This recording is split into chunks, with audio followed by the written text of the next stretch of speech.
Teamster Power by Farrell Dobbs. About the author.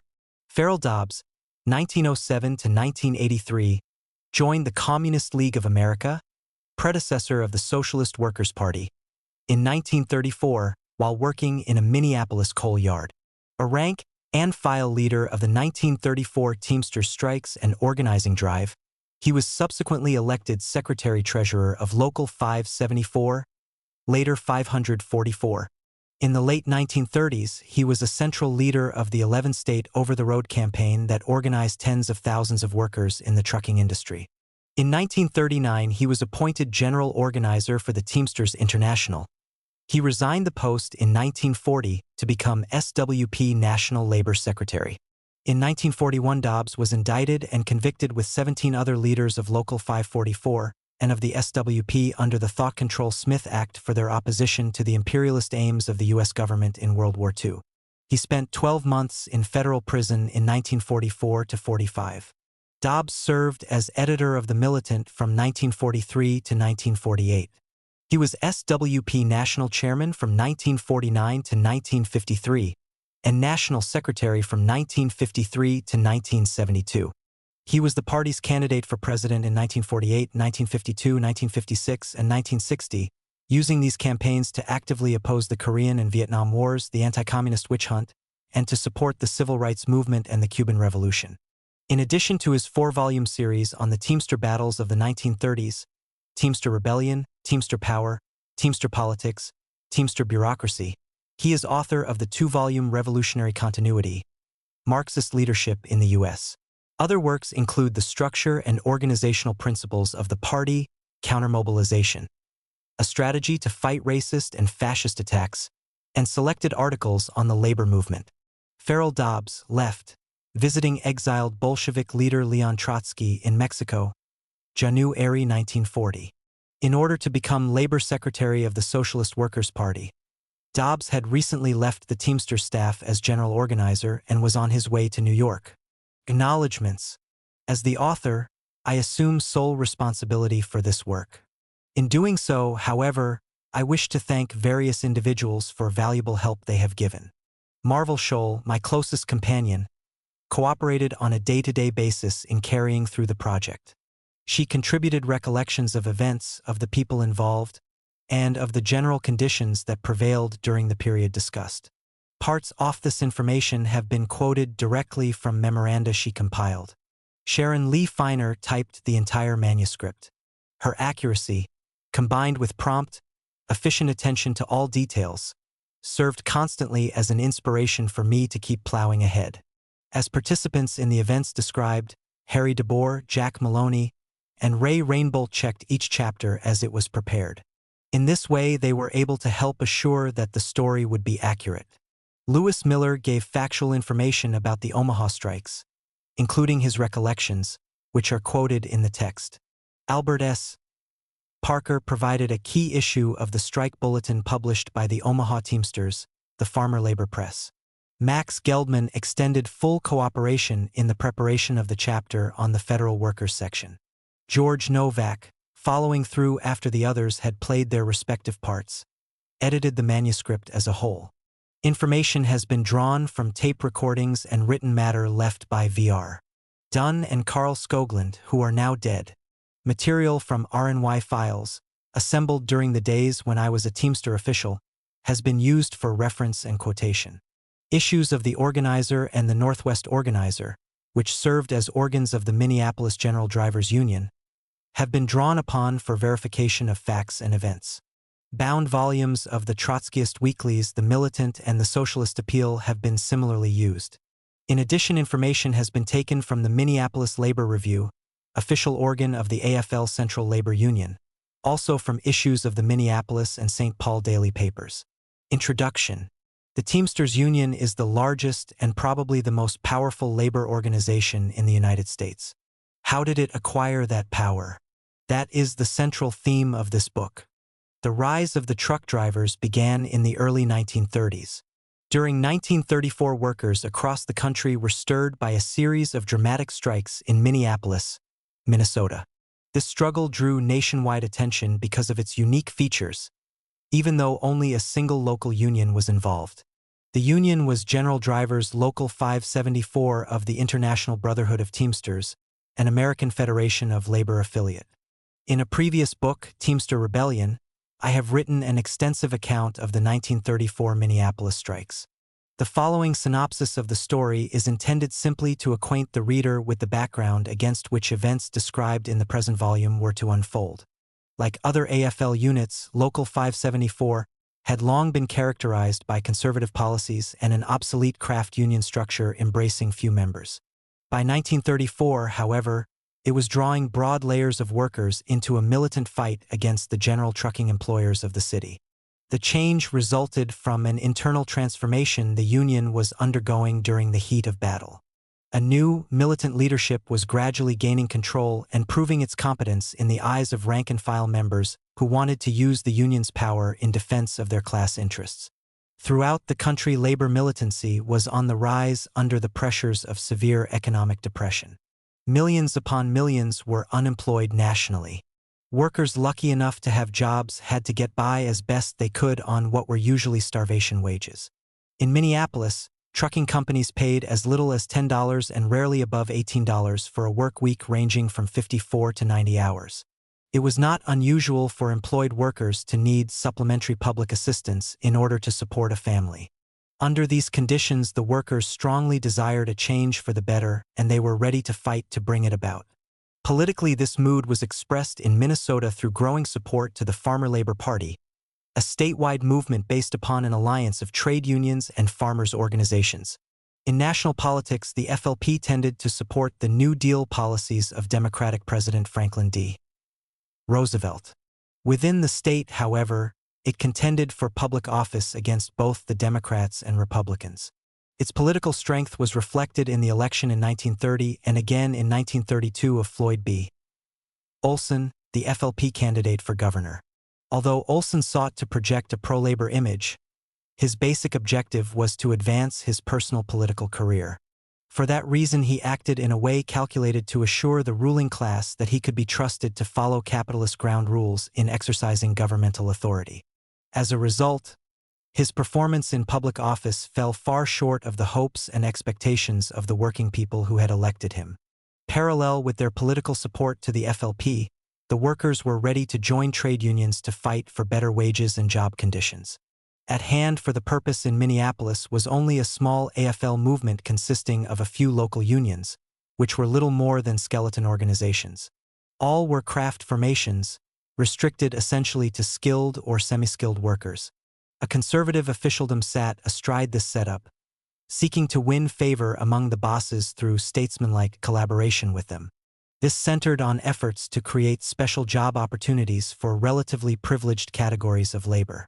Toward that end, a few companies had been coaxed into hiring only AFL members. In return, these firms were promised the patronage of organized labor as fair employers. Meanwhile, the needs of the bulk of the city's workers were ignored. The AFL's statesmanlike approach was coldly received by the main sections of the ruling class. Anti-union policies were rigorously pushed by the major employer organization, the Citizens Alliance, which was dominated by the wealthiest, most powerful local capitalists.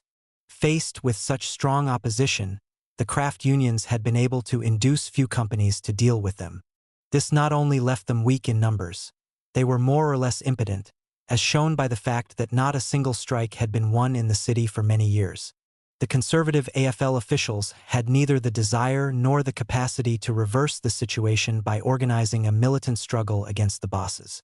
Instead, they looked to Governor Olson for leadership in a safe and sane course intended to gradually strengthen the trade union movement with the cooperation of fair employers. In that setting, a plan of action was developed by members of the Communist League of America, the organizational form of the Trotskyist movement at that time. They aimed to provide the fighting leadership needed and wanted by workers in the trucking industry. First, however, they had to battle their way into Local 574, which had jurisdiction over the coal yards in which they were employed. Steps could then be taken to convert the union into an instrument capable of serving the workers' needs. Policies based on revolutionary class consciousness could be introduced. Rank-and-file militancy could be channeled into a showdown fight with the trucking employers. conservative union officials who failed to meet the test of battle would begin to lose influence over the membership, and the Trotskyist militants could gradually develop and consolidate their role as the real leaders of the local. Hundreds of unorganized workers in the coal industry were ready for unionization. Yet they were not welcomed into Local 574 because the business agent wanted to protect a little job trust he had set up through a closed-shop contract with one coal firm. To cope with this problem, the Trotskyists formed a voluntary organizing committee in the open-shop coal yards, the object being to mobilize mass pressure for admission into the union.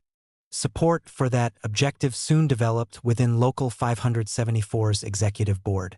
A minority of the board favored the idea of broadening the union membership and waging a struggle for union recognition throughout the industry. After a time, the executive board was forced to reverse its exclusionist policy. An official union campaign was then launched throughout the coal industry, and before long the yards were quite solidly organized. Demands for a working agreement were drawn up for submission to the coal employers. They refused to negotiate, and the industry was struck in February 1934. The strike had several characteristics which were new to the Minneapolis labor movement. Instead of being half-heartedly conducted as a piecemeal action, it involved all the workers in all the coal yards. Picketing, which had been planned in advance, was conducted militantly and effectively under the direct leadership of the Voluntary Organizing Committee. In the process, rank-and-file initiative and ingenuity were given free play with salutary results. On the first morning of the walkout, the industry was tightly shut down, and it was kept that way. After a 3-day tie-up, during a severe cold wave, the employers made a settlement with the union. Despite inept handling of the negotiations by the official leadership, Local 574 had scored a victory. Union recognition, the key issue of the strike, was extended indirectly in the form of an employer stipulation with the Labor Board, a governmental agency set up by Roosevelt. Signing of the stipulation was made contingent upon the outcome of a representation election conducted by the board, which the union won. Gains were also registered concerning wages and job conditions. Most important of all, it had been shown that a strike could be won. That imbued workers throughout the general trucking industry with a new sense of hope in the union. The stage was thus set for a wider and deeper struggle.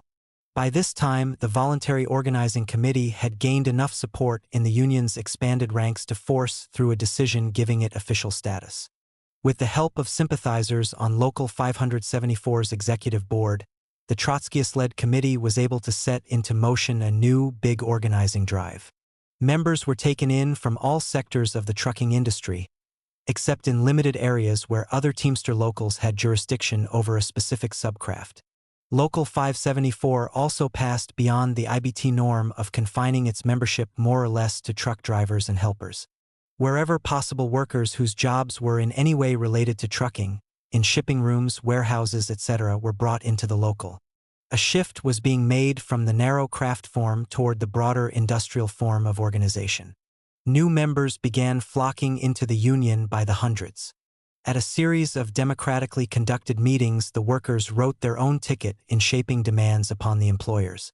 This helped to make the membership an integral part of the fight for a progressive union policy. It also gave fresh impetus to the organizing committee's efforts to establish rank-and-file control over all the union's affairs. In the process, reinforcements came forward to strengthen the work of the organizing committee. Day by day, the committee gained in leadership influence. Weaknesses stemming from incompetence within Local 574's officialdom were thereby being offset as the union prepared for a showdown with the general trucking employers. At mid-April, the membership drive culminated in a mass rally held in a downtown theater. Public notice was given there of the union's demands for a working agreement with the employers. The membership voted to strike if the demands were rejected. A large strike committee was elected to make the necessary plans for a walkout. The committee was also empowered to set a deadline for an employer response to the union's demands. Parallel with these actions, steps were taken to put Governor Olson on record as sympathetic to the workers' cause. He was reluctant to take such a public stand, hoping instead to maintain an impartial posture. As a farmer laborite, however, he could not ignore the wishes of the labor movement, which was putting considerable pressure on him to speak up. So he sent a letter to Local 574's mass rally counseling the workers to band together for your own protection and welfare. That didn't make him a trustworthy ally. Yet it did make more difficult any attempt on his part to intervene against the Union during the impending conflict. All sectors of the AFL officialdom in the city were drawn into formal support of Local 574's demands. This put them under obligation to help the local win its fight. It also served as a means to parry moves they were to make later on. Cooperative relations were developed with organizations of the unemployed in what proved to be a successful effort to mobilize jobless workers as fighting allies of the Union. An auxiliary was formed among women in Local 574 families to draw them into active support of the struggle. Collaboration was also established with farmers in the area. Meantime, the employers persisted in their refusal to deal with the Union. They denounced the workers' demands as a communist plot to take over the city by imposing Union control over all businesses. The Citizens Alliance announced steps to obtain cooperation from the mayor of Minneapolis and the city police in the event of a strike. The alliance laid plans to reinforce the police with a large number of special deputies. Professional strikebreakers were also lined up for use against the Union. Local 574 in turn set up a big strike headquarters. It contained a commissary for feeding the strikers, an improvised hospital to care for Union casualties, and a repair shop to service cars used by cruising picket squads. Plans for the picketing were carefully drawn, and the necessary command structure was devised. Convinced by such measures that the Union meant business, the workers moved into action with high morale. A strike against the general trucking employers began on May 16, 1934. Massive picket detachments quickly put a stop to all attempts at scab operations, demonstrating that Local 574 had become a power to be reckoned with. Then, after 4 days of relative quiet, the bosses opened a campaign of violence against the Union. As they announced plans to begin operating trucks, police and hired thugs launched brutal attacks on peaceful pickets. The workers fought back with grim determination, doing the best they could barehanded. After that, the angry strikers equipped themselves with clubs to defend their picket lines. On 2 successive days, they fought off assaults by large bodies of police and special deputies. Scores were injured on both sides and 2 deputies were killed during the bitter fighting in Minneapolis's marketplace area. The Union came out victorious. Not a single truck had been moved. After the second day of fighting, a truce was arranged. Negotiations finally began, with Governor Olson acting as an intermediary between the Union and the employers. A settlement resulted in which the general trucking employers agreed to recognize the Union in the indirect form of a labor board consent order. Olson assured the Union that the recognition clause covered all its members, including inside workers on jobs related to trucking. Wage increases given by employers in an effort to prevent unionization were to remain intact. Further pay hikes were to be decided by negotiation or arbitration after the strike. The settlement terms were accepted by the Union membership and the victorious strikers returned to their jobs after a 10-day walkout. Shortly thereafter, the Citizens Alliance launched a campaign designed to repudiate the strike settlement. Trying to split the Union, the employers said they would deal with it concerning only drivers, helpers, and platform workers. They flatly refused to do any bargaining concerning inside workers. At the same time, they began a selective process of cutting wages and firing Union members. Their actions could have only one meaning. They were deliberately forcing another strike, hoping that next time they could crush the Union. That intent was made doubly clear when riot guns, murderous weapons using large scattershot, were issued to the city police. Faced with these provocations, Local 574 again girded for battle. In doing so, it took an unprecedented step. A powerful new weapon was created through publication of an official Union organ, the Organizer, which appeared daily during the ensuing conflict. The paper served effectively to refute the boss's lies. It gave all workers the facts about the controversy and thereby helped greatly to mobilize support for the local. One aspect of the labor mobilization took the form of a massive protest demonstration against the Citizens Alliance. Among the thousands who participated were members of other trade unions, unemployed workers, small farmers from the vicinity, and college students. All were united around the slogan, "Make Minneapolis a Union Town." At this point, Daniel J. Tobin, General President of the International Brotherhood of Teamsters, launched a red-baiting attack on Local 574 through editorials in the official IBT magazine. He centered his fire on Trotskyist militants in the local. They were accused of creating distrust, discontent, bloodshed, and rebellion. The Minneapolis labor movement was urged to get busy and stifle such radicals. Tobin's diatribe was gleefully reprinted by the trucking bosses through a paid ad in the capitalist press, and they became even more adamant toward the union. Tobin's onslaught provoked an indignant reaction among rank-and-file unionists. They looked upon the Trotskyists as honest, competent, fighting leaders whose qualities had been proven in battle. Since the local's internal affairs were now being conducted on a democratic basis, they felt that Tobin was actually hitting at the aims and aspirations of the union membership as a whole. This opinion was clearly demonstrated at a July 16 membership meeting where Local 574 decided by unanimous vote to resume the strike against the trucking companies. A passage in the strike call stated, "We say plainly to DJ Tobin, if you can't act like a union man and help us instead of helping the bosses, then at least have the decency to stand aside and let us fight our battle alone." A broad strike committee was again elected by the membership and empowered to make all executive decisions during the walkout. The official executive board was made an integral part of the larger body, although subordinate to it. In this way, a highly effective leadership formation was created to guide the ranks in the coming showdown. The union could act as a solidly united force with a single purpose and a single policy. As in May, hostilities began with an impressive demonstration of Local 574's strength. Trucking operations were quickly brought to a halt. Then, on the fourth day of the strike, July 20, 1934, a large body of police using riot guns fired without warning on a peacefully conducted mass picket line. When it was over, 67 pickets and bystanders lay wounded, and 2 of them died later from their injuries. Most of the victims of the police riot had been shot in the back. Waves of anger over this outrage swept through the city's working class. Sections of the middle class, horrified by the police violence, also gave support to the union. The strikers themselves, backed by a growing mass of sympathizers, continued their peaceful picketing in defiance of the murderous cops. Although a few trucks were moved under armed convoy, the tie-up remained basically effective. Riot guns had failed to break the strike. In fact, it had gained new vigor. In this tense situation, federal mediators on the scene came forward with a proposal for settlement of the dispute.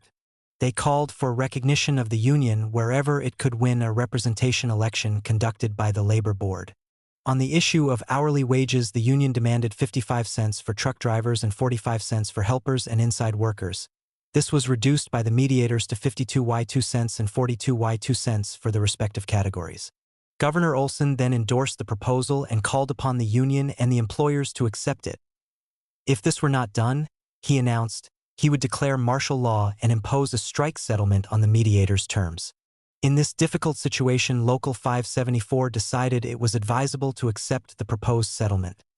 However, the arrogant employers rejected it. On July 26, Olson put the city under martial law and decreed that trucks could be operated only by firms which accepted the mediators' proposal. Soon, however, military permits for general trucking operations were being issued so loosely that the strike was endangered. Local 574 reacted by preparing to resume mass picketing in defiance of the military. Olson thereupon ordered his troops to seize the strike headquarters and arrest the union leaders. With the help of conservative AFL officials, he then tried to induce the seemingly headless union to call off the strike. His scheme didn't work. Militant picketing exploded upon the city, despite the presence of troops, and casualties among scab truck drivers mounted by the hour. Olson's action brought swift condemnation from the membership of AFL unions and the ranks of the Farmer Labor Party. He found himself compelled to release those Local 574 leaders. His soldiers had managed to arrest and return the strike headquarters to the union. He also felt it necessary to tighten up on the issuance of military permits for scab trucking. After that, the controversy settled into a war of attrition. The employers tried unsuccessfully to get a court injunction against Olson so they could resume the use of police violence against the union. Then the federal mediators sought to induce Local 574 to accept a watered-down version of the terms they had proposed earlier for ending the strike. When that failed, the bosses began to maneuver for a rigged labor board election in which scabs would be ruled the eligible employees. While all this was going on, Olson increased the granting of permits for scab trucking and he intensified military arrests of pickets. By now, the attrition was causing difficulties for Local 574. Things were getting rough for strikers whose families had fallen into dire economic need during the long conflict. Hard put itself in meeting strike expenses, the union could do little more than help them fight to get on public relief. As a result, a few strikers were giving up the struggle and drifting back to work. The wear and tear was not confined to the union alone. Employers, too, were feeling the effects of the lengthy struggle, and they could not hold out indefinitely against the union. Matters had boiled down to a question of staying power, with both sides put to the test. At this stage, a new mediator arrived from Washington, D.C. He informed the strike leaders that he had convinced the head of the Citizens Alliance to call off the fight. At the union's request, he put in writing an assurance that the employers would accept his proposal for a settlement. The terms called for a labor board election to determine union recognition, with voting confined to employees on company payrolls as of the day the strike began. Union representation was to include inside workers at the wholesale market firms, and a decision on wages was to be made through arbitration. On August 21, 1934, the union membership voted to accept the new settlement proposal, and the strike ended. In the labor board elections, the union won bargaining rights for a majority of those employed in the general trucking industry. The arbitration award set hourly wages at 52 YZ cents for truck drivers and 42 YZ cents for helpers and inside workers. A year later, each category was to be increased another 2 YZ cents an hour. Basic to the whole struggle had been the winning of union recognition. With that accomplished, any lag on other matters would be only limited and temporary. Now firmly established in the industry, the union was in a position to make steady advances. On balance, the workers had won a sweeping victory and Local 574 had emerged from the struggle as a major power in the Minnesota labor movement. Frame-up attempt. The triumph of General Driver's Local 574 over the trucking employers came as a body blow to the Citizens Alliance. For years, this capitalist organization had exercised a virtual dictatorship over Minneapolis. It controlled the city government, including the police department from behind the scenes. Its banker wing kept a tight grip on the public purse strings, and its capitalist advertisers dictated the editorial policies of the daily newspapers. These powers were used to maintain an open-shop paradise in which working people were ruthlessly exploited for the private profit of the employing class. When the Teamster organizing drive was opened in the spring of 1934, the Citizens Alliance had countered with a mobilization of its own. A special membership campaign was launched in an effort to develop a solid front of all employers in the city. Funds were raised for a war chest. An advisory committee was created to set policy for the trucking bosses. If any firm hesitated to challenge the growing Teamster Power, threats of financial reprisal were used to keep it lined up in the Alliance wolf pack. Under a propaganda cover branding the unionization drive a communist plot, stool pigeons and agents provocateurs were planted in Local 574. Armed thugs and professional scabs were lined up for use against the workers. Although deputies mobilized during the May 1934 strike were certified by the authorities as special police, they were to all intents and purposes a private army of the bosses. They were recruited mainly by the Citizens Alliance, which also played a key role in arming them and setting up a special headquarters for their use. During the July-August strike, the police were ordered to make a murderous assault on peaceful pickets with riot guns. Coping with the angry public reaction to this outrage was viewed by the Alliance leaders as simply a tactical problem. Efforts were made to counteract public condemnation of the cold-blooded deed by having civic organizations of the capitalists issue statements praising the bravery of the cops. After committing such brutal acts, the bosses then had the gall to demand that workers accused of violence during the struggle be denied their jobs. Local 574 won the fight. A strong union emerged in the trucking industry, and the employers had to deal with it. This meant that the Citizens Alliance, already weakened by a major defeat, would now have to face a wider unionization trend among workers stimulated by the Teamster victory. The relationship of class forces had changed, and the alliance leaders began to grope for new ways to combat the labor movement. For openers, they issued a fresh declaration of war, using Mayor A.G. Bainbridge as their mouthpiece. As the victorious strikers were returning to their jobs on August 22, 1934, the morning edition of the Minneapolis Tribune carried a statement by the mayor. Settlement of the strike should not be regarded as a victory for communists. Bainbridge asserted, "I am serving notice here and now that our fight on communism has just begun, and I pledge myself to devote my time and effort to rid our city of those who defy law and order and who seek only to tear down our government. It will be a fight to the finish, and I will not be satisfied until all those who foment unrest and hatred of legal authority are driven from our city. Let this serve as warning." Pinpointing the central import of the mayor's declaration, Local 574 replied to him and the employers in its own newspaper, The Organizer. He, Bainbridge, means framing up every worker who fights for his rights. The Citizens Alliance, sore because they had to swallow the settlement, are planning to sick their bloodhound police chief, Johannes, onto some innocent individual workers and take it out of their hides. We warn all enemies of labor. Local 574 is going to take a hand in the fight against any kind of frame-up. Those who start this sort of business will be responsible for all the consequences. A few weeks later, another red-baiting attack on the labor movement was made obliquely. Early on the morning of October 16th, vandals broke into the Workers' Bookstore, operated by the Communist Party in downtown Minneapolis. Furniture was overturned and smashed, pamphlets torn up and scattered on the floor. Scores of expensive volumes were stolen, as was a small amount of cash in the store. A crude sign left in the window proclaimed, "Modern Boston Tea Party. No Reds wanted in Minneapolis." The raiders then drove out Wayzata Boulevard a few miles and made a bonfire of the plundered literature. A second sign was left at the fire, saying, "First warning to communists." This act of vandalism was treated sympathetically in the daily papers. The Minneapolis Journal went so far as to attribute it to irate citizens angered by the activity of revolutionary forces in Minneapolis. Apparently, it was thought that such a propaganda twist could build up public support of vigilant attacks on Reds. Behind that notion lay the assumption that the unpopularity of the Communist Party would prevent significant protest from within the trade union movement. If that had proved to be the case, attacks of the kind could gradually have been extended to include other victims. The Communist Party, which had by then become completely Stalinized, had itself been the author of its isolation from the mass movement. A combination of ultra-left policies and blind factionalism had caused the CP to Trotsky bait the local 574 strike leaders during the conflict with the employers. To the embattled workers, this seemed much like the red baiting carried on by the bosses, and the Stalinists came to be looked upon as enemies of the Union. Aware of this sentiment, the Citizens Alliance policymakers were trying to exploit it to their advantage.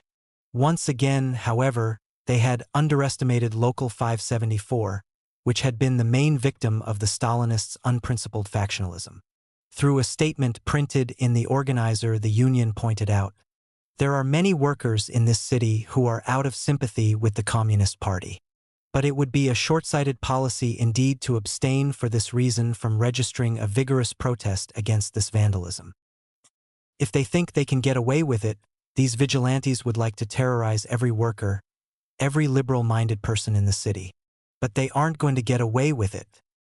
If the police will not stop the plundering of the workers by these lawless vultures, the workers will." On the heels of the vigilante episode, a new plot was cooked up, this time directly against Local 574. It stemmed from the death of a special deputy, C. Arthur Lyman, during the May 1934 strike. Lyman was a wealthy lawyer who sat on the board of directors of the Citizens Alliance.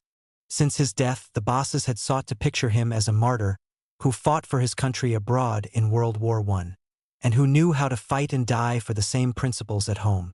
Now they had set out to find victims among the strikers who could be framed up on a charge of having killed Lyman. In the process, they hoped to involve the strike leaders in an alleged conspiracy to commit murder. Their aim was not only to cripple the Teamster leadership, They plainly hoped to terrorize the entire AFL of the city and stem the developing trade union upsurge. Word of the plot first reached Local 574 through an off-the-record tip from AFL officials sitting on the Hennepin County grand jury. They had been put on the jury because of their posture as labor statesmen. Capitalism uses such types, wherever practical, to give labor token representation on public bodies. The aim is to create an impression that actions taken by these bodies have general working-class approval. It is a trick to entrap the trade unions in the mechanisms of capitalist rule, so as to deceive workers about the anti-labor character of governmental policies. The device is further intended to compromise the conservative wing of organized labor and use it to hamper working-class efforts to fight off capitalist attacks. In the Lyman case, the grand jury had learned that murder charges were in preparation against Emanuel Happy Hallstein, a Local 574 member who had served on the strike committee. Right then and there, the union officials on the jury should have openly denounced the plot.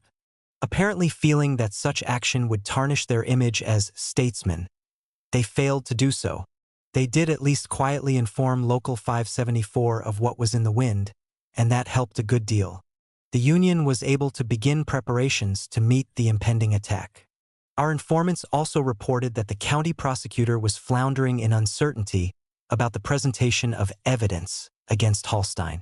His problem was understandable. Many strikers had doubtlessly wondered whether Lyman was one of the deputies they personally faced during the heavy fighting that took place in the marketplace area in May. There were also a few boasts on the subject, especially in taverns after a few convivial rounds. Considered soberly, however, no one could really know who struck this particular deputy.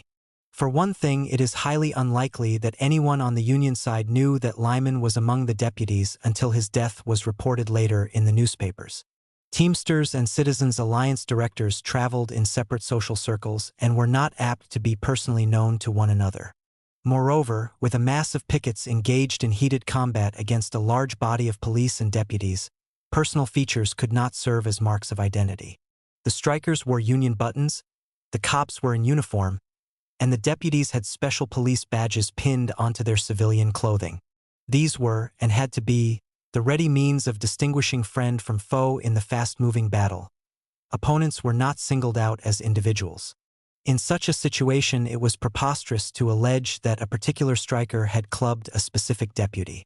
These obvious facts were brushed aside by the employers. They were determined to use Lyman's death to pin a murder rap on the union by one means or another.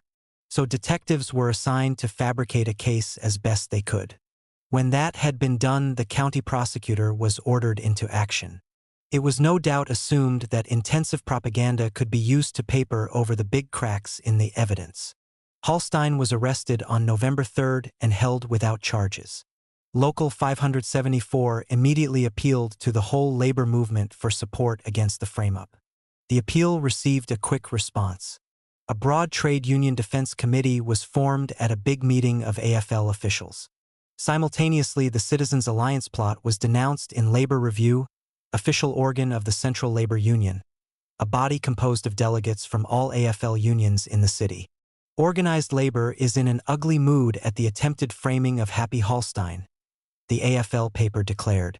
Trade unionists have not forgotten how Henry Ness and John Belair, valiant members of Drivers 574, were slaughtered and more than 40 others shot in the back.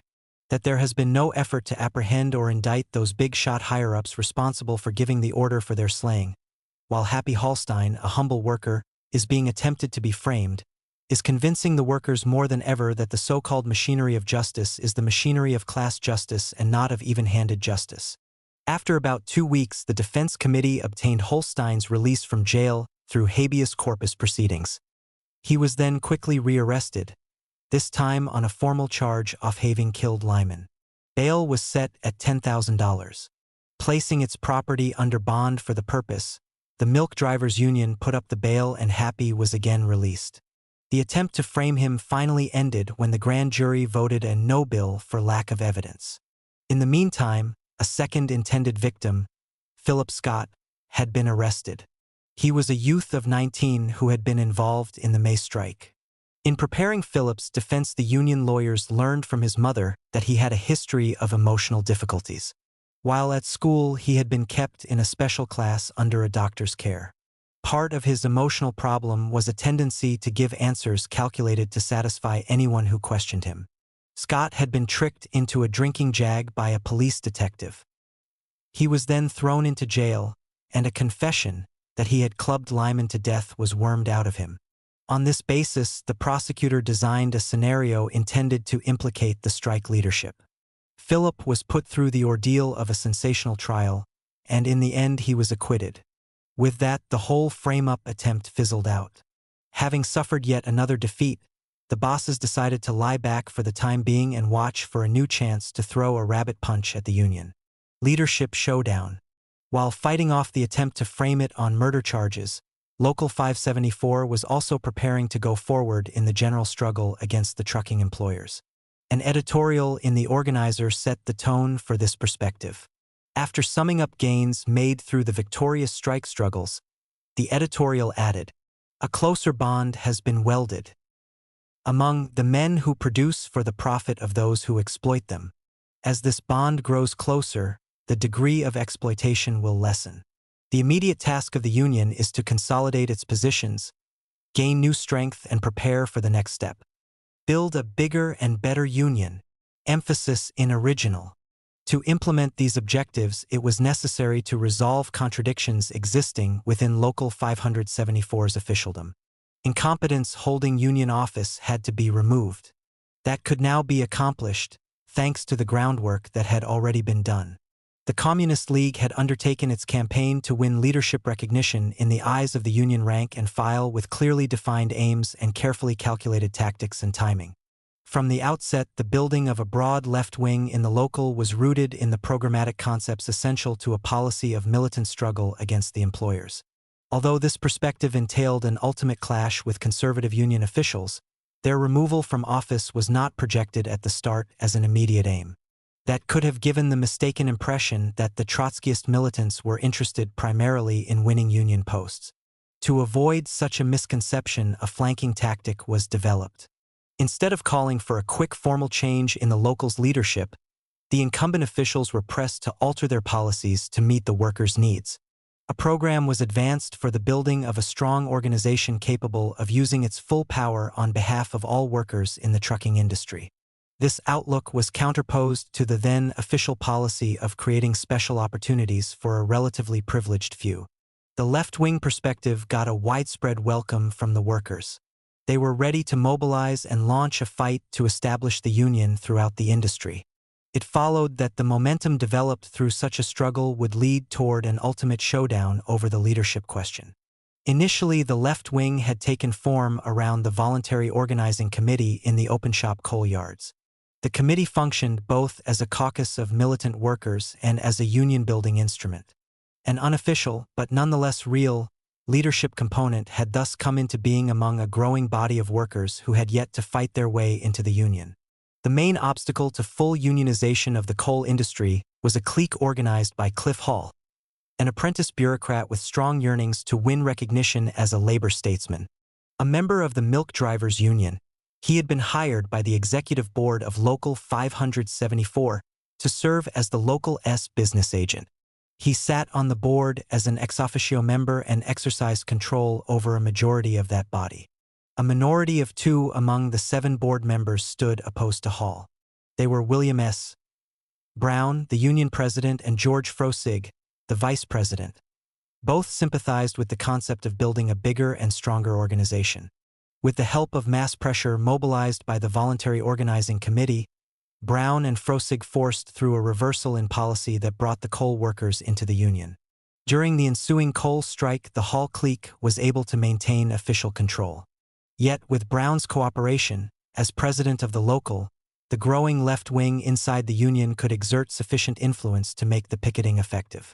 This assured a partial union victory, despite bungled negotiation of settlement terms.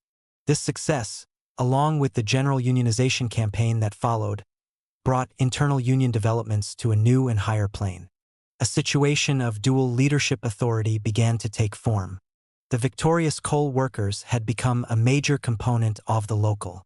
This strength was used to force through a decision upgrading the voluntary organizing committee to the status of an official union body.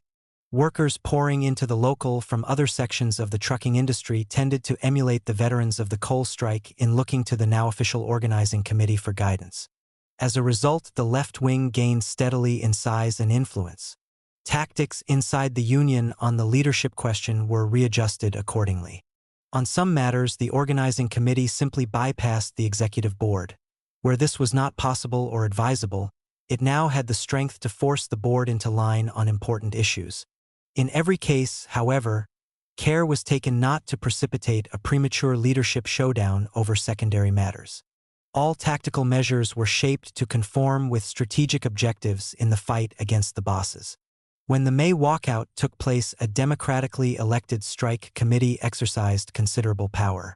This marked a further advance toward the left wing's aim of establishing rank-and-file control over all union affairs, even though the executive board's authority formally took priority over that of the strike committee. After the strike, another step was taken that intensified the development of dual leadership authority. 5 left-wing leaders were officially added to the union's organizational staff. They were Grant, Miles, and Vr. Ray Dunne, Carl Skoglund, and myself, all members of the Communist League. These 5 plus Bill Brown, the union president, were looked upon by most rank-and-filers as the real central leadership of the union. When the bosses forced another strike upon the workers in July, Local 574 entered the most critical phase of the conflict. It had become imperative that all union matters be competently handled. Policy decisions, picketing, negotiations, everything. Fortunately, the local's internal situation had by then progressed to a point where the required measures could be taken. The union elected a big strike committee, which was genuinely representative of the rank and file. This committee was given full executive authority in the strike, its powers explicitly superseding those of the executive board. The latter body was simply incorporated temporarily into the broad committee. This way, the formal authority of incompetence on the executive board could be bypassed. This step minimized the danger of trouble from that quarter. With solid backing from the membership, the left wing had asserted full leadership responsibility for the duration of the struggle. After the walkout ended, the strike committee was dissolved. Formal authority reverted back to the executive board, where Hall still controlled a narrow majority. Hoping to profit from post-strike weariness in the ranks, he launched a red-baiting attack on the Trotskyist militants as a cover for disruptive activities inside the organization. Encouragement from other conservative AFL officials emboldened the Hall clique. Moreover, they were obviously counting on help from Tobin, head of the International Brotherhood of Teamsters, who was in a position to put strong pressure on the local. This situation could not be allowed to fester. Decisive action was required in the form of an open showdown over the leadership question. Having already gotten a bellyful of Hall and his kind, the union membership was ready for the step. A decision was forced through to schedule a new election of union officers. Brown was re-elected president of the local and Frosig was returned to the vice presidency, both having been on the progressive side all the way. An incumbent trustee, Mo Hork, who had broken off his earlier collaboration with Hall and performed well during the strike, was also re-elected. The remaining posts were won by Trotskyist militants. Grant Dunne, recording secretary, F. Dobbs, secretary-treasurer, Ray Dunne and Harry DeBoer, trustees. Neither Miles Dunne nor Carl Skoglund, who had been among the central leaders of the strikes, ran for office. Miles had been assigned to help a Teamster local in Fargo, North Dakota. Carl had a citizenship problem which made it inadvisable for him to be a candidate at that time. Under IBT procedures, the 7 officers who had been elected constituted the executive board of the local. As its first official act, the new board summarily fired Hall. Since his IBT membership was in the Milk Drivers Union, Hall's dismissal as business agent removed him entirely from the local 574 scene. With the general housecleaning thus completed, the local was able to present a solid front against the bosses. Its power could be fully mobilized to defend and advance the workers' interests, and at the head of the struggle would stand battle-tested militants who were united around a common program. The new, homogeneous leadership functioned as a team. No one strutted around as a star performer or tried to be a dictator. Genuinely collective effort prevailed, within a division of labor designed according to the union's needs, and the contributions of each individual were valued. Measures were initiated to gradually broaden the leadership team by educating outstanding militants in the ranks. In this way, an expanding formation of secondary leaders was built up. They in turn helped to knit close relations between the leadership and the membership. Out of this process came a oneness which enabled the Union to go forward as an effective combat force. Traditional AFL business agent concepts were scrapped, as were other bureaucratic notions about running a union instead of leading it. The executive board members acted collectively as the central leadership of the local. In that capacity, they did not presume to hand down orders to the rank and file. They gave overall guidance to the work of protecting and strengthening the organization, making executive decisions as needed to fulfill that responsibility. A staff of full-time organizers was set up, composed of union officers and members who had played outstanding roles in the strikes. Their tasks in the main were to settle job grievances, recruit new members, handle negotiations with employers, and play a leading role in any walkouts that were called. Across an 18-month period, the staff was built up to 14 members. Included were Ray, Miles, and Grant Dunne, Carl Skoglund, Bill Brown, Harry DeBoer, George Frosig, Ray Rainbolt, Kelly Postal, Jack Maloney, Emil Hansen, Clarence Hamill, Happy Hallstein. I was assigned to function as staff director. On the question of staff wages, the union leadership junked the outrageous bureaucratic practice of conniving to draw salaries comparable to those received by corporation executives. Staff pay was supposed to be $26 a week, the going wage for truck drivers at the time. As new wage increases were won for the workers, the staff would then get a similar raise. For an extended period, however, the staff received at most $20 a week, sometimes less. That resulted from money problems confronting the local in the aftermath of the long struggle against the bosses. In grappling with these problems, the staff sought to lead by example, subordinating personal needs to union requirements at that difficult time. In various ways of their own, the union members reacted to the example by responding in kind. Whether an elected officer or an apprentice organizer, all on the union staff got the same pay. None had to be hired in order to serve the union. They would do that in any case as best they could. It was a matter of making it possible for a given number of individuals to devote their entire time to organizational work. On that premise, maximum effort was expected from each person. Any variations in the services rendered would then result simply from differences in individual experience and ability. Neither union post nor individual talent had any bearing on the rate of pay. All staff members shared common subsistence problems and all received comparable wages, special adjustments being made only where a given individual had exceptional family responsibilities. In this, as in every other respect, there was only one class of citizenship in the local. It was shared equally by elected officers, full-time organizers, and rank-and-file members. To round out the organizational machinery, a job steward system was established. Union members at each company selected a representative to fill the post. As would be expected, those chosen as stewards had played prominent roles during the strikes. In effect, the Broad Strike Committee was being transformed into a permanent union body with vital functions. As direct union representatives on the job, it was the steward's duty to defend the rights of union members, to see that working agreements with the employers were enforced, to bring all workers on the job into the union, and to insist that they keep themselves in good standing. Regular meetings of the steward body were held, with the union staff participating in the discussions. These sessions became a key part of the organizational mechanism because of the vital functions performed by the stewards. They were to a large extent the eyes, ears, and nerve center of the union. Provisions for a closed-shop contract, entailing compulsory union membership and dues payments, had been included among Local 574's pre-strike demands. This had been done at the insistence of Hall, who took the bureaucratic view on the question. That view sees the closed shop as a liberating instrument for the bureaucrats, that is, not the workers. It enables officials sitting on top of a union to more or less freely ignore or go against the wishes of the rank and file. And zero matter how dissatisfied this may make the workers, dues must still be paid, and the bureaucrats continue to have a union treasury at their disposal. A different view on the same question arises when workers are inspired by the union. They develop a healthy resentment against freeloaders on the job and look for ways of forcing them at least to contribute financially to the cause. That leads them to favor putting a clause in the agreement with the employer making payment of union dues compulsory. It follows from this that the closed shop question is a tactical matter, one to be decided according to the total complex of factors in a given situation. In Local 574's case, Hall's closed shop demand was unrealistic. As events proved, it took a bitter struggle to win even the simplest form of union recognition.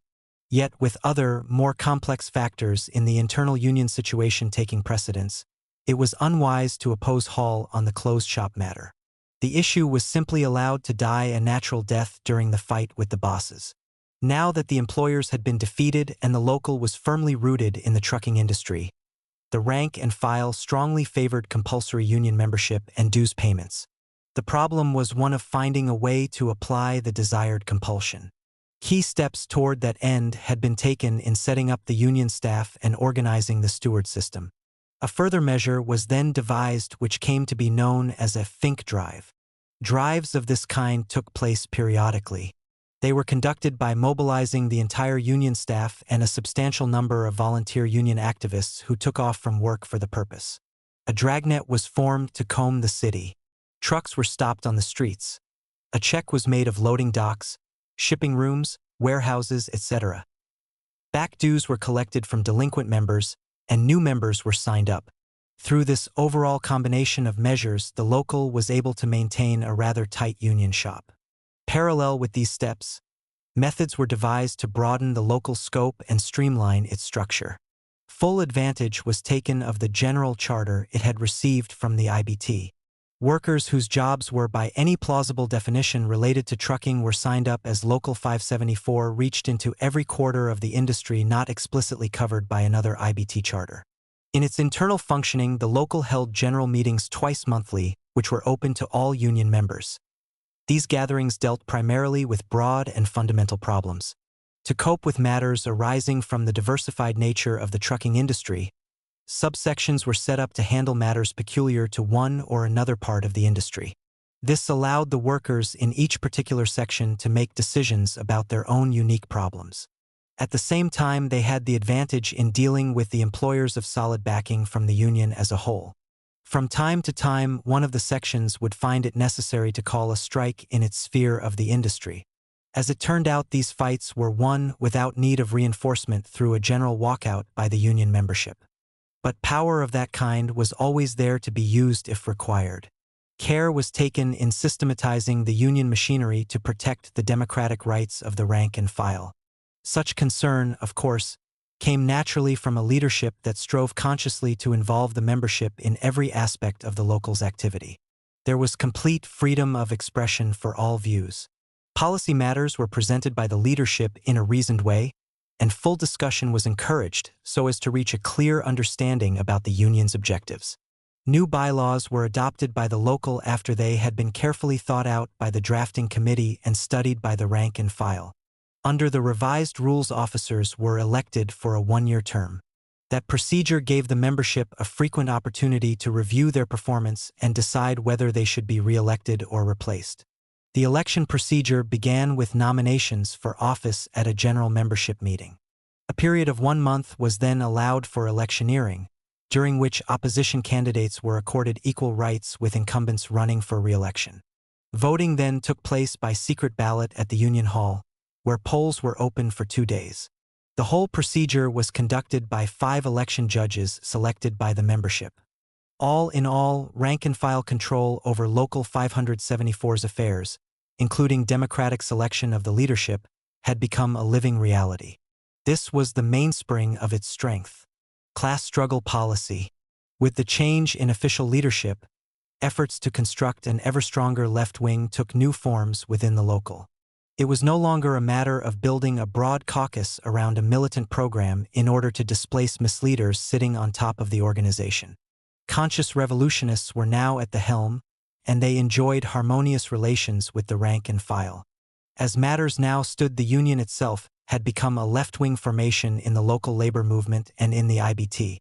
Internal differentiations had been reduced essentially to varying degrees of class consciousness. From this it followed that the next major task was to make the general membership more aware of the laws of class struggle.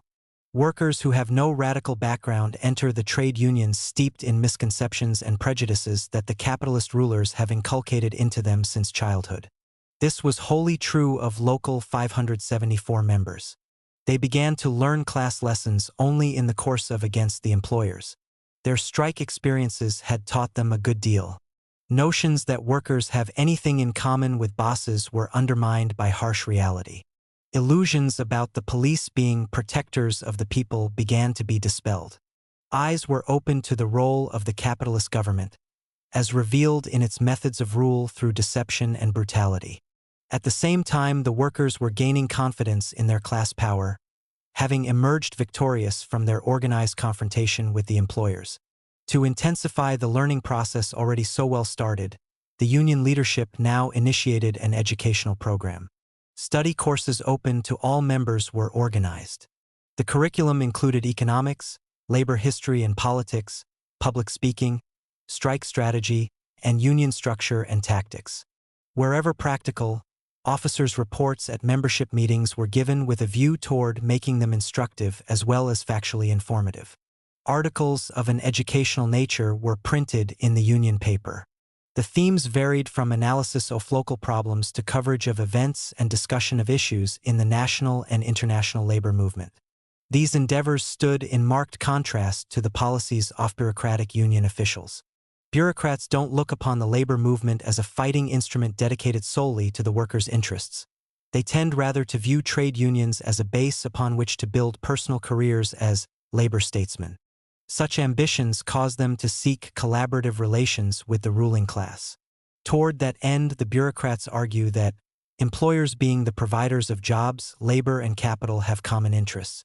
They contend that exploiters of labor must make fair profits if they are to pay fair wages.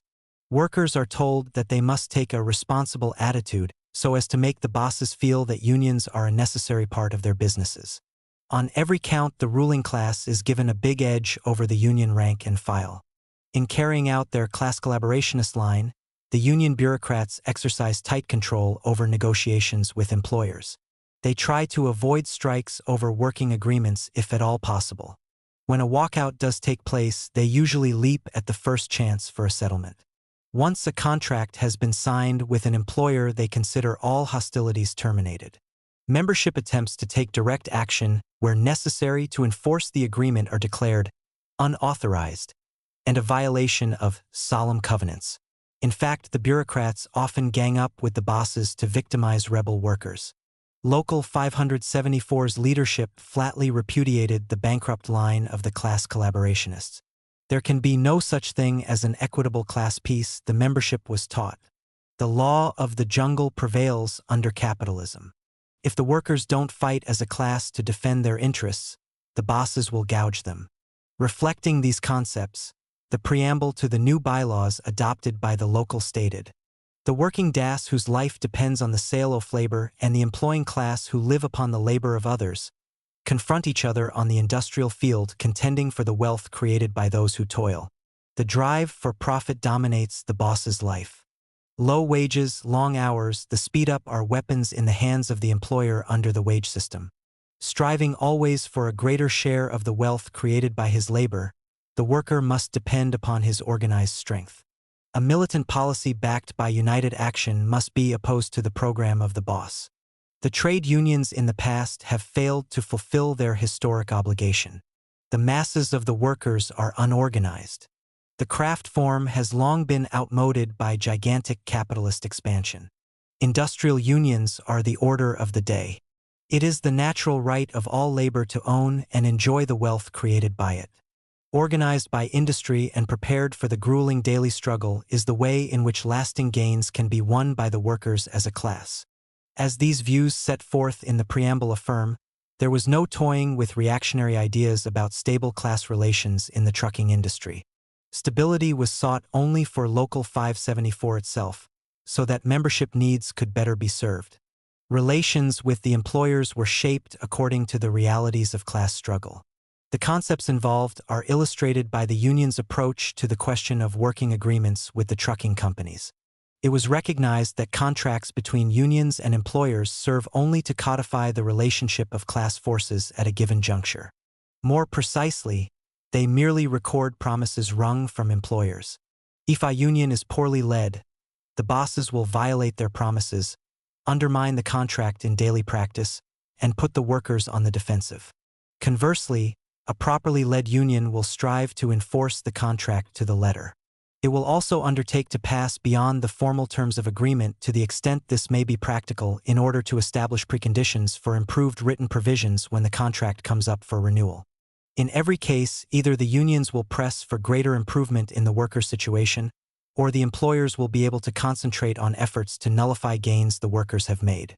Another matter related to these basic considerations is the length of time working agreements are to remain in effect. Class collaborationist union officials, who yearn for stable worker-employer relations, favor long-term agreements. They want to keep the membership locked up in a given status quo situation for the longest possible time. Militant union leaders, on the other hand, prefer relatively short-term contracts so that gains for the membership can be registered more frequently. In Local 574's case, the general practice was to limit agreements to a period of 1 year. This applied both to the negotiation of renewal terms when the August 1934 strike settlement expired later on, and to the signing of contracts with companies whose employees were newly organized. On the question of making employers keep their promises, the handling of grievances becomes vital. Here again, class collaborationist policies entrap the workers. Union bureaucrats are quick to include a no-strike pledge in contract settlements and refer grievances to arbitration. The workers lose because arbitration boards are rigged against them, the impartial board members invariably being neutral on the employer's side.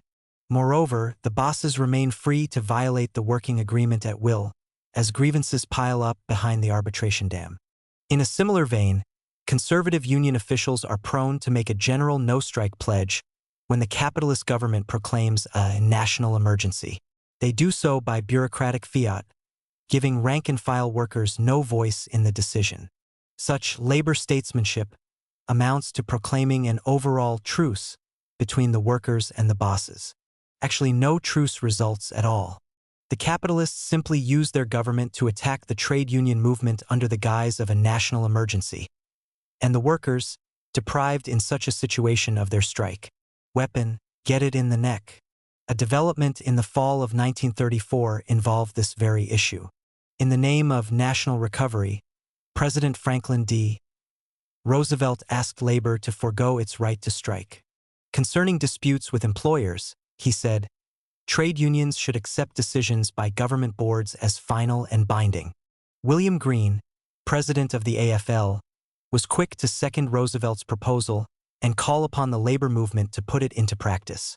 Local 574 gave both Roosevelt and Greene its answer through an editorial in The Organizer. Labor cannot and will not give up the strike weapon. Labor has not in the past received any real benefits from the governmental boards and constituted authorities. What labor has received in union recognition, wage raises, and betterment in conditions of work has been won in spite of such boards. The strike is the one weapon that the employers respect.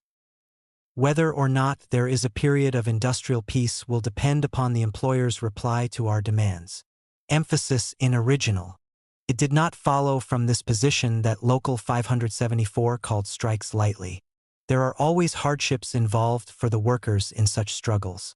If the union moved blithely from one walkout to the next, without careful regard of all factors in the situation, it could easily wear out its fighting forces. The important thing is that a union stand ready and able to take strike action when required.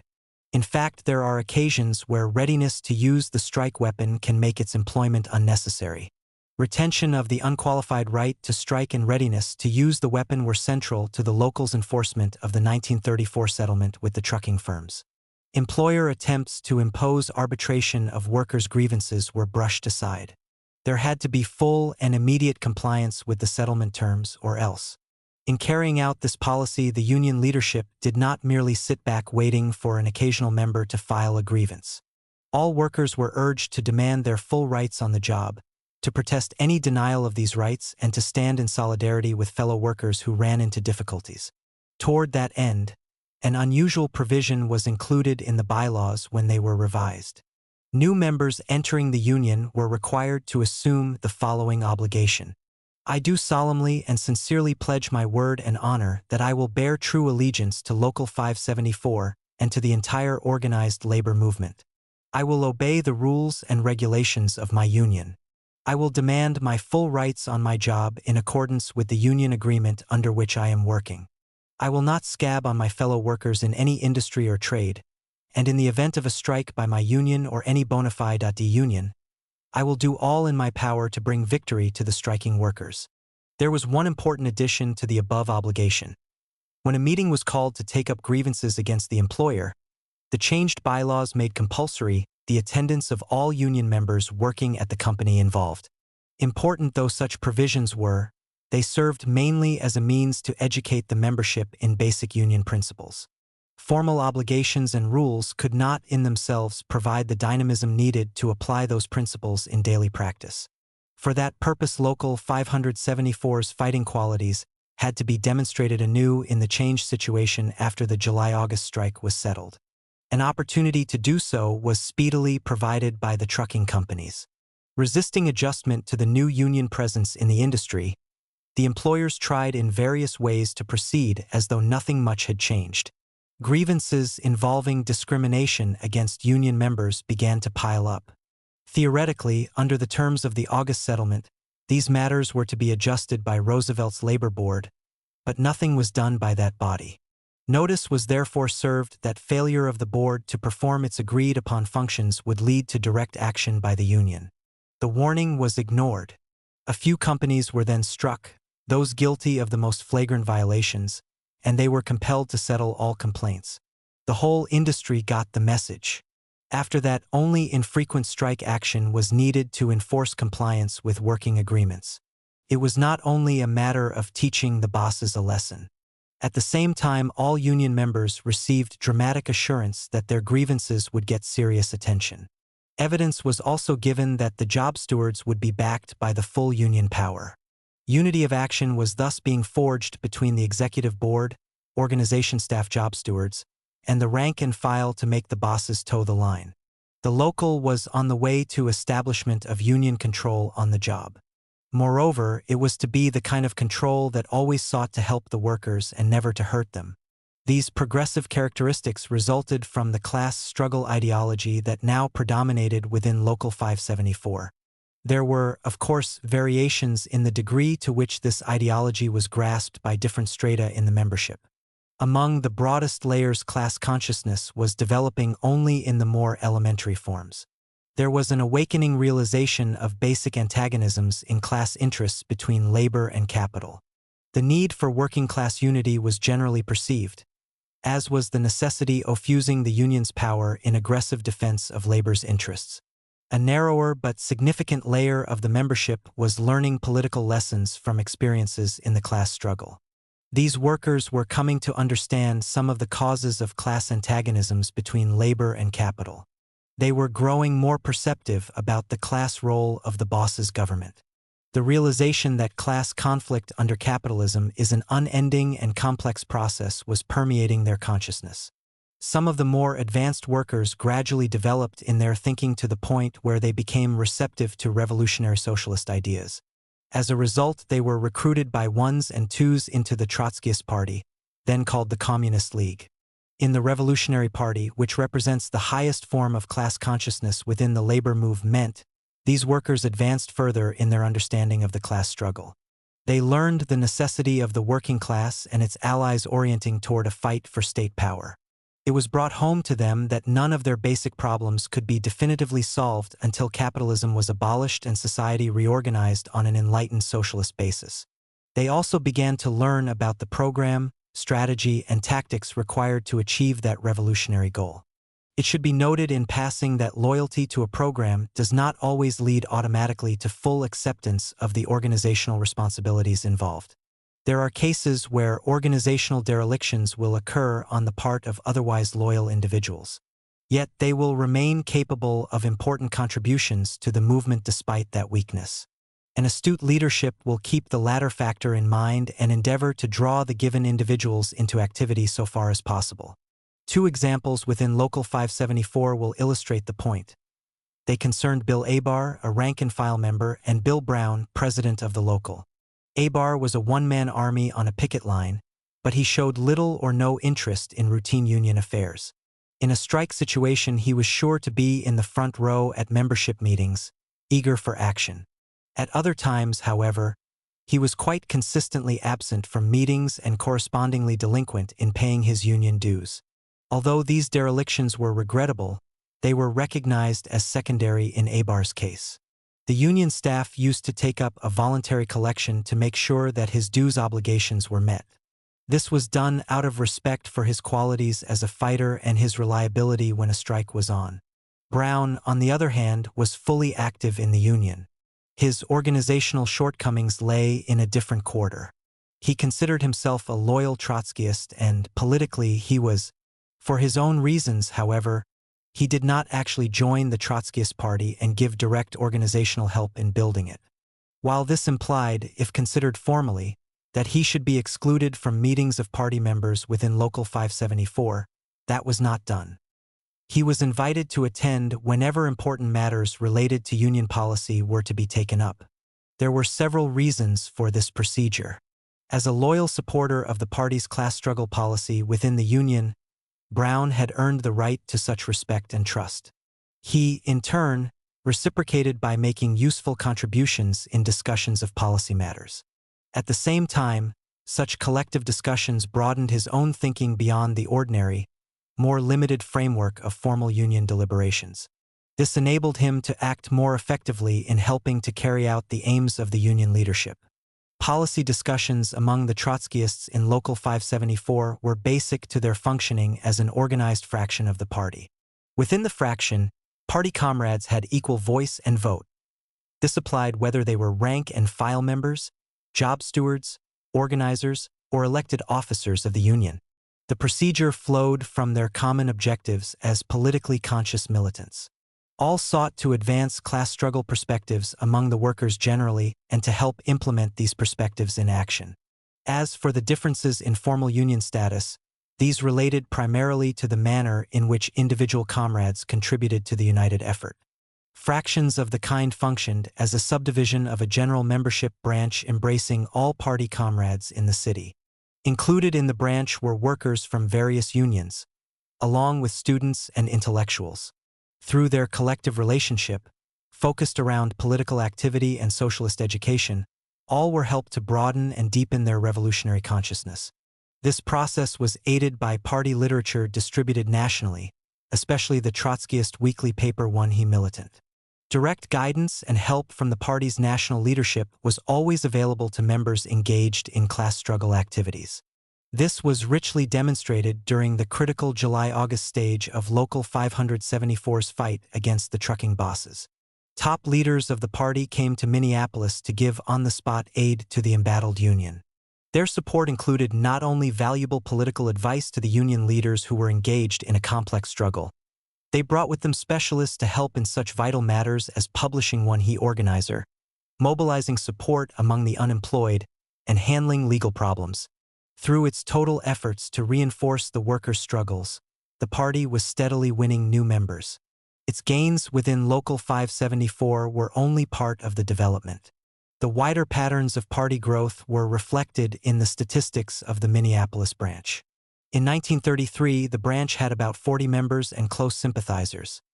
By the end of 1934, the figure had more than doubled to about 100. Advances were also being made nationally, as symbolized by a particularly significant event. Late in 1934, the Communist League fused with the American Workers' Party to establish a new organization called the Workers' Party of the United States.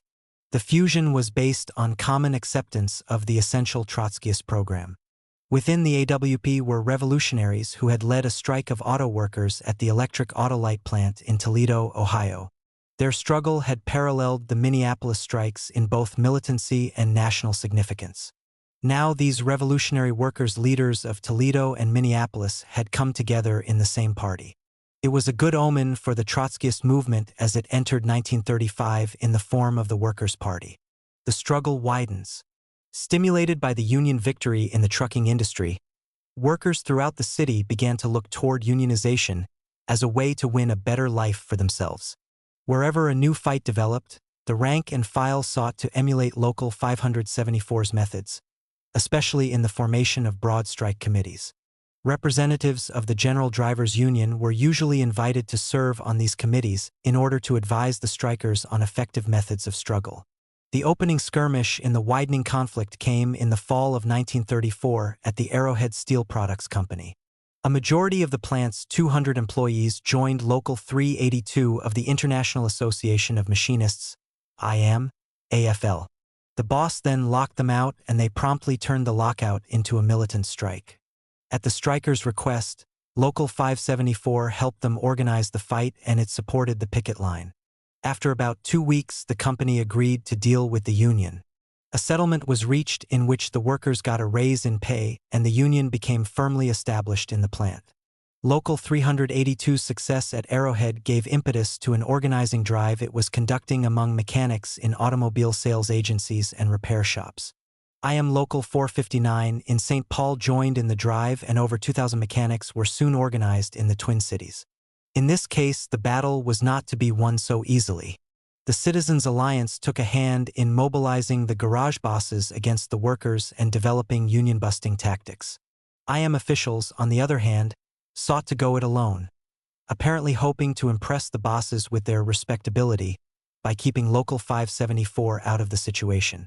In order to present an image as labor statesmen, the union leaders began by seeking a representation election through the labor board. The assumption seemed to be that a union victory in such an election would compel the bosses to come to terms with it. But things didn't work out quite that way.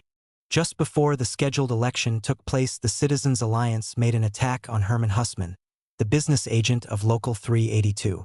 It took the form of court action to block the issuance of citizenship papers to Hussman, based on an attempt at character assassination. This anti-union ploy aroused general labor support to Herman's defense, and in the end his papers were granted. Despite the smear campaign, the IAM won the collective bargaining election. After that, the garage bosses agreed to meet with union representatives, but they refused to make any concessions to the workers. In fact, they still contended that union recognition remained the primary issue. As a consequence, the auto mechanics voted to strike all garages in the Twin Cities on January 3, 1935.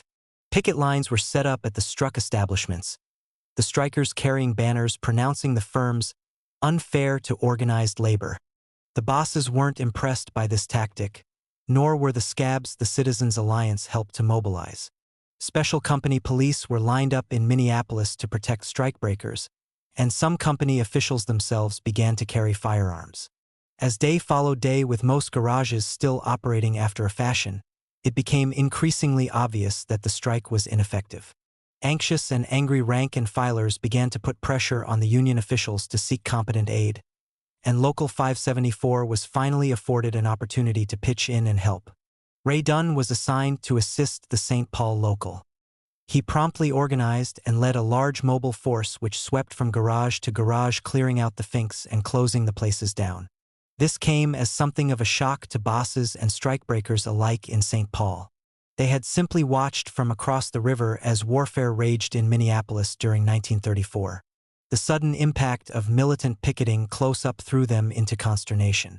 Few attempts were made thereafter to reopen struck places. As a result, the walkout remained relatively peaceful in that city until a settlement was reached. In Minneapolis, the situation was different. We were up against our old enemy, the Citizens' Alliance, and the fight had to be organized accordingly. Jack Maloney and I were sent to help Local 382, along with George Drian, who had served on our 1934 strike committee. The Mechanics Committee made me tactical director of picketing operations. Maloney and Drian were assigned to organize cruising picket squads along the lines developed earlier by Local 574. Our first objective was to streamline the union's operational facilities. A commissary capable of serving hot food was set up in the headquarters. This made it possible for the strikers to eat regularly and at the same time to keep themselves available for duty. Since we intended to challenge the strong-arm tactics used by the bosses, emergency hospital facilities were also installed. A strike bulletin was printed to publicize the workers' cause. It carried out in the form of a special edition of Labor Review, the Central Labor Union's official organ. The policy of maintaining picket lines at all struck garages was continued in order to keep tabs on company activities. Wherever trouble developed, however, cruising picket squads were now rushed to the scene to present a strong union presence. Our object was to halt scab operations, and the strikers fought hard to attain that objective. In the clashes that quickly developed, the bosses viciously confronted the strikers. At one garage, a special cop shot 3 pickets: Claire Hogan, Burns Powers, and Everett Lindfors. The first 2 received leg wounds and the third was shot in the face. Beaufort Eastman was hit in the thigh, H.W. Collins in the hand, and Louis Lumeau in the leg. Refusing to be terrorized, the strikers disarmed the 2 gunmen and halted the scab operation that was going on. Police Chief Johannes, who had earned the name Bloody Mike in 1934, then moved in to attack the boss's victims. He ordered the arrest of peaceful pickets for disorderly conduct. Despite the violence used against them, the strikers were effectively closing down the struck garages. Their position was further strengthened when, on January 16th, the St. Paul garage owners made a settlement with Local 459. However, the Minneapolis bosses stubbornly resisted these pressures and continued to hold out against the union.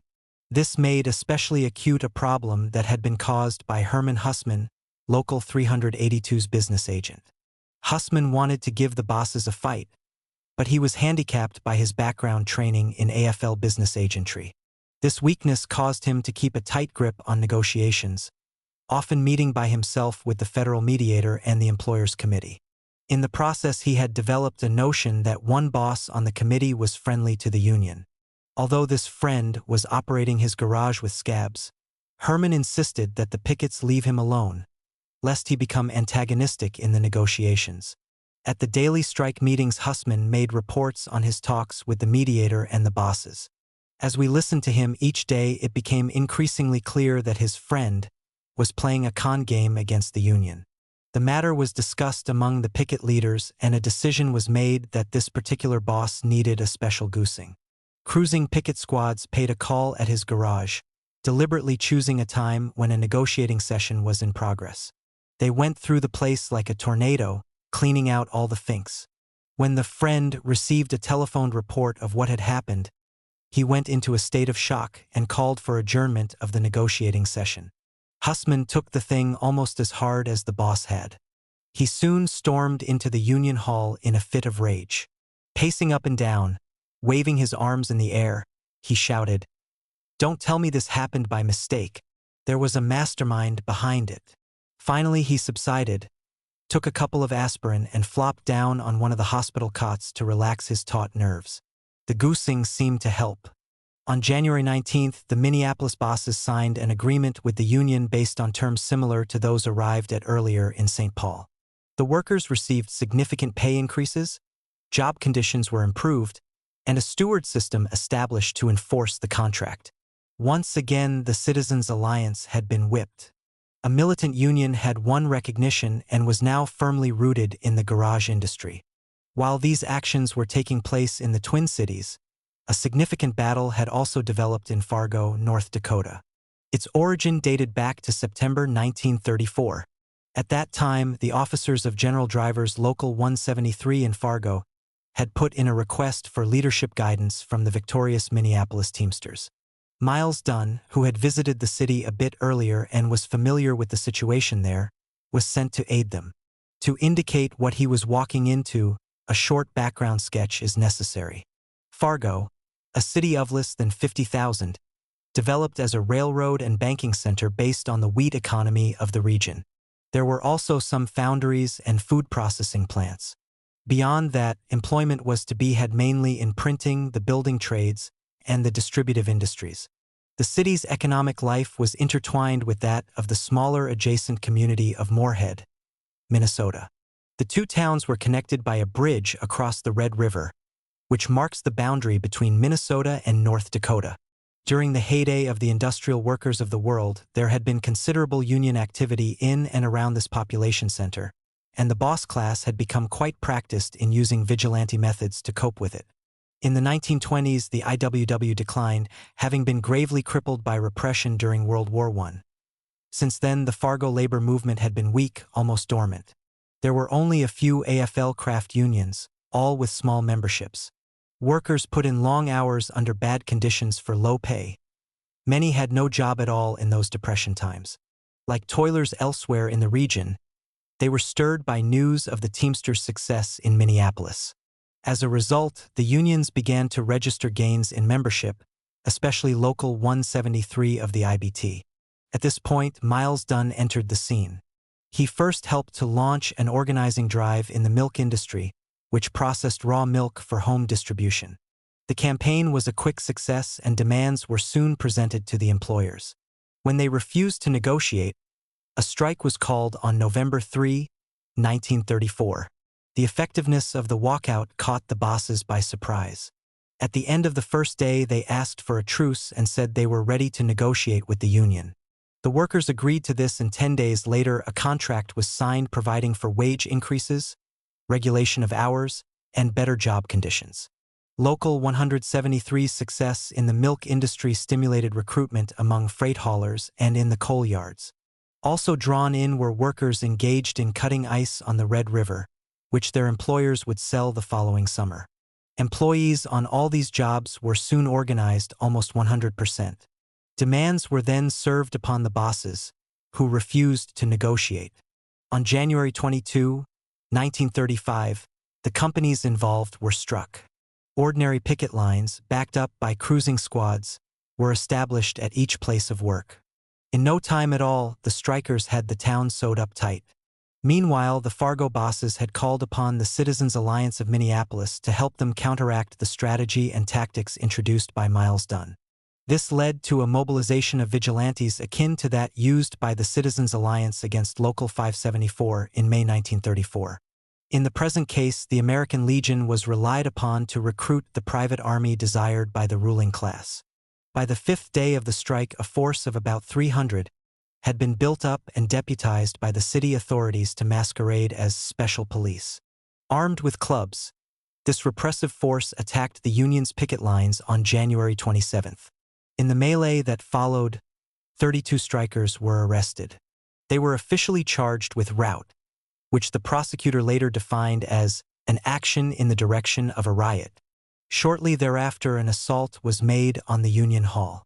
At the time, there were about 75 men on the premises, along with a score of women and children.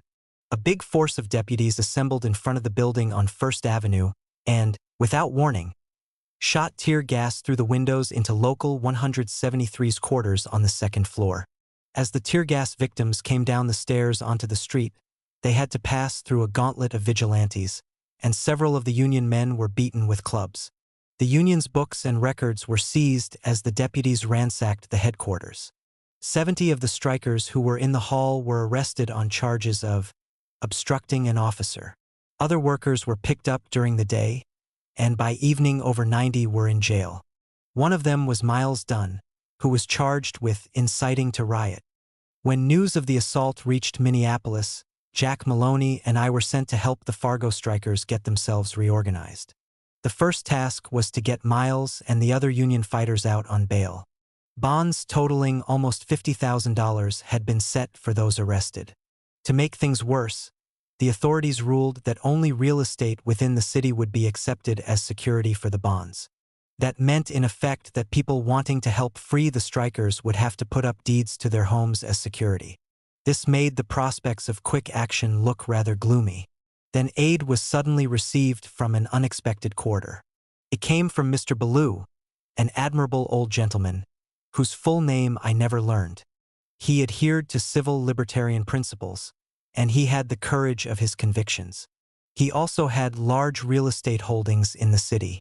Brushing aside the indignation his action caused among well-to-do acquaintances, He set out to demonstrate his angry disapproval of the way in which the bosses were violating the workers' democratic rights. Mr. Ballou put up his own property as security for bond, piece by piece as required, until all the strikers had been freed from jail. Miles Dunne was among those released on bail, but with a proviso that he must leave the state. He simply went across the bridge to Moorhead, which is in Minnesota. This kept him available for consultation, even though it was no longer advisable for him to enter Fargo, where the action had to take place. Our second major task was to help rally wide support for the strike. Twin projects were set into motion toward that end. Steps were taken to issue a printed strike bulletin setting forth the workers' cause. It would then be used as a means of building up a mass rally to protest against the violence of the ruling class. At the outset, we were unable to get the bulletin printed in Fargo. Not a single firm would accept the business. Even the officials of the AFL Printers Union refused to help. They timidly argued that publication of the projected bulletin would antagonize the police. So William Cruden, president of Local 173, and I set out into North Dakota seeking a place that would do the work for us. We drove over 50 miles west of Fargo before we found a printer who would take the job. "Where's your copy?" he asked. "We'll write it for you now," we told him. "And we're in a hurry to get the job done." He gave us pencils and some long sheets of paper used to pull galley proofs. We started to write. As soon as the first page of copy was ready, we handed it to the printer, who ordered it set on the linotype machine. We kept writing and passing the copy to the linotype operator, page by page. Finally he said, "You can quit now. You've got enough for the 2-page tabloid you want." We relaxed over our first meal of the day while the press work was done on the strike bulletin. Then we rushed back to Fargo with the bundles of the paper and received a jubilant greeting. The union had beaten the printing boycott. Now the strikers could get their side of the story out to the people of the city. Meanwhile, Jack Maloney and Austin Swald, secretary-treasurer of Local 173, had been making preparations for the mass meeting. They had bludgeoned some of the AFL officials into helping them get a suitable hall. Bill Brown had agreed to come from Minneapolis to make the main speech. All it now took was use of a rubber stamp giving the time and place of the rally, and the bulletin could be employed to help build a good turnout. The meeting was a success. Attendance was large, with rank-and-file members present from most of the city's trade unions. Brown gave one of the fighting speeches for which he had become famous, and the workers loved it. They cheered him loudly. The strike continued thereafter with renewed vigor, and the picket lines became larger. As picketing activity resumed, preparations also began for the upcoming trials of strikers who had been arrested. Local 574 took the initiative from Minneapolis in building a regional defense movement in their behalf. Francis Heisler, a Chicago labor lawyer and Trotskyist sympathizer, was retained as chief counsel for the defendants. 2 Fargo lawyers, Quentin Burdick and Lee F. Brooks, collaborated with him. The trials began February 13, 1935, before a prejudiced and hostile judge by the name of Paulson. A packed jury sat in judgment over the worker victims of the capitalist-engineered vigilante attack. Heisler was a battler, and he went after state's attorney Bergeson hammer and tongs. His slashing attack compelled Bergeson to move for dismissal of cases involving workers charged with obstructing an officer and with rout. Judge Paulson found it necessary to grant the motion. Only 16 of those arrested actually went to trial. 13 rank-and-file unionists among them were accused of rioting. Cruden, Swald, and a third officer of Local 173, Hugh Hughes, were charged with inciting to riot. All were convicted. Each of the 13 rank-and-filers received a 2-month jail sentence. Cruden, Swald, and Hughes got 6 months each at hard labor.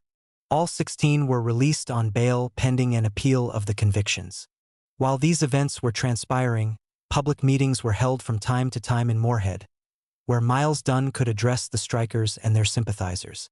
His talks were then featured in Local 173's paper. By this time, the paper was being printed in Fargo. Mass pressure on officials of the AFL printing unions induced them to help make that possible. The union organ was now coming out weekly as the Gate City Labor Review. Its regular appearance served to promote mounting support to the strike. Milk drivers in Local 173 put in all the time they could on the picket lines. Help came from rank-and-file printers and building trades workers. Faculty members and students at an agricultural college in the city gave assistance. Unemployed workers joined the picket lines in significant numbers. Backing was received from the Farmers' Holiday Association and the Farmers' Union. Militants among the farmers put up signs along the roads leading into Fargo. They read, "Scabtown. Stay away. Don't trade in it." The boss class countered with a smear campaign against the strike in the columns of the Fargo Forum, the local capitalist daily which had an extensive rural readership. Preachers denounced Local 173 in their Sunday sermons. Using this slander campaign for a cover, the trucking companies got anti-picketing injunctions from compliant judges in an effort to hamstring the union. At this point, D.J.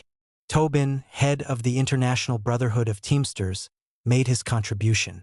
Toward the end of March, he revoked the charter of Local 173 for alleged non-payment of per capita taxes to the International. It was not enough for him that this criminal act purported to outlaw the strikers from the labor movement. He issued statements to the Fargo Forum, a capitalist newspaper, denouncing Miles Dunne and the officers of Local 173. At the same time, he demanded that the local be expelled from the Fargo Trades and Labor Assembly, the central body of the city's AFL unions. The strikers reacted to Tobin's attack with grim rage, as did many others in the local AFL movement. Delegates from the teachers' union took the lead in opposing Tobin's efforts to have Local 173 expelled from the Trades and Labor Assembly. In the end, however, the conservative AFL business agents managed to carry out Tobin's dictate and oust the victimized IBT local from the assembly. Ironically enough, this blow came at a time when new developments were about to lend aid to the strikers' cause. Widespread expressions of resentment over the brutal tactics of the Fargo bosses were making it uncomfortable for members of the North Dakota legislature. Finally, that body felt constrained to launch an investigation of the vigilante assault on the strike headquarters. This in turn put pressure on the state Supreme Court, as shown by its reversal later on of the guilty verdicts against Cruden, Swald, and Hughes on charges of inciting to riot. Unfortunately, these developments came too late to have any real effect on the union's struggle. The strike had already been broken, thanks primarily to Tobin's stab in the back. As things now stood, the workers in Local 173 could only strive to keep their union afloat and wait for a chance to renew the fight against the trucking bosses. Broadening the left wing. Expansion of the labor upsurge opened the way to extend the left wing into wide trade union circles. Local 574 took the initiative in this step, which was welcomed and needed by many union militants. Diverse leadership problems had arisen as the tempo of unionization in the region gained momentum. Well-intentioned officials of new organizations usually lacked experience, and as a rule they had only limited understanding of the class struggle. These handicaps could cause them to falter in times of crisis and make costly blunders. There were also various cases in which militant workers had difficulties with conservative officials sitting on top of existing unions that were experiencing new growth. This general situation called for the development of organized cooperation among trade unionists who wanted to fight the bosses. Potential leaders needed help from skilled fighters so they could better qualify themselves to guide the workers in struggle. Collective discussion of problems and comparison of experiences was, therefore, on the order of the day. It was toward this end that Local 574 sought to bring together militants in both AFL and independent unions. One of the main forces drawn into such collaboration was the Independent Union of All Workers, IUAW, in Austin, Minnesota. The union had established itself through a bitter struggle at the Hormel meatpacking plant in that town. Since the AFL was virtually non-existent in the vicinity, it then proceeded to draw most of the town's other workers into its ranks.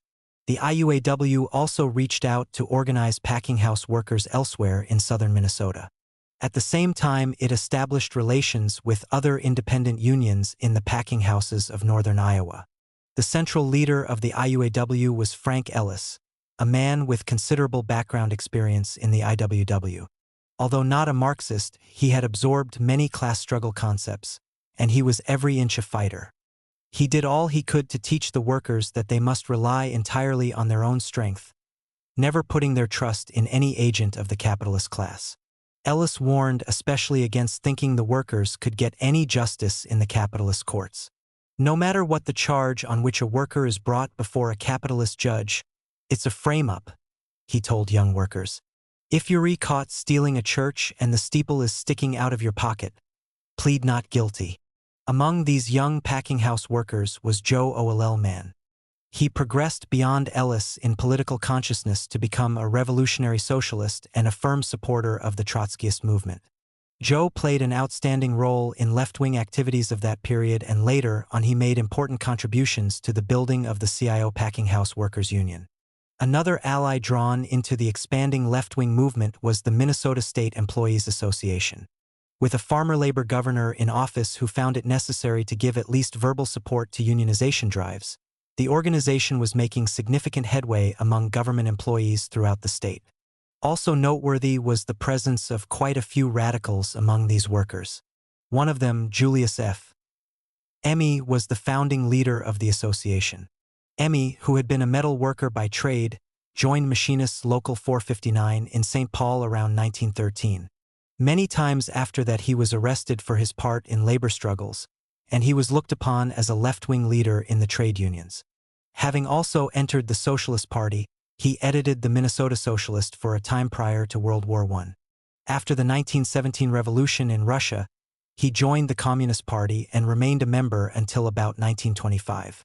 Later he came to consider himself a Trotskyist, even though he did not formally join the Revolutionary Socialist movement. By 1928, Gimmie had become thoroughly blacklisted in the St. Paul metal industry, which caused him to go jobless until 1930. At that time he managed, through influence resulting from his role as one of the founders of the Farmer Labor Party, to secure an appointment from Governor Olson as Secretary of the State Industrial Commission. It was from the vantage point of this post that he had set out to organize the state employees. Then, in 1935, he was fired by the commissioners for publicly criticizing a judge's conduct in a strike. Although Gimmie died in October 1935 at the age of 56, he was able during the last months of his life to make some of his most important contributions to the movement. Henry Schultz served as state organizer of the Minnesota State Employees Association. He was a railway brakeman by trade, but in those Depression times his low seniority standing as a young worker afforded him little employment at the occupation. So in 1934 he pitched in to help Local 574 and played a prominent role in the July-August strike. His close association with the strike leaders also led him to join the Trotskyist movement. After the battle was won, he continued to do what he could to help Local 574. However, the main portion of his time was now spent in organizing state employees. Collaborators in left-wing activity were to be found in other quarters as well. They included various railroad and building trades militants in Minneapolis, along with young veterans of the garage strike, workers with radical backgrounds in Duluth, Minnesota, and on the Mesabi Iron Range, and the young leaders of the Fargo strike. A preliminary conference of left-wingers was held in St. Paul in November 1934. Representatives came from about 15 AFL and independent unions. All union officials in attendance were acting with the approval of their executive boards. The Communist Party also turned up with all the people it could muster, hoping to capture the conference. Each individual Stalinist claimed to represent some paper organization, a gimmick they were good at inventing for such occasions. When speaking, they would begin, "In the name of 6,000 iron miners on the Mesabi Range," or with some equally fictitious claim of being a tribune for a large formation of workers. But their ploy didn't work. Too many were present who knew all about the unprincipled methods used by the Stalinists, and they were firmly put in their place. Getting down to serious business, the conference adopted a 6-point program for the building of the left-wing movement. It included recognition of class struggle realities in all union activity, opposition to any and all forms of class collaboration with the bosses, working class solidarity and reciprocal aid in labor struggles, advocacy of the industrial form of union structure, organization of the unemployed with full trade union support, development of educational programs for the working class. A period of contact work on the basis of these perspectives led to the convening of a larger left-wing gathering in Minneapolis on April 13, 1935. At that time, a formal structure was initiated known as the Northwest Labor Unity Conference, NLUC, to rebut in advance charges of setting up a dual federation, which could be expected from conservative AFL officials. The aims and functioning of the NLUC were carefully explained to the whole labor movement. The new left-wing formation duplicated nothing, it was pointed out, and replaced nothing. It did nothing to disturb the existing unity of the movement. Organizational affiliation was not permitted.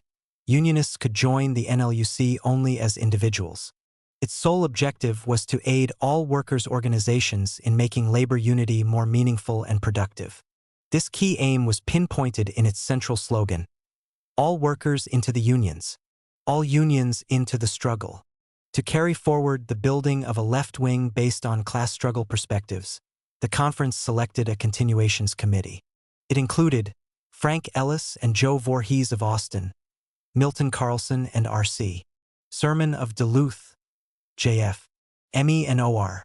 Votow of St. Paul, William Cruden of Fargo, Ray Dunne, Carl Skoglund, and myself of Minneapolis.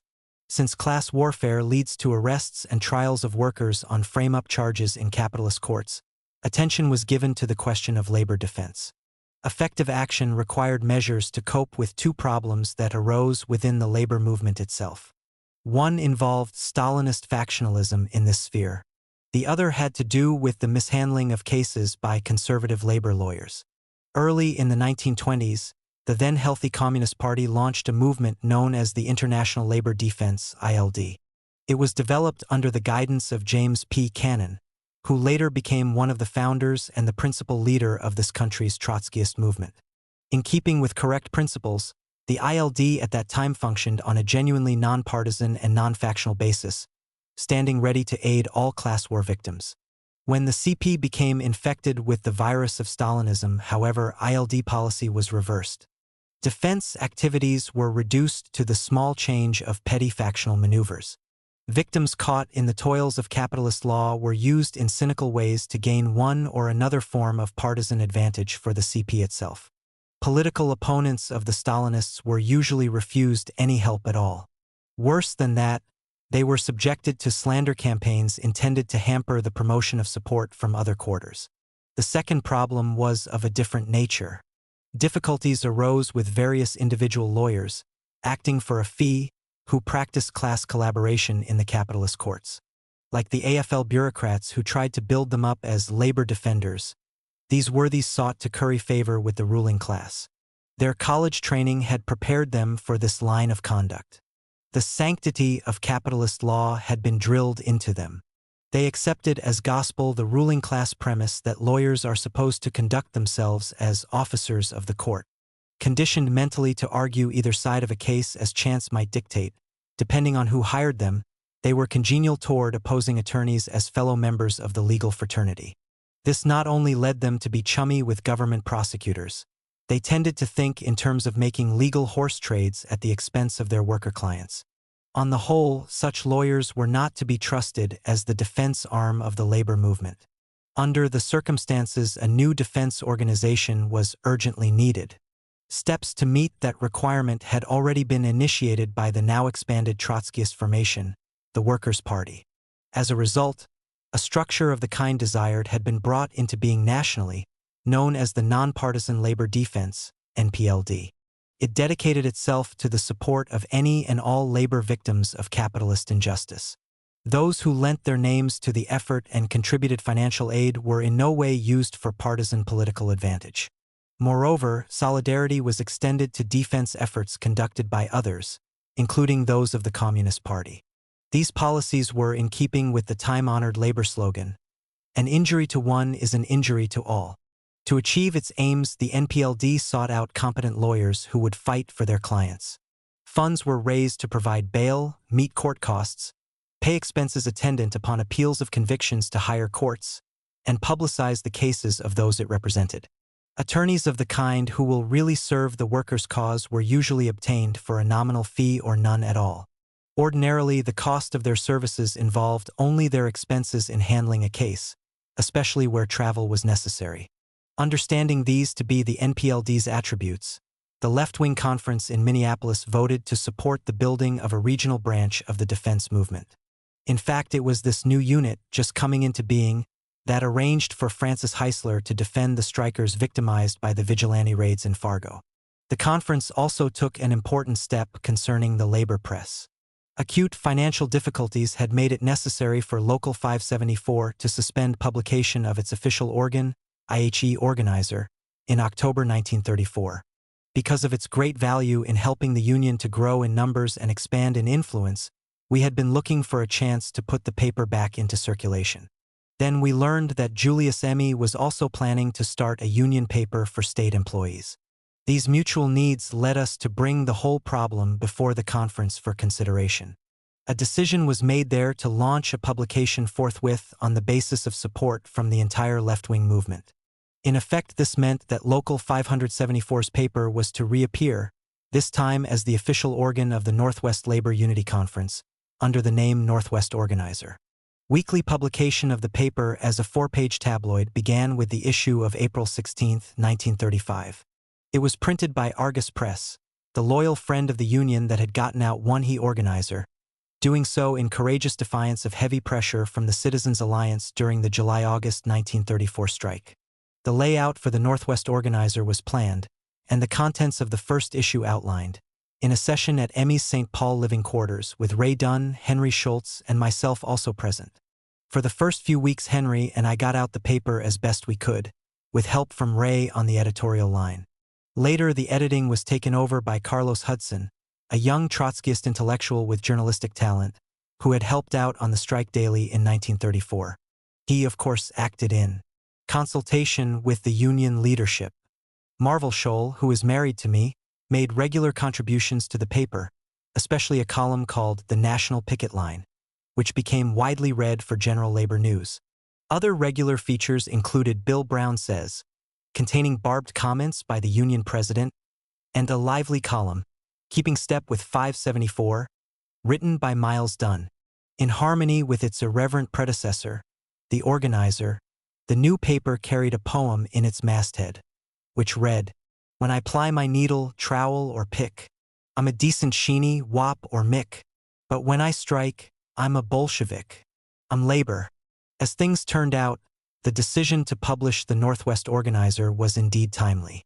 Local 574 was about to get the Fargo treatment from Tobin. Without the paper, there is some doubt that the Union could have weathered the storm that was soon to descend upon it. Tobin declares war. From the outset of the Trotskyist campaign in Local 574, it had been clear that a head-on clash with the president of the International Brotherhood of Teamsters was inevitable. Tobin based his general line on collaboration with the ruling class, his execution of the policy taking some of the crudest forms. Organizationally, he was a craft unionist of the old AFL school. Within the IBT, he ran things with bureaucratic arbitrariness, giving short shrift to anyone who crossed him. This put him squarely in opposition to the course now being followed in Local 574, whose general line was shaped in accordance with the realities of class struggle. Structurally, the local was breaking away from the outmoded craft form and moving toward organization along industrial lines.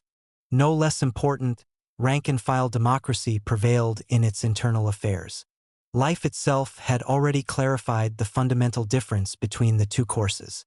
In connection with the 1934 coal strike, Tobin had sought to inject procedural obstructions that would have hamstrung the local if he had gotten away with them.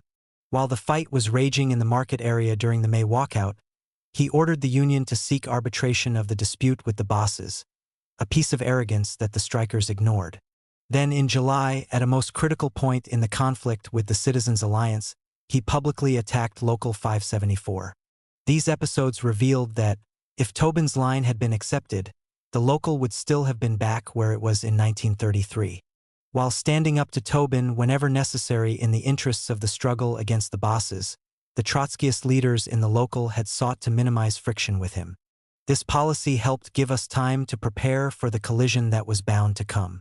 During the strikes, we had still been in the process of setting into motion forces that could be developed beyond his power to control.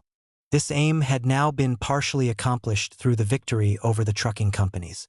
We had emerged from the fight with a body of seasoned troops capable of giving a good account of themselves. Yet we still needed a breather so that the Union could recuperate from the wear and tear of the long battle. It would also help to have the widening class struggle in the region become more advanced before internal Union trouble arose. For these reasons, we were in no hurry for a showdown with the IBT dictator. At the moment, we were most vulnerable on the question of per capita taxes owed to the International. Unjust though Tobin's demands were in this regard, since he had acted to hurt the local instead of helping it, we acknowledged our debt and simply asked for time to clear it up. This was much like paying blackmail, but it was better than having trouble with him over such a matter. In that period, IBT locals were assessed per capita taxes of 30% on each monthly payment of membership dues and $1 on initiation fees for new members. Moreover, Tobin demanded that his tax come right off the top of dues collections. It meant taking a big bite out of Local 574's revenue from monthly dues of $1.60 and a post-strike initiation fee of $3. To make things worse, the local was saddled with heavy debts that had accrued during the long strike struggle. Money was owed to doctors and hospitals for the care of wounded pickets. Grocers, butchers, and dairies had to be paid for supplies furnished on credit during the strikes. Debts of that kind amounted to over $10,000. Funds were also needed for economic aid to injured members who had not yet been able to return to work. Frida Ness, whose husband Henry had been killed on Bloody Friday, and her 4 children had to have financial help. In fact, these not Tobin's taxes were the obligations that we met right off the top of dues collections. At the same time, the Union had to be kept in operation. Things like hall rent and other general expenses had to be paid. Even at an average weekly wage of about $18, it was not easy to provide funds for the necessary staff of organizers. To round out the picture of the local's financial bind, it should be added that when I took office as Secretary-Treasurer, the cash on hand was less than $800. There were also exceptional problems concerning the raising of money through payment of membership dues. Although some 7,000 workers had signed up in Local 574 during the strikes, this figure had now dropped. A considerable number had come from jobs clearly outside the local's jurisdiction, and they had to be transferred to other AFL unions. This still left a few thousand who properly belonged in the organization, but many of them were experiencing personal difficulties. As a result of these combined factors, total monthly dues payments fell to as low as $900 in the immediate aftermath of the strikes. The workers' personal troubles were, of course, of an economic nature. After going for weeks without pay, they had fallen behind in house rent. Bills had accumulated for groceries, medical care, and other necessities. Most families were in need of new clothing, especially with the children returning to school after the summer vacation. In some cases, these problems were aggravated because only part-time work was available. There were also instances where workers on seasonal jobs had been temporarily laid off. Now that the union had beaten the trucking bosses, the workers felt that personal economic needs of such urgency had to come first. Consequently, they gave these matters a certain priority for the time being over the payment of union dues and certainly over Tobin's money demands upon the local. My records as Secretary-Treasurer show that Local 574 paid Tobin about $3,500 in per capita taxes during 1934. This figure stood in sharp contrast to the $400 he had received in 1933, which reflected the local stagnant condition before the big organizing drive got underway. As matters stood after the strikes, however, we still owed him around $3,000 in back taxes. Not wanting trouble on this score, we intended to pay it. Our aim was to corn as close as we could to keeping current per capita taxes paid and at the same time to gradually whittle away at the back debt. On October 20, 1934, I wrote to Thomas L. Hughes, General Secretary-Treasurer of the IBT, who assisted Tobin in presiding over the Union from their ivory tower in Indianapolis, Indiana. In the letter, I informed him of our difficult situation and of our intention to clear up the tax debt as soon as we could. He sent a terse reply saying that these matters must be called to the attention of the General President. Am referring your letter to him, and no doubt you will hear from President Tobin on this matter. Weeks went by without any further word from Indianapolis. This naturally made us suspicious that something was being cooked up against the local, and we tried to take protective measures. A letter was sent on December 3, 1934, to Emory Nelson, secretary of the Teamsters Joint Council in Minneapolis. The council was a delegated body made up of the executive boards of the various IBT locals in the city. It was supposed to supervise the activities of these locals, acting in compliance with the laws laid down by Tobin and carrying out his specific directives. After calling attention to our financial crisis, the letter to Nelson concluded, "We do not ask particularly for the donation of funds, but we do ask that the leaders of the Minneapolis labor movement sit down at a conference table with us where we will explain fully and without reservations the exact situation which now obtains, and from this conference we will hope to obtain suggestions and influential support to help us solve our problem. On this basis, we ask that at the earliest possible date a joint meeting of the executive boards of the Teamsters Joint Council, the Central Labor Union and Local 574 be arranged." The joint meeting of the three executive boards took place about a week later.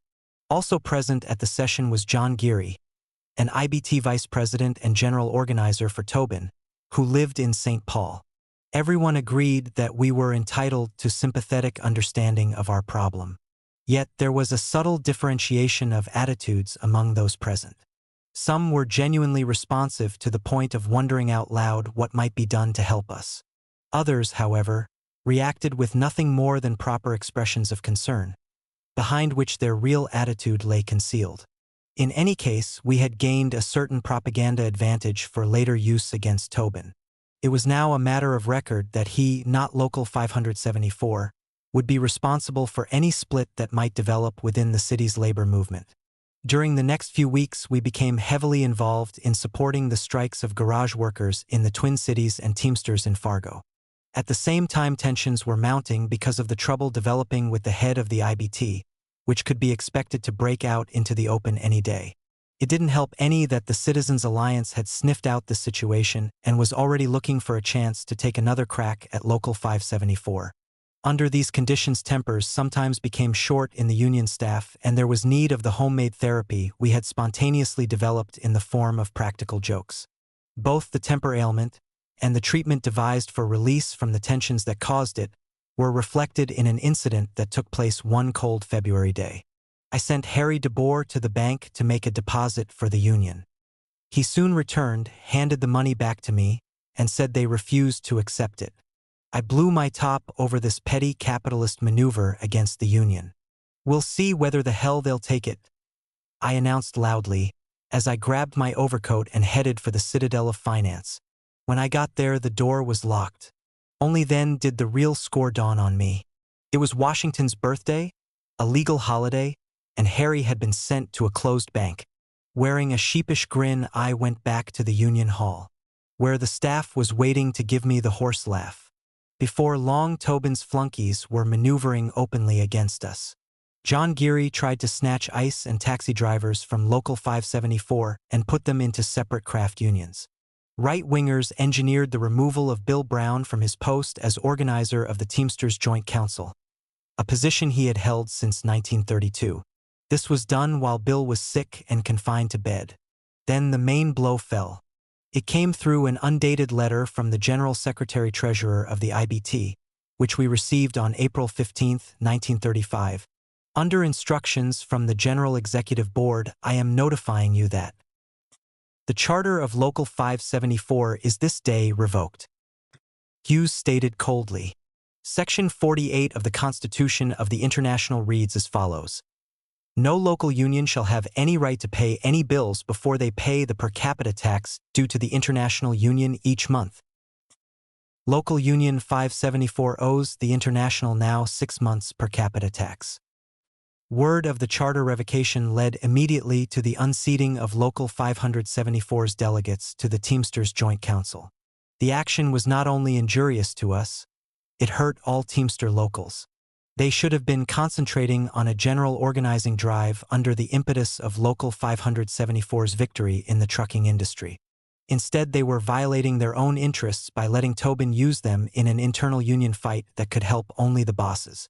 Ignoring the council's action for the moment, we sent Hughes a prompt reply.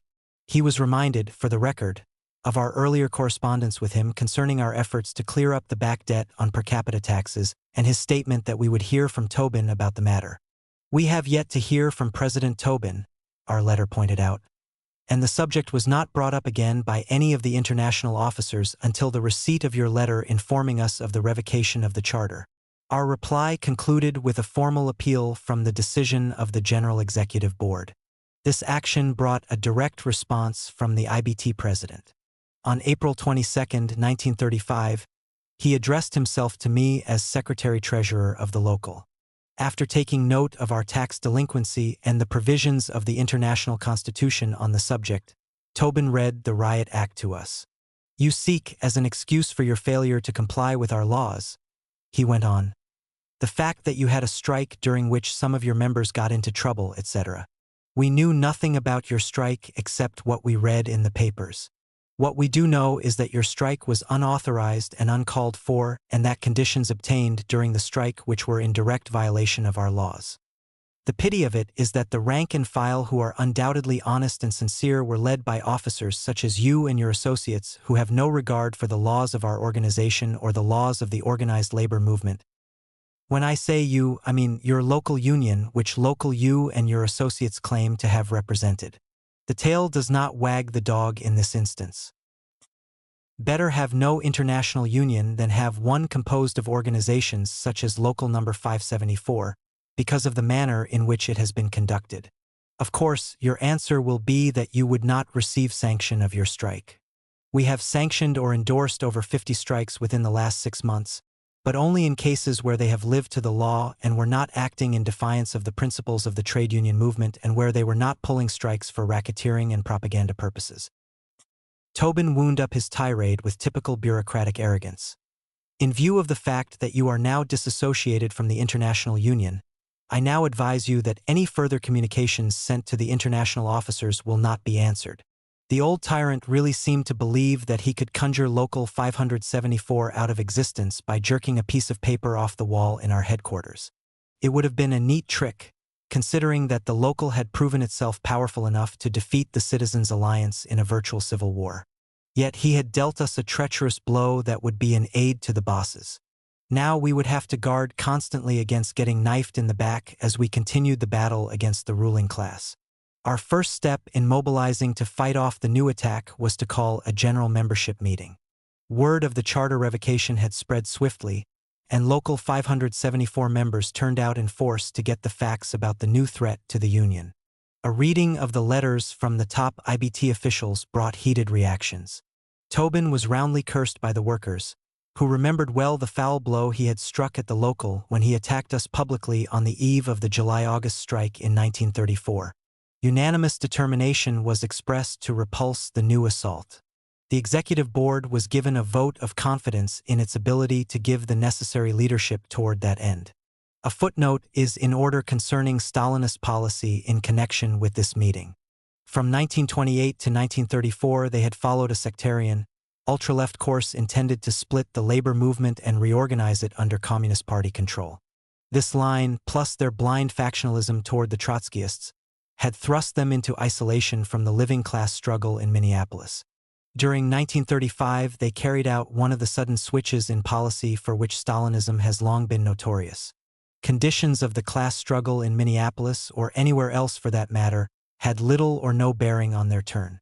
It had been dictated from the Kremlin after Hitler's seizure of power in Germany, which raised a military threat to the Soviet Union.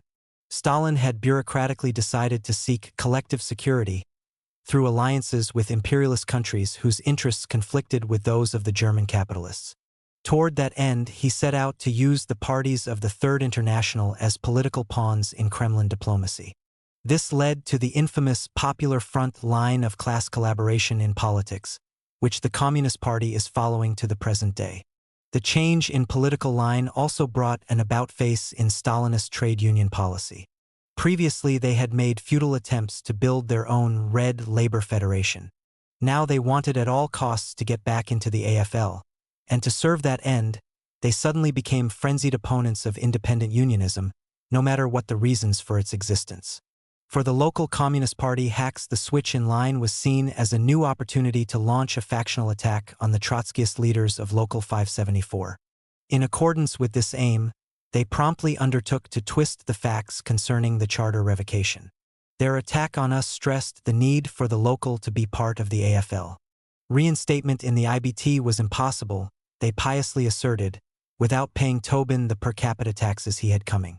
Implying dishonesty in the handling of union finances, they called for a large rank-and-file auditing committee to find out why the taxes had not been paid. The Stalinists began to develop this line through a mimeographed leaflet distributed outside the hall where the charter revocation was reported to the union membership. Their action implied support of Tobin against the local. In a not very subtle manner, they were saying that the only way for Local 574 to get back into the AFL was to remove its leaders. As most workers saw it, that goal put them in league with both Tobin and the Citizens' Alliance in wanting the union beheaded. Even though no one took the Stalinist claptrap seriously, Local 574 did have a vital decision to make as to its future course. The matter required careful thought in the light of existing objective conditions. Labor militancy was still on the rise nationally. Workers in basic industry were pouring into the AFL and bringing pressures for a change to the industrial form of organization in order to fight effectively against the monopoly corporations. But they faced an obstacle within the AFL hierarchy. Die-hard craft unionists were maneuvering to prevent the workers from realizing their objectives. As a result, antagonisms had arisen between the rank and file and the AFL officialdom. This, in turn, was causing a progressive opposition to the old line leaders to take form nationally. John L. Lewis, head of the United Mine Workers, was giving impetus to the trend by stepping forward as an advocate of industrial unionism. At that time, however, no one could be certain what course the developing conflict would take. It could result in an internal transformation of the Federation, or it could lead to a split. Only further events would tell. This meant that at this time Local 574 could find no significant force outside the AFL with which to ally itself. Nor could we plan to go it alone as an independent union, pending the outcome of the internal conflict developing within the existing labor federation. To do so would have thrown us out of harmony with the AFL movement in the city. Right-wing bureaucrats could then have succeeded in gradually thrusting the local into isolation from other organized workers and cutting it to pieces. For these reasons, the executive board decided to recommend a campaign for reinstatement into the IBT. Broad support could be mobilized behind that objective because of the disruptive role played by Tobin. He was violating the spirit of solidarity forged during 1934, which had given new life to the city's trade union movement.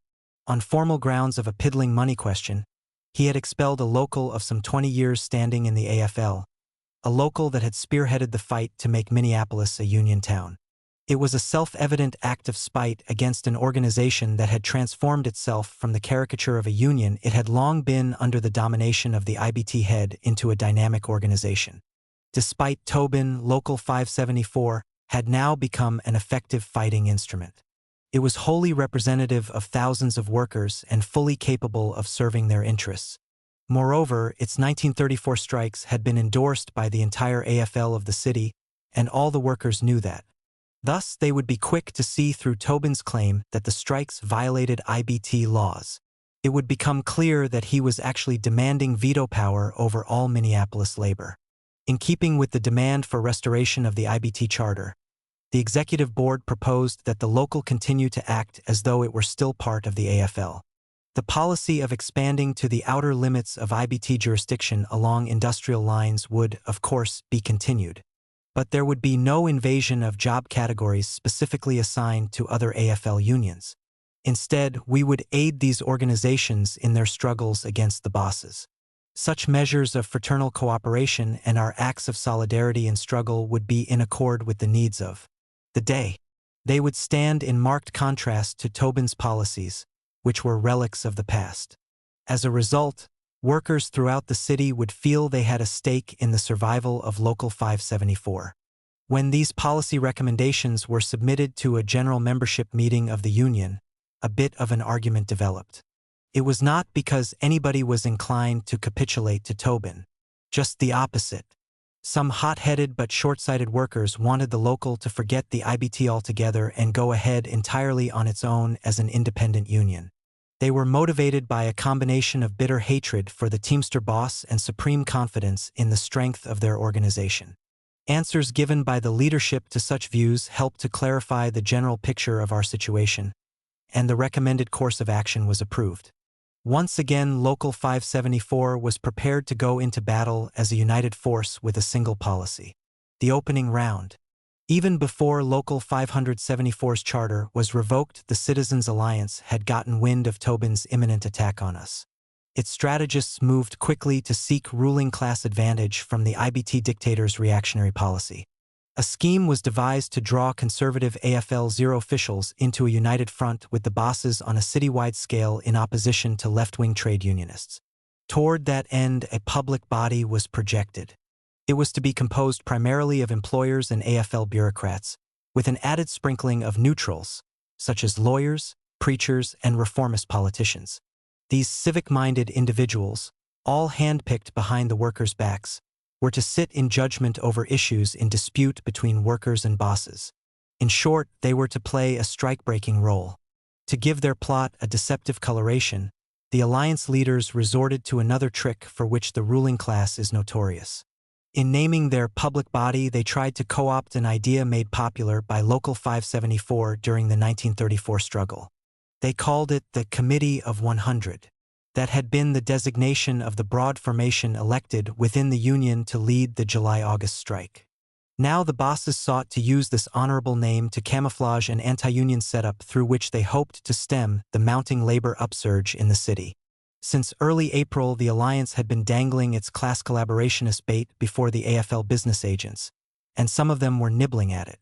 So we went after them in the first issue of the Northwest Organizer, which came out on April 16, 1935. Addressing ourselves to rank and file unionists throughout the city, we warned that the bosses aimed to divide labor's ranks into two factions. To do so, efforts were being made to whip up a lynch spirit against progressive trade unionists. The object was to weaken the workers' power and then launch a union-smashing campaign. If the labor leaders cannot see this for themselves, we urged, it is up to the membership to show them where their interests lie. In the same issue of the Union paper, a report was given of the formation of the Northwest Labor Unity Conference. This vehicle for left-wing cooperation in the trade unions had become even more valuable in view of Tobin's attack on Local 574. During the crucial months immediately ahead, it was to prove extremely useful in the fight for union democracy. Since notice of the charter revocation had arrived only the day before the paper went to press, a big problem confronted us. We had to answer the attack, and the necessary work had to be done quickly.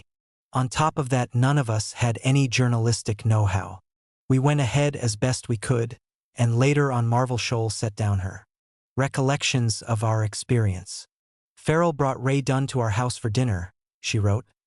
And afterwards we threw me on the old Smith portable we owned, with my then hunt, cuss and peck typing method, began to work. Page after page rolled out, as the two authors expanded points, added new ones, scratched out bad formulations, etc.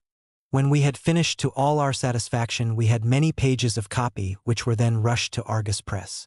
The next day Mother took care of the kids so I could go with Farrell and Ray to the print shop. When we got there, Ace Johnston, the linotype operator, handed us a sheaf of galley proofs containing our editorial statement. He remarked, "There is enough in this one edit to fill your paper for 3 issues. You will have to cut it." We went to a small coffee and joint on the corner to do our job.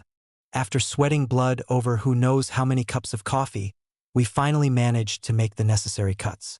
We were learning the hard way how to make a certain amount of spacesuit what had to be said. In the statement that emerged from the apprentice labor's Marvel described, we summarized the background factors involved in Tobin's revocation of Local 574's charter. It was pointed out that the gains for all Minneapolis workers implicit in the 1934 Union victory were now put in jeopardy because the local could not pay its full tax tribute to Tobin. He had rewarded the workers for their splendid fight by giving the entire movement a stab in the back. "The time has come for a showdown," we declared. "The international unions must be shown that they are the servants of the workers and not their masters." Until this is done, a real labor movement cannot be built. Our declaration got a big response among the workers of the city. Many began to agitate for the return of all local charters to the AFL as a protest against Tobin's disruption of the movement, an act he had committed simply to maintain his bureaucratic rule over the Teamsters. Although the spirit behind the idea was commendable, it was not a good tactic. Some local unions would have turned in their charters, but others would not have done so. A disadvantageous split could have developed as a result, and hardened within the movement, one of a far more serious nature than Tobin was able to precipitate on his own. It would be a mistake for the unions to cut themselves adrift from the unification made possible through the AFL. The Northwest organizer advised editorially, "The fight must be carried on in a different manner. First, and most essential, the bureaucracy, which sucks the life-blood from the movement from the top, must be removed.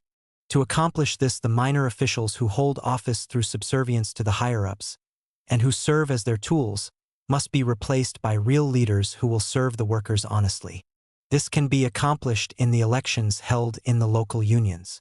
This new leadership, as it gains in numbers, will replace the petty bureaucrats in the central bodies and the state executive councils.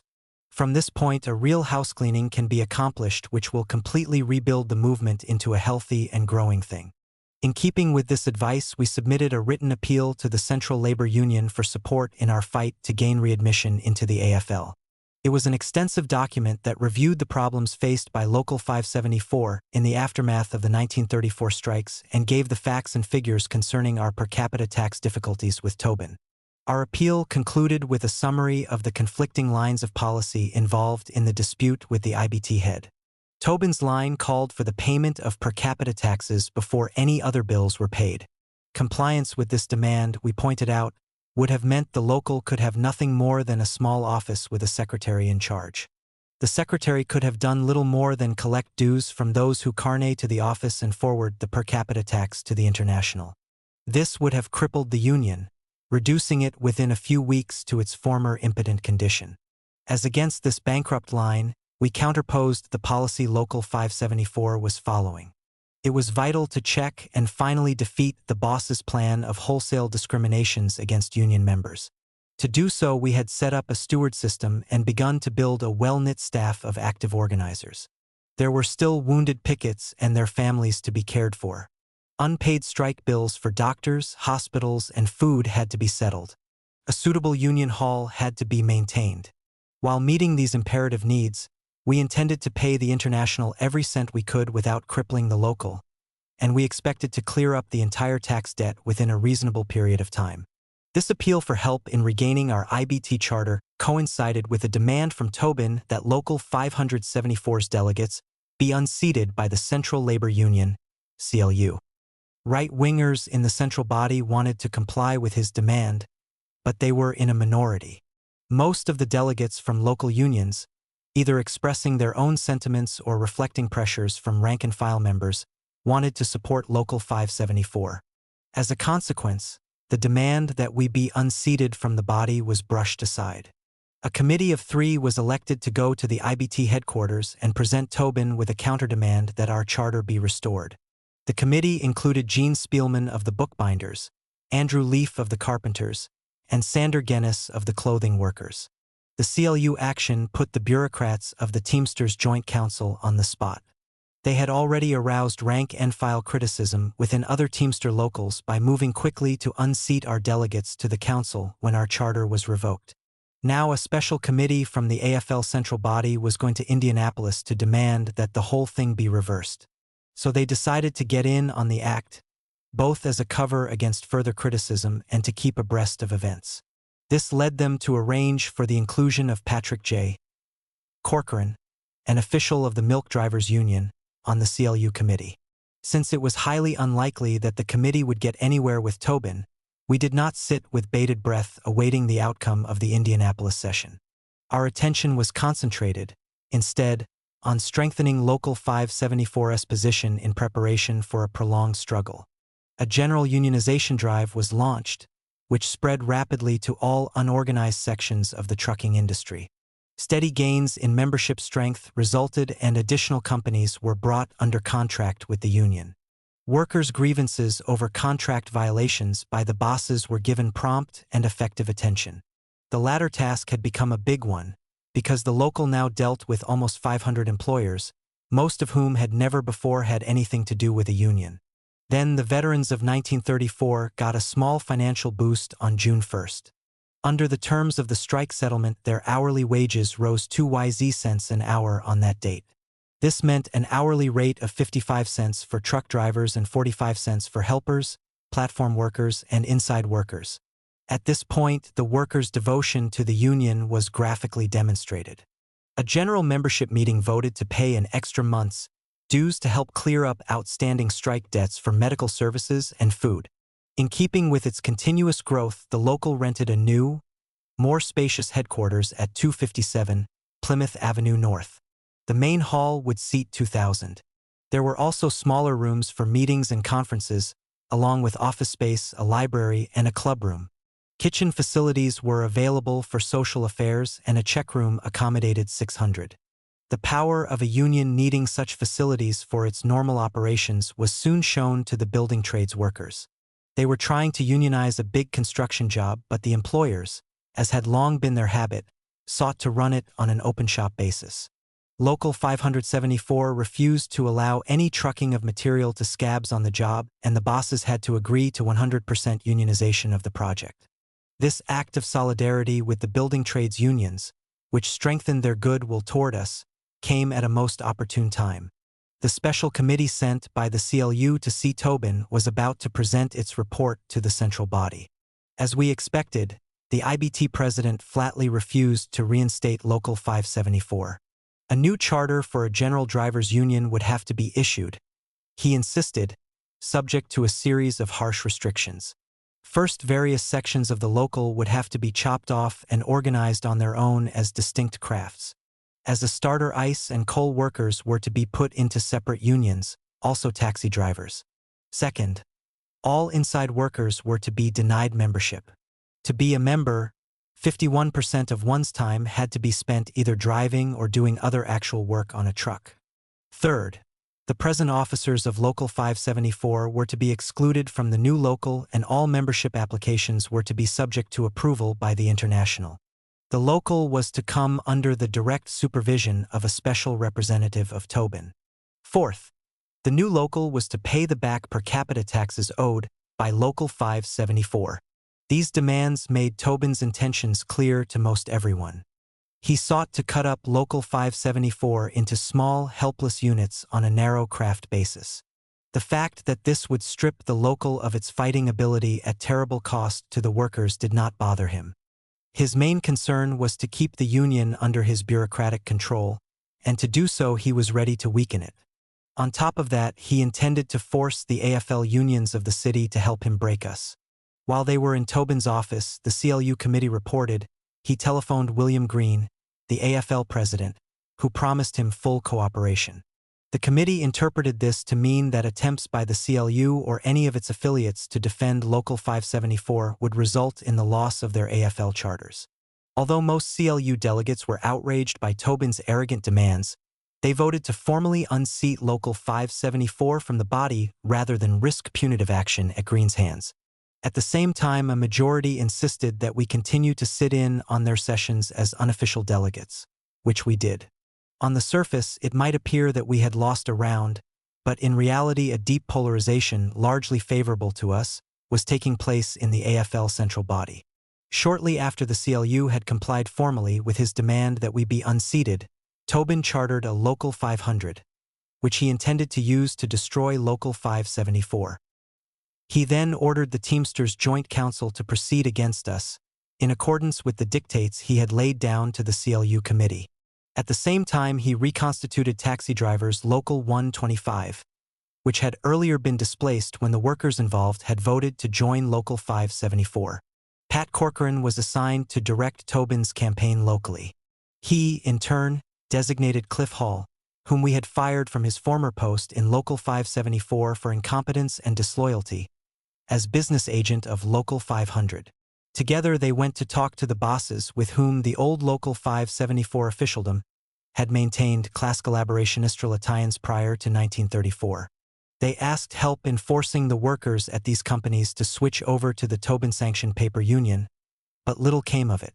Local 500 began what was to be a short life with only 26 members, as compared to over 3,000 in Local 574. Corcoran's line with the bosses was to stress the legitimacy of the new paper union. He also gave assurance that it would take in only responsible members who knew how to get along with their employers. On that basis, he and Hall went to the local Chamber of Commerce to ask help in organizing a safe and sane drivers' local.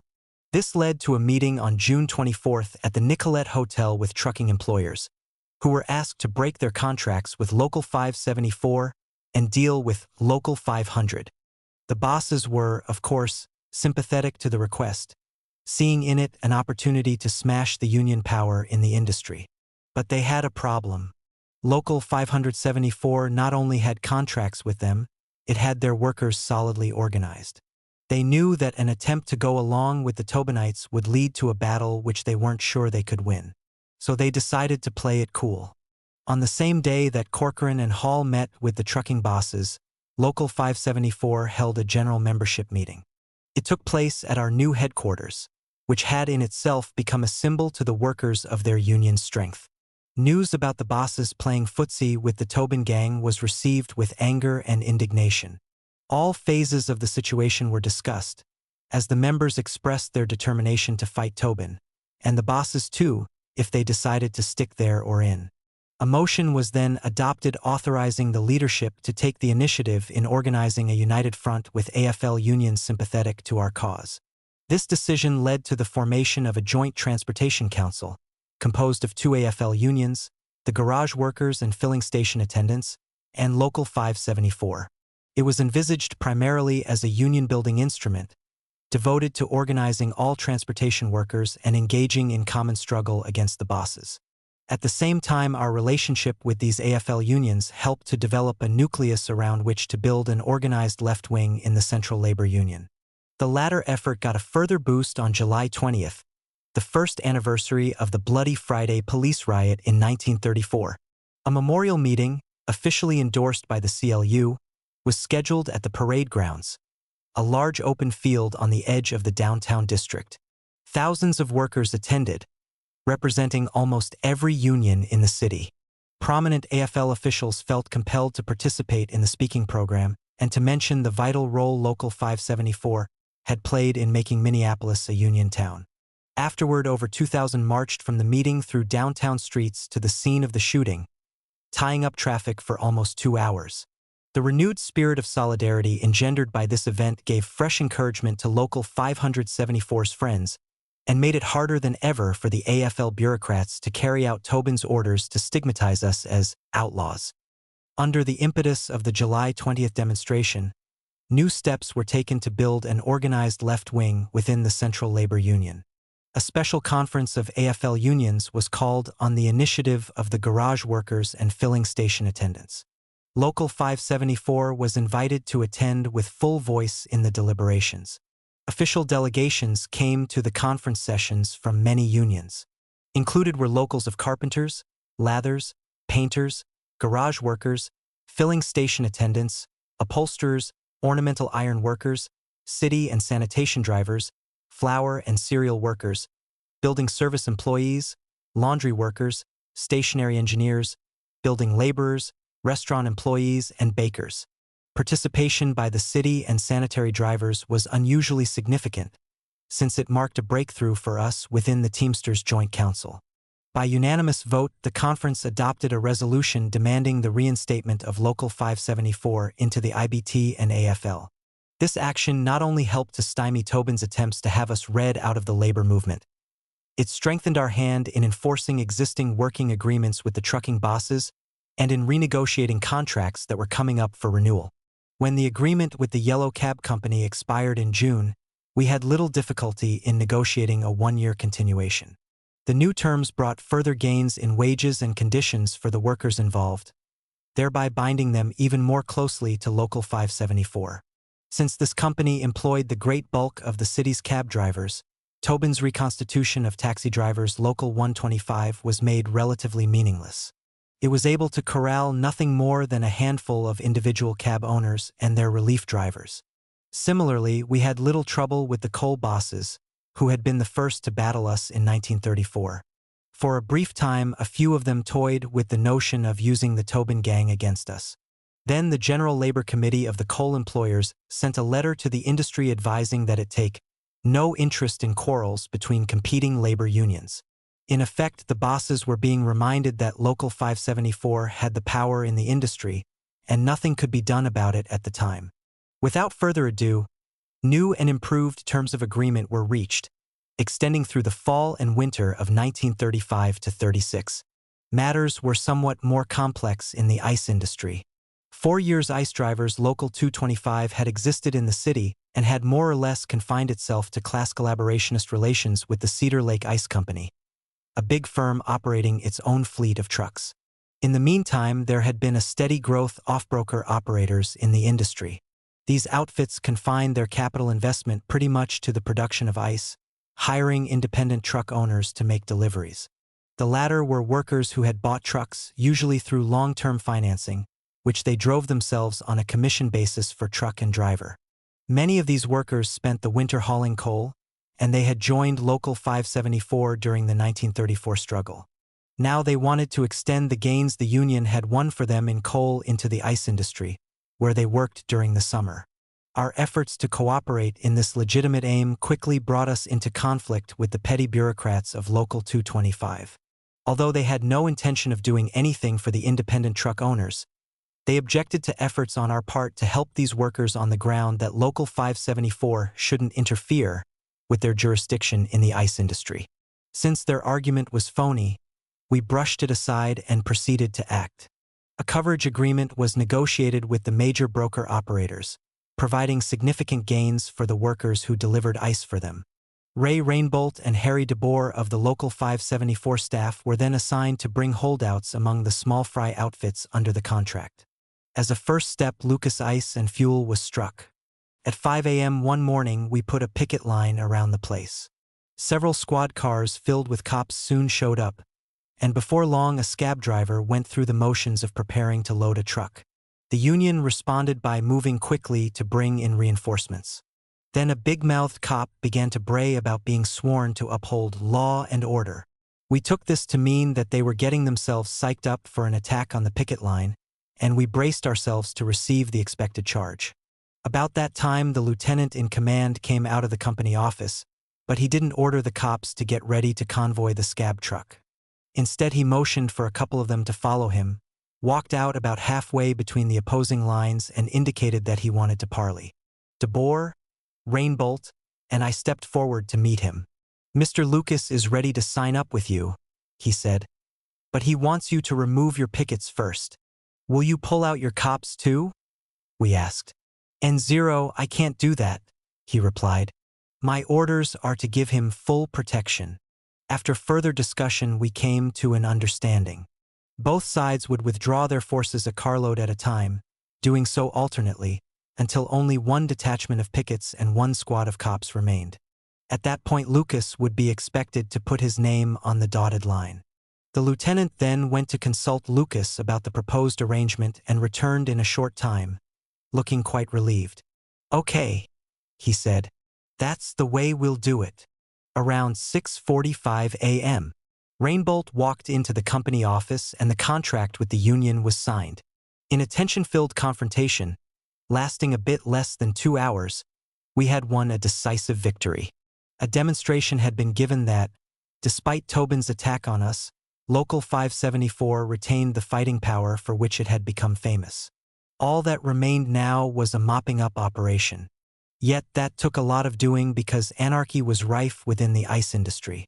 Several skirmishes still had to be fought before the job was done. In one case, for example, a cockroach boss tried to get Rainbolt jailed for allegedly breaking his leg in an altercation that grew out of an attempt to deliver ice with scab drivers. Rainbolt beat the rap.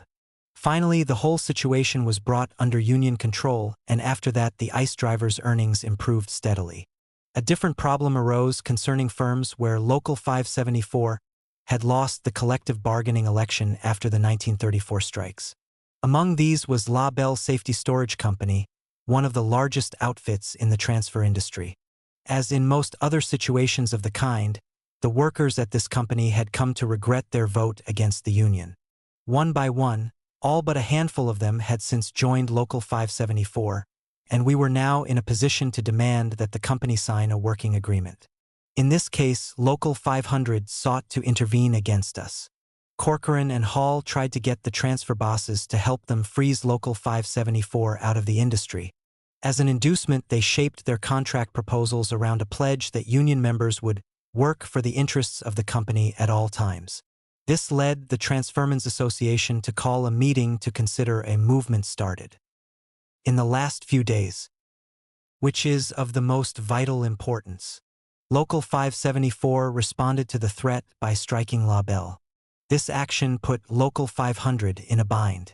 Hall had signed up 4 men at the company, whom the other workers considered finks. In doing so, he had promised them protection so that they could continue working, no matter what Local 574 did. Now we had put a strong picket line around the place and Hall could do nothing about it. Neither could the bosses. So La Belle signed an agreement with Local 574 after a 3-day tie-up. Soon thereafter, the transfer bosses decided as a group to slam the door on Local 500. They proceeded to negotiate a new agreement with Local 574, even though the 1934 strike settlement did not expire until May 31, 1936. The new contract, which ran for 1 year, went into effect on November 1, 1935. Under its terms, all transfer workers got a further wage increase of 5 cents an hour, effective June 1, 1936. This time, the bosses signed directly with the union instead of dealing through the labor board, as they had done in 1934. In summing up the meaning of these experiences, the Northwest organizer asserted, Local 574 is an established, deeply rooted union. It is here to stay and it is here to build. Clearly, we were holding our own against Tobin in Minneapolis, but we didn't stop with that. Steps were also taken to carry the fight to him in the International. An IBT convention, which was held every 5 years, was about to take place. This gave us a vehicle for an appeal to all Teamster locals in the country. We sent them an open letter, stating our case and asking their support in our fight for reinstatement in the International. Since Tobin ran everything with an iron hand, we had no illusions about the convention overruling him. Yet our counterattack might possibly have some good effects. Mass moods were changing within the labor movement under the radicalizing conditions of the time, and the IBT could not remain entirely unaffected by the process. There was a good chance that we could evoke sympathetic responses among rank-and-file members, perhaps even among a few secondary officials. This probability was enhanced by the national reputation Local 574 had gained through its militant 1934 struggles. We realized that significant opposition to Tobin's line could not be developed in time to affect the forthcoming convention, but that was a secondary consideration. As we saw it, the fight over IBT policy would be a long one. What had started in 1934 was bound to run much deeper than many realized.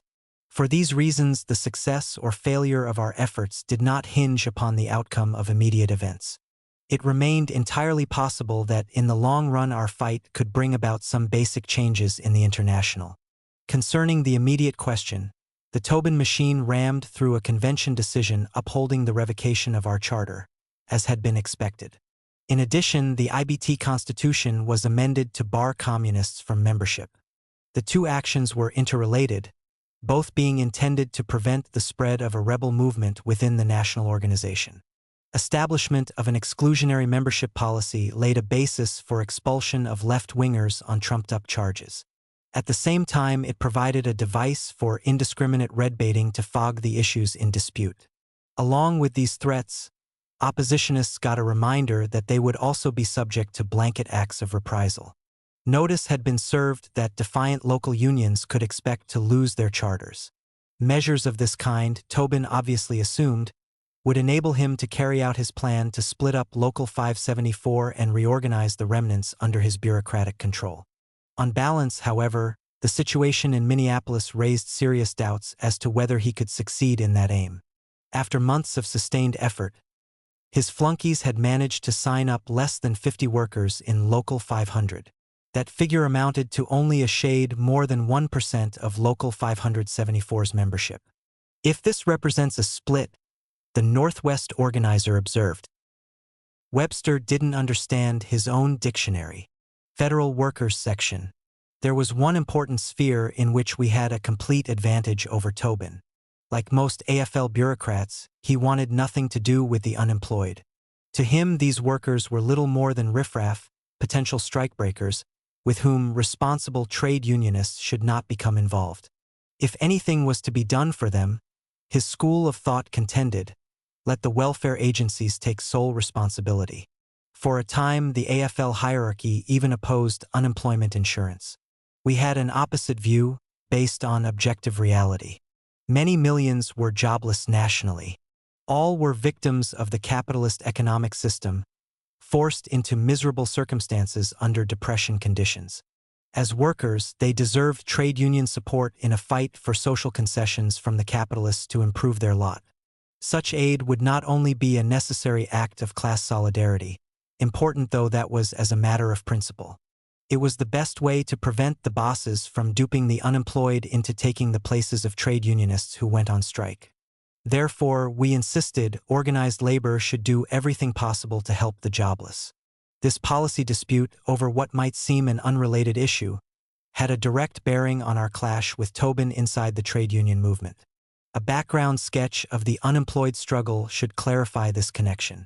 After the 1929 stock market crash, layoffs in industry mounted steadily. More and more workers were thrown into personal economic crisis. Yet Herbert Hoover's administration persisted in treating the developing social catastrophe as a temporary interlude of economic readjustment, repeatedly assuring the country that prosperity was just around the corner. Nothing was done by the federal government to give direct aid to the jobless. They were left to the tender mercies of local systems for doling out public relief. These were generally archaic setups that gave only grudging help to the needy, doing so in ways that caused humiliating experiences for relief clients. At the outset, this situation was tolerated by the victimized workers, who tended to accept Hoover's assurances that their difficulties would only be temporary. Organized activity among the jobless was confined mainly to self-help tactics. Committees were formed to chisel food, clothing, and other items from merchants willing to contribute as an investment in goodwill.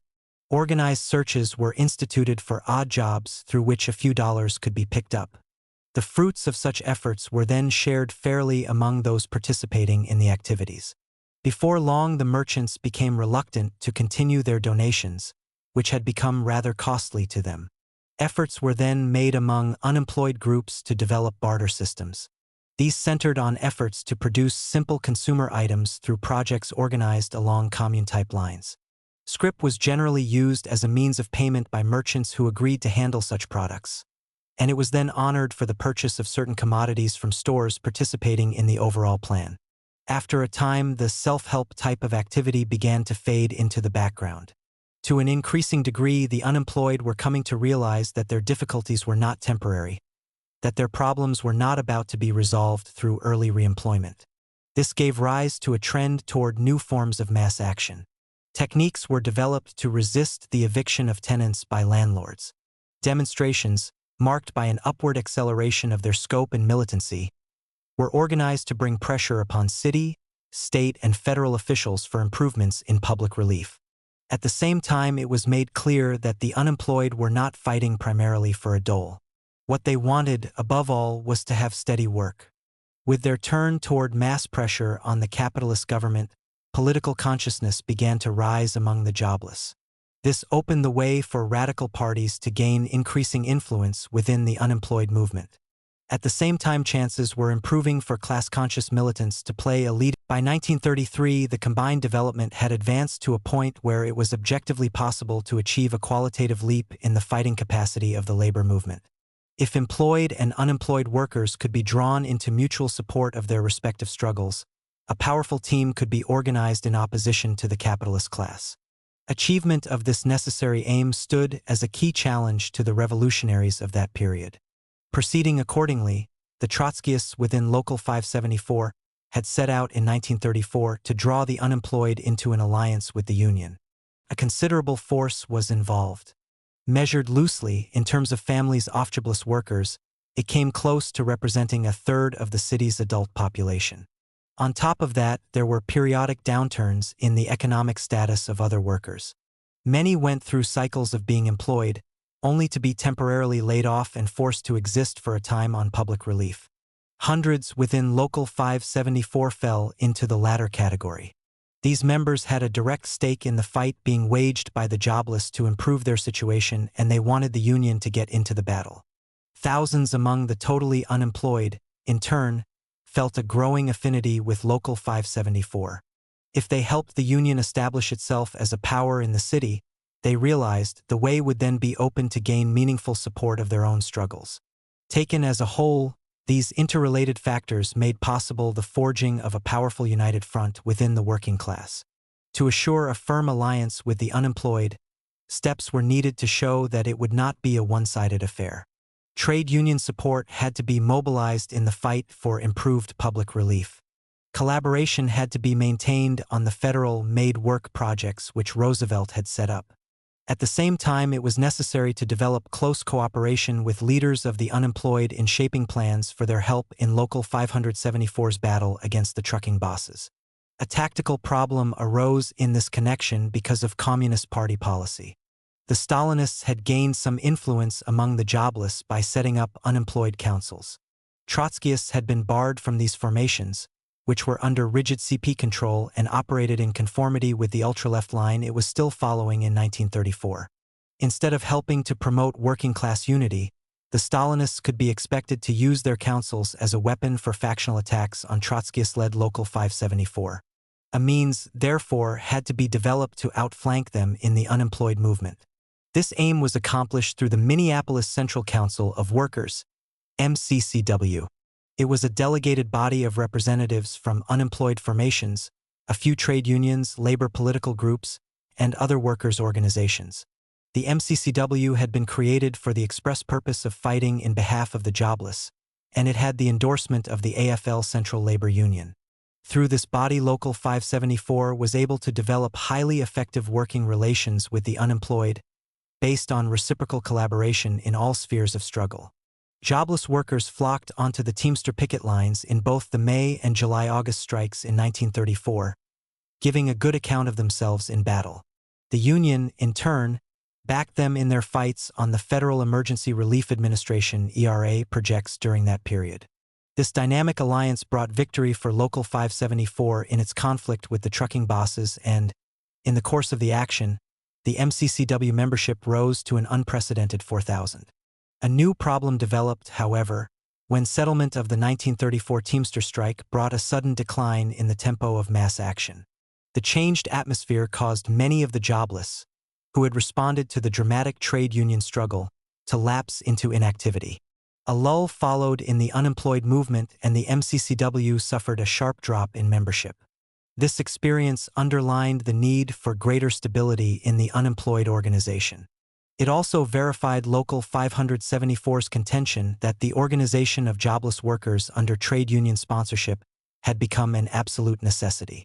This could be done, we argued, in a manner that would enable the unemployed to retain their own distinct formation, along with their full democratic rights. The main change would be their affiliation with the trade union movement. Through this step, the necessary inner stability could be imparted to the unemployed movement.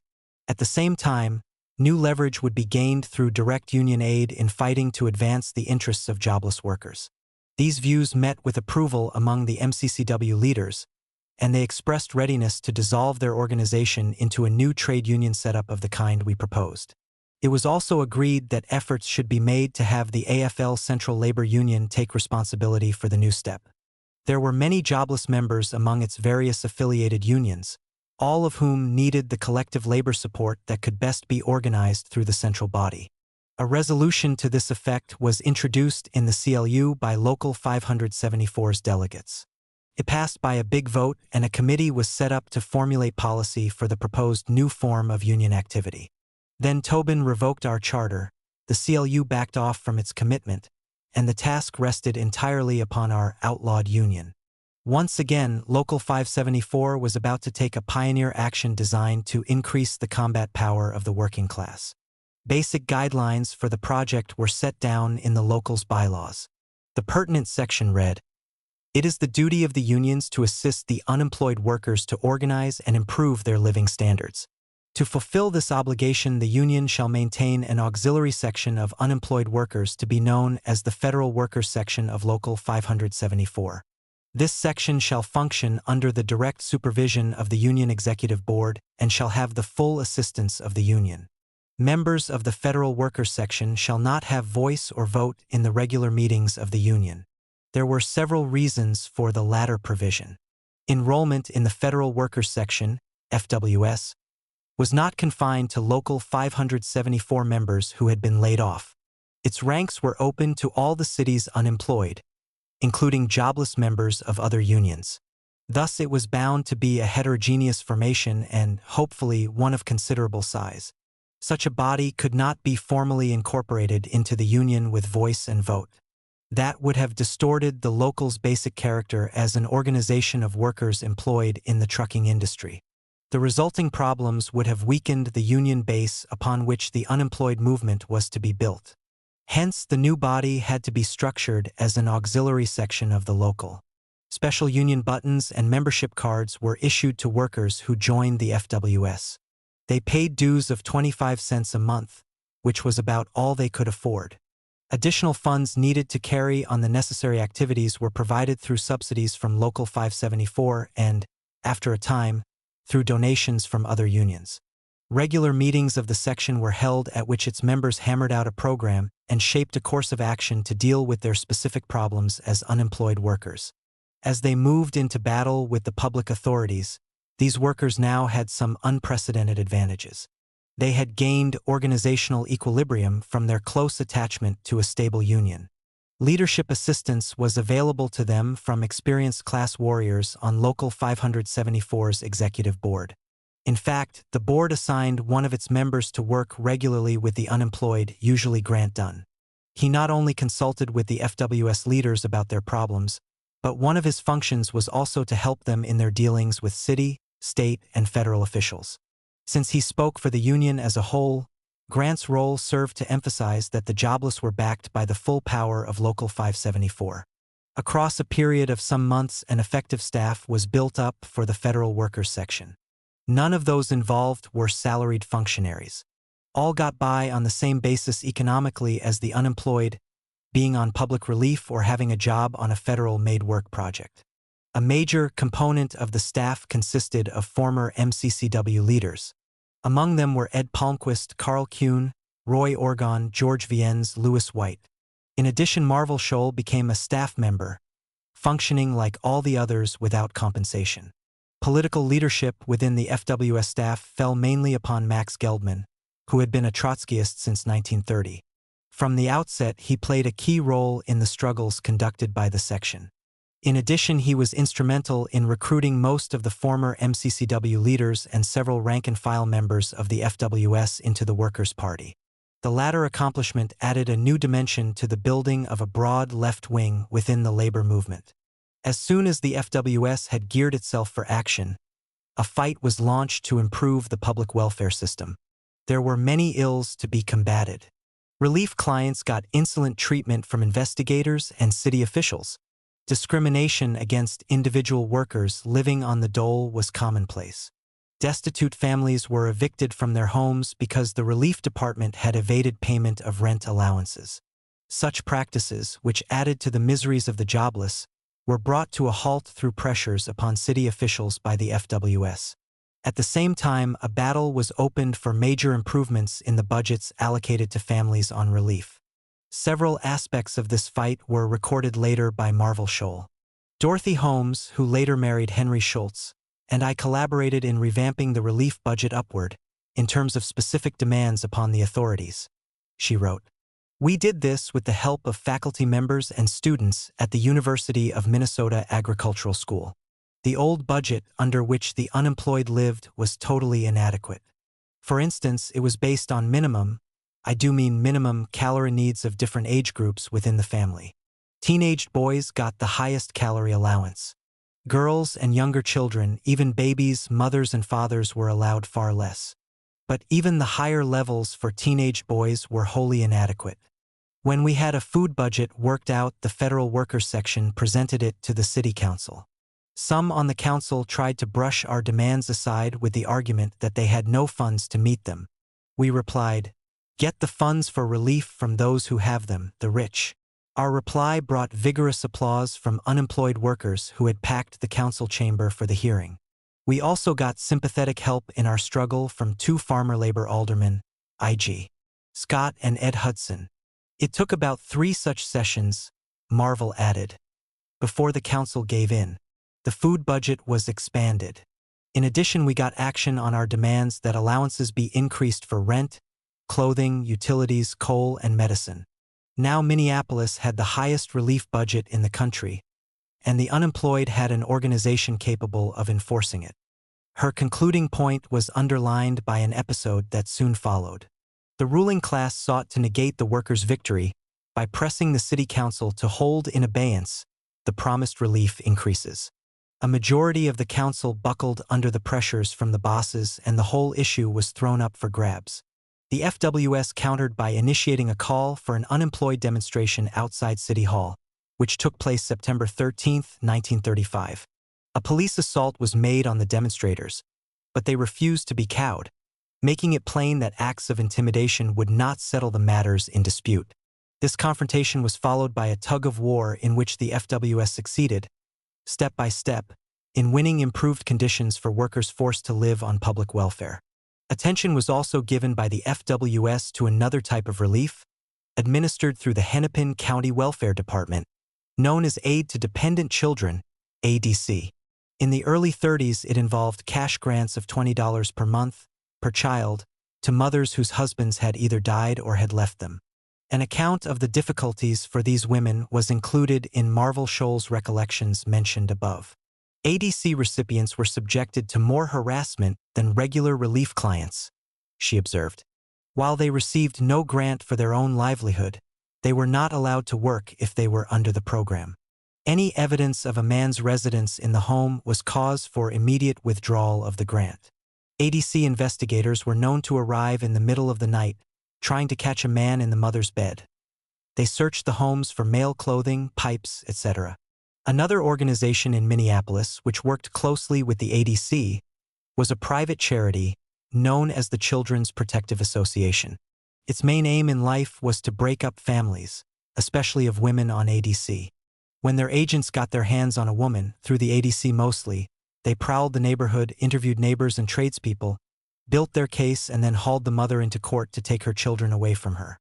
Our members always brought these cases to us. We had one cardinal rule. We made our own investigation, basing our findings always on what was best for the children. And our members knew and understood this from the first. Then we would appear in court with the member.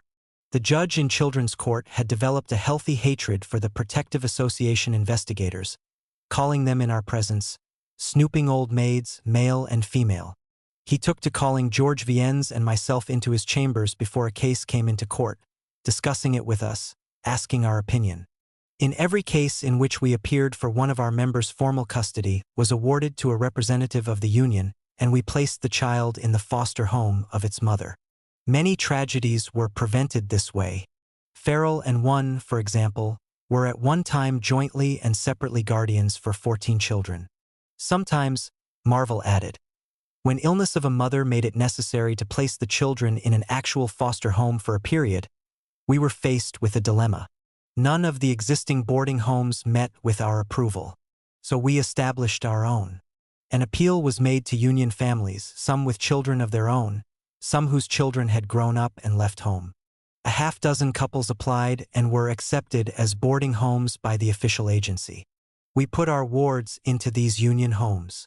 While fighting out such issues with the local authorities, we were also organizing workers on the federal government's Emergency Relief Administration projects. These NAID work setups represented little more than a token gesture to the idle labor force. Available jobs were limited, as was the length of employment. Wages were set at a bare subsistence level. Open shop conditions prevailed, with government flunkies lording it over the workers. Unemployed assigned to these projects, who came to be known as federal workers, needed an organization akin to a trade union to defend themselves.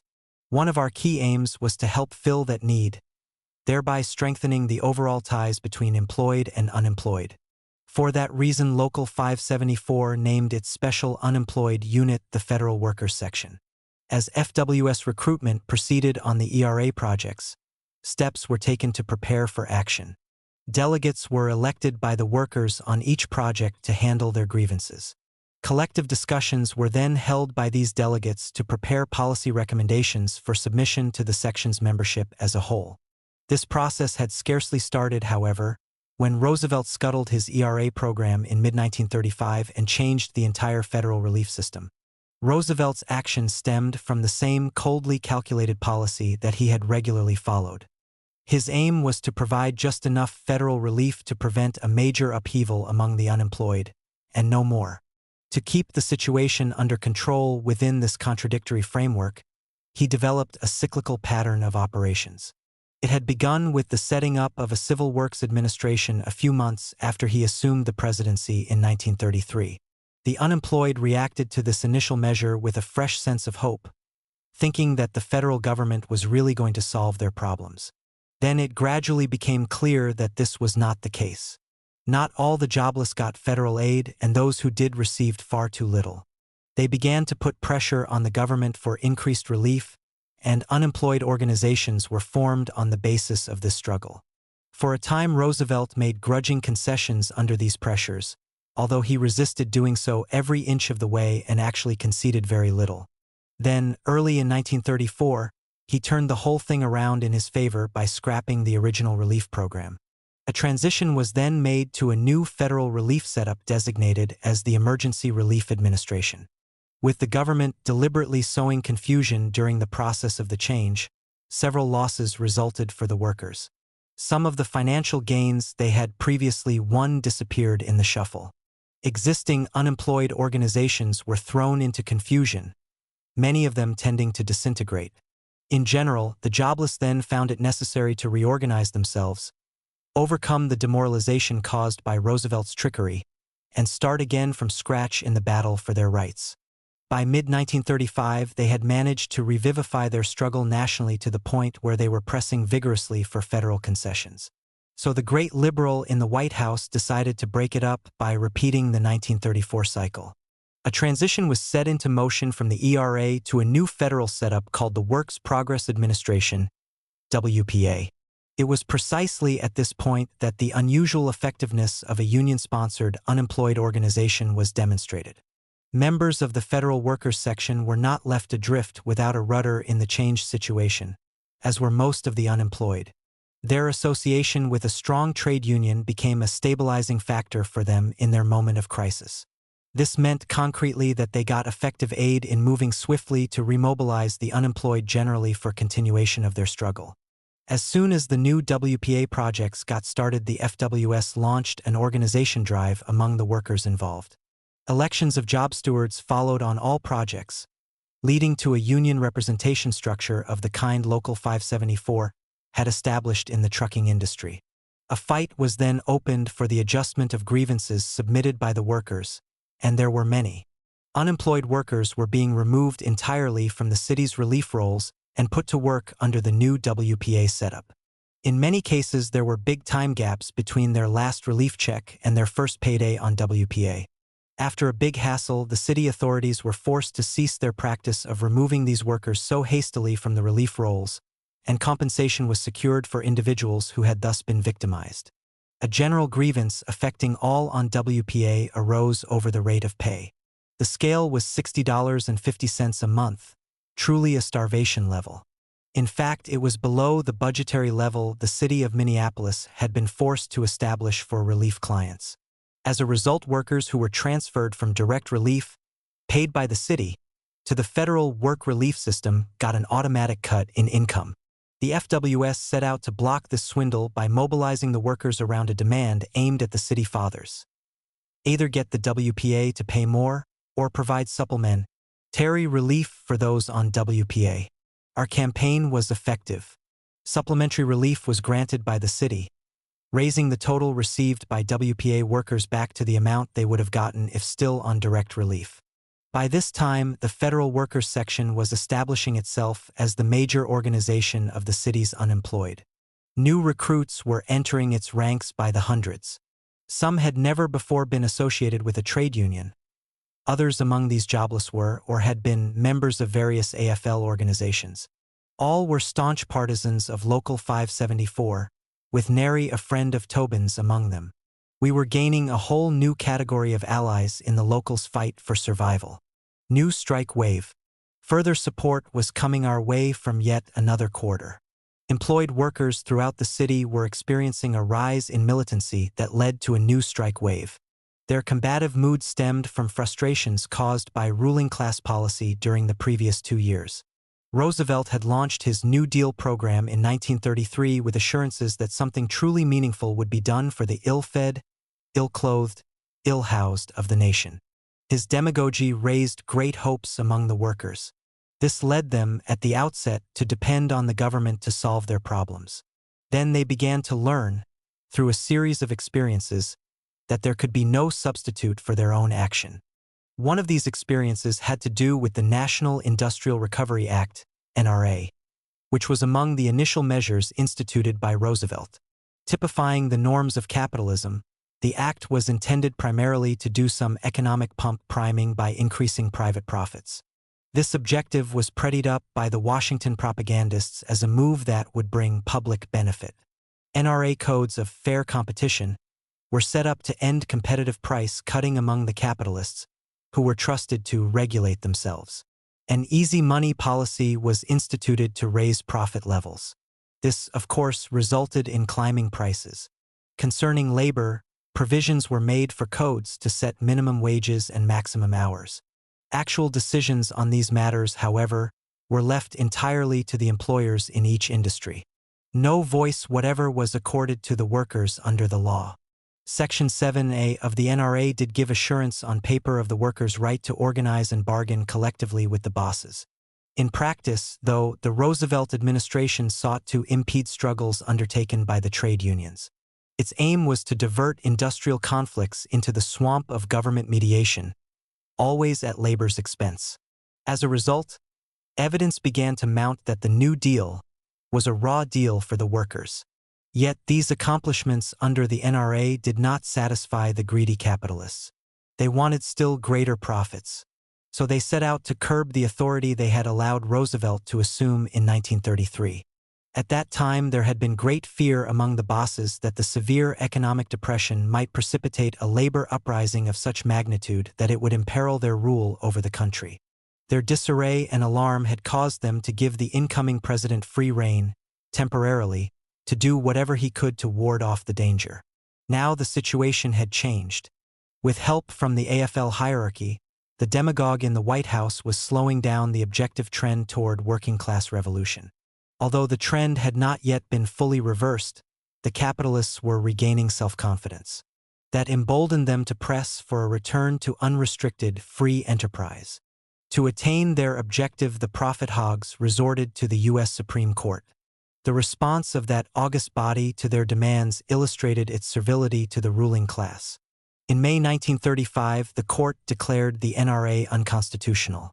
Roosevelt's next move on the trade union front was to push through Congress the Wagner Labor Relations Act, which he signed into law in July 1935. The new measure formally required employers to bargain with unions representing a majority of their employees. A National Labor Relations Board was set up for the mediation of industrial disputes. In addition, a category of unfair labor practices was established, which served as a means to put such disputes under the jurisdiction of federal courts. Supposedly, the latter provision was aimed at the bosses, but in time it came to be used more and more against the workers. Class collaborationist union officials hailed the Wagner Act as labor's Magna Carta. This, of course, was utter nonsense. Their lavish praise of the new law was really an expression of hope that it would enable them to keep the workers suckered into reliance on the capitalist government as a substitute for use of union power against the bosses. In Minneapolis, however, right-wing AFL officials were not to have much luck along those lines.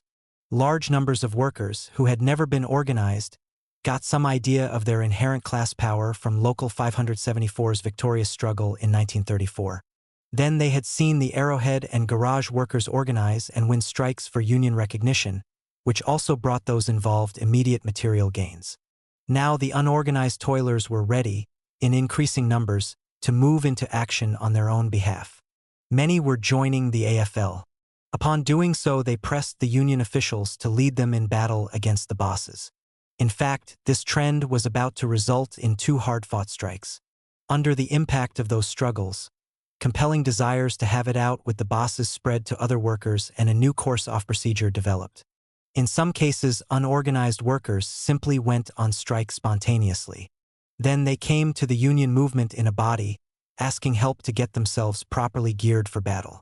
On the whole, workers involved in the unfolding struggles recognized instinctively that they needed guidance from union leaders with proven fighting ability. This naturally led them to ask Local 574 for assistance, and they couldn't have cared less that Tobin had declared us outlaws. These developments were accompanied by a change in the city administration. In the June 1935 municipal elections, Mayor Bainbridge, whose strike-breaking role had earned him the hatred of the working class, put in a bid for re-election.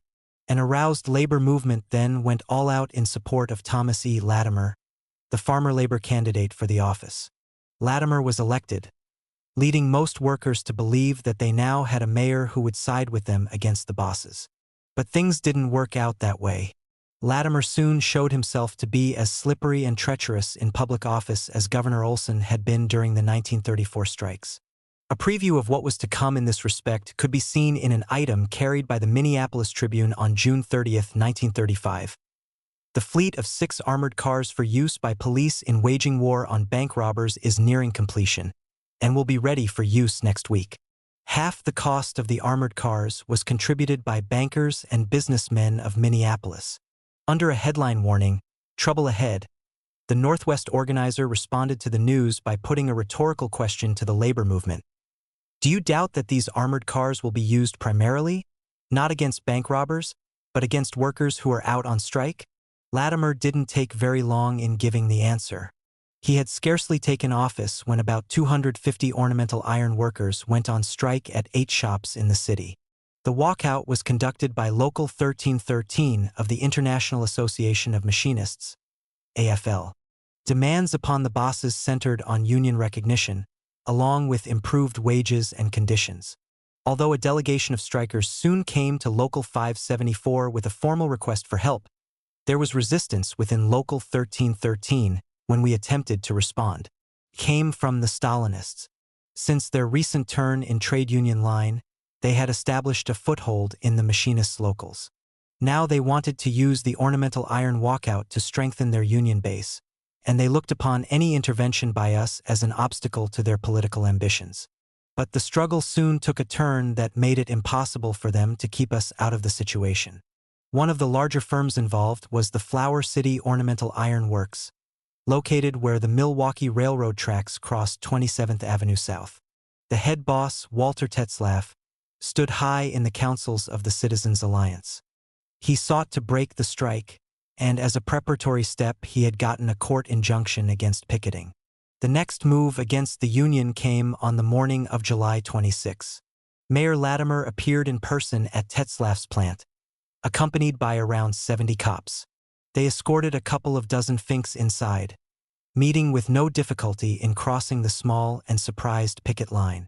This strike-breaking action constituted a challenge to the entire labor movement, and the Stalinists could no longer make it a private fight, even if they had still wanted to. When word of Latimer's treacherous deed got around, Local 574 sprang into action. As a first step, Henry Schultz and I went to consult the Local 1313 leaders at the strike headquarters near the Flower City plant. We found an air of gloom about the place. The Stalinists understood that reinforcements had to be brought in if a fight was to be made, but their past policies had so isolated them from the mass movement that they didn't know where to begin such an effort. All they had done was to arrange an afternoon appointment with Latimer to protest his action. We asked about the scabs and were told that the union expected them to be escorted out of the plant at 4:30 that afternoon. This information provided the cue for our intervention. What the situation called for was the presence of a big reception committee to greet them.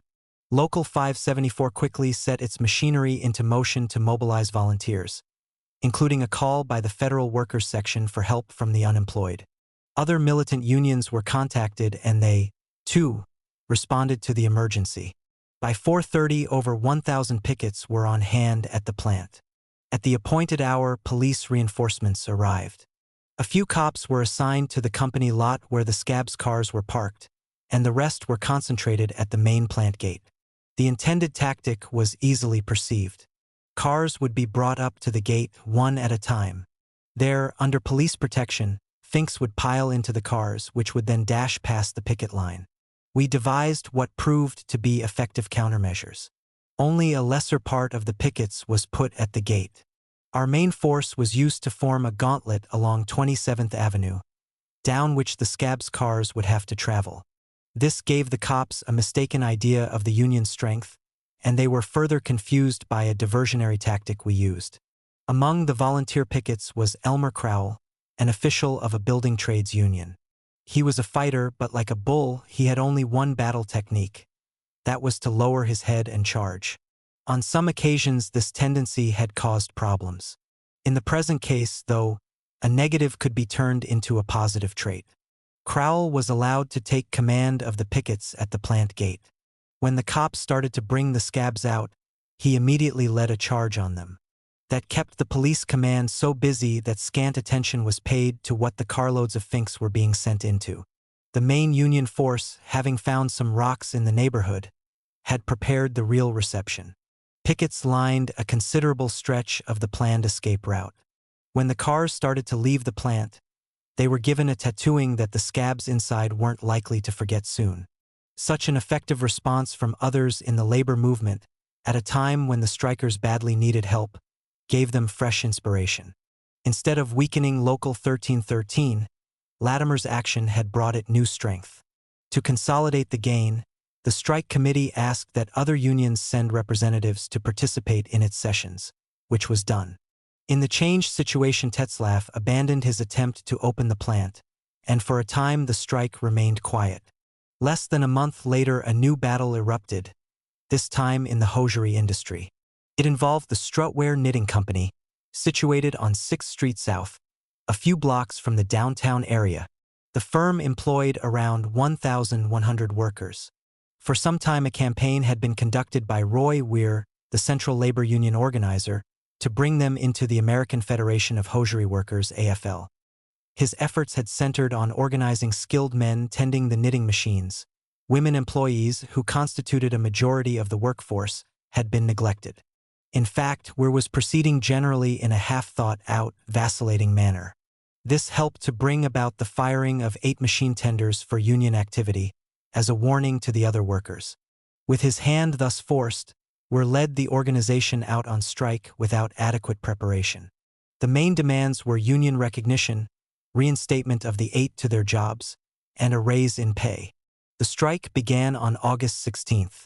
Of the 200-odd skilled knitters, less than a dozen tried to scab. The latter were herded into the plant under police protection, along with 50 or so women employees, who had been shunted aside by the union and misled by company propaganda. With this skeleton force, the bosses started up the machinery, hoping to weaken the strikers' morale by creating the impression that production was underway. But the workers knew the sounds of the factory too well to be fooled. Notice was then sent to all employees that full-scale operations would resume under police protection on August 19th, and those who failed to report for work would be fired. The labor movement responded to the threat by sending reinforcements to the picket line. They came mainly from Local 574, the Federal Workers Section, Local 1313, and the Lathers Union, which was also on strike. By 6:30 a.m. on August 19th, a union force of over 500 had gathered to back up the hosiery strikers. Close to 100 cops soon arrived at the plant. They were accompanied by the armored cars, which were taking a day off from chasing bank robbers. Around 8 a.m. the scabs, who had huddled together, began moving toward the entrance. When the pickets intervened, the cops charged our line, swinging their clubs viciously. Quite a battle took place before the Finks, among whom there were now professional strikebreakers, managed to get into the building. During the fight, the cops surrounded Ray Dunne and dragged him into the factory. Then they vented their wrath against Local 574 by beating him unmercifully. After that, he was smuggled past the picket line in an armored car and hauled off to jail. Only upon Ray's insistence was he finally taken to a hospital, where X-rays showed that 3 of his ribs were broken. He was held under arrest on a charge of failure to obey an officer. Local 574 promptly bailed him out and arranged proper medical care, but he was laid up for some time. Around 3 p.m. preparations were made to start the strikebreakers on their way home for the night. It wasn't going to be easy. This time they wouldn't be coming from various directions to congregate under police protection, as they had in the morning. Just the opposite. Sooner or later the cops would have to turn them loose to go their separate ways. The evacuation began by taking the scabs out the rear door of the plant, where the armored cars were lined up to protect them. They were formed into a column of 4s, women being placed in the outer files to shield the men in the center. Police on foot were drawn up along both flanks of the formation. The procession then started down 7th Avenue South toward the Loop shopping district. Somewhere along the way, the cops seemed to assume their charges would be able to scatter out safely on their own. But it didn't work out that way. News of the morning battle had brought reinforcements to the picket line, which now numbered about 1,000. These forces were quickly formed into 2 strong lines, paralleling the Fink March. As the remarkable parade moved slowly along, an occasional male scab got clobbered. Spectators shouted encouragement to the pickets, and a traffic jam developed. Nothing was going right for the cops, who had gotten themselves into a real bind. We made a guess that the Finks would be herded into Dayton's, a big department store between 7th and 8th Streets on Nicollet Avenue, where they could lose themselves among the shoppers. So a picket detachment was rushed down 8th Street to enter the store from that side. As we had anticipated, when the march got to 7th and Nicollet, it halted. The cops formed protective lines at the entrance to Dayton's and pushed their charges through the revolving doors. Inside the store, the pickets went after the male scabs, undertaking to teach them that they should mend their ways. The women, it was felt, had not been given a fair shake by Weir. They were approached accordingly, and a number of them attended the next union meeting. Concern about the labor militancy shown at Strutware and Flower City was not confined to the bosses. The AFL bureaucrats were equally upset over their inability to control the newly organized workers. In an effort to change things around, they demanded that Weir keep Local 574 out of the Strutware situation. He complied with the demand, informing us in a shamefaced way that our help was no longer needed. Fortunately, this turn of events did not immediately jeopardize the strike, as could easily have been the case. The Strutware management, stunned by the outcome of the August 19th struggle, had decided to postpone any further attempt to reopen the plant. Next, the AFL officialdom undertook to carry through some unfinished business of the Citizens' Alliance. This had to do with the Committee of 100 strike-breaking scheme, projected by the Alliance in early April, which had failed to get anywhere at the time. The scheme still appealed to the union bureaucrats, who shared the boss's desire to prevent militant labor struggles. So they now pressed for establishment of a public body to pass judgment on worker-employer disputes. On August 24th, a meeting was held between Mayor Latimer and officials of the Minnesota State Federation of Labor, the Minneapolis Central Labor Union, and the Teamsters Joint Council. A joint statement was issued by those present deploring the recent small deluge of industrial controversies in the city. Blame for the situation was placed upon racketeers. A proposal was made that union officials meet with employing and business interests in an attempt to remove this industrial strife. It happened that Local 574 had just set a deadline for a strike at Glenwood Inglewood, a firm distributing spring water, which had refused to sign a union contract. When the company president read the joint Latimer AFL statement in the papers, he made a public appeal to the mayor for protection. A propaganda campaign was immediately launched, aimed at building up this incident into proof that Local 574 was the prime source of all the labor trouble in town. Then the whole thing began to backfire. The Glenwood-Inglewood boss suddenly decided that the smartest thing for him to do was to sign the union contract without forcing us into a strike. We followed this up with a statement by the Local 574 Executive Board, which took note that all the strikes going on in Minneapolis at the time were being conducted by AFL unions. Concerning these struggles, the statement added, Local 574 still stands by its policy of giving whatever assistance it can whenever it is officially asked to do so. We do not seek to run the affairs of other unions. Soon thereafter Latimer appointed an employer-employee board, on which he put 3 AFL officials T. Cunningham, J. B. Bosco and Guy Alexander. He then called upon all striking workers to return to their jobs and let the new board adjust their differences with the bosses. A choice between opposing policies had been put to the strikers. They could return to work and trusting their fate to the AFL business agents and Latimer, or they could accept Local 574's offer to help them fight on until they won union recognition and concessions on their other demands. Before long, the first reply was given. It came in response to a new strike-breaking attack on the ornamental iron workers. Taking the labor statesman's pitch as a sign that union militancy had been undermined, Tetzlaff set out to resume operations at Flower City. He began with a workforce of about 20 supervisors and professional strikebreakers. They were housed in the plant, guarded by privately hired armed thugs. There was a city ordinance against such housing of scabs in an industrial establishment. Pointing to that fact, the strikers demanded that the authorities remove them. Tetzlaff got around the obstacle by turning to the courts. He was granted an injunction against enforcement of the ordinance. On September 9th, a protest demonstration was called by Local 1313, with little advance preparation. The turnout was not as large as it could have been, but word of the action got around. This brought out reinforcements for a second protest rally the next evening, held on a vacant lot across from the plant. Suddenly, without warning, the police assaulted the rally. Tear gas was fired into the gathering from armored cars. Then cops on foot charged in viciously with clubs to break it up. Reports in the Boss Press the next morning played up the success of the police attack. This provoked an upsurge of anger among the workers of the city. The stage had been set for another battle royal. By 9 p.m. the following night, September 11th, over 5,000 workers had gathered outside the Flower City plant. Thai police were also on hand in large numbers, as were a half-dozen armored cars. For a time things remained relatively quiet, the main activity being a speaking program conducted by various union leaders. Then, around 11 p.m., the cops moved in to break up the gathering and clear the streets around the plant. In no time at all, a full-scale police riot was underway. Thai armored cars advanced first, their crews firing tear gas from the portholes. Cops on foot were deployed behind them like infantry behind tanks in military combat. They clubbed the crowd mercilessly, making no distinction as to age or sex. Not even the residents of houses across the street from the plant, most of whom had been seated on their porches, were exempted.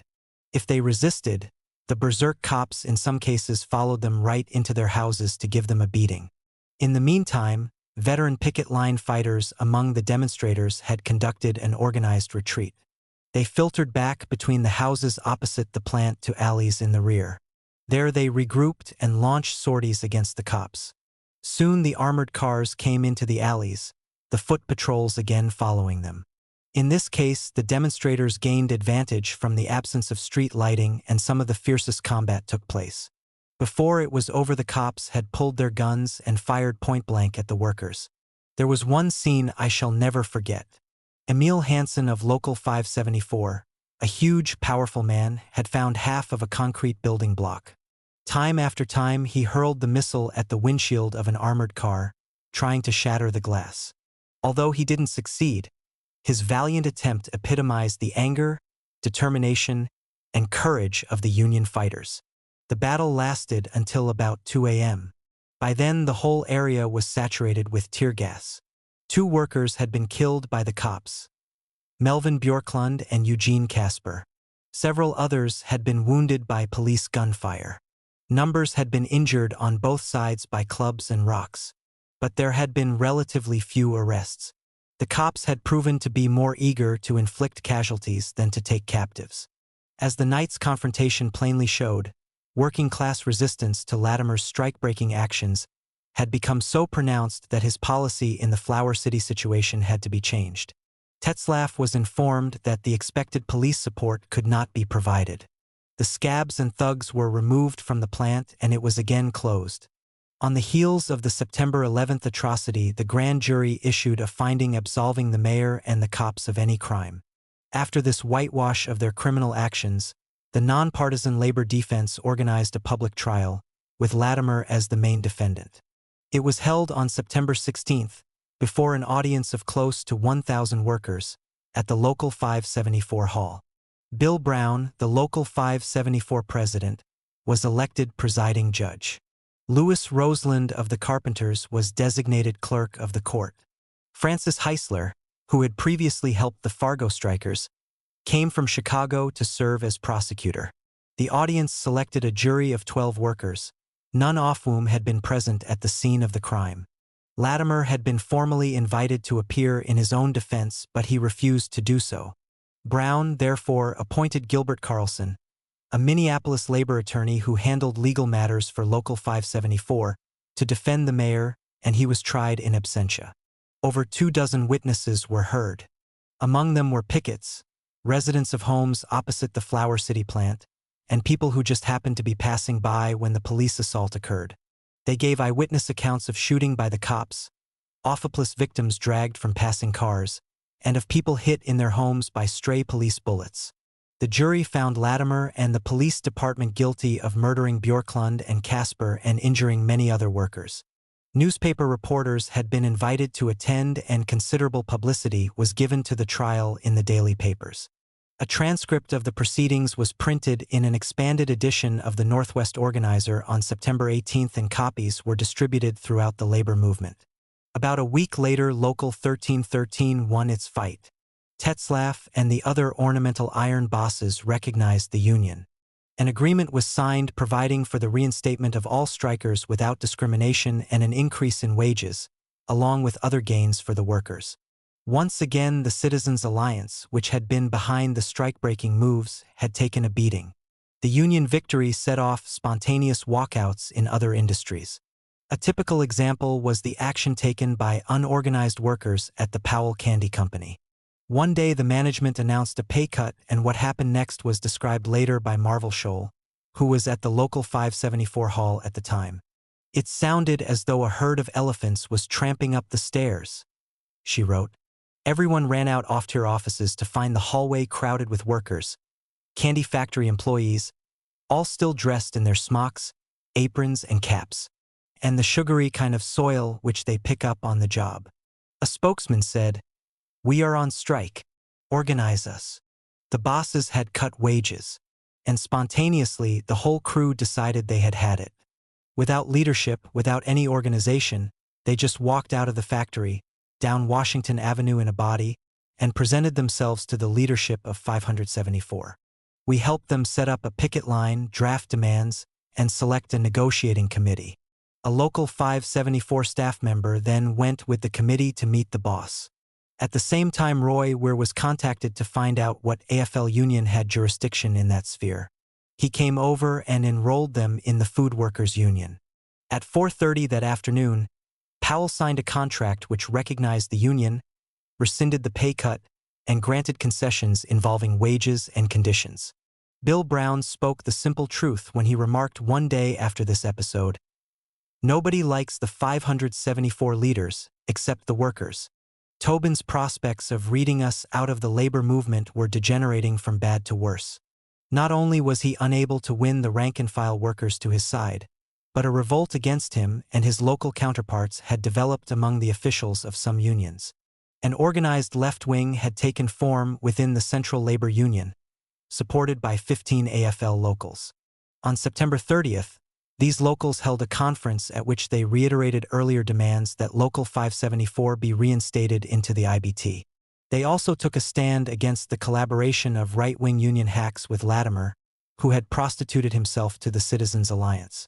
The conference called for dissolution of the employer-employee board and reaffirmation of the workers' right to strike. This action underlined Tobin's failure to mobilize the local AFL movement against us.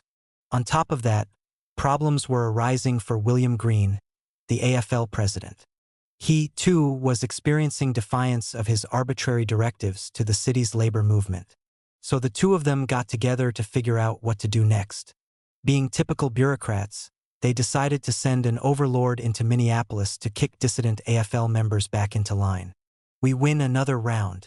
On October 30th, 1935, a press conference was held in Minneapolis by a newcomer, Meyer Lewis, no relation to John L., who introduced himself as a special representative of William Green. He chose as his central theme what had become a rather tired subject locally.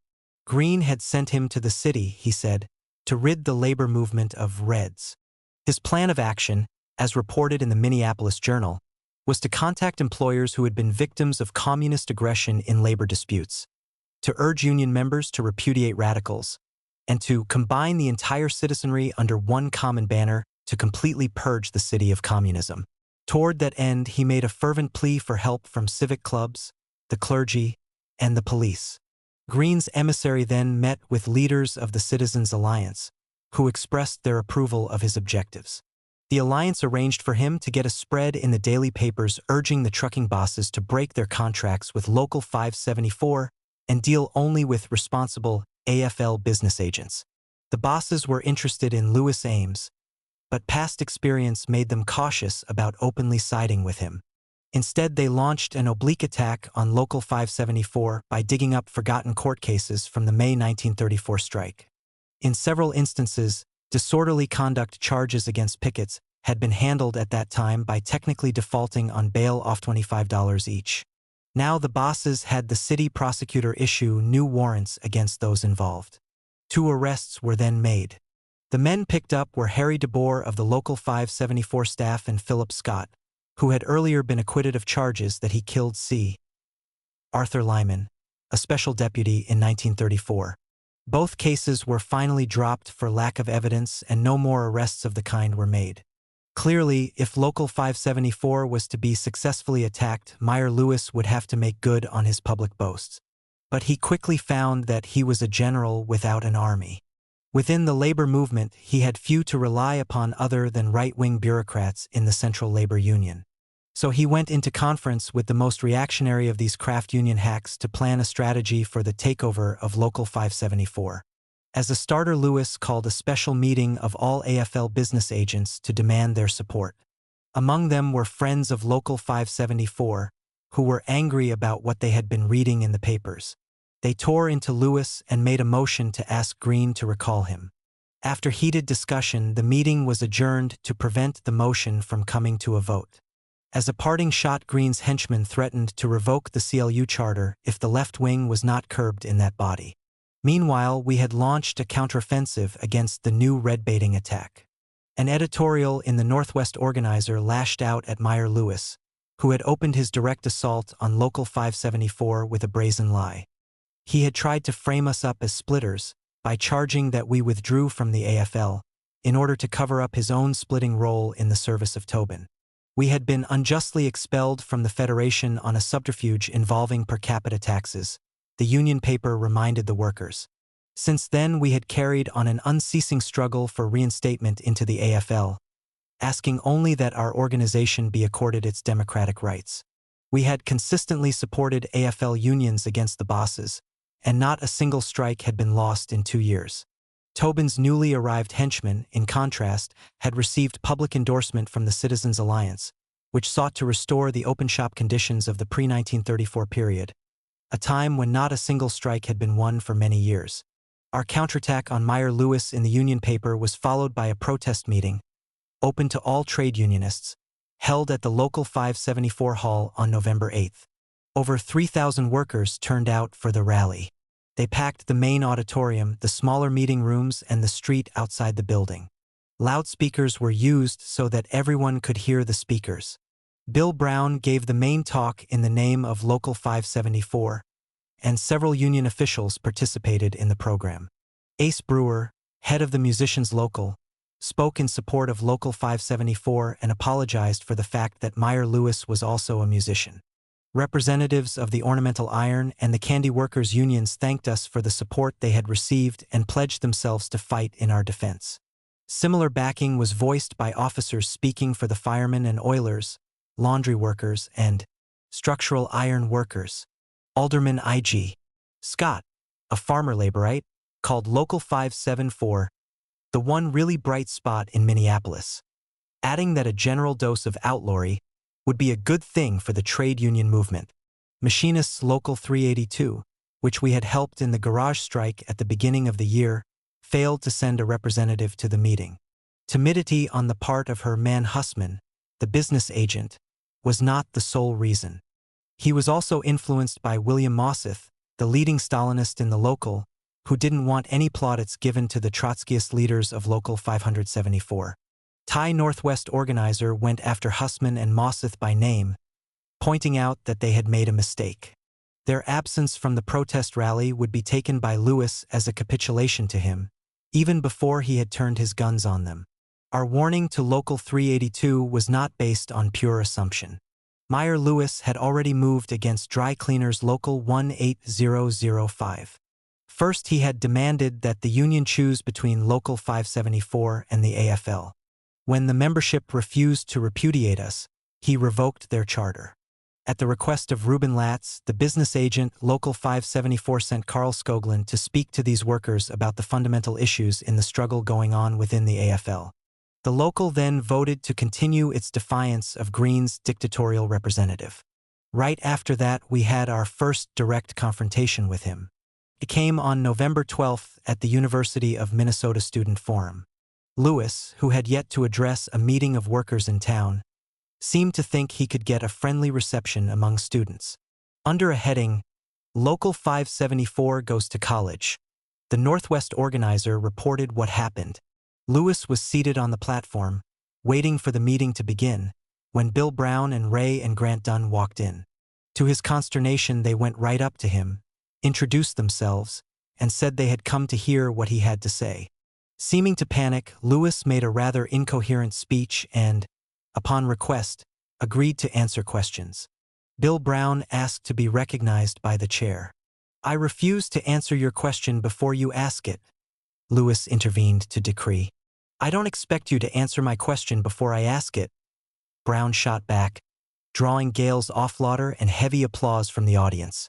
After that, students who had been at Local 574's protest rally a few days earlier took over the discussion. They ripped into the demoralized union bureaucrat, cutting his arguments to shreds. Highlights of the event were later broadcast over the university's radio station, and we won some new friends. The next day, Lewis appeared for the first time at a meeting of the Central Labor Union. Up to then, our representatives had been allowed to attend these sessions as observers, but on this occasion they were barred by the doorkeepers. As it turned out, however, we had no cause for concern, thanks to the work that had been done to organize a left wing in the central body. Under a special order of business, Lewis was given the floor to demand that the CLU declare Local 574 a permanent outlaw and back him in his fight against us. As he spoke, he was continuously interrupted by hostile remarks from the floor. Then delegate after delegate rose to lambast him. A motion was made to demand that Green recall Lewis, and the meeting ended in an uproar when the chairman, a right-winger, declared the motion out of order. About a week later, a special committee from the Central Labor Union contacted us, saying that they had been assigned to work out an adjustment of relations between AFL unions and Local 574. In the discussion that followed, we said that a fundamental settlement of the existing difficulties necessitated the reinstatement of Local 574 into the IBT and the restoration of Local 18005's charter, which Lewis had revoked.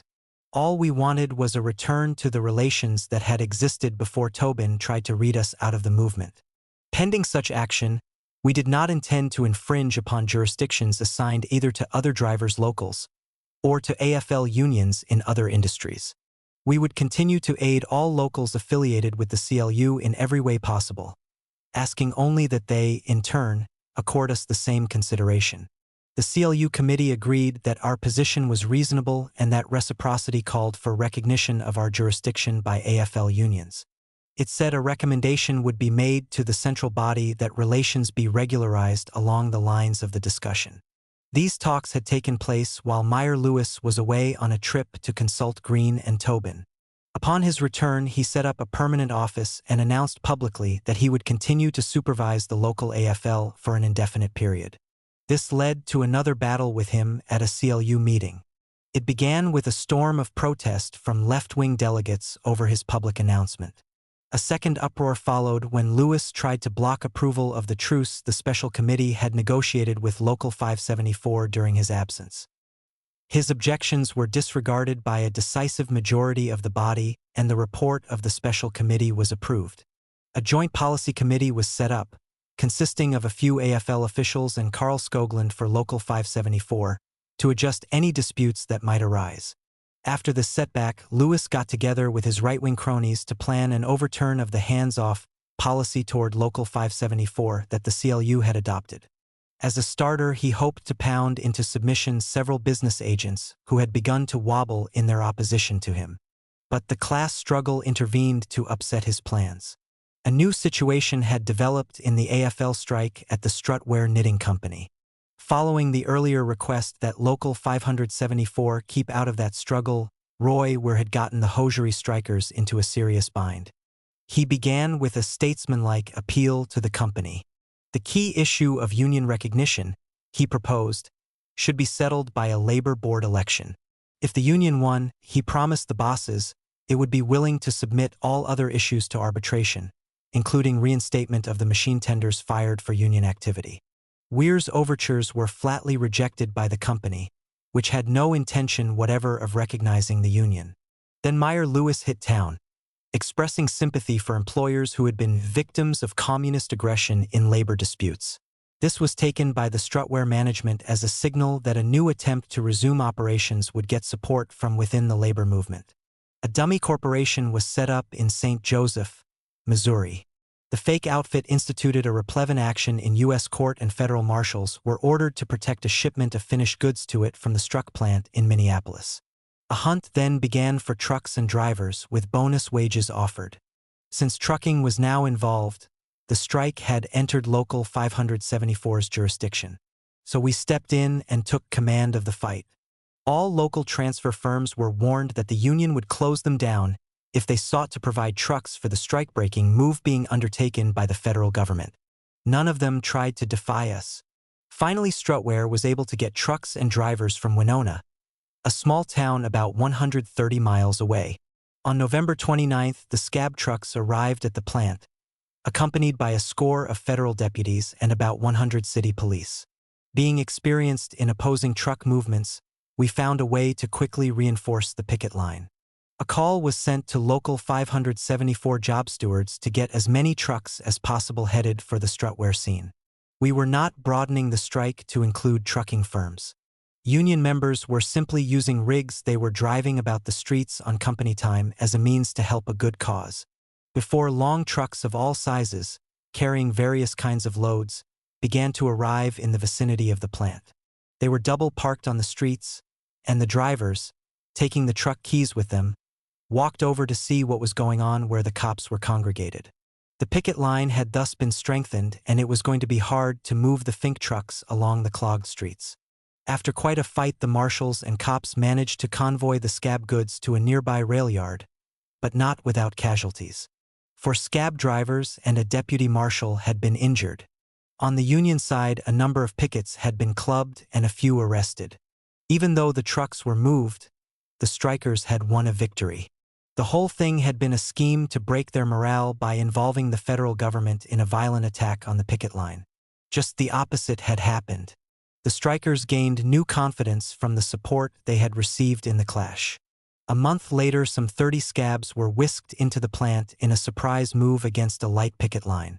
By closing time that day, over 600 pickets were on hand, and it took repeated police charges on their line to get the Finks out for the night. The next morning, a still sharper clash took place, and during the following hours, the picket force steadily grew in strength. By early afternoon, it had become evident that a major battle was about to take place between the workers and the cops. At Latimer's request, Governor Olson rushed a National Guard force to the scene and the scabs were removed under its protection. For a short period, troops were kept on guard at the plant, which Olson had ordered the company to shut down. The bosses then filed in Hennepin County District Court for an omnibus injunction against picketing at the plant. The defendants included Latimer, the striking union, Local 574, the CLU, and a long list of individual strikers. Nothing came of the injunction attempt, and for a time a stalemate existed. Finally, the strutwear management decided to settle with the hosiery workers. Their union was recognized. All strikers were returned to their jobs, except the 8 who had been fired for union activity. Their cases were submitted to a district court judge for decision, and wages were increased. Considering that at one point the strike had been almost a lost cause, due to inept leadership, the settlement was about the best the union could secure under the circumstances. While the strutwear fight was going on, a new dispute arose in another industry. It took place at the Northern States Power Company, a monopoly utility serving the area. Local 160 of the International Brotherhood of Electrical Workers (AFL) was organizing the power workers, and the union leadership came to Local 574 for help in dealing with the company. I drew the assignment, subject to approval by the Local 160 members. They voted to select me as their spokesman, and I accompanied the union committee to a meeting with R.F. Pack, the company president. When we entered Pack's swank office, he gave me a cold look but pretended that his stool pigeons hadn't told him I was coming. "Are you an employee of the company?" he asked. George Phillips, the union president, then introduced me. "You will have to leave," Pack told me, pointing imperiously to the door. "I will deal only with our employees." The union committee informed him they had chosen me to speak for them and insisted that I participate in the negotiations. Pack remained adamant, so we all walked out together. It was not my personal involvement that was at issue. Pack was challenging the union's right to choose its representatives. He was trying to freeze Local 574 out of the situation. And in the process he hoped to put the union on the defensive right from the start. He didn't succeed. His arrogance caused so much resentment among the workers that he had to back down on his refusal to meet with me. In the session that followed, however, he evaded discussion of the union demands. Instead, he questioned the locals' authority to negotiate without the sanction of the international officers of the union. At this point, Meyer Lewis sought to worm his way into Local 160's confidence by calling publicly for Pack's resignation from Latimer's employer-employee board, on which the power executive had been serving. Pack did resign. Lewis then tried to get the union to put its trust in Latimer's board, contending that, with Pack off it, the board would be neutral and fair. Refusing to be sucked in, Local 160 called a special meeting for January 15, 1936, to take a strike vote. This brought a special mediator into the situation, Fred A. Asana, an attorney who had previously represented Local 574 in various court cases. The day before the strike vote was to be taken, he arranged for us to have another meeting with the company president. After much argument, Pack agreed to recognize the union, raise wages, and observe seniority rules. But he would neither put the agreement in writing nor guarantee how long the wage increases would remain in effect. We, of course, demanded a written commitment for a definite period of time. The meeting ended in a deadlock. All the next day, January 15th, the argument was continued by indirect means, Asana serving as the intermediary by making telephone calls alternately to the union and the company. Finally, at 7 p.m., 1 hour before the strike meeting was to convene, Pack capitulated. He agreed to put the settlement terms in writing over his signature and to make the wage raises effective for all of 1936. Yet another union had been consolidated. The campaign to make Minneapolis a union town was rolling along with increased momentum. January 1936 also saw the first election of officers in Local 574 since the charter was revoked. The 4 principal offices were not contested. Brown was unanimously re-elected president, Frosig, vice president, Grant Dunne, recording secretary, and myself, secretary-treasurer. Re-election of incumbents was contested only for the 3 trustee posts. The new contenders were Oscar Gardner, Kurt Zander, Axel Soderberg, L. Abro, and R.F. Depew. None of them challenged the leadership's basic policies. It was more a matter of militants trying to advance their position in the union by seeking a trusteeship, which was considered a secondary post.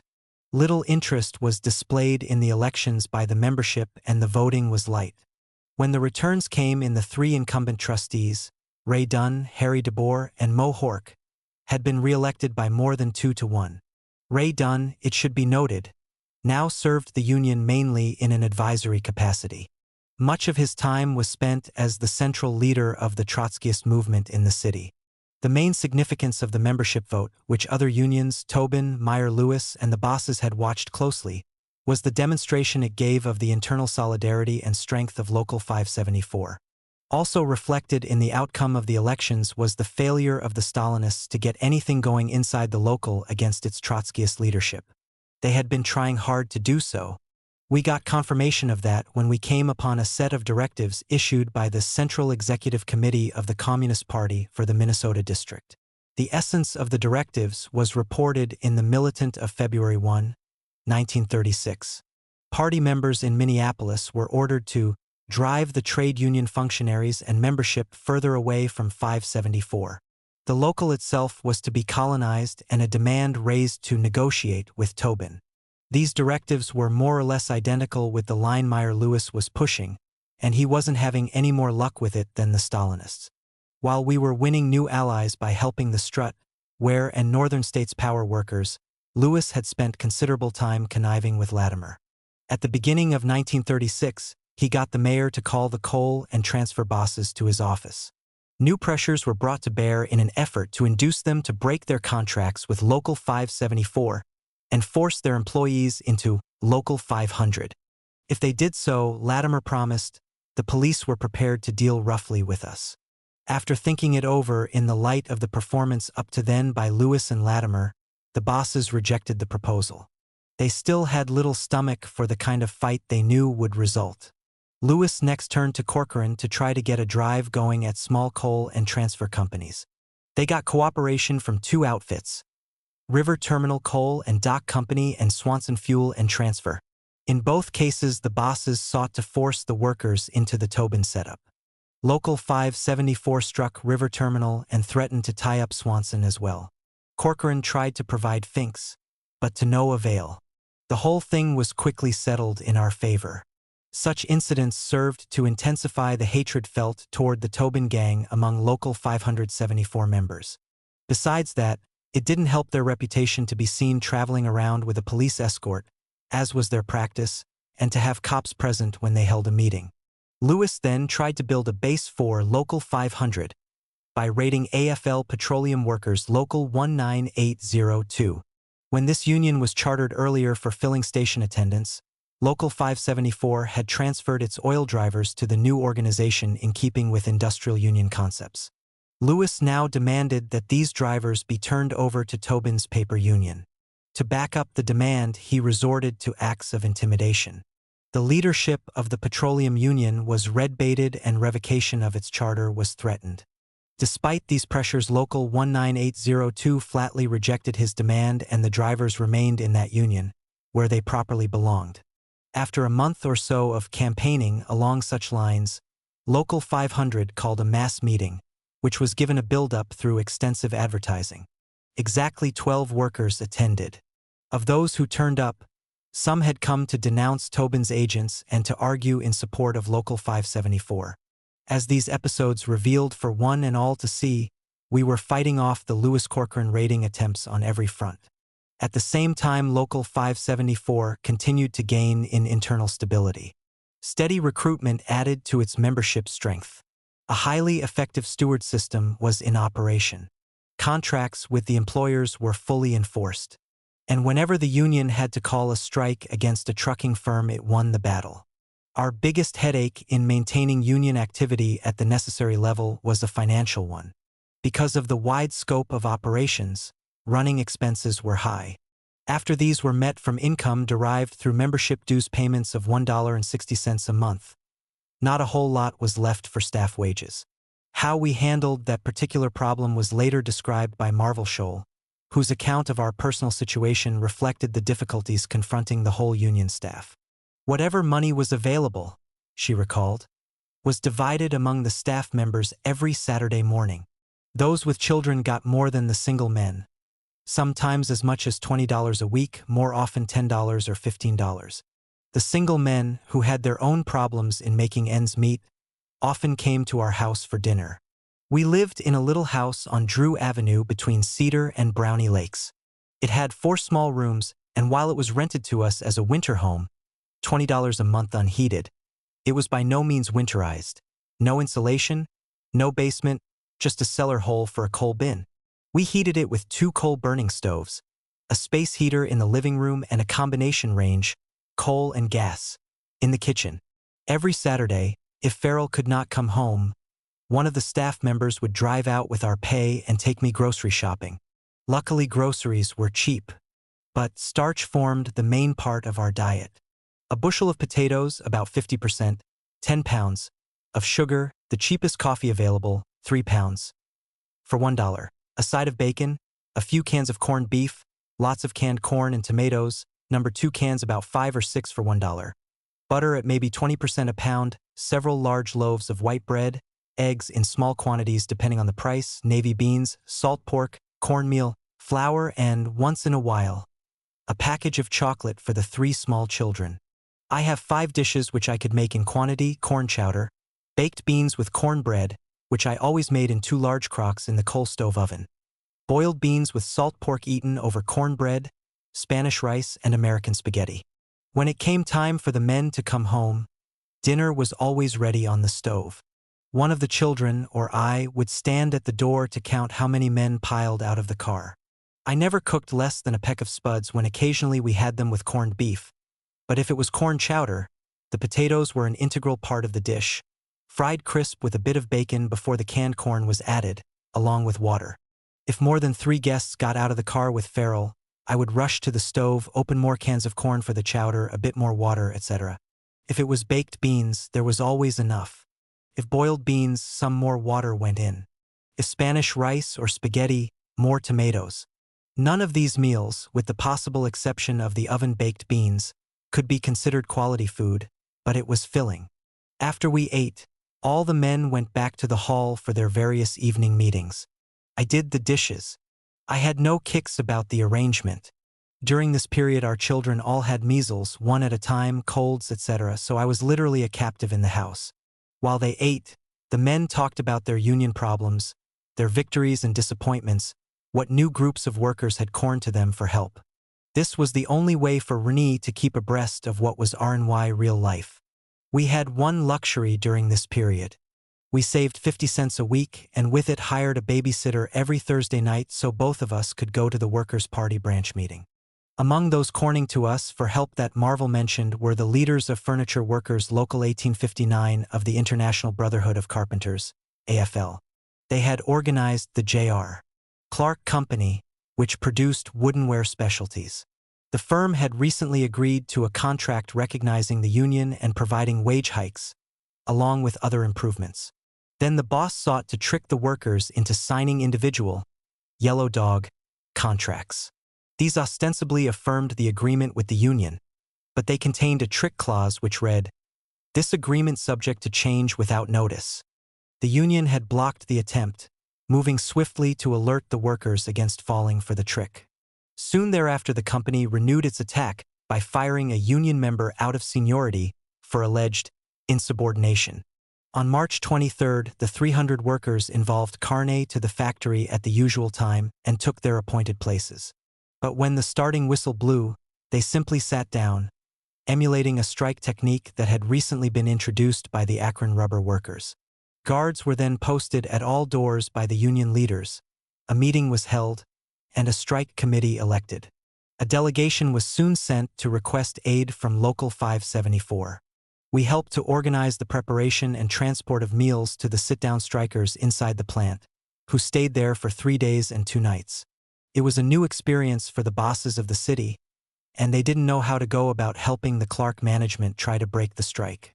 Apparently, they feared that an attempt to send the police in would result in damage to the factory, so only a small detail of cops came to maintain a presence on the street outside. Since the forces of law and order did not attack the workers. The entire dispute remained peaceful.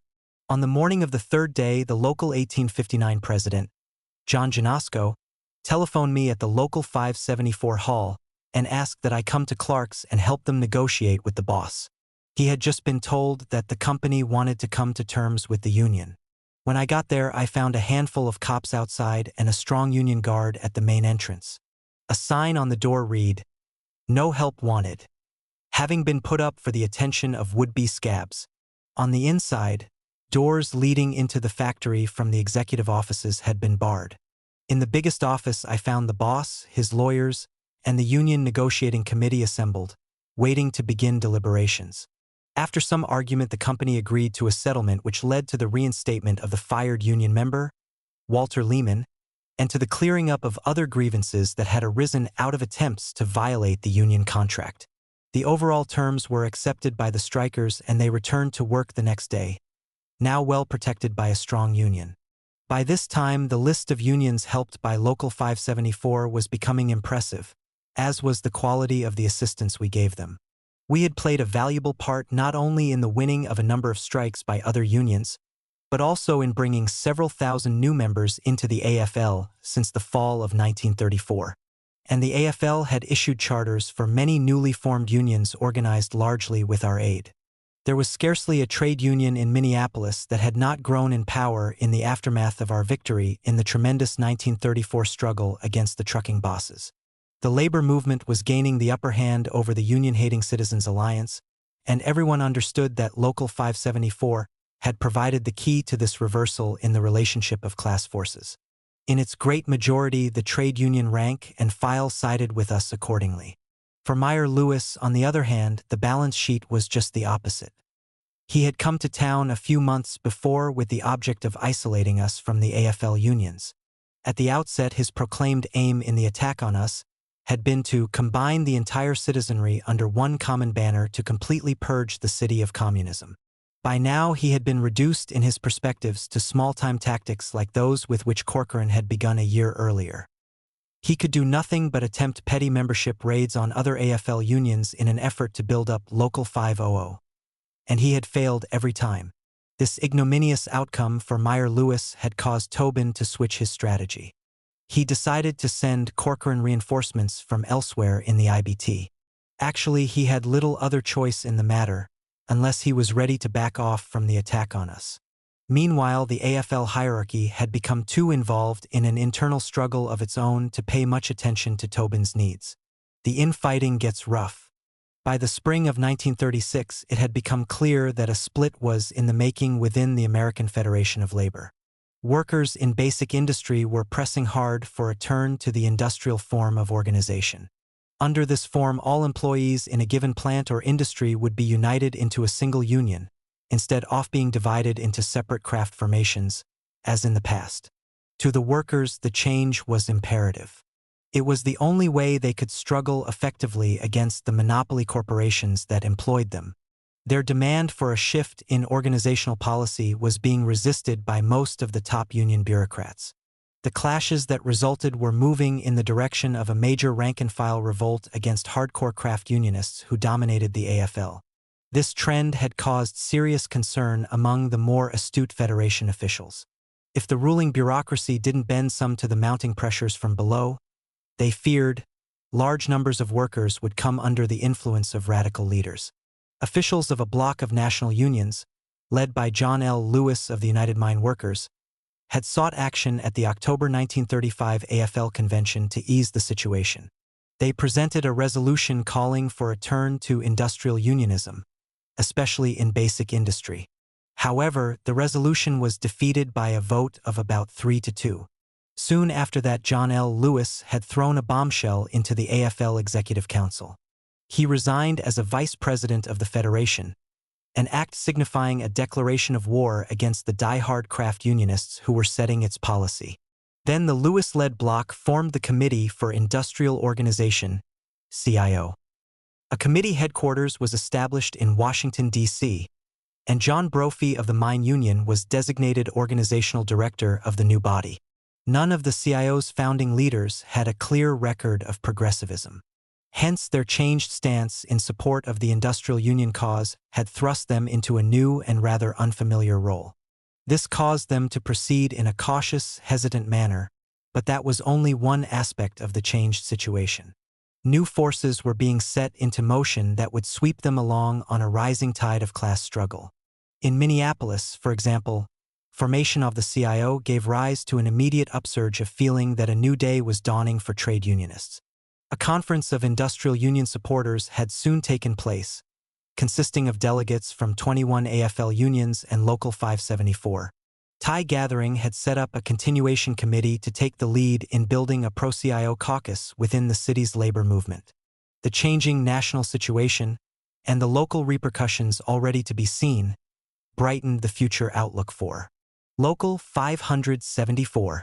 If the developing AFL split went deep enough, we now envisaged prospects of finding new allies nationally.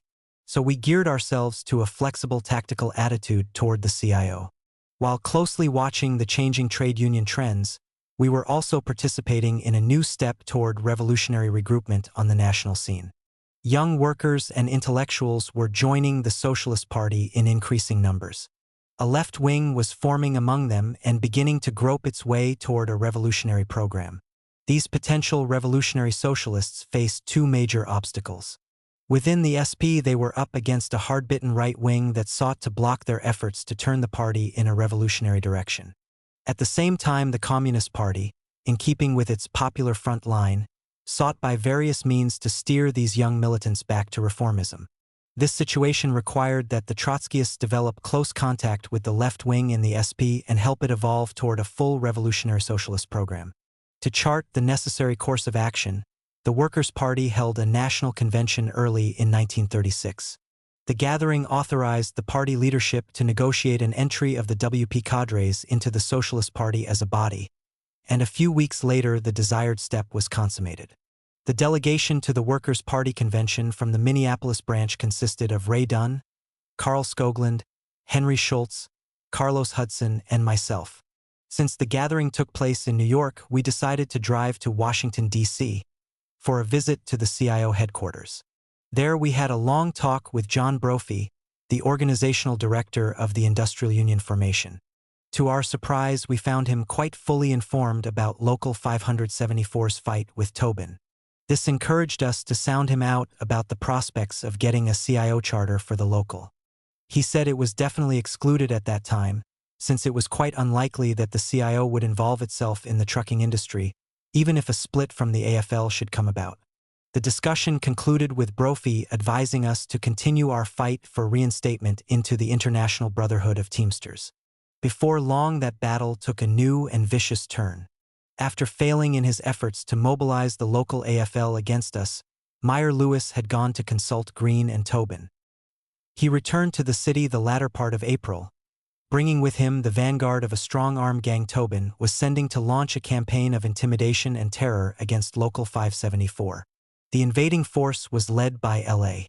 Murphy, head of a Teamster local in Rockford, Illinois, which was affiliated to the Chicago Teamsters Joint Council.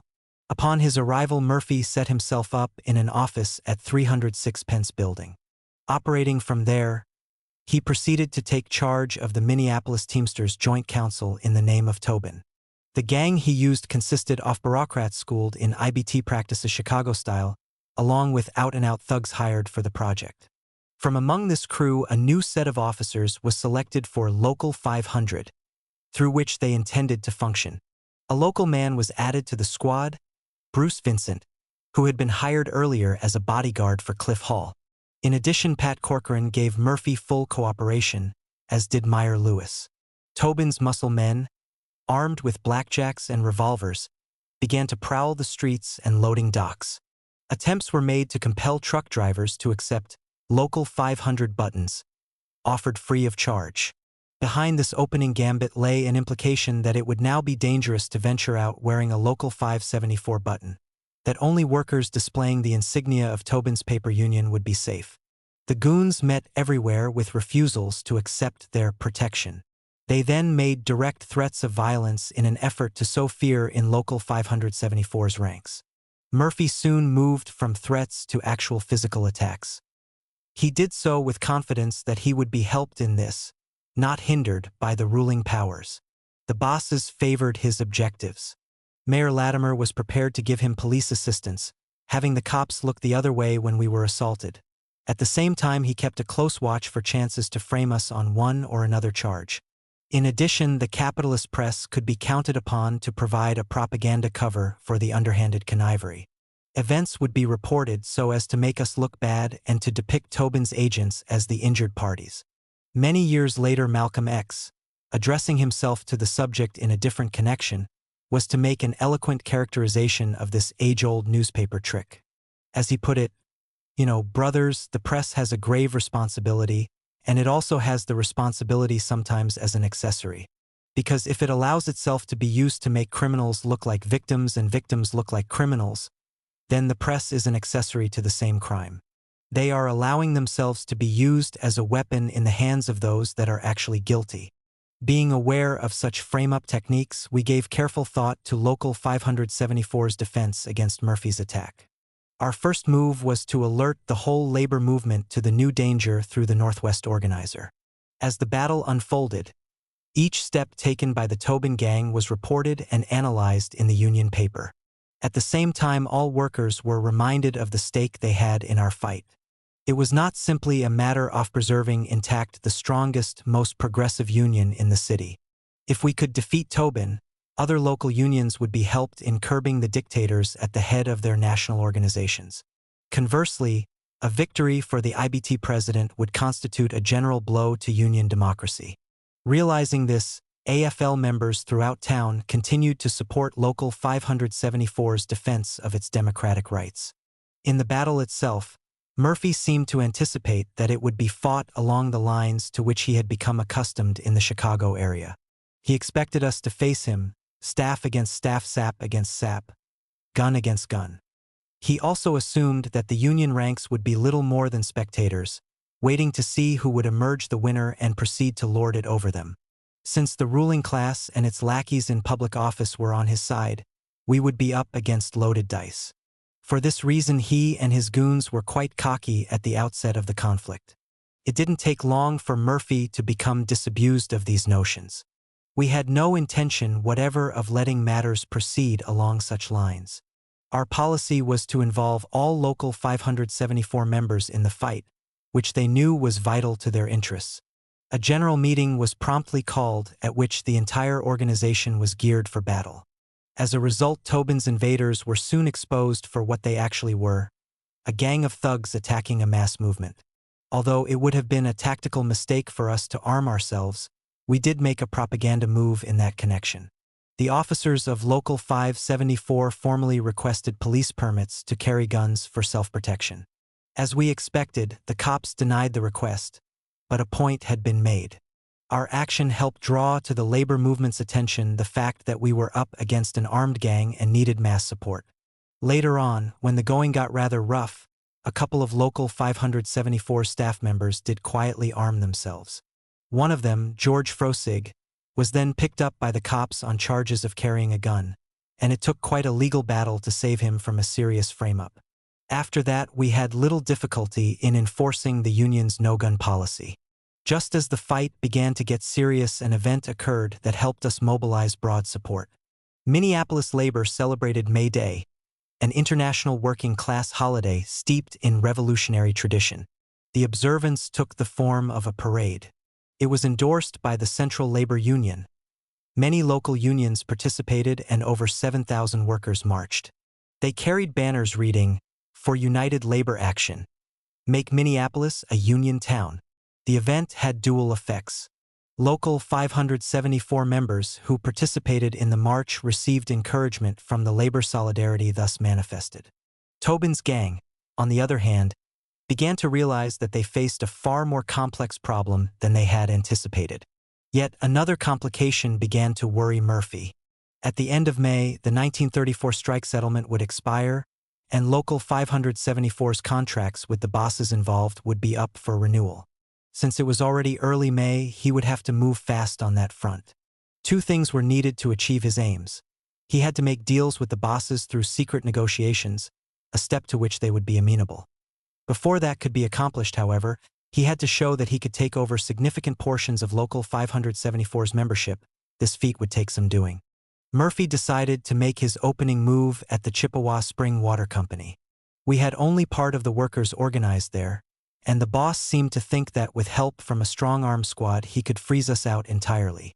Consequently, he was ready to make a deal with Local 500. This brought an ultimatum to the Local 574 drivers at the company. They were told that, as of May 16th, only members of Tobin's paper union would be allowed to work there. Word of this action quickly reached us and we prepared to intervene. About sunrise that May morning, the entire Local 574 staff showed up at the Chippewa loading dock. We had not come alone, though, as Murphy had assumed would be pretty much the case. Also present was a sizable body of union members from other companies, who had taken off from work to help out. It was not to be a gang fight. The goon squad would be up against a substantial picket line. When the boss looked out his office window and saw what was going on, he grabbed the telephone. Within about 10 minutes, some 30 cops arrived. Then Murphy drove up with 7 of his henchmen packed into his car. The police commander asked if we had called a strike. We replied that we hadn't. Our only intention was to talk with the Local 574 members at the company and see that no one interfered with their right to work. This unexpected answer seemed to disorient the head cop. Looking puzzled, he went over to talk with Murphy, who had gathered his crew around him at one side of the dock. About that time, the workers, including those wearing Local 574 buttons, got ready to go to work. As the tension rose, we simply waited to see whether our members were going to be interfered with. Then the boss sent word by way of the cops that he wanted to parley. We agreed since there was nothing to lose by it. Bill Brown and I went into the company office to speak for our side. Murphy and Jack Smith did the same for Local 500. The session that followed was distinctly lacking in cordiality. Pretending injured innocence, the boss proceeded to chicken out Ophi's deal with the Tobin gang. He asked that the two sides find a way to work out the union dispute without interfering with his operations. We replied that so long as our members were allowed to go about their work in peace, he would have no trouble from Local 574. Murphy found himself with no alternative but to back off from his attack on us at Chippewa, and that particular episode came to an end. On the heels of this confrontation, the package delivery firm signed a 1-year contract recognizing Local 574 as the sole bargaining agent for their employees. This was the first direct agreement we had been able to obtain in this sphere, and we now had the employees so well organized that the companies gave in without forcing us into a strike. The workers won substantial wage increases and various improvements in job conditions. Shortly thereafter, we made a breakthrough in relations with the furniture stores, whose drivers and helpers we had successfully organized, along with shipping room employees. Union demands were presented to the bosses, who informed us they were ready to negotiate. In the end, a contract was signed providing important gains for the workers. As in the package delivery situation, this was accomplished without our having to take strike action. In both instances, Murphy had been trying to negotiate with the bosses involved. Although talking with him readily enough, even wishing him well, they had in the end capitulated to Local 574. In fact, they were so dubious of Local 500's capacity to intervene that they had seen no point in testing our capacity to win a strike against them. Obviously, they didn't think Tobin's gang could break it, even with help from the cops and the newspapers. The way things were going, Murphy would soon find himself boxed into a corner, unless he did something in a hurry. Realizing the situation, he made a desperate attempt to goad us into a slugging match, staff against staff. His action no longer represented any illusion that we could be intimidated. By now, Murphy knew better than that. The key aim was to give city officials a chance to jail the Local 574 leaders on trumped-up charges. If they could behead the union in this manner, there would be a far better chance to take it over. On the morning of May 21, the new offensive began. Ray Dunne and George Frosig were distributing leaflets and talking to drivers in the freight yards of the Omaha Railway. Suddenly, a Buick sedan drove up and a gang of Tobin's thugs jumped out of it and assaulted Ray and George with blackjacks. They were severely beaten. Ownership of the Buick was traced to L.A. Murphy threw a check with the Automobile License Bureau. This fact, along with an account of the atrocity, was published in the Northwest Organizer to inform the labor movement of the new danger. For the record, a protest was also made to the public authorities. But they did nothing about it, as was to be expected. Local 574 immediately called a mass protest meeting. Word of the outrage had spread rapidly and the hall was jammed with union members, many of them accompanied by their wives. As the latter development indicated, not since the 1934 strikes had the workers been so aroused. They were more than ready to fight back, and combat veterans that they were by now, they knew it had to be done intelligently. Accepting the executive board's advice, the membership adopted a 3-point plan of action. Efforts were redoubled to obtain speedy renewal of contracts that were about to expire. An assessment was voted to provide a special defense fund, and a resolution was adopted setting forth the basic line for a campaign to mobilize the city's working class against the new goon attack. The resolution condemned the gangsterism introduced by Tobin, calling it an open invitation to the enemies of the labor movement. If it could be made to work against Local 574, the other unions were warned, the same methods would be used against them as well. Thus, an open challenge had been hurled at the leaders and members of all AFL organizations. It was their duty, acting in their own self-interest, to join in the struggle to free the movement from the menace of thuggery. Our appeal fell upon responsive ears. Officers, and especially rank-and-file members of AFL locals, poured heat on the right-wing officials of the Central Labor Union and the Teamsters Joint Council. They also brought heavy pressure to bear on Mayor Latimer, as did Farmer Labor Party ward clubs. Finding himself under heavy fire, the mayor felt he had to do something, so he set out to smear us. Late in May, a small army of police made a surprise raid on Local 574, charging into our headquarters with drawn guns. They were accompanied by news reporters and photographers.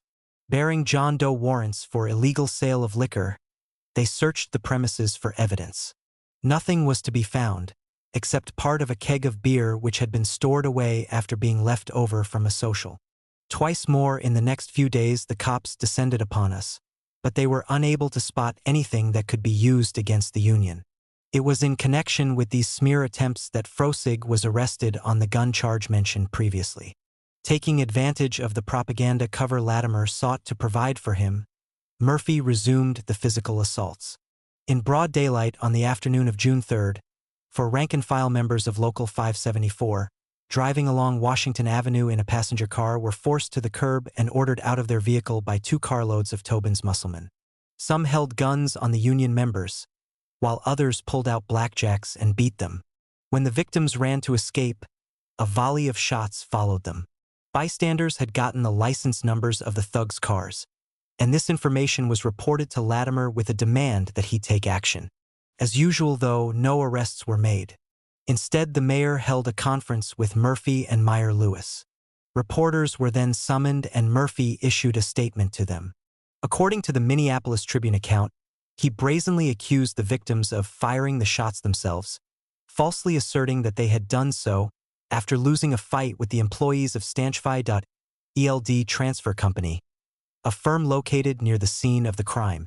A week later, a Local 574 job steward, Harold Haynes, was attacked while at work. He had just got back into the cab office truck after making a delivery. Then the Buick sedan, registered in Murphy's name, pulled up and blocked his way. 5 goons leaped out of it. One pointed a gun at Haynes. The other 4 dragged him out of the cab and beat him with blackjacks and gun butts. We made a strong protest to Governor Olson. In a letter signed by Bill Brown, he was informed that we were holding a special meeting of Local 574 on June 15th. We demanded an official answer by then as to what Olson proposed to do about Tobin's criminal attempt, with Latimer's collusion, to destroy a section of the labor movement. Coming immediately to our support, the 5th Ward Farmer Labor Club insisted that Olson take prompt action. Demands were made that he invoke the executive power of the state to put a stop to acts of vandalism in Minneapolis, and that he uncover the instigators of the plot against organized labor. Similar demands upon the governor came from elsewhere in the unions and the Farmer Labor Party. Since he was coming up for re-election in the fall, it was politically dangerous for him to ignore these pressures, and he knew it. So he passed word along that he would look into the situation right away, pretending that he hadn't known what was going on. Apparently, Olson convinced Latimer that it was politically expedient to quiet things down inside the labor movement, because the physical attacks on us now abetted. Despite these assaults, we had been making headway against the bosses. Early in June, the building material suppliers and the market firms, with one exception, signed direct agreements with the union. In both industries, Local 574 was recognized as the sole bargaining agent for the workers. The new pacts, which ran for 1 year to May 31, 1937, brought wage increases and improved job conditions. For market workers especially, the advance had become quite dramatic. Since 1933, their wages had almost doubled and the work week had been cut from 80 or 90 hours to 48. The holdout in the market was Gamble Robinson, one of the larger firms, which had been exceptionally belligerent in its anti-union stance. We struck the outfit, an action that put the Tobin gang right up against the gun. This was a straight union-employer conflict.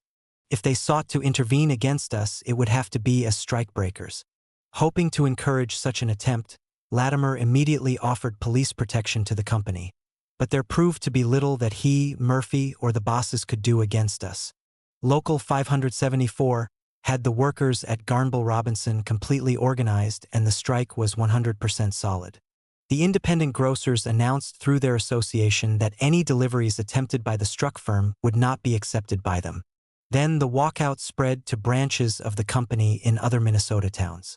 After having been shut down tight for about 2 weeks, Gamble Robinson signed the same contract with Local 574 that had been agreed to earlier by the other market houses. This was followed by settlements with the strikers outside Minneapolis. In overall terms, unionism had been strengthened in the general area. Local 574 had demonstrated its power, and the Tobinites had exhibited their incapacity to block our offensive on the contract front. Apparently getting the message, bosses who had been playing it cool now entered into serious negotiations with Local 574. Before long, a new contract was signed with sand and gravel companies, providing gains for the employees. The coverage agreement with the ice distributing firms was renewed on improved terms. Other settlements followed. As we registered these victories, a broader wave of trade union struggles was also developing. About 700 sash, door, and mill workers were striking for recognition of their union, Cabinet Makers Local 1865, AFL. Local 574 had turned its main hall over to them for use as a strike headquarters, and they were using our kitchen facilities as a commissary. In addition, we helped them with tactical advice, which the inexperienced leadership welcomed. Seeking propaganda advantage from the Tobin-Latimer smear campaign against us, the struck companies ran paid ads in the newspapers trying to fog the issue. Their employees wanted to work, they charged, but acts of intimidation, instigated by Local 574, were keeping them off the job. It didn't have the desired effect. The strikers held firm and the industry was kept closed down. A settlement was finally reached on June 24. Local 1865 won recognition, and the workers involved achieved substantial material gains. Less than a week after Local 1865 left, our facilities were newly occupied as a strike headquarters for the Northern States Power Workers. Pack, the company head, was reneging on the agreement he had signed the previous January. This caused some 200 skilled workers in the overhead and underground departments to walk out in protest. The action was led by Henry Schultz, who had been retained by the executive board of the Power Workers Union, Local 160, to serve as its organizer and spokesman.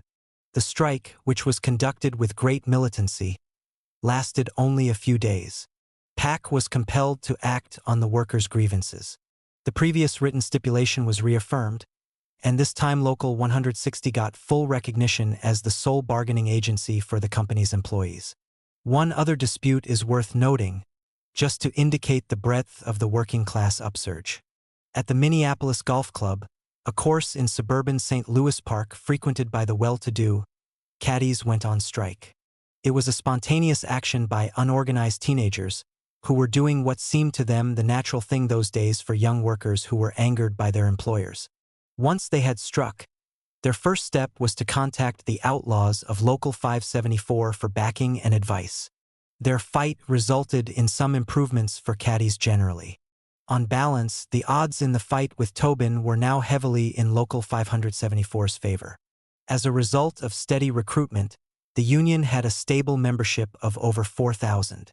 Contracts with the employers were being renewed and agreements signed in new parts of the trucking industry, all with important gains for the workers. The spirit this had engendered was articulated in a letter written to the union by Oscar Halverson, a rank-and-file member. "My kids have been eating meat along with good food ever since the 1934 strike," he said in one passage. So with them the sun rises and sets on 574. Most workers in other industries had sentiments about Local 574 similar to those expressed by Halverson. They knew that in every battle with the bosses we would be there to help them. And all who associated with us found that the experience brought them a better understanding of the class struggle, helping them to become more capable fighters in labor's cause. As against our growing strength and prestige, Local 500 Foot remained weak in numbers, and it was getting an increasingly bad reputation. It had been unable to make a meaningful breakthrough anywhere in the trucking industry. Other unions were coming more and more to look upon it as a liability to the AFL.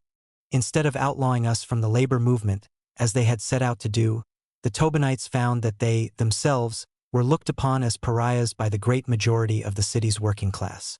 All this had finally become too much for Pat Corcoran to stomach. Late in June, he telephoned Ray Dunne to ask that peace negotiations be arranged between Local 574 and the Teamsters Joint Council. Tobin backs down. Formal negotiations began soon after the Tobinite overture.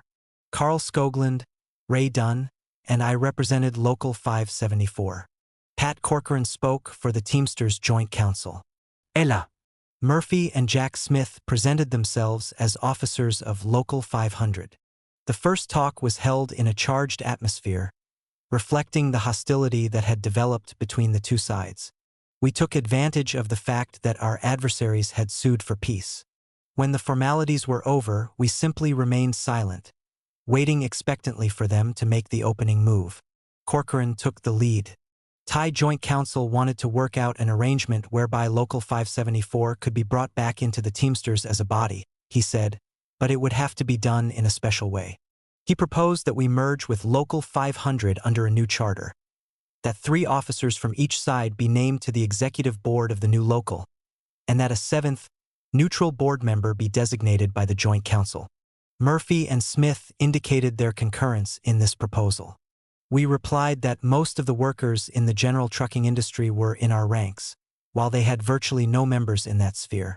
This meant that the reality would be a merger with the IBT, not Local 500.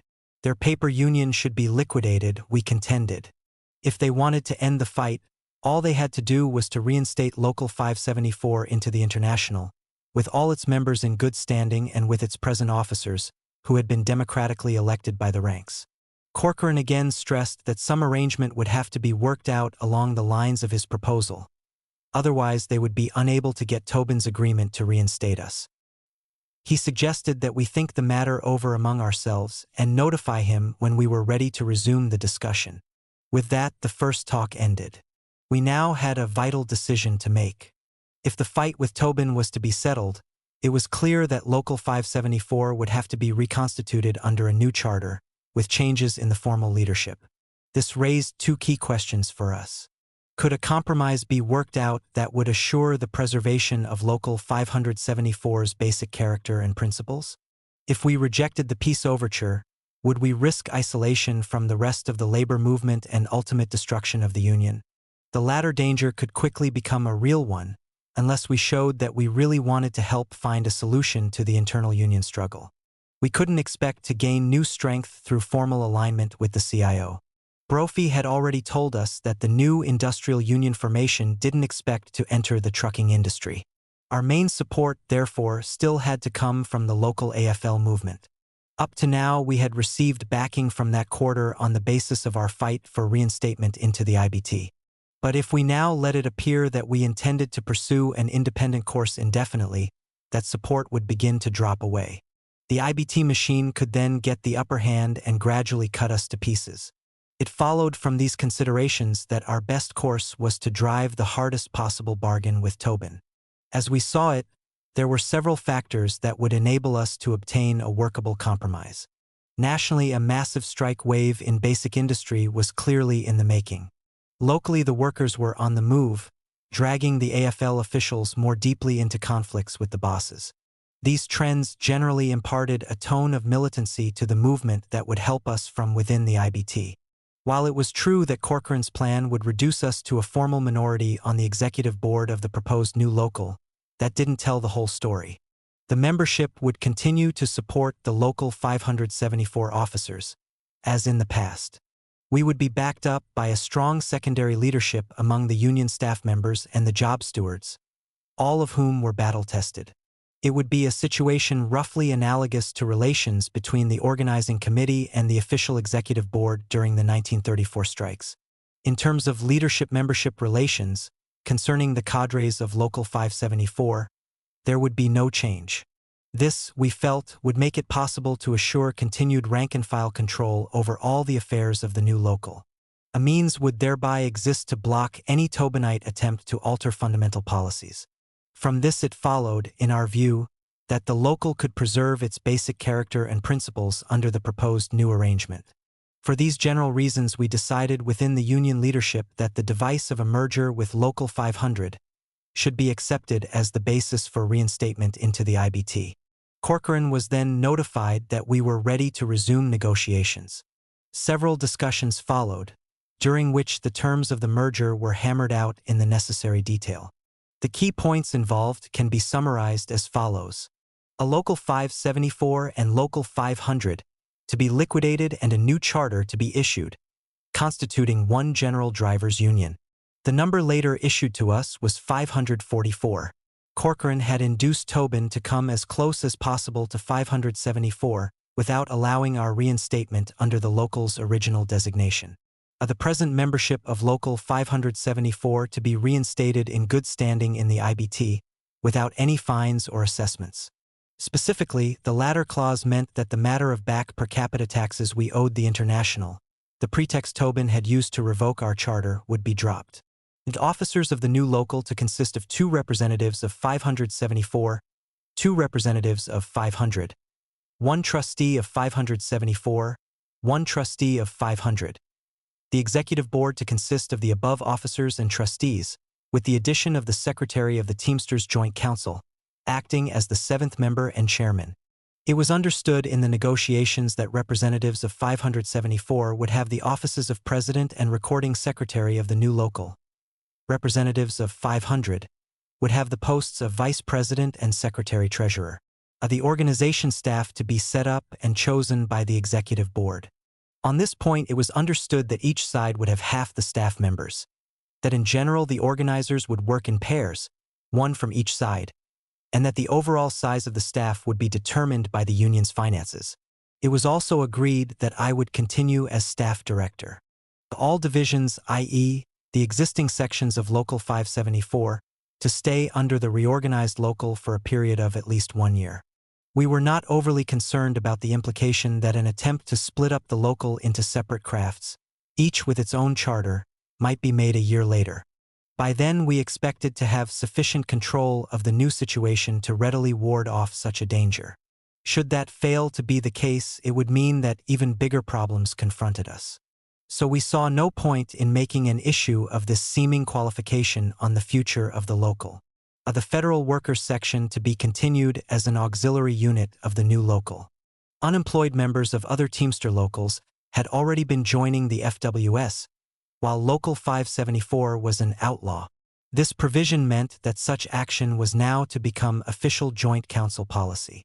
The Northwest Organizer to become the official organ of the Teamsters Joint Council, under the supervision of its executive board. It was understood in the negotiations that Miles Dunne would be designated as editor of the paper. The first issue under the changed auspices appeared on August 12, 1936. The above plan to be subject to the approval of the International Brotherhood of Teamsters. Corcoran assured us that this was a mere formality, having to do with approval of the settlement by the International Executive Board. Tobin, he said, had been kept informed of the progress of negotiations and had already indicated informally that he would approve the terms set down for our reinstatement. Rarely had a top union bureaucrat made concessions of such magnitude to subordinates, whom he had initially set out to discipline. After revoking our charter in April 1935, Tobin had demanded that Local 574 be completely reorganized as a condition for reinstatement into the IBT. Inside workers were to be denied membership, which he defined on the narrow basis of workers actually employed on trucks, as related to driving, loading, and unloading. Sections of the union were to be chopped off into separate craft units. The elected officers and outstanding militants in the ranks of the local were to be expelled. All of this had now changed. The entire membership of Local 574, including its officers and organizers, were to be reinstated without a single exception. There was no longer a demand for immediate dismemberment of the local into separate craft parts. Recognition had been given to our right to organize inside workers, which meant that the local would retain its essential character as a semi-industrial union.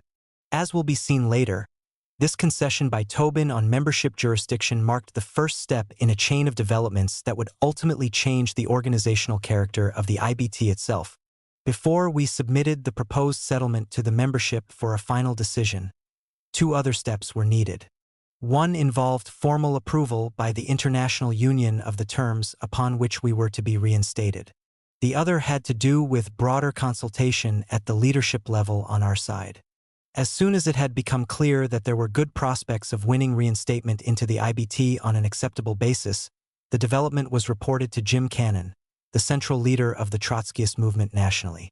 We asked him to come to Minneapolis for consultation, and he soon arrived in town. Before that, he had talked with other leading Trotskyist comrades within the Socialist Party, to which we then belonged. The leading party comrades, including Jim, were hesitant about our proposed settlement with Tobin. There was concern among them as to whether we could survive under the terms involved. It might be better, they felt, to go down fighting than to risk being compromised as revolutionists, if the arrangement went wrong on us. However, it was generally agreed that the views of the Teamster comrades should be accorded special weight in determining what to do.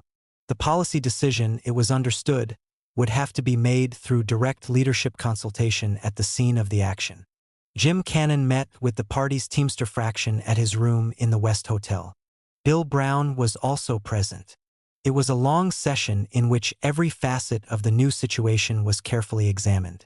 We explained why we thought the proposed settlement with Tobin should be accepted. Jim, in turn, informed us of the hesitations among the national Trotskyist leaders about taking such a course. As the discussion then unfolded, the Teamster comrades were unanimous in expressing confidence that we could retain decisive leadership control in the proposed new local. We also argued strongly for party approval of our recommendation. Being a seasoned party leader, Jim understood the need to be flexible in this situation. He could advance no important strategic reason for Local 574 to continue as an independent union. It boiled down to a question of whether we could avoid becoming compromised in a joint leadership formation with the Tobinites. We were confident that we could. If the party insisted that the offer of reinstatement into the IBT should be rejected, we were the ones who would have to carry out that policy. We would be doing so with a feeling of resentment against the imposition of such a line, because we felt that it was neither necessary nor advisable.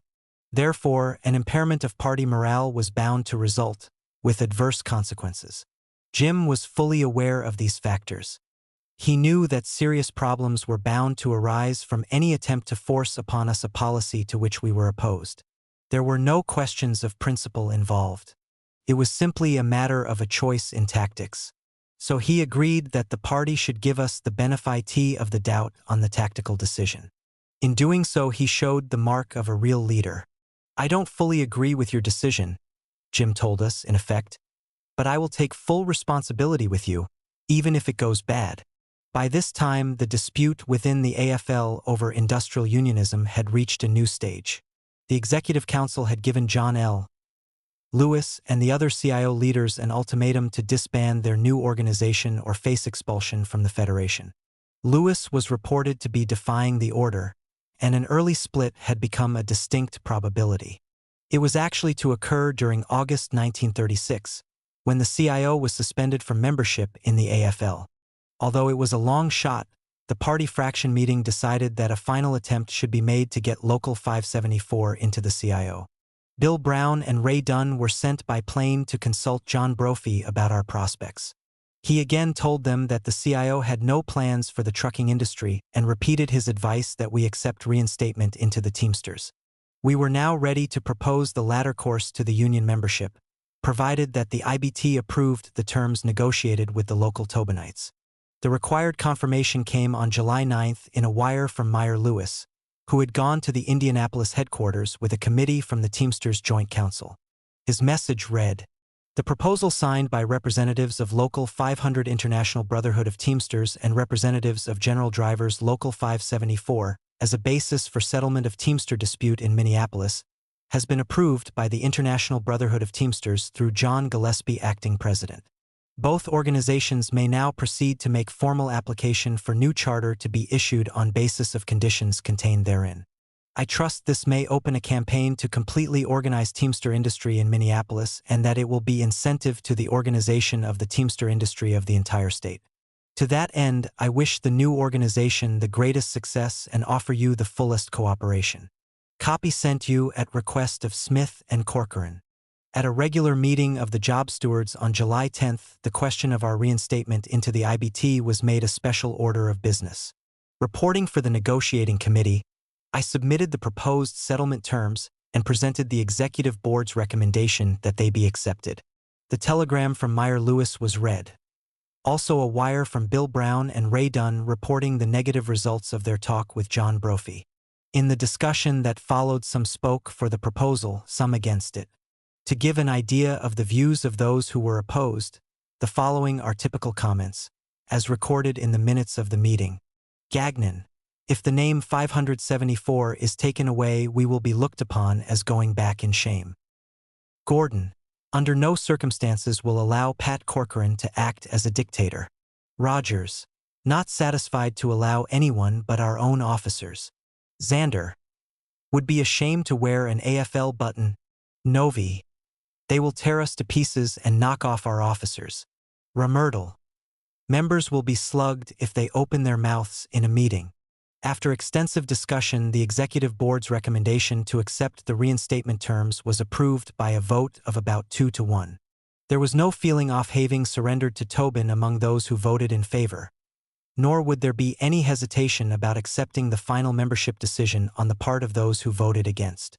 Basically, the job stewards constituted a relatively homogeneous trade union body, ready to act in keeping with the democratic principle of majority rule.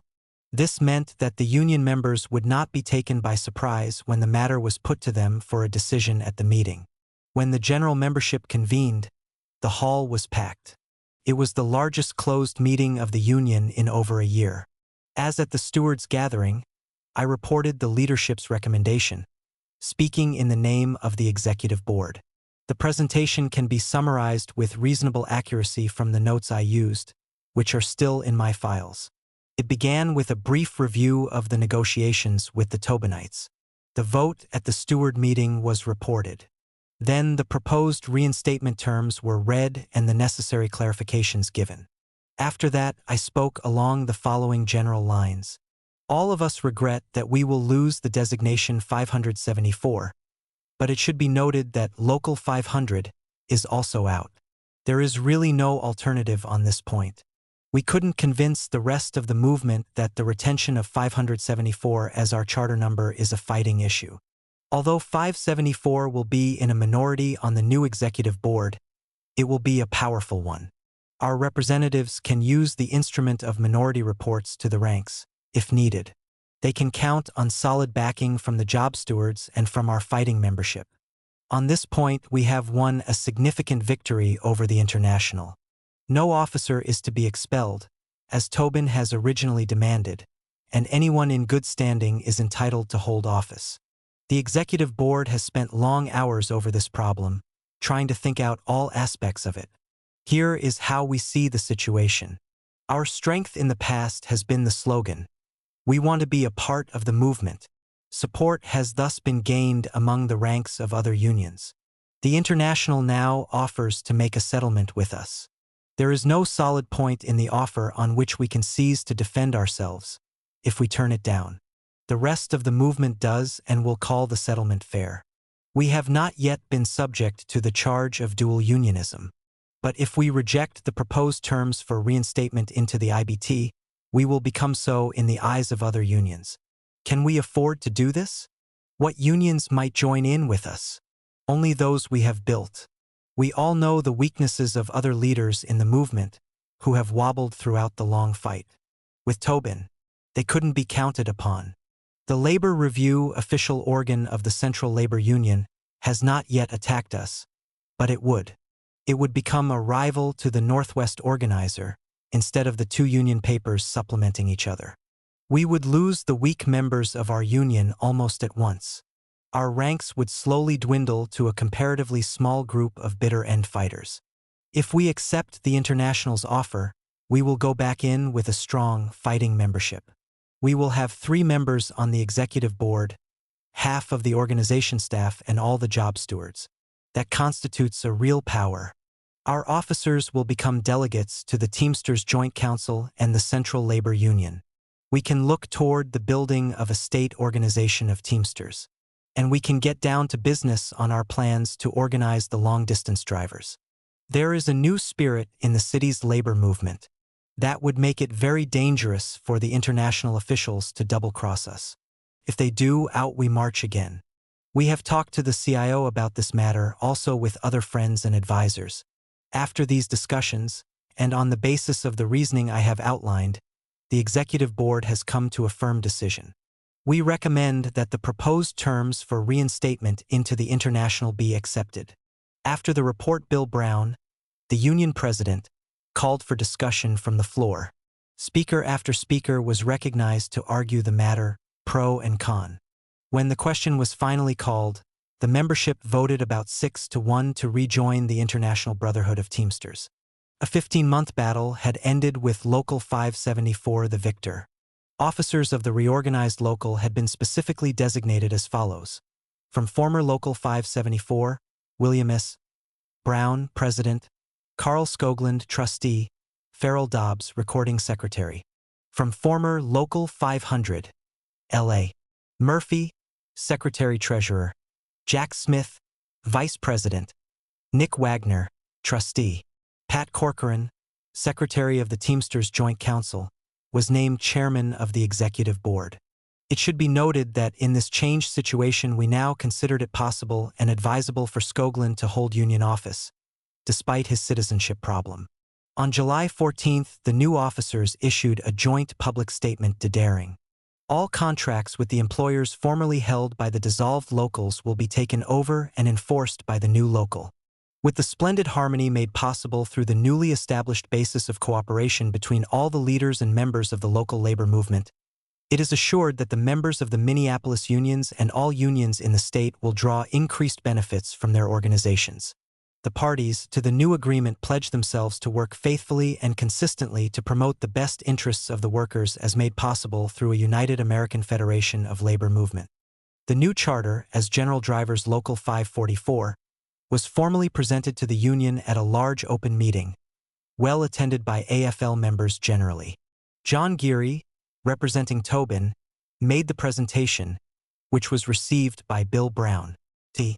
Cunningham, President of the State Federation of Labor, welcomed Local 544 into the AFL. Miles Dunne spoke as editor of the Northwest Organizer. Ray Dunne reviewed the history of the general drivers since 1933. Jack Smith expressed appreciation of the spirit of harmony and goodwill he had found in the reorganized local.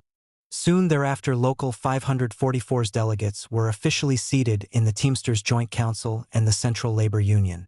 In both instances, their arrival was greeted with bursts of applause. After a delay of almost 2 years, it had now become possible to launch the general organization drive that should have followed on the heels of our strike victory in 1934. This perspective had been set forth in a statement by the Executive Board of Local 574, issued in connection with the union's return to the IBT. As reported in the Northwest Organizer of July 22, 1936, it said in part, "The drivers must lead the way to the organization and unionization of the unorganized workers of the state and the Northwest. powerful in their own right, the drivers can augment this power in only one way. That is, by following the examples of Local 574, giving aid to other groups of workers in making their way into the ranks of the American Federation of Labor. The officers and membership of Local 574, together with the new capable men and augmented forces from the International Union, turn now to the serious job of organizing the drivers, helpers, and warehousemen of Minneapolis, of Minnesota, and the Northwest. New Horizons. Our call for a Teamster expansion drive was not a simple reflex action stimulated by the victory over Tobin. As a matter of deliberate policy, we hoped to get such a campaign started at once, both to serve immediate needs and with the longer-range aim of widening our influence within the IBT. There were several considerations involved. National and local trends continued to develop in our favor. One, CIO leaders had shown sufficient courage to face a split with the craft union diehards in the AFL over the industrial union issue. Workers in basic industry were quick to see in this development new chances for a meaningful confrontation with the big corporations. Their combative mood served, in turn, to generate new self-confidence and increased militancy throughout the rest of the working class. In Minneapolis, these impulses were further intensified by Local 574's reinstatement into the IBT. Our return to the AFL not only ended the internal union conflict, it raised to a higher plane the potential for united labor action. Sensing the opportunities presented by the changed situation, the workers of the city were generally eager to launch a new offensive against the bosses. By helping to get the desired offensive underway quickly, we could strengthen our position within the reconstituted General Drivers Local 544. An aggressive unionization drive would put the Tobinites at a disadvantage. New clashes with the bosses would soon develop. Corcoran, Murphy, and their followers would have to support the fight, or they would lose any capacity to influence the union ranks. At the same time, any attempt on their part to introduce class collaborationist policies could be resisted under battle conditions favorable to us. As a minimum, this implied the possibility of being able to neutralize them.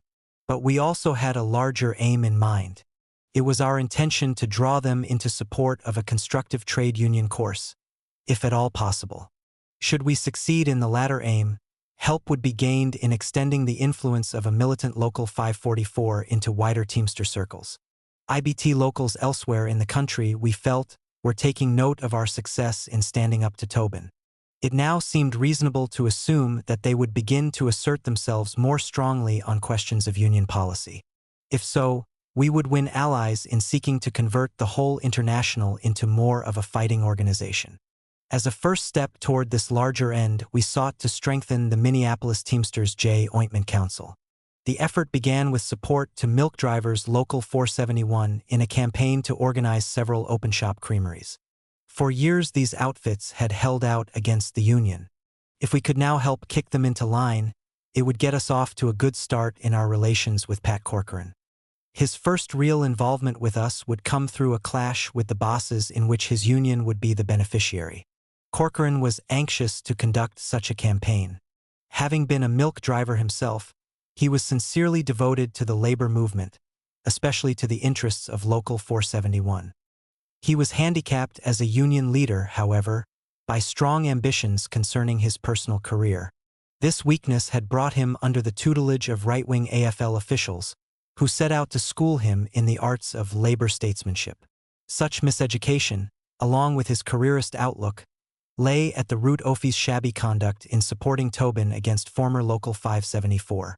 With that unsavory episode now behind him, Corcoran was showing signs of a change in perspectives. His interest in battling the creamery bosses, for example, appeared to go beyond a mere desire to strengthen Local 471. He seemed eager to make amends for past misconduct and to improve his image as a union leader. So we took his friendly gestures toward us as sincere, subject only to the test of actual performance. Corcoran didn't measure up to Bill Brown, either in leadership stature or in political insight. Yet we felt that he could play a useful role, at least partly comparable to Brown's, if properly stimulated and helped. In any case, there was nothing to lose by trying. We, therefore, set out to help bring out the best there was in him. Toward the end of July, the mopping up operation began in the milk industry. It was a whirlwind action in which the bosses felt the impressive power of a united Teamsters movement. The staffs of all locals in the Joint Council came to the support of Local 471. Within Local 544's staff, a healthy competition quickly developed between those from former 574 and those from former 500, each group trying to make the best showing. A one-day strike at Engel Dairy Company brought a signed contract with Local 471. This firm, one of the larger holdouts, had long been one of the worst thorns in the union's side. When its resistance collapsed, the other open-shop outfits quickly began to fall into line. In short order, the industry was 100% organized. A particular episode enabled Pat Corcoran to make real headway toward gaining respect among the veterans of Local 574. It took place at a creamery located in a small community just outside Minneapolis. Early one morning, a picket line was set up at the place. Before long, the village cop showed up carrying a shotgun. He pointed the weapon at the picket line and ordered us to break it up, allowing that he wouldn't tolerate such big city goings-on in his town. Corcoran whirled about and advanced angrily upon the lawman, pressing so close that the gun muzzle almost touched his chest. "If you think you can fire on peaceful pickets and get away with it," he challenged, "try shooting me, you boss-loving son of a bitch." By then, the rest of us were closing in to support Pat. Appearing to have suddenly developed an acute case of bowel trouble, the cop lowered his gun and backed off. Less than an hour later, the boss signed the union contract. At about this time, Jack Smith also gave a good account of himself, doing so in negotiations with the Chippewa Spring Water Company. This was one of the places where former Local 500 had tried to give us trouble earlier. Smith, like Corcoran, now sought to make amends.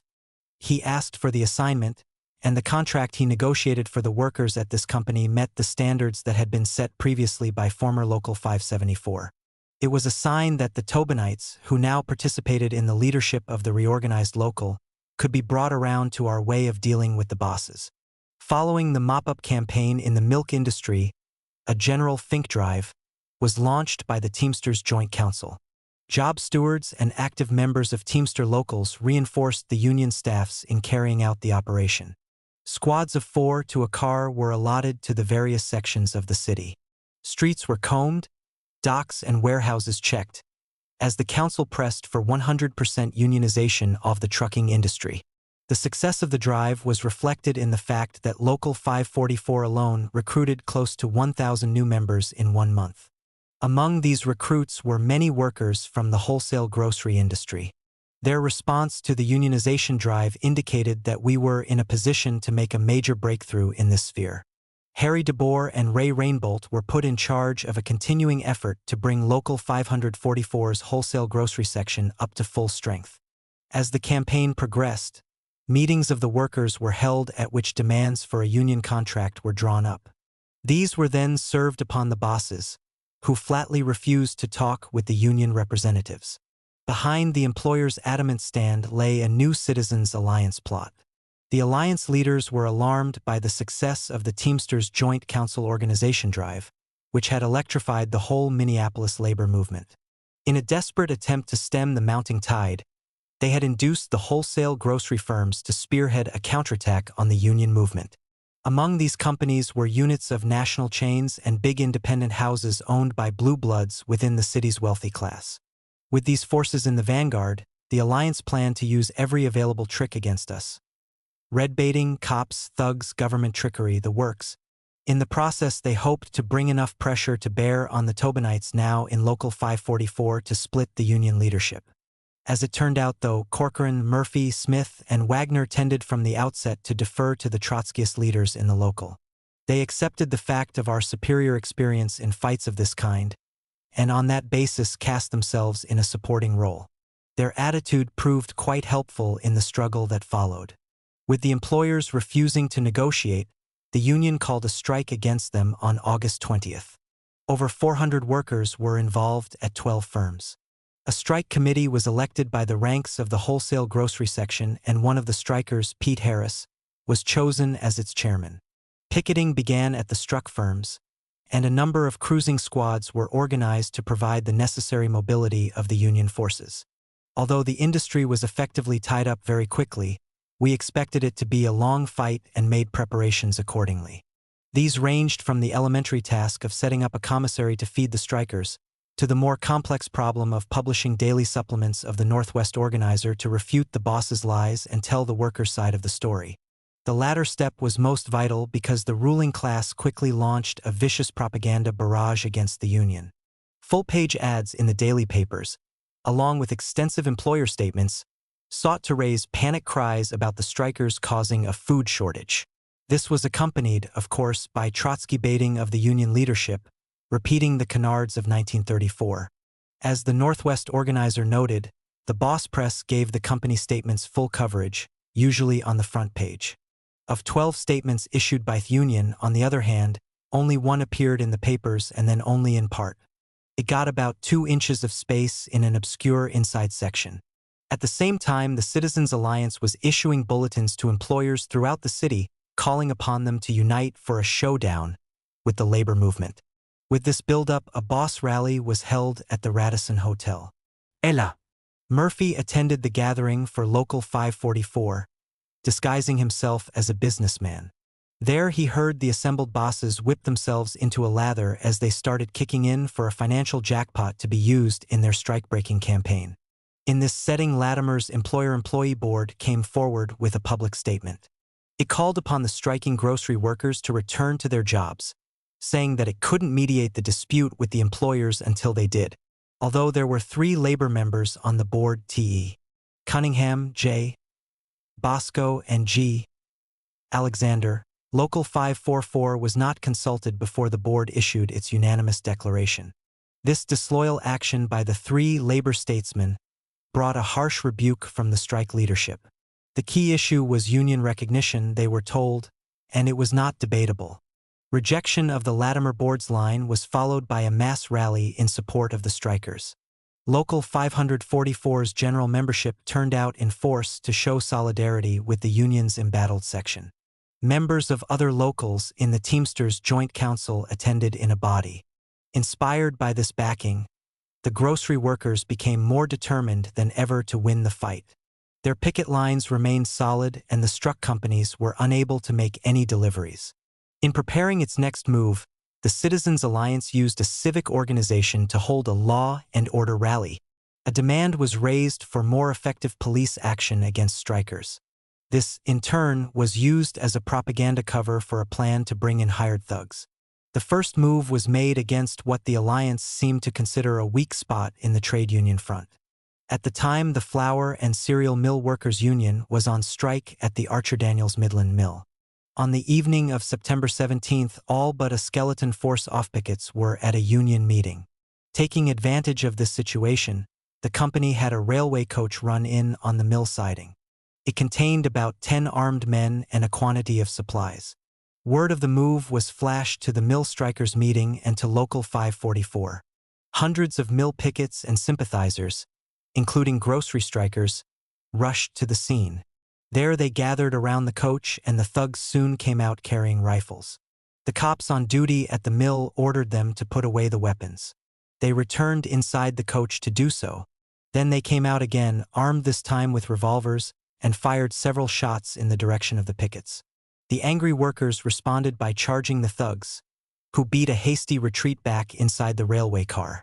But it had somehow caught fire during the melee. So the cops had to rescue the company's hoodlums and escort them inside the mill for safety. At the very first attempt, the use of thuggery had backfired on the Citizens Alliance. Turning to a new tactic, the Alliance set into motion a demand that the governor send troops against the strikers. The appeal for military intervention was made by Sheriff John Wall, who used the Archer Daniels Midland episode to make claims of noting and violence. Rumors began to appear in the boss press that the National Guard was being mobilized for emergency action in Minneapolis labor disputes. Scare propaganda about a food shortage was intensified, implying that troops were coming to break the grocery strike. Attempting at the same time to give themselves an odor of sweet reasonableness, the grocery bosses were now meeting with the union, but negotiations stood at dead center. It had become quite a strike-breaking ploy. With the class lines sharply drawn in the conflict, the Central Labor Union and the Building Trades Council made formal pledges of support to the grocery strikers. The Teamsters Joint Council voted to stop all deliveries to chain stores in the neighborhoods. They could no longer get milk, ice, or meat, to say nothing of groceries. Before long, the outlet stores of two chains had to close down entirely. Small wholesale grocery firms were also feeling the pressure. Some of these had already let the union know that they would like to settle the strike, but they were afraid to act because of threats of financial reprisals engineered by the Citizens' Alliance. Now they found themselves being forced to the wall as the big outfits tried to starve out the strikers. As a result, they began to break ranks and sign the union contract, taking their chances on what the future might bring. Instead of being starved out, as the Alliance hoped, the grocery strikers were getting regular donations of money and food from other trade unions and from farm organizations. Generous contributions were made by independent neighborhood grocers, who realized that they had a stake in the union's struggle against the chains. The Federal Workers Section took the lead in forcing the city to put the strikers on the relief rolls. With the tide of battle thus turning against the companies, the minority of grocery workers who had resisted unionization began to join Local 544. If anything, the strike was gathering new momentum. Then, on October 7th, after a war of almost 2 months, the big wholesale grocery firms capitulated. A direct contract was signed with Local 544, giving full union recognition. Wages and conditions were brought up to the standards we had established elsewhere in the trucking industry. It was a sweeping victory for the workers. In a number of other instances, groups of employers had been stalling off settlements with the union, waiting to see how the grocery fight came out. These groups now began serious negotiations with Local 544. Within a short time, contract renewals were signed by the coal and transfer employers. An agreement was obtained for the first time with the big department stores, covering drivers, helpers, and shipping room and warehouse employees. In every case, important gains were registered for the workers without having to resort to strike action. The mill owners also found themselves compelled to deal with the flour and cereal mill workers' union. A death blow had been struck to the Citizens' Alliance as such. In January 1937, the alliance was formally dissolved and the bosses reorganized themselves into a new setup called Associated Industries. In an editorial headed, "The Leopard Changes Its Spots," the Northwest organizer characterized the action. The recent announcement in the newspapers that the Citizens' Alliance has disbanded, discharged its functionaries, and vacated its offices is to be taken with a grain of salt. The same employers, the same labor haters, and the same people whose only outlook is to wreck, destroy, and defeat the trade union movement go to make up the membership in the new employers setup. But it would be also wrong to think that Minneapolis employers have not changed their tactics, method, and strategy in dealing with their employees. The leadership who made up the policy of the defunct Citizens Alliance were believers in head-on collisions with labor organizations and believed in beating the unions down with brute force. A powerful trade union movement has grown here in the past 3 years, which absolutely precludes the thought of anyone beating it by strong-arm tactics. A newer, more subtle, and more sinister method of dealing with labor unions had to be devised by the employers. In place of imported gunmen, thugs, and strikebreakers will be substituted a small army of trained employer representatives, labor conciliators, and employee relations directors. Their policy will be to outfumble the unions in negotiations, write union agreements with double meanings, and buy off union representatives with money and favors. The new Minneapolis labor movement has reached a most dangerous stage in its history, the editorial warned. Trade union leaders whose courage is unquestioned and who have the ability to fight to the death on the picket line are apt to fall a prey to the new spokesmen of employers' groups. Labor must be doubly on its guard. As the very appearance of the editorial in the union paper testified, things were going quite well on this count within the leadership of Local 544. Experiences in the grocery strike had brought Corcoran, Murphy, Smith, and Wagner closer to our views on union-employer relations. This trend was reflected in a unanimous executive board recommendation that the membership approve a model contract intended as a guide for the union staff in negotiations with the bosses. As officially adopted, it contained the following key points. Contracts with employers to be limited to a term of 1 year.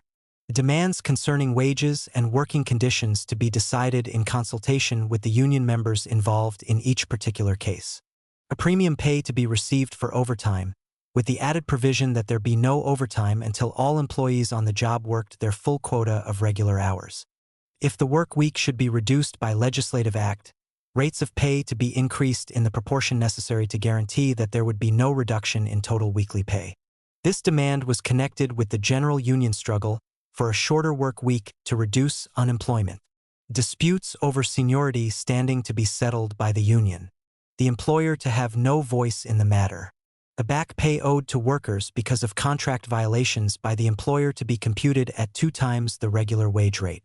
A formal recognition to be required from the employer of the union's right to operate its job steward system. The union to retain the right to strike over employer violations of the working agreement. And no boss to order his employees to go through a picket line of a striking union. None of these provisions represented mere bargaining points to be used for horse trading in negotiations with employers. Each and every one constituted a matter of basic policy. All were enforced accordingly in actual practice. As staff director, it was my job to see that this was the case. So far as possible, the members of the union staff worked in pairs. One from former Local 574, the other from former Local 500. This helped us not only to exert progressive influence on the newcomers to the staff but also to instill in them the team concept of leadership. The latter objective was also helped along by our success in retaining the policy of equal staff pay at a level no higher than that received by skilled workers in the industry. Organization of staff work had to be carried out under complex conditions. The fusion in practice of 2 previously hostile forces was only part of the problem. There was a very substantial and rapidly growing union membership. Contracts had to be negotiated with a large number of employers, and they had to be enforced. New patterns of expanded organizational activity also had to be developed if the full potential of favorable objective conditions was to be realized. To attain these various ends, staff operations were divided into 3 broad categories. Some teams were assigned to field work, looking toward expansion of the union power. Others were given the task of handling negotiations with the bosses. Still others got the job of settling grievances arising from employer violations of existing contracts. Standard procedures were codified for the handling of grievances, as had been done in the case of contract negotiations. A suitable form was devised for the recording of all grievances in writing, both to assure that the necessary information was provided by the workers involved and to make certain that their complaints did not get lost in the schweel. It was union policy to assume that the worker was always right. If a boss claimed that a grievance had been filed unjustly, the burden of proof was upon him. In every instance, the grievance report had to be returned to me, as staff director, with a written account of the disposition of the case. Verification of contract enforcement along these lines gave rise to a problem involving 2 organizers who had come onto the staff from former Local 500, Eddie and Al Farrell. Neither of them seemed to have had much trade union experience, yet they insisted on working together. This made it hard to use their services.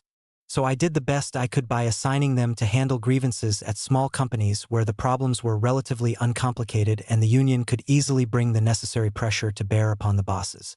After a time, they were found to be accepting favors from employers. In reporting the matter to the executive board, I also mentioned that they showed little interest in trade union work and might not be adverse to looking elsewhere for employment. It was agreed that I should talk with them along these lines.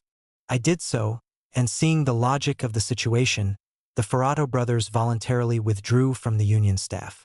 Before long, another situation arose, this time concerning Joe Bellini, who had also come onto the staff from former Local 500. He was found to have assaulted a rank-and-file member of the union, Brown, Skoglund, and I made a motion in the executive board that he be fired forthwith. Murphy, Smith, and Wagner voted against our motion. Up to this point, we had been able to reach the necessary decisions by consensus in the executive board. In the given situation, it had been the best procedure, both sides seemed to feel, since we were in the process of shaping principled leadership cooperation with goodwill on both sides. Now, however, we were deadlocked, and for the first time Corcoran would have to cast the deciding vote in his capacity as neutral chairman of the board. Corcoran, like Murphy, Smith, and Wagner, seemed to feel a sense of obligation toward Bellini, who had served with them in the earlier fight against us. At the same time, he knew that we were deadly in earnest about our motion. If he voted against us, we would immediately take the issue to the union membership. A matter of principle was involved. Under no circumstances could physical abuse of rank and filers by union officials be tolerated. Corcoran decided to resolve the bind by voting with us, and Bellini was summarily fired from the union staff. Murphy, Smith, and Wagner accepted the decision with good grace. Our collective leadership relations continued as before, even when one or two others from former Local 500 dropped off the union staff voluntarily, not seeming to like the discipline that had now been firmly established. A point had been reached where the former Local 574 members on the union staff were ready to initiate the surviving newcomers into the Order of the Fourth Degree. The ritual was simple, though somewhat violent. A candidate for the degree was taken to a bar by 4 members of the order. There he was seated with them in a booth, the seating being arranged so that he could not escape. Drinks were then ordered, naturally at the candidate's expense. Glasses were raised for a toast, and when the novice attempted to take a sip, the others set to pounding him lustily on the arms, causing him to spill the drink. The process was repeated until the victim managed to sip his potion. Then, battered and bruised, he was proclaimed a member of the order. Since initiation was offered only to individuals for whom those holding the 4th degree had respect, it was actually meant as an honor, even though the procedure was rough. In this case, therefore, it was a sign of the growing affinity of the two components in the union leadership, an affinity that was now based largely on common adherence to principled union policies of a class struggle character. Advances were also being registered in yet another way. Pat Corcoran had become impressed with the potential for union growth that was apparent in the new situation. He began to respond to the opportunity in a way that reflected a capacity to envisage union building on a larger scale. As a starter, he initiated several steps to strengthen the Teamsters Joint Council, using his post as its organizer for the purpose. A new charter, as Local 289, was obtained for bakery drivers, among whom an organization campaign was just beginning to take hold. Harry DeBoer, who had been an officer of former Local 574, was elected organizer of the new local. Later, he became its president. ICE Drivers Local 221, which had long existed as little more than a caricature of a union, was completely reorganized. 2 members of former Local 574's organization staff, Ray Rainbolt and Kelly Postal, were elected as the principal officers of the reorganized local. Rainbolt became president. Postal was designated secretary-treasurer. As part of this project, Local 544 turned its ICE drivers over to Local 221, doing so with the agreement of the workers involved. The opposite course of liquidating 221 into 544 could not have been taken without risking friction with Tobin. Since that would have been unwise, and since the reorganized local would now be under capable leadership, we thought it best to transfer the ICE drivers. It seemed to be the only way in which the necessary working-class unity could be attained within the industry. Except for our voluntary transfer of the ICE drivers, no other section of Local 544 was touched in any way during the following period. Another forward step was taken when the offices of the Teamsters Joint Council and all its affiliates were moved to the Local 544 headquarters. The entire building was taken over for the purpose, almost doubling the available space. Considerable remodeling was done to streamline the office and meeting facilities to suit expanded needs. Space in the remodeled headquarters was also made available to Power Workers Local 160 and Furniture Workers Local 1859. Both these organizations had become staunch allies of the Teamsters because of the help we had given them, and they wanted to come as close as they could to having an integral part in our operating structure. Another occupant was Warehouse and Inside Workers Local 20316, which had recently been chartered by the AFL. This local, led by James Bartlett and Robert F. Tibbetts, was organizing among some of the most exploited sections of the working class: young, unskilled, and women workers. One of its first campaigns, for example, was conducted at Sears Roebuck, an open-shop, low-wage outfit of national notoriety. All in all, quite a powerhouse was becoming concentrated at 257 Plymouth Avenue North. New leverage was thus gained in the drive to widen our influence within the IBT, an effort that had already gotten underway. We reach outward. A draft program for a Teamster expansion drive had been published in the Northwest Organizer of July 15, 1936. It said in the key passages, "The first move that must be made is the erection of a Northwest Teamsters Joint Council. This organization must act as a clearinghouse and should coordinate the organizational activities of a staff of trained, efficient or GAMSers. The hardest part of such a program would be the bringing under union conditions of drivers in small centers of population and those who are employed in more or less isolated communities. The only logical way that truck drivers and transportation workers employed in small towns and villages can be unionized is by setting up local unions in various strategic centers throughout the state which would draw their membership from various small communities located within the radius of, let us say, 50 miles from the place where the driver's local is situated." No better proving ground for the attempted solution of this problem can be imagined than Minnesota, where there already exists a progressive, intelligently directed labor movement. In the same issue, the Union paper discussed the organization of over-the-road drivers, who hauled freight, household goods, etc. between cities, sometimes across very long distances. The central problem was stated as follows: attempting to organize long-distance truck transportation drivers in various local communities, without a national program to coordinate the efforts of various local agencies, can never accomplish the desired results. Overland truck drivers occupy a position in industry very similar to that of the railroad worker. He cannot be a non-union man at one end of his run and a union man at the other. It becomes obvious that what is needed before the long-distance driver can be unionized is a well-planned, well-financed, and well-directed national campaign. The old haphazard manner of attempting to organize the overland drivers in one community at a time will achieve just about the results that have been accomplished up to now. That is, practically nothing. Hundreds of thousands of long-distance truck drivers are awaiting some agency that can improve their conditions of employment and bring their wages to a living level. The time is right for such a campaign to be started. Unionization of over-the-road drivers and organization in depth of Teamster formations in new localities were interrelated tasks, as the Northwest Organizer pointed out.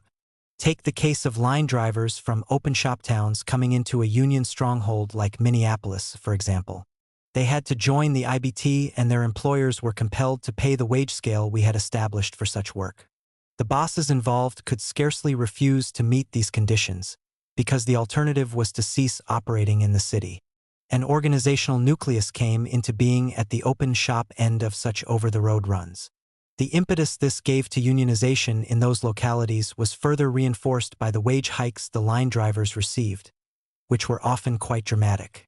Leverage thus gained could be used, in turn, for a breakthrough in the local cartage setup, which serviced the now unionized line operations. From that foothold, organization could then be extended to other branches of local trucking and the associated occupations. This process, of course, presupposed support of budding organizations by other, stronger IBT units in the area. The direct help of experienced organizers was needed. Backing had to be forthcoming when a new union was forced to take strike action, in order to win recognition and make gains for the membership. To the extent that organization in depth could be accomplished along these lines in outlying towns, the way would be open to use the new strong points for the unionization offline drivers coming from even more remote open shop terminals. At the same time, chain grocery firms, wholesale distributing networks, etc., could be brought under union control on a district basis. Before these objectives could be realized, however, a Teamster conference of broad geographic scope had to be constructed. As a first step toward that end, we arranged early in August 1936 for joint consultation with two other Minnesota unions holding general driver's jurisdiction, Local 120 of St. Paul and Local 346 of Duluth. An understanding was reached with them, in principle, on the need to develop more extensive Teamster cooperation, beginning on a statewide basis. In addition, Local 120 agreed to join with Local 544 in a combined drive for the complete unionization of freight trucking in Minneapolis and St. Paul. An initial move of this kind was especially important, because the two cities actually constituted one metropolitan area with an artificial dividing line between them. Divergences in the progress of Locals 120 and 544, therefore, were bound to be harmful. Mutual gains achieved through close working relationships, on the other hand, could forge a formidable Teamster base in the Twin Cities from which to reach outward. Further progress was registered a few weeks later at the Cloquet Convention of the Minnesota State Federation of Labor. A caucus of Teamster delegates to the convention was held to discuss the need for organized collaboration. The discussion brought to light numerous problems confronting IBT locals in various parts of the state. A decision was reached then and there to form a provisional state council and create a central agency to unify and coordinate Teamster activities. About this time, we were able to help the Fargo truck drivers begin a union comeback in that North Dakota city. Early in 1935, Tobin had revoked their charter, thereby contributing heavily to the defeat of a bitterly fought strike. Since then, they had held together a nucleus of militants, waiting for an opportunity to resume their fight against the bosses. Pat Corcoran, now able and willing to give them a boost, backed them in obtaining a new IBT charter, this time as Local 116. Already a relationship was being reconstituted that would take us across state lines. As had been agreed in the Cloquet talks, a conference of Teamster locals was held in Minneapolis on January 10, 1937. Pat Corcoran gave the main report. The old ideas did not suit the needs of the day, he said. New methods and forms were required to organize workers engaged in trucking. As that step was accomplished, our purpose should be to establish uniform wages, hours, and working conditions throughout the entire district. There were no ulterior plans for capturing any local unions to build a power block, he assured the delegates. Nothing more was intended than an honest, sincere program of cooperation.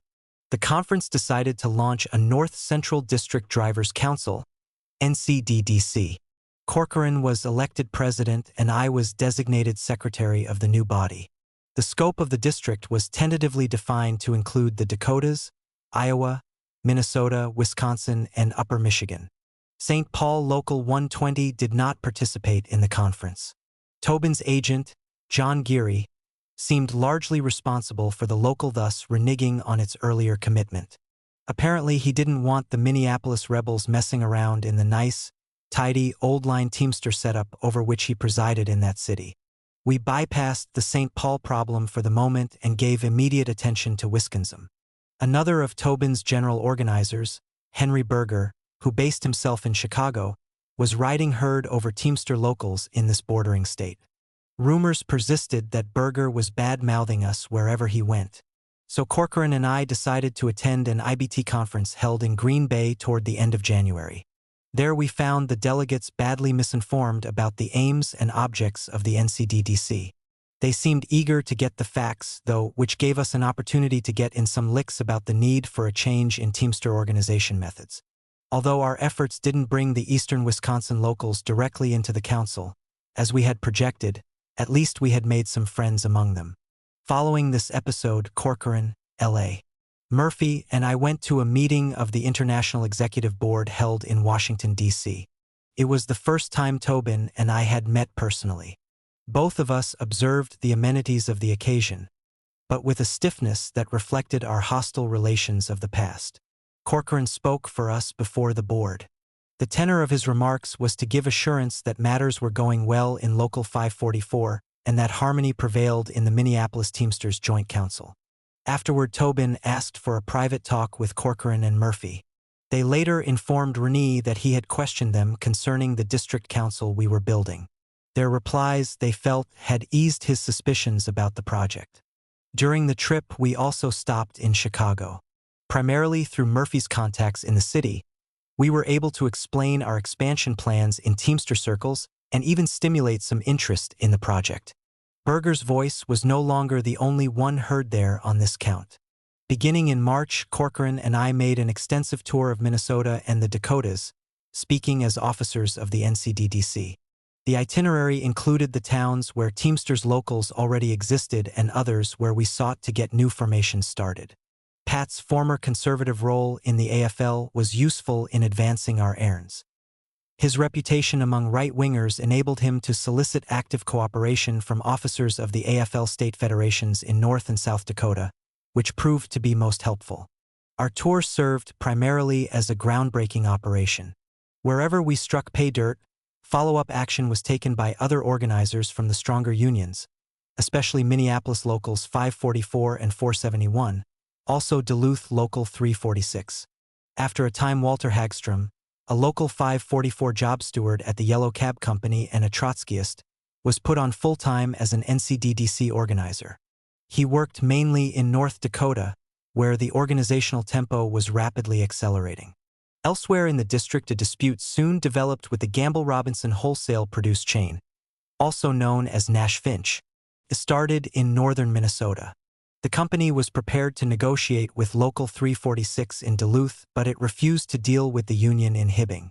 In keeping with NCDDC norms, Local 346, the stronger union, refused to settle until Hibbing was included. This forced the company to grant concessions to its employees in both towns. About a week later, IBT Local 662 in Eau Claire, Wisconsin, struck the Gamble-Robinson branch in that city. The NCDDC gave maximum support to the embattled workers, and they soon won. In a settlement reaching far beyond Eau Claire, the company signed a blanket agreement covering all its branches in the district where a union contract had not previously been obtained. In some of these branches, especially in the smallest towns, wages were almost doubled. Termination dates were made identical, putting the workers in a strong position to renegotiate improved terms a year later. The NCDDC had thus been direct instrumental in switching cash from the boss's pockets into those of the workers. Moreover, it had been done against one of the biggest, most notoriously anti-labor outfits in the region. News of the victory swept across the prairies like a grass fire. Workers in town after town were inspired to pitch into the Teamster campaign with renewed vigor. Their response was a mark of the way in which the radicalization of those days was spreading among the masses, extending from the major cities to the most isolated pockets in the country's population. Reacting logically from their class viewpoint, the capitalists undertook to weaken the growing Teamster Power at its source, Local 544. In Minneapolis, they were now better organized than ever through their new setup, the Associated Industries. Its counterpart had also been developed in St. Paul, with a setup in trucking known as the Employers' Compliance Committee. Acting together, the Twin Cities bosses sought to use against us the shortcomings of Local 120, which was poorly led. Their plan was to stand firm against renewal of contracts with Local 544 until the harshest possible terms had been imposed upon the weaker union in St. Paul. A propaganda basis would thereby be laid to refuse new concessions in Minneapolis and to demand instead that we give up previously won gains. By launching a flank attack of this nature upon Local 544, rather than trying head-on to deal it a crushing blow as in the past, they hoped to undermine the locals' power. Our first response was to let the bosses know that we understood what they were up to, hoping thereby to throw a scare into some of the more jittery ones. Through an editorial in the Northwest Organizer, we declared, "If Minneapolis employers want war, they shall have it, but the blood will be on their hands, not ours." Meantime, we set to work on the problem of developing joint action with Local 120. In this connection, Corcoran, Murphy, Smith, and Wagner gave a big assist in their capacity as members of Local 544's executive board. They used their influence in the IBT to arrange a meeting with international officials on the subject. A session was held in Indianapolis with committees from both locals and with John Geary present. There an understanding was reached that the two unions should cooperate in an effort to equalize wages in the Twin Cities trucking industry. Common demands for a higher wage scale were then agreed upon. This meant that St. Paul workers, whose pay rates had lagged, would get a bigger raise than workers in Minneapolis. No problem resulted for us, however, because our membership understood the need for this seeming inequality in the process of establishing wage parity. It was recognized that attainment of the goal would in the long run lead to far greater gains. When the demands were served upon the transfer firms, Local 120 indicated that it would go on strike if they were refused. In Local 544's case, the membership voted blanket strike authority to the executive board. This was done since contracts up for renewal involved other sections of the industry besides the transfer companies, and delicate matters of timing in developing our tactics were to be considered. To show that we meant business, Local 544 first struck the big furniture stores on June 16. A week later, the Minneapolis transfer bosses capitulated, as a strike was about to be called against them. They signed a contract conceding the demand for a minimum wage of 70 cents an hour, which set a new high in the industry. Our victory broke the united front of the associated industries. It also reversed the strategic situation the bosses had tried to create on a Twin City scale. In St. Paul, the transfer companies refused to accept the Minneapolis settlement terms, and Local 120 called a strike against them on June 23. Local 544 immediately went all out to support the picketing and to contribute know-how from its own considerable strike experience. Specialists were assigned to help in every department of activity. With the aid of these experienced hands, cruising squad techniques were introduced into the picketing. Commissary facilities were set up. A women's auxiliary was formed to take part in the struggle. Thai Northwest organizer staff got out a daily strike bulletin. At the strikers' request, a representative of Local 544 also assisted in negotiations with the bosses. Unions outside the Twin Cities, belonging to the NCDDC, supported the fight by refusing to truck anything normally handled by Local 120. The strike had scarcely begun when the Regulated Motor Transportation Association broke the bosses' ranks and signed up with the union, a subject to which we shall return later. Since the association represented big firms engaged in long-distance hauling, their action represented a major breakthrough for Local 120. Despite this change in the situation, however, the companies engaged in local hauling persisted desperately in their efforts to defeat the union. Paid ads were run in the daily papers attacking Arthur F. Hudson, Local 120's president, in an effort to sow dissension among the strikers. After twisting the issues involved, one ad brazenly asserted, "The only conclusion to be drawn is that the president of your union, dominated by the leaders of Local number 544, has considered his personal power and program of more importance than the welfare of both St. Paul truck drivers and the public." An episode in the strike was then seized upon to press even more viciously the fake issue of Local 544's domination. One day a scab truck went off the highway into a ditch. Bill Brown, who happened to be in the vicinity, was arrested. He was charged with highway robbery, which carried a prison sentence of 5 to 40 years. A smear campaign was launched in the press on the basis of the charge, and the bosses showed every sign of seeking to convict him. The threat brought a declaration from the NCDDC that it would call a 48-hour protest strike of its 20,000 members in 4 states if Brown was prosecuted. An attempt to weaken the Teamsters Council at its center was turning into a new danger for the bosses on the periphery of the district. This caused cooler heads within the ruling class to intervene, and the charges against Brown were finally dismissed. While all this was going on, the picket lines had remained solid. Close feelings of comradeship had arisen between Locals 120 and 544 as we stood shoulder to shoulder in struggle. If there was to be any surrender, it would have to come from the bosses, and that is exactly what happened. After an 8-day walkout, the transfer companies came to terms with the union.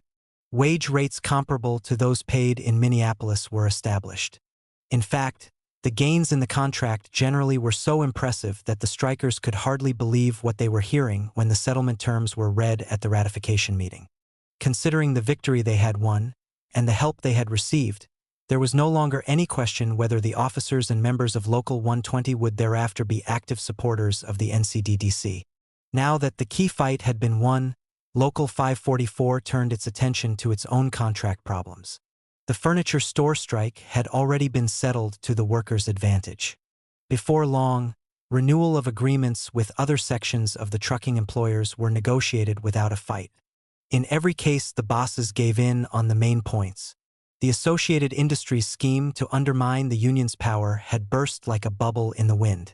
As though to add a touch of irony, Local 544 organized the private chauffeurs of the wealthy class. The move was started by former cab drivers now holding such jobs. There were no negotiations. The union simply sent the individual employers a letter setting the minimum wage that they had to pay, as it had been decided by the workers involved. Few of them offered any objections. They apparently feared that union cruising squads would force their limousines to the curb if they resisted. Summing up the general wage gains of Local 544 members in his own inimitable style, Bill Brown wrote in the Northwest Organizer, "Remember, about 3 years ago we were just winning our 42% an hour, which the bosses insisted was nothing more nor less than communism. The 70 to 75% hourly that we are now getting must put us in some advanced stage of utopia that hasn't been named yet. Our leap forward in the Twin Cities gave fresh impetus to the Teamster campaign throughout the district. New locals were chartered in 3 towns, making a total of 11 such units formed since the drive began. 2 of them were in Marshalltown and Mason City, which signified the start of a penetration into Iowa. The third was in Winona, located in southeastern Minnesota. This region of the state had always been a stronghold of anti-unionism. In fact, it was from Winona that scab trucks had been sent to Minneapolis during the 1935 strutwear strike. Now, 2 years later, the AFL was making its first breakthrough in that vicinity. During August, newly formed IBT Local 799 struck Winona's ice, coal, lumber, and transfer industries, where about 250 workers had been organized. The union won substantial wage gains and other advances, firmly establishing itself in the town. In this period, strikes against various types of trucking firms were also conducted in Brainerd, Eau Claire, Mankato, and Minot. The bosses tried in some cases to form company unions in an effort to beat the IBT. In others, railroad police, along with the town cops, were used against strikers, and in Mankato attempts were made to organize vigilantes, factory whistles being used as a signal for mobilization. However, none of these anti-union ploys worked. All the strikes were won by the Teamsters. Pay increases of as much as 64% Minot were registered. Hours, which had mostly been insufferably long, were cut to 48 a week. Union recognition was reinforced by setting up steward systems to assure employer compliance with the contracts. In some cases, the union victories were followed by think drives, emulating Local 544's technique. With its campaign thus rolling along, the NCDDC held a conference on September 18-19, 1937, at Hibbing, Minnesota. There were 83 delegates present, representing 29 IBT locals in the district. Deliberations centered around a report by the Field Committee, the council's leading body, which was included in the minutes of the gathering. The key passages stated, "It is important to recognize that the general work of the council is now rapidly passing into a second decisive phase. During the first stage, the work centered mainly around the establishment of local unions and the creation of machinery for the organization of these unions and the drafting of demands to be presented to the employers. This phase of the work still remains to be done in several localities. However, a large section of the council has now passed into that stage of development where negotiations are underway with the employers and strike action may become necessary. This creates a great demand for experienced men to meet with the employers and generally to direct the strategy of the union in taking the necessary action to secure signed contracts. It further requires that the closest possible cooperation be established between the various local unions and the Field Committee of the council. Many mistakes will be made, but it is vital to remember that a serious blunder by a local union, which results in defeat at the hands of the employers, would have a detrimental effect on all local unions in the council. It is also important to keep uppermost in our minds the fact that we have in the first stages caught the bosses off their guard, but they will resist vigorously our efforts at unionization and will use every instrument at their command to this end. It must be remembered that in the final analysis, the council represents only a voluntary organization of local unions acting in concert so that the strength of one may be the strength of all. It therefore follows that the weakness of one local becomes the weakness of all locals, and when a local union does not carry its share of the load, the work of the council is seriously hampered. We clearly understand that we are dealing with human beings, and not with blueprints, and that under the happiest of circumstances we all have many shortcomings. But it is just because of these facts that we earnestly appeal to all of the delegates and to all of the local unions to recognize the nature of our council and the handicaps under which it functions and do all in their power to exert a full degree of initiative and cooperation in making successful the organization of all the drivers. In the district, the conference approved the perspectives set forth by the Field Committee.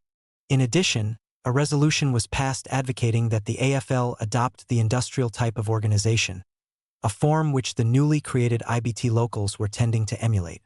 Feeling themselves better geared for the struggle, the delegates returned to their various localities, and a new wave of battles against the bosses soon developed.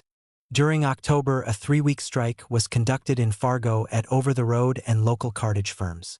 The union won a solid victory, gaining full recognition by the employers.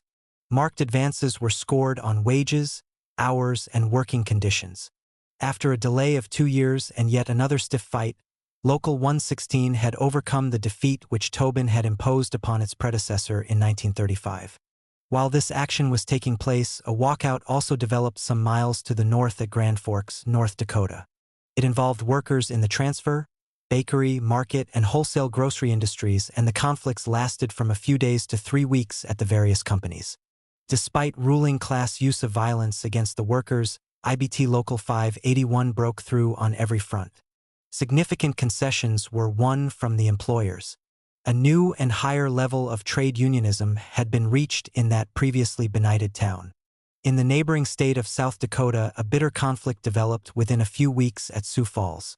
Jack Maloney and Happy Hallstein of the old Local 574 staff had been sent there at the request of Teamster Local 749. This union, which had only recently been chartered, was concentrating at the time on the organization of long-distance and local cartage drivers. The bosses refused to deal with it, and a strike was called during November. Scabs were brought in and the police were issued riot gear in an attempt to crush the walkout. 2 pitched battles resulted, one at Muntz Brothers Transfer, the other at Wilson Transportation. Although several workers received injuries when the cops attacked with gas and clubs, their picket lines were firmly held. In the end, the companies capitulated to the union, and yet another advance was registered by the NCDDC. In the meantime, though, a grievous blow to the Teamster campaign had been struck in Minneapolis. Murder in cold blood. On Wednesday night around 10 o'clock, Patrick J. Corcoran, Secretary-Treasurer of the Minneapolis Teamsters Joint Council and Chairman of the North Central District Drivers' Council, was foully and brutally assassinated near his home. Earlier in the evening, he had attended a meeting of the Laundry Drivers Local, held at the headquarters of the council, 257 Plymouth Avenue North. He left the meeting for his home, put his automobile in his garage, and started for the door. It was then that his assailant or assailants attacked him, beat him, crushed his skull, and sent a bullet crashing into his brain. His snow-covered body was discovered by a neighbor at 11:30 p.m. In these terse paragraphs, the murder of the Teamster leader on November 17, 1937, was described in a special edition of the Northwest Organizer. The Union paper also reported, on Thursday morning at 10 o'clock, a special executive meeting of the Teamsters Joint Council was held in the council headquarters. The executive meeting decreed that the council offers a reward of $10,000 for the apprehension and conviction of those responsible for the murder of Corcoran. It further decreed that a holiday of all members of the teaming crafts in Minneapolis be held Saturday, November 20th, to permit members to attend the last services for the martyred trade unionist, to be held at the Basilica of St. Mary. Miles Dunne was elected to fill temporarily the post of Secretary-Treasurer of the Council. Later, Miles was formally elected by the Joint Council delegates to a full term in the post. The executive meeting of the Council also issued a public statement, which declared, Pat Corcoran has led an uncompromising fight against Minneapolis employers and has unquestionably, by his unswerving loyalty to the interests of the workers, incurred the enmity of a large section of Minneapolis employers and their agents. There can be little doubt but that many of the employers who have dealt with Corcoran during the past 2 years have reason to wish for his elimination. In a statement issued simultaneously, Local 544 asserted, Pat Corcoran and the drivers' union at one time were on opposite sides. Since that time, however, and since the time the local drivers' union returned to the Drivers International, there has been no more staunch supporter or truer friend than Corcoran. Since the rapprochement between the one-turn outlaw union, 574, and the AFL, there has been no one who has accorded greater support to the drivers than Pat Corcoran. He has been our friend and has indicated by his every act that he has been actively interested in furthering the interests of the Minneapolis teaming crafts. During his fight for unionization of Northwest trucking workers, Corcoran had made enemies, who, no doubt, desired his death. If assassination of teaming craft leaders is the answer of the employers, then Local 544 says, you may kill who you may think are the leaders, but we have trained people who will go forward with the fight. The next day, Miles Dunne and Ray Sawyer, president of the Milk Drivers Union, went on the radio. They broadcast to the whole city the Joint Council's offer of a $10,000 reward for the apprehension and conviction of Pat's killers. In addition, they notified all workers of the plans for a truck stoppage during the funeral. Throughout Friday night and early Saturday morning, an unending stream of trade unionists filed silently through the flower-packed home of the Corcoran family to pay their last respects to Pat. From 9 that morning until noon, while the funeral services were being conducted, not a truck moved in the city. Over 10,000 workers came to the basilica for the last rites, packing the big church and overflowing into the street outside. Delegations were present from towns throughout the region, representing Teamster locals affiliated to the NCDDC. With sorrow and with anger, all had come to give Pat the send-off he deserved, and they were more determined than ever to go forward in the trade union struggle that had cost him his life. After the funeral, Local 544 held a general membership meeting to assess the changed situation. All present were agreed on the key problems now confronting us. If there was to be any chance of finding Pat's assailants, organized labor would have to put heavy pressure on the government for action. This would no doubt have to be done in the face of a new capitalist attack, since the bosses could be expected to use his tragic death against the union. Recognizing that other killings might be attempted by labor's enemies, the meeting voted to take protective measures. Arming of the Local 544 staff was authorized. A decision was also made to provide bodyguards from the union's ranks for its officers.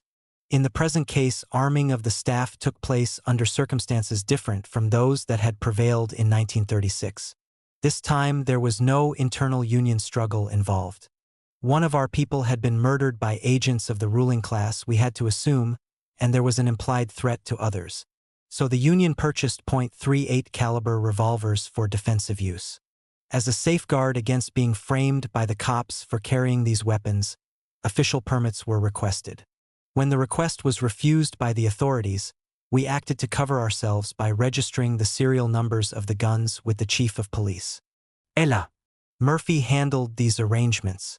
Then, when the assignment had been fully carried out, he resigned as secretary-treasurer of Local 544. In doing so, he explained that compelling personal reasons required his return to Rockford, Illinois. There he resumed, after a time, his previous activities as a Teamster official in that city. The person who returned to Rockford was different from the one who had left town in the spring of 1936 to serve Tobin in Minneapolis. While fighting Local 574, Murphy had come to respect its Trotskyist leaders. Then his association with us on the executive board of Local 544 had attracted him, at least in part, to the class struggle principles by which we lived. In his own way, he had become a Trotskyist sympathizer. Until his death years later, Murphy made occasional financial contributions to the party, doing so through Ray Dunne. Meantime, Jim Cannon had rushed to Minneapolis as soon as he received word of Corcoran's assassination. As in earlier times of crisis, he worked closely with the party's Teamster fraction, helping us in every possible way. In addition, Jim brought with him Felix Morrow, an able party journalist, to assist the Northwest organizer staff. On both counts, the aid was indeed welcome. We were faced with complex problems in shaping the union's strategy and in counteracting propaganda attacks from its enemies. For one thing, a smear campaign was already developing in the daily papers. The capitalists had been quick to seize upon this new opportunity to hit the Trotskyists, against whom they had deep grievances. Since 1934, we had been instrumental in forcing the bosses to part with millions of dollars for increased wages. And by 1937, we had become a key factor in a unionization drive throughout the region that would add huge new sums to company payrolls. Thus, there were material incentives for a ruling class attempt to use Pat's murder as a means to turn the tide against us. Demands for an investigation of the unions could be expected. The minimum aim would be to sow division in the labor movement and demoralize the workers. A danger also existed that an attempt would be made to cook up a legal frame-up against the leaders of Local 544. At the same time, the Stalinists would undoubtedly make use of this opportunity to launch an unprincipled factional attack upon us. Moreover, they were sure to do so with utter disregard for the consequences to the workers' movement. Of that we could be certain because time after time they had done the same thing at previous critical points in the unfolding class struggle. There was also the possibility of new difficulties with Tobin, since our peaceful relations with him at the time were of a rather tenuous nature. In these general circumstances, a quick counteroffensive against the ruling class was needed. As the first step in that direction, we shaped concrete demands for vigorous governmental action in the search for Corcoran's killers. Efforts were then initiated to develop the broadest possible united front within the labor movement, centered around these demands. The counteroffensive began with the drafting of 2 resolutions. One demanded that County Coroner Gilbert Seashore summon a coroner's jury to proceed with an inquest into the murder. The other called upon Minnesota Attorney General Irvin to appoint a special investigator to ferret out the killers. Specifically, it was asked that Irvin appoint Sam Bellman, a farmer labor state representative who was well known and widely trusted in labor circles, to the investigative post. Both resolutions were first adopted in the Teamsters Joint Council. Then representatives from the IBT body got them passed at a meeting of the Minneapolis Board of Union Business Agents. The latter formation, which consisted of officials from all AFL unions, was broadly representative of the city's labor movement. Thus, a significant united front had rapidly been formed around the 2 specific demands, which were seconded shortly thereafter by the Central Labor Union. Next, a big trade union delegation met with both Irvin and Seashore to request immediate action on labor's demands. Irvin refused to appoint a special investigator, pleading lack of funds. But the state administration, being farmer laborite, had to make some gesture of cooperation with organized labor. So Governor Elmer Benson, who had assumed the office after Floyd Olson died in 1936, passed the buck to Roosevelt by requesting FBI help in finding the murderers. U.S. Attorney General Cummings replied that Washington would not enter the case unless evidence is produced that a federal crime was committed. As the Northwest organizer observed, the assassination of labor leaders did not appear to merit federal attention. However, Coroner Seashore did respond to the trade union demands.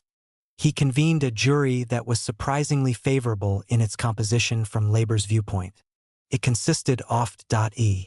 Cunningham, president of the State Federation of Labor; Alan Solly of the AFL City and County Employees Union; I.G. Scott, Farmer Labor County Commissioner, formerly a city alderman; Sam Bellman, whom labor had wanted as a special investigator; Charles Horn, an employer with liberal leanings; and former Minneapolis Mayor Coons, a bank official. The jury met on November 30th and conducted an inquest that lasted 5 days. About 140 persons were subpoenaed to appear for questioning. Highlights of the proceedings were summarized in the Northwest Organizer. Alice Corcoran, Pat's widow, and Frank Dorrance of Local 471 told of various threats that had been made against the murder victim. In one case, gangsters had threatened Pat's life, it was reported, in an effort to prevent him from organizing ice cream drivers. Dr. Russell Noyce stated that he had heard threats made against the Dunnes and Bill Brown by 4 men in a beer parlor. Ray Dunne testified that threats against labor leaders are regular occurrences, particularly when labor is making great strides. A short time before Corcoran was killed, he told the jury, "We turned some of them over to the police. While I was on the witness stand, Juror Horn queried me about possible resentment against the union among low-wage trucking outfits coming into Minneapolis from other cities. His questions enabled me to stress the possibility that Pat had been killed by agents of the bosses." Throughout the inquest sessions, continuous complaints were made by the capitalist press that Grant Dunne was running the investigation. Actually, Grant had been assigned by the union to assist Coroner Seashore in all possible ways. This attitude on our part stood in marked contrast to the failure of the official forces of law and order to render any meaningful aid to the coroner's jury. Due in no small part to the non-cooperative attitude of the police, the inquest failed to turn up any clues to Corcoran's killers. Taking note of the lack of concentration on efforts to find the criminals, the Northwest Organizer asserted, "Our enemies prefer to have the identity of the murderers remain a mystery. First, because those murderers certainly came from the enemies of labor.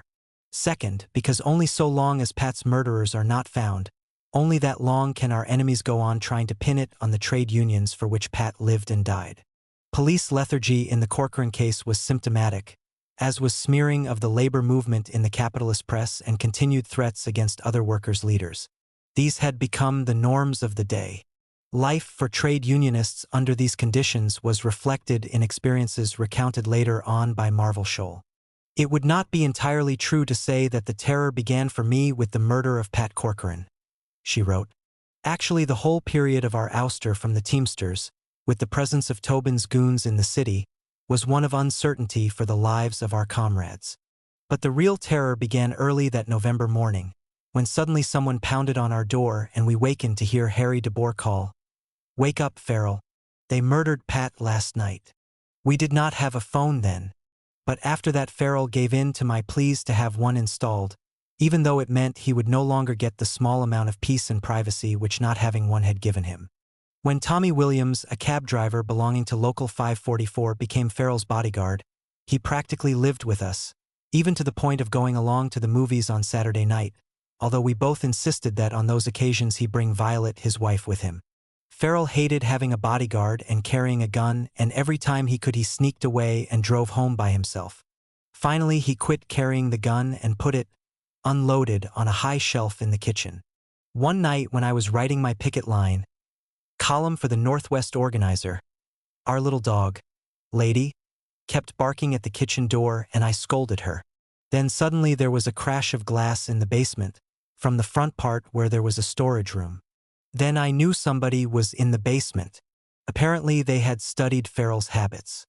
He used to drive the car into the garage, come into the house through the gray door on the side and go down into the basement to stoke the furnace for the night.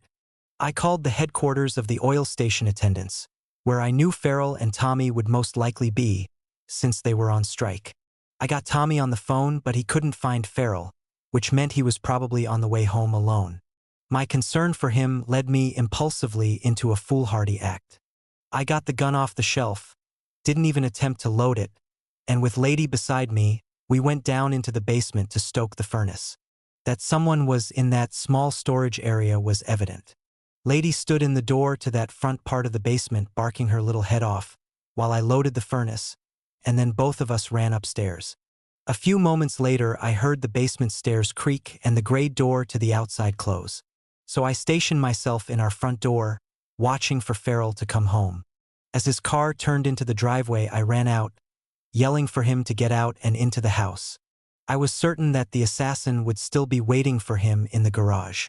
Another incident, which took place while Farrell was out of town, happened like this. Around midnight, I went out onto the closed-in sun porch to check the front door lock before going to bed. Right across the street, but opposite the vacant lot between our house and the Zimmermans, stood a car. Since that entire block across the street was all weed-grown vacant lots, and since I could see no lights in any of the houses on our side, I knew the car didn't belong to some neighbor's visitors.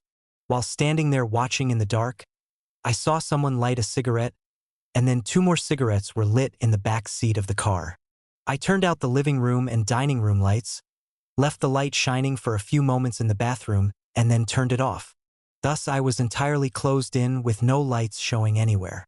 Then I called 544's office, but no one was there.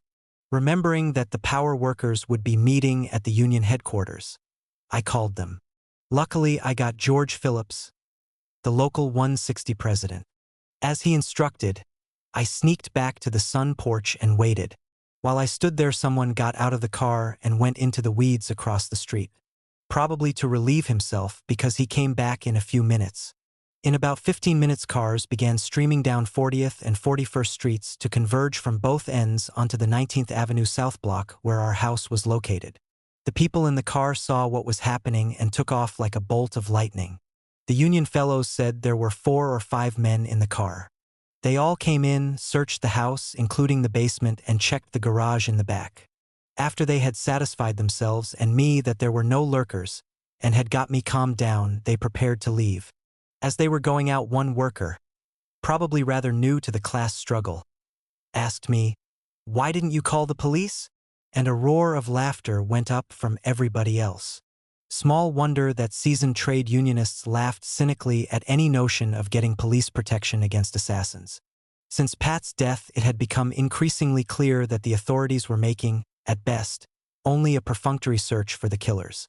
From time to time, the cops would announce an anticipated break in the case, only to admit later that they were right back where they started. Their performance was, in fact, becoming an obvious charade. Meanwhile, the smear campaign in the capitalist press continued. Efforts were made to link Corcoran's death to gangsterism in the labor movement. A typical characterization appeared in the St. Paul Daily News, which referred to labor czars, levying tribute through violence. In its issue of November 29, 1937, this same paper asserted, "If the terrorism continues, a vigilante movement will develop." It was in this setting that the Stalinists made their contribution. They needed neither an investigation nor evidence to fix the blame for the assassination.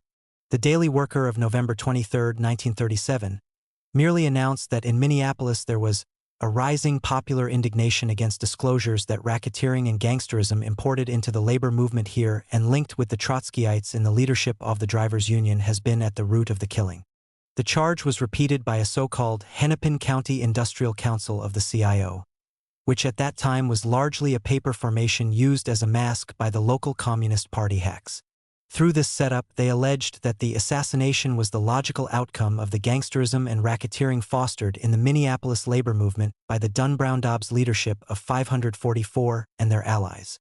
This action was quickly repudiated, however, by George Cole, the regional director of the CIO. Use of the CIO label to make such accusations, he stated publicly, had not been authorized. His repudiation was soon followed by another from the Minnesota Council of CIO Packing House Workers. This real flesh-and-blood organization called the Stalinist engineered charges against the Teamsters most harmful to the welfare and future of the CIO and a united labor movement.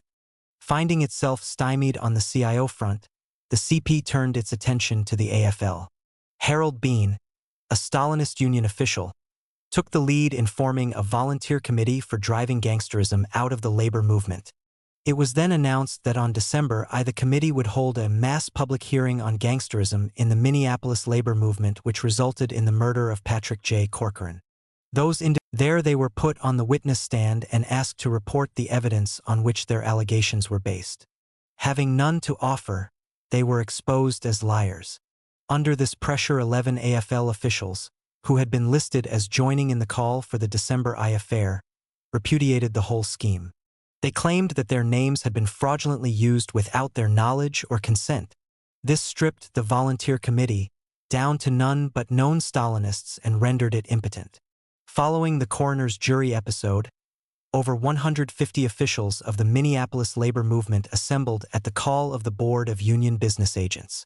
The gathering adopted a resolution which declared, "Every attempt to attribute the murder of Corcoran to forces inside the labor movement, and to besmirch the trade unions with the accusation that gangsterism and racketeering inside labor's ranks is responsible for the murder, constitutes a foul slander on the bona fide labor movement and its martyred officer, and shields the real murderers and the dark forces behind them. We condemn the mass meeting announced for Wednesday, December 1st at Eagles Hall, as in no way representative of the attitude of organized labor, as being an aid to the mortal enemies of organized labor, and further evidence of an unscrupulous campaign by irresponsible elements to discredit and split the labor movement of Minneapolis.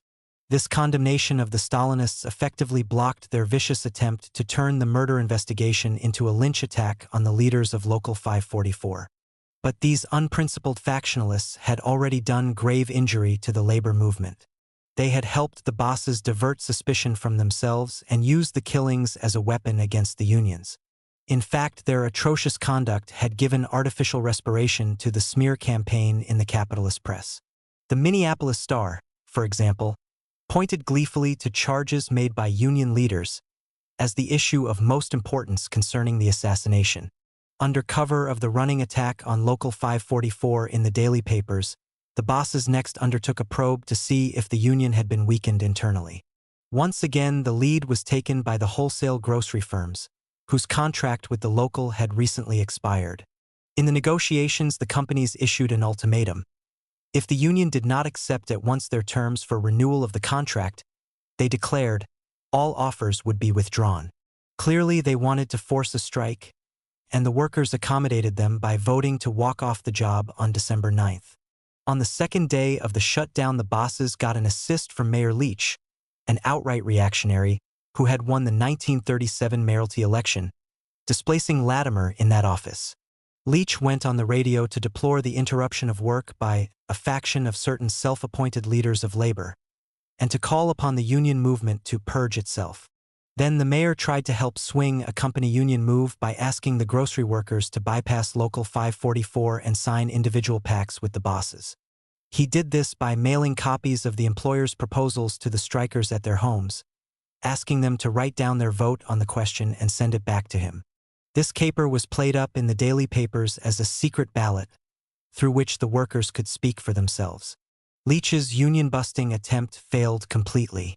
The strike remained solid, giving proof that Local 544's fighting power was as great as ever. Having become fully aware that this was the real situation, the bosses did not even wait for the results of the mayor's secret ballot. On the fourth day of the dispute, they signed a contract renewal.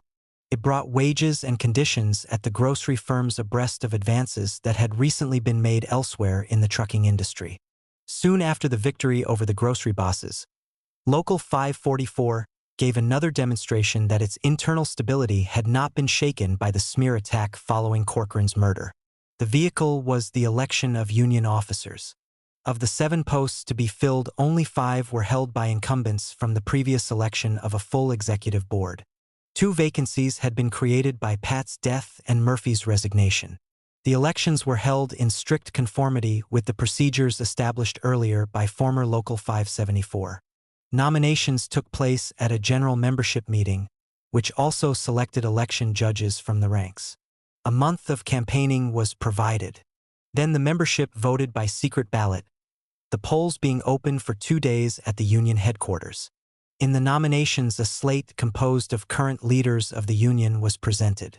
It included Bill Brown for president, Jack Smith for vice president, Grant Dunne for recording secretary, to replace me in that post, Farrell Dobbs for secretary-treasurer, to replace Murphy.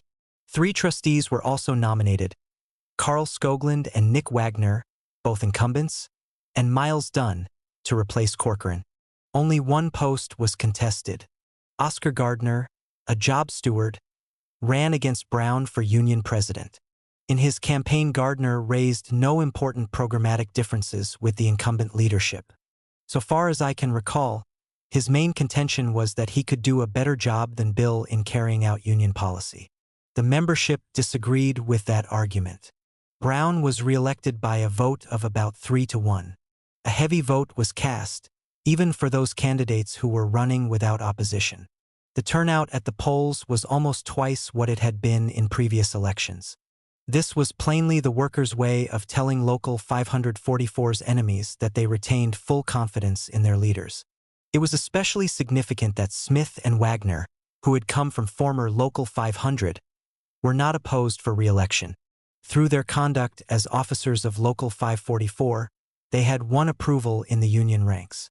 This, in itself, reflected the extent to which they had come to accept the trusted policies of the former Local 574 leaders, who now constituted a solid majority on the executive board of the reorganized local. The union's leadership was again becoming relatively homogeneous. Confronted with a manifest failure to chip the most solid rock in the city's labor movement, the capitalists tapered off their propaganda offensive against us. At the same time, the daily papers reduced their coverage of the search for Corcoran's murderers. Before long, the authorities were able to shunt the case aside, and it has never been solved. Even though labor was frustrated in its efforts to find the killers, a victory had been won in a certain sense. The union movement fought off a ruling class attack that was in many respects the most vicious since the cops used riot guns on us in 1934. This meant that the Teamster campaign throughout the region could again get rolling with the throttle wide open. At least that would have been the case if we had not run into new difficulties with Tobin. As secretary of the NCDDC, I wrote to the IBT head shortly after Pat was killed. My letter gave him an account of the tragedy and our efforts to find the assailants. Whatever Tobin's thoughts were on the subject, he did not trouble to communicate them to us. It was not a good sign. A major breakthrough, We proceeded with the expansion drive by holding a session of the North Central District Drivers' Council in Minneapolis on December 5, 1937. Art Hudson, the head of St. Paul Local 120, was elected president of the body to fill the vacancy caused by Pat Corcoran's assassination. Plans were then discussed to move toward enlargement of the area embraced by the NCDDC. As experience had already confirmed, the key to this objective was the over-the-road drivers. Therefore, a series of concrete steps was projected to mobilize these workers and bring their power to bear against the long-distance trucking bosses. These steps included launching the broadest possible organizational campaign throughout the North Central states, establishment of an area-wide contract providing uniform wages, hours, and working conditions for intercity hauling, development of coordinated action between Teamster locals involved in the fight for these goals, and creation of a representative leadership formation commensurate with the expansion of the area to direct the battle. The workers aimed at in this drive toiled under inhuman conditions. Hours of labor varied widely. Trips of from 80 to 120 continuous hours, with catnaps snatched here and there, were quite common. Even longer stretches of continuous driving were obtained through the use of sleeper cabs. Usually the sleeping device consisted of a flat slab behind the driver's seat with a thin, hard, often lumpy mattress. 2 drivers were assigned to these operations, alternating between a turn at the wheel and resting on the slab. Genuine relief from exhaustion was impossible under these rude, unsanitary conditions in a moving truck. Yet the bosses often sought to deduct bunk time from the driver's pay, claiming that they were not working. Such long hours of continuous travel dulled the driver's reflexes. To make matters worse, they often had to operate defective equipment. In addition, the dangers implicit in this situation were sometimes compounded in winter by the numbing effects of steering a big rig along slippery roads without a heater in the cab. Because of these combined factors, accidents occurred frequently. Rates of pay for this hazardous work were a confused jumble. Earnings were variously computed on the basis of flat rates per hour, per mile, or per trip. Mileage was not figured according to the actual distance traveled. It was usually fixed arbitrarily through what the employers called short-line distance tables, a chiseling device that had little to do with the realities of highway driving. Through similar deviousness, trip rates were calculated without any provision for time lost because of operational difficulties, a factor that was more likely to be encountered than not. Whatever the form of flat payment, by the hour, mile, or trip, allowance was rarely made for anything other than driving. The workers were expected to donate their time and labor for loading, making pickups and deliveries en route, and unloading at the end of the run.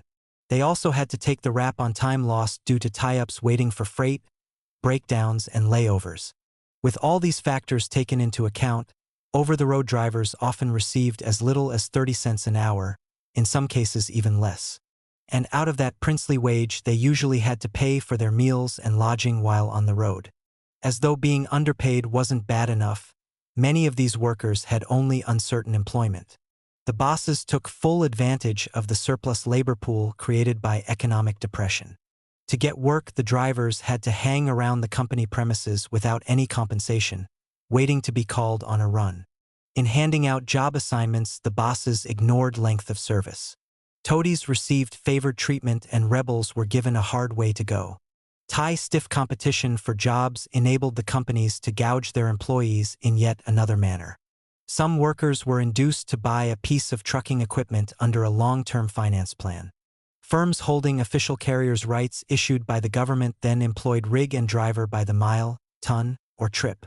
From the fee paid him, the owner-operator had to cover the cost of equipment, including operating expenses, and the problem of its replacement when it wore out. After meeting these costs, it wasn't easy for an owner-operator to scratch out a living as a working driver. To make matters even worse, ambitions developed among individual owner-operators to expand their holdings and go into business for themselves. This sowed division in the workers' ranks, giving tactical advantage to the bosses. All in all, there was burning need for improvements in wages, hours, and conditions for over-the-road drivers. It followed that a meaningful trade union campaign would get a big response among these workers. As matters stood, however, little had been done by the IBT to organize them, and even less had been accomplished in bringing their employers under union contract. Behind this default lay the outlived policies of the Tobin regime. The IBT's focus had been determined by earlier conditions, when cartage by dray or truck was confined to local operations and railroads handled long-distance hauling generally. Under these circumstances, union activities in a given city remained sealed off from those in other localities. Structurally, therefore, the organization as a whole was little more than a loose federation of city formations over which Tobin presided much like a feudal monarch. To finance his regime, the IBT head levied per capita taxes on the dues collections of local unions. A staff of well-paid general organizers, permeated with his old-line ideology, was maintained to supervise all union activities. In this and other ways, favors were dispensed to loyal servitors. They, in turn, were expected to ferret out violations of IBT law and help punish the offenders as decreed by the General President. Within this framework, relatively strong Teamsters joint councils had arisen in a number of cities, especially the larger ones. Such formations developed as more or less insular baronies, presided over by dictatorial local bureaucrats. Inside their particular domains, these worthies were allowed considerable latitude, so long as they did nothing that directly crossed Tobin. The joint councils were founded on the organization of drivers in the local trucking industry. None of these setups had paid serious attention to the rise of highway trucking operations and the needs of the workers involved. More often than not, drivers entering a unionized terminal from an open shop town were merely required to join the IBT local at that terminal. All they got in return for paying union dues was a membership book. Most often they still had to work under non-union conditions. In this connection, locals affiliated with the Chicago Teamsters Joint Council were among the worst offenders. If a Teamster local in a big town did make an occasional gesture toward doing something for highway drivers, nothing much came of it. The bosses usually got around the problem by basing their drivers at the opposite end of the run. There the wage scales would be lower because either the town was unorganized or the IBT local at that end was relatively weak. Plainly enough, effective action required cooperation between IBT locals on an area basis. Only then could open shop terminals be brought under firm union control. In addition, it was the way to overcome the diversities between the few over-the-road contracts that then existed and to establish uniform terms for all line operations. Yet the joint councils, rooted as they were in the concepts of yesteryear, failed to respond to the new needs. Instead, the bureaucrats ruling over these formations tended to be suspicious of any moves toward intercity cooperation. They looked upon such ideas as a threat to their control over the baronies allotted to them under IBT law. They wanted no part of an organized area program. Tobin shared this tendency to put concern for personal power above the needs of the workers. He wanted no formations within the IBT broader than the joint councils, each restricted to a specific city.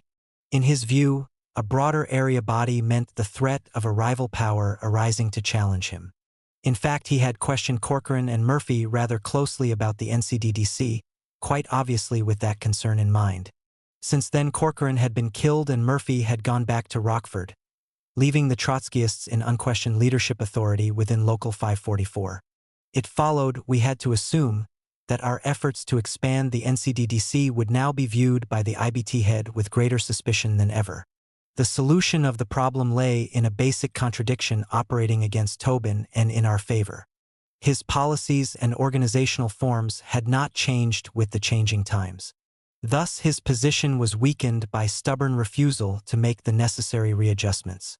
In contrast, we sought to modify the union's strategy, tactics, and functional norms so as to meet the needs of the day. Our line, if properly applied, could fulfill the desires of the workers to fight in defense of their class interests. For that reason, the objective potential for an effective campaign was immense. In fact, spontaneous efforts to get some action going in the sphere of over-the-road operations were developing in town after town across regions beyond the existing NCDDC territory. All the situation needed for the creation of a real powerhouse was further extension of organizational cooperation and leadership guidance. Concerning the latter need, there were several factors that would aid us in extending leadership influence across a broader area. Many of the locals trying to organize over the road drivers were relatively weak.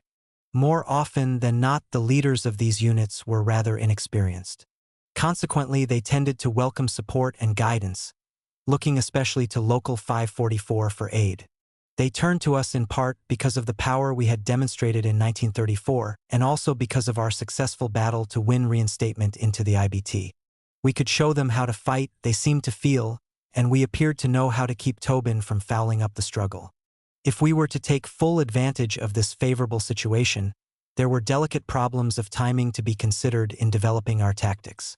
As had been the case in preparing the 1934 struggle, it was necessary to avoid a premature showdown with the IBT head over the present campaign. Such a confrontation would inevitably occur, we had to assume. When it came, however, it would be vital to have built up an organizational force and a struggle momentum going beyond his power to control. For this reason, we had moved deliberately from one planned step to the next, ever since our expansion drive was first launched in the summer of 1936. At the outset, we had concentrated on organizing some 2,000 highway drivers moving trucks into and out of Minneapolis. Part of them worked for employers based in the city. Others were employed by truck lines operating from elsewhere in the area. Whichever the case, the employers were required to pay no less than the wage scale established by Local 544, which generally meant an automatic raise in pay for over-the-road drivers from other towns, whether organized or not. Recognition was accorded by us to membership in local unions located elsewhere. We merely insisted that no worker hauling to and from Minneapolis should receive cut-rate pay. As previously described in some detail, this policy served as an important means to promote the rise and growth of the NCDDC through the following period. In the course of applying it, however, some misunderstandings arose with IBT locals situated beyond NCDDC territory. A typical example involved Local 90 of Des Moines, Iowa. Carl Cole, the head of that local, turned up in Minneapolis one day with a Des Moines trucking boss in tow. He complained that we were interfering with members of his union coming into the city. After getting rid of the employer, we had a fruitful discussion with Cole. He had thought we were following the Chicago practice of making all drivers who came into town join our local, even if they already belonged to another IBT unit. We refuted this report, which had come to him from the boss. Then we explained why Local 90, which had a contract providing wage scales lower than ours, should cooperate in making the bosses pay the higher scale on runs into Minneapolis. Once he saw the light, Cole became a supporter of our program for the creation of an effective IBT force throughout the entire bank of North Central states. Similar problems had arisen with Teamster locals in eastern Wisconsin, which had not joined the NCDDC. Some of these units had contracts with long-distance trucking companies, but their wage scales were generally below the rate that by mid-1937 prevailed in both Minneapolis and St. Paul. In their case, as in Cole's, misunderstandings had arisen from our policy of enforcing the higher scale for their members entering the Twin Cities. This led Hudson and me, as officers of the NCDDC, to attend a meeting of Wisconsin locals held in December 1937 in Milwaukee. There, the immediate problem was settled through acceptance of our policy of enforcing the higher scale wherever a contradictory wage situation existed. Agreement was also reached that a standard over-the-road contract was needed, which could be applied throughout the entire area. Once again, new momentum had been added to the movement for a change in IBT policy. Overall developments in our campaign reached a qualitatively new stage at an NCDDC conference held in St. Paul on January 8 to 9, 1938. Delegates were present from 46 local unions already affiliated with the body. These included the most recent affiliate, Local 383 of Sioux City, Iowa, where Jack Maloney had just been assigned by the NCDDC to give the local direct help as an experienced organizer. In addition, observers came from IBT locals in Des Moines, Iowa, Omaha and Lincoln, Nebraska, Kansas City, Missouri, and to our pleasant surprise, from as far south as Tulsa, Oklahoma. The grapevine was really carrying word of the campaign along the highways. As the first order of business, I presented the report of the field committee. It opened with a summary of the gains registered since the NCDDC was formed a year earlier. The roles of local unions in larger cities had been substantially swelled. Old locals were being revived and new ones created in smaller towns. Pressure by the council had helped the locals negotiate working agreements with employers that brought significant improvements in wages and conditions for the membership. Where strikes had been needed to accomplish this, the IBT had won in every instance. There had been a narrowing of wage differentials between larger and smaller towns.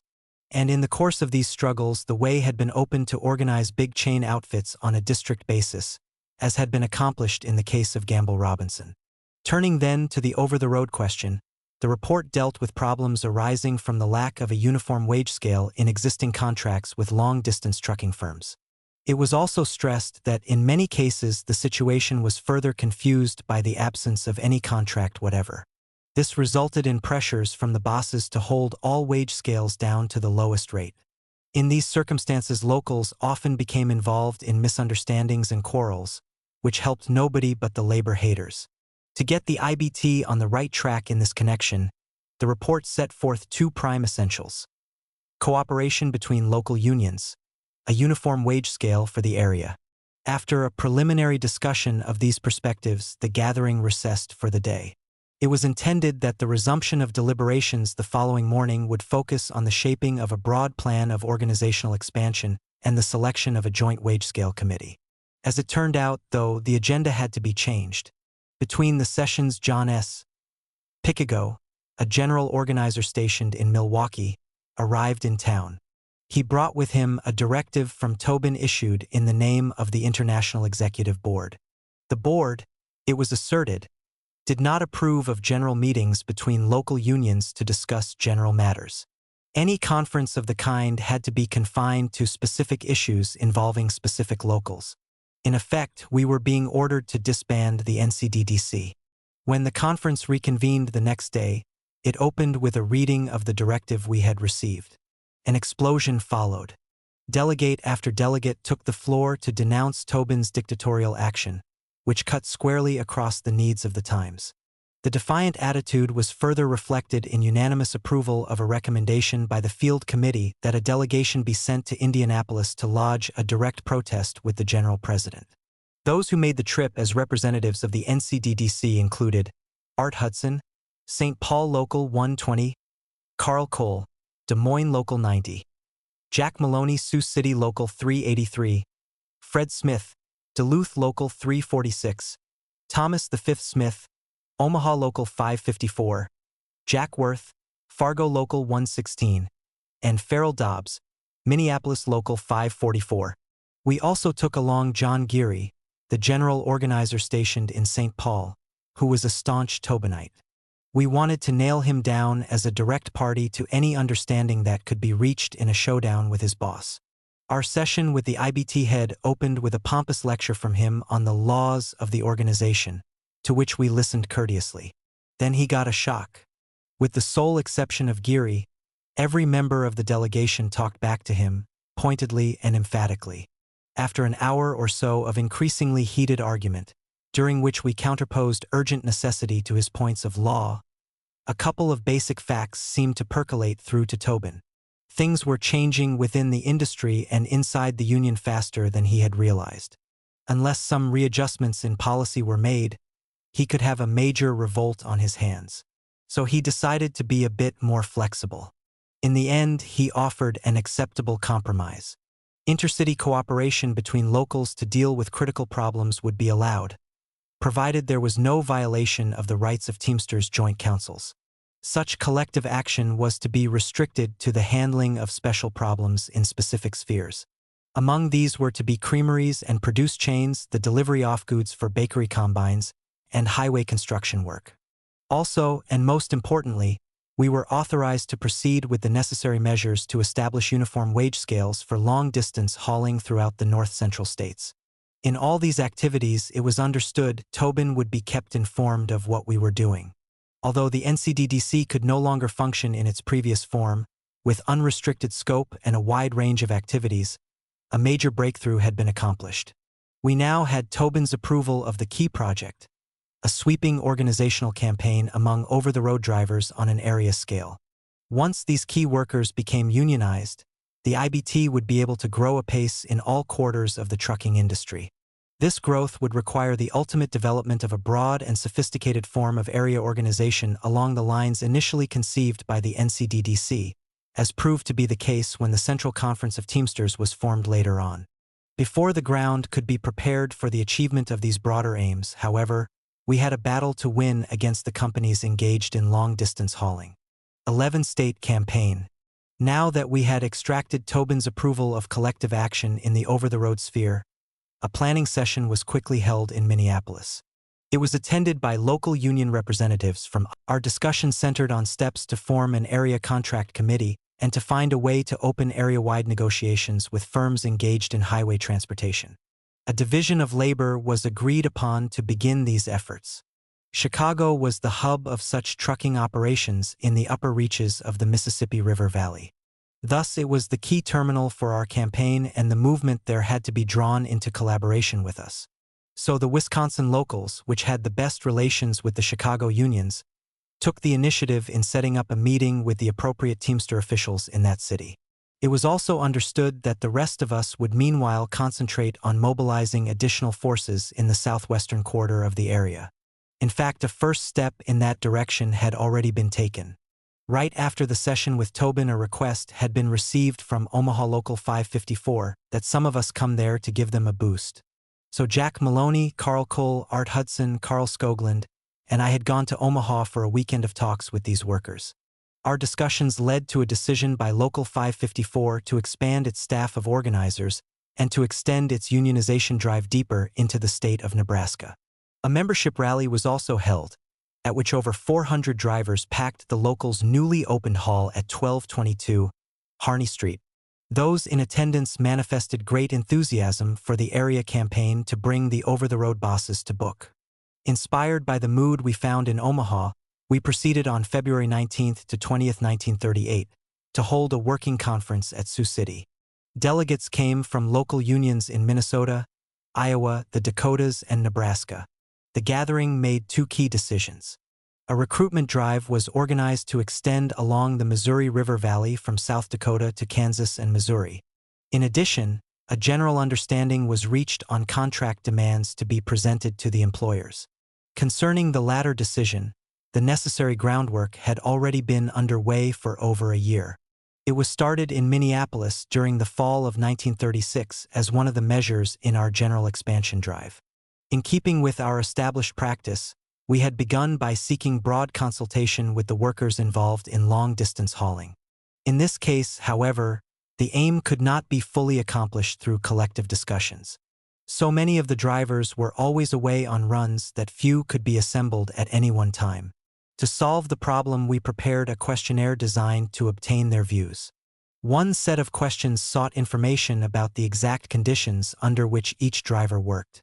A second category asked for recommendations on demands to be served upon the over-the-road bosses. Space was also provided for general comment. Since the desired information could best be obtained by soliciting anonymous contributions, no signatures were requested. Packets of the questionnaire were given to union renilitants working in the industry. These were taken along on road trips and passed out to other drivers. Copies were accepted by many who never got near Minneapolis, and in these cases, requests were often made for some extras which they could hand out themselves. Later on, these workers would give filled-out questionnaires to a driver heading for Minneapolis, asking that they be returned to Local 544. As a result, we had quite a clear picture of the workers' views on an area scale. Information thus gathered was then classified and generalized. Out of the process emerged a concrete set of union demands which we could be certain would be strongly supported by over-the-road drivers generally. In May 1937, the demands were served upon the Regulated Motor Transportation Association. As previously mentioned, this formation consisted of twin city-based firms engaged in long-distance hauling. The association set up a committee to meet with representatives of Locals 120 and 544. Then, soon after negotiations opened, the St. Paul transfer strike had erupted.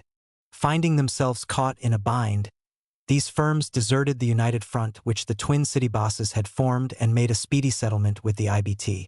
Early in June of that year, they signed a contract which did more than meet the union demands related to local cartage. It also covered their over-the-road operations. Among the main provisions of the latter agreement were the following: the union to be the sole representative of road employees, a 54-hour week for line drivers, with premium pay for overtime. If called to work, a minimum guarantee of 40 hours. Drivers not required to load or unload at terminals before or after an 8-hour driving period. Drivers to receive a minimum of 70 cents an hour. Time to begin upon reporting to work and to continue until released from duty. This to include time spent on delays, pickups and deliveries, loading and unloading, breakdowns and tie-ups. Drivers not to be required to take rest in sleeper cabs. The employer to furnish proper sleeping facilities away from home. While on the road, drivers to get lodging and meal allowances. Seniority rights to prevail in all respects. Drivers not to be required to take out unsound equipment or violate speed laws. Heaters to be installed in all over-the-road trucks. The employer to recognize the union's job steward system. The union to retain the right to strike over contract violations by the employer. At the Sioux City Conference, these provisions were used as the basis for the preparation of demands to be made upon the bosses for a uniform, area-wide contract. With only a few exceptions, the terms of the Twin City Agreement were incorporated verbatim into the area demands. The exceptions were as follows. It was decided that we were now in a strong enough position to make a fight for reduction of the work week for road drivers to 48 hours, which, as we shall see later, proved to be too ambitious a goal at that stage. The wage demand was changed to provide that line drivers receive a minimum of either 70 cents an hour or 3 cents a mile. This was done because experience was teaching us that under certain conditions there were advantages for the workers in the mileage rate. Where that method of computation was used, however, we still demanded that at least 70 cents an hour be received for all work other than driving. A new provision was added that individual owner-operators must receive the cost of operating their equipment, plus its replacement value, plus the union scale as drivers.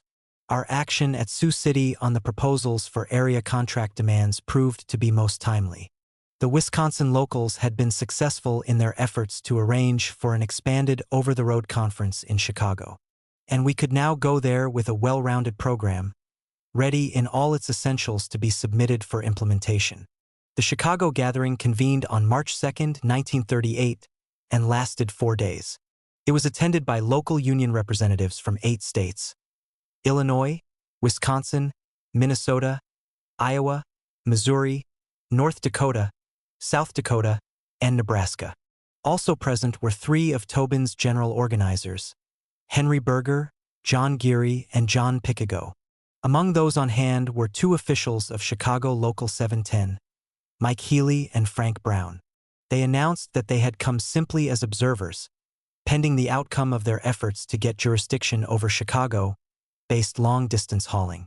They added that the main officer of their local, John T. Sandy O'Brien, was in Indianapolis at the moment discussing the matter with the international officers, and his return was expected before the conference ended. At the outset, Henry Berger sought to dominate the proceedings, or to put it more precisely, he tried to prevent any serious discussion. Whenever one of us from the former NCDC took the floor, he would reply in a taunting way, "Just you wait until O'Brien gets here." The implication was clear. He confidently expected that he was about to get important help in putting us in our place. We decided to let it pass, however, because Healy had informed us privately during a recess that Local 710 was in favor of what we were trying to accomplish. Sandy O'Brien, who was to loom large in the campaign that followed this gathering, appeared to be in his 40s. He had come up the hard way through the tough school of IBT politics in gangster-ridden Chicago. For some time he had been the unchallenged head of Local 710, a narrow craft setup based on drivers who delivered meat around the city. Being capable of thinking ahead, he could sense the potential in the over-the-road project. Unlike the Trotskyists, though, he did not view it primarily as a means to advance the class struggle. He seemed to look upon the development more as an opportunity to broaden his base in Local 710 and strengthen his position as its central leader. Whatever his exact motivations may have been, O'Brien perceived the strategic importance of Chicago as the hub of long-distance trucking operations in the area. He also saw the need to end the parceling out of road drivers to various locals in the city. Therefore, he set out to bring these workers together within Local 710, and he induced locals whose members hauled freight within the city to accept that arrangement. Two factors were basic to the latter achievement. He assured these locals full cooperation in their own spheres, and he had a well-deserved reputation as a person whose word was good. With the groundwork thus laid, O'Brien had gone to Indianapolis to seek formal approval of the desired jurisdiction. In this connection, he had more going for him than did the average local union representative. He was himself a member of the International Executive Board. Moreover, he was a close friend of Thomas L. Hughes, a former Chicagoan who had become General Secretary-Treasurer of the IBT. Thanks to this weight, Sandy got the green light from Tobin, and a basis was established for solid organization of the road drivers at the Chicago terminal. Another problem facing Local 710 was the limited knowledge its leaders had of the long-distance freight industry. We learned later that this had led O'Brien to sound out L.A. Murphy about the possibility of getting reliable help from the leaders of Local 544. Murphy assured him that we had organizational experience in the industry and that we dealt openly and above board with our collaborators. Thus, we had quite good credentials with Local 710 from the start. For us, in turn, there was much to gain from such collaboration. It represented another big opportunity of the kind that we had twice before been able to capitalize on. The first had been Bill Brown's cooperation in making the original breakthrough in Local 574.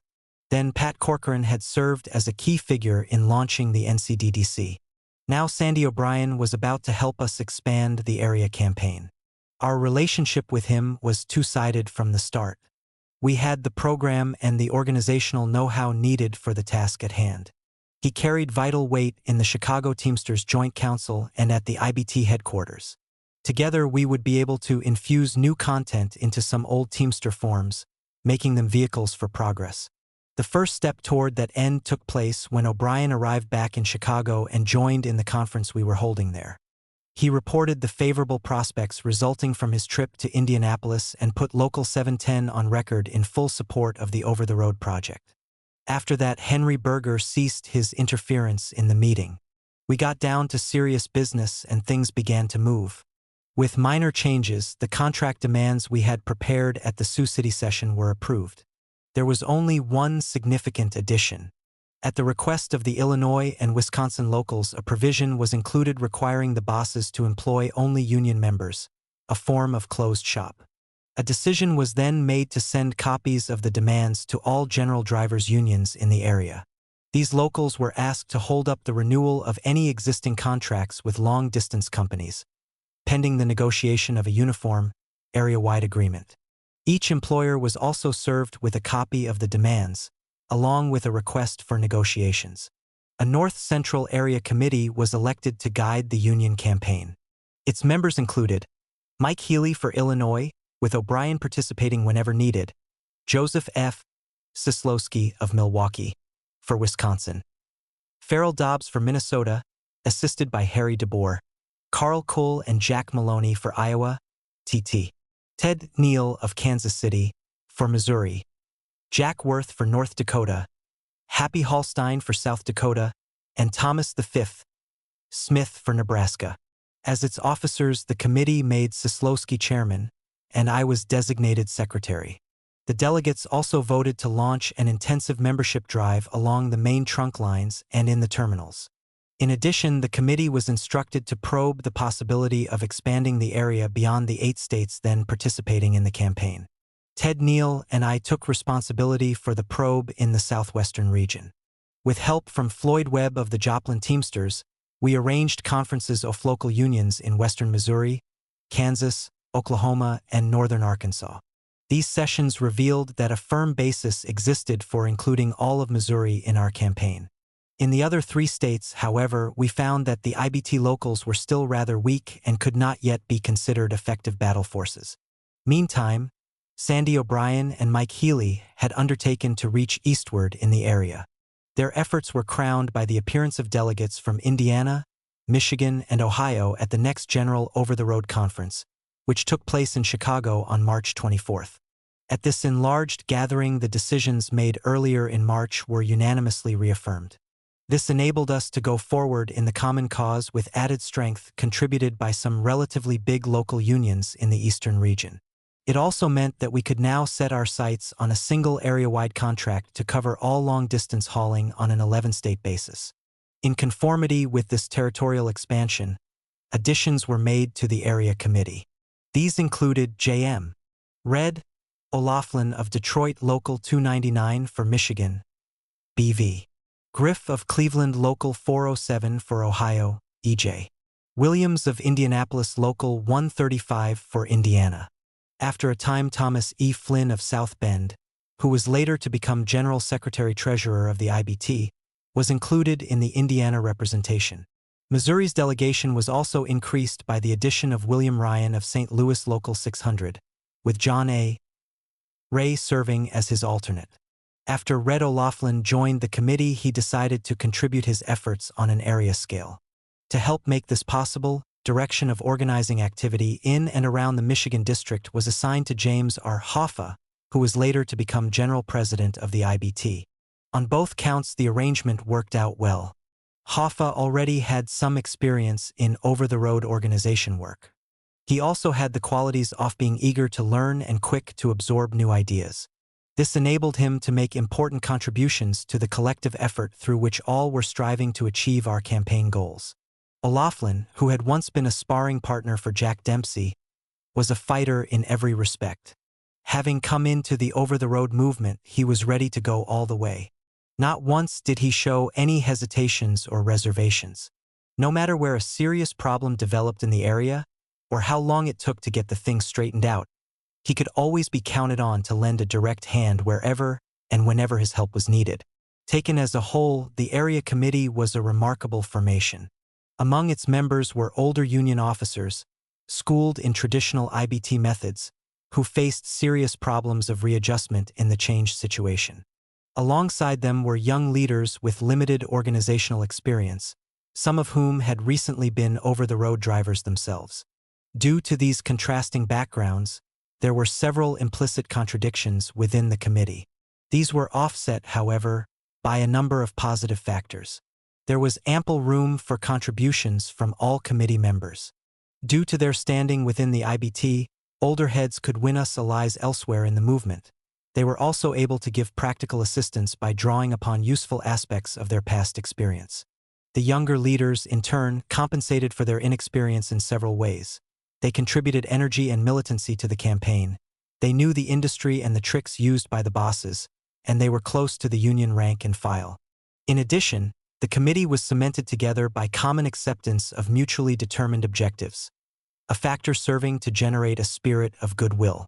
These circumstances enabled revolutionists in the structure, who had both class political consciousness and trade union experience, to help overcome frictions that arose from time to time.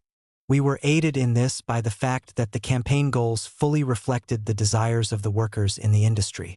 Thus, it was possible, where necessary, to bring rank-and-file pressure on the committee to halt meaningless squabbles and to overcome any tendency to deviate from effective policies. All in all, the North Central Area Committee had developed into a competent leadership team. It stood at the head of a rapidly growing army of over-the-road workers, and dangers of adverse intervention from the IBT headquarters had been minimized. These achievements led to one conclusion: we were ready to take on the bosses.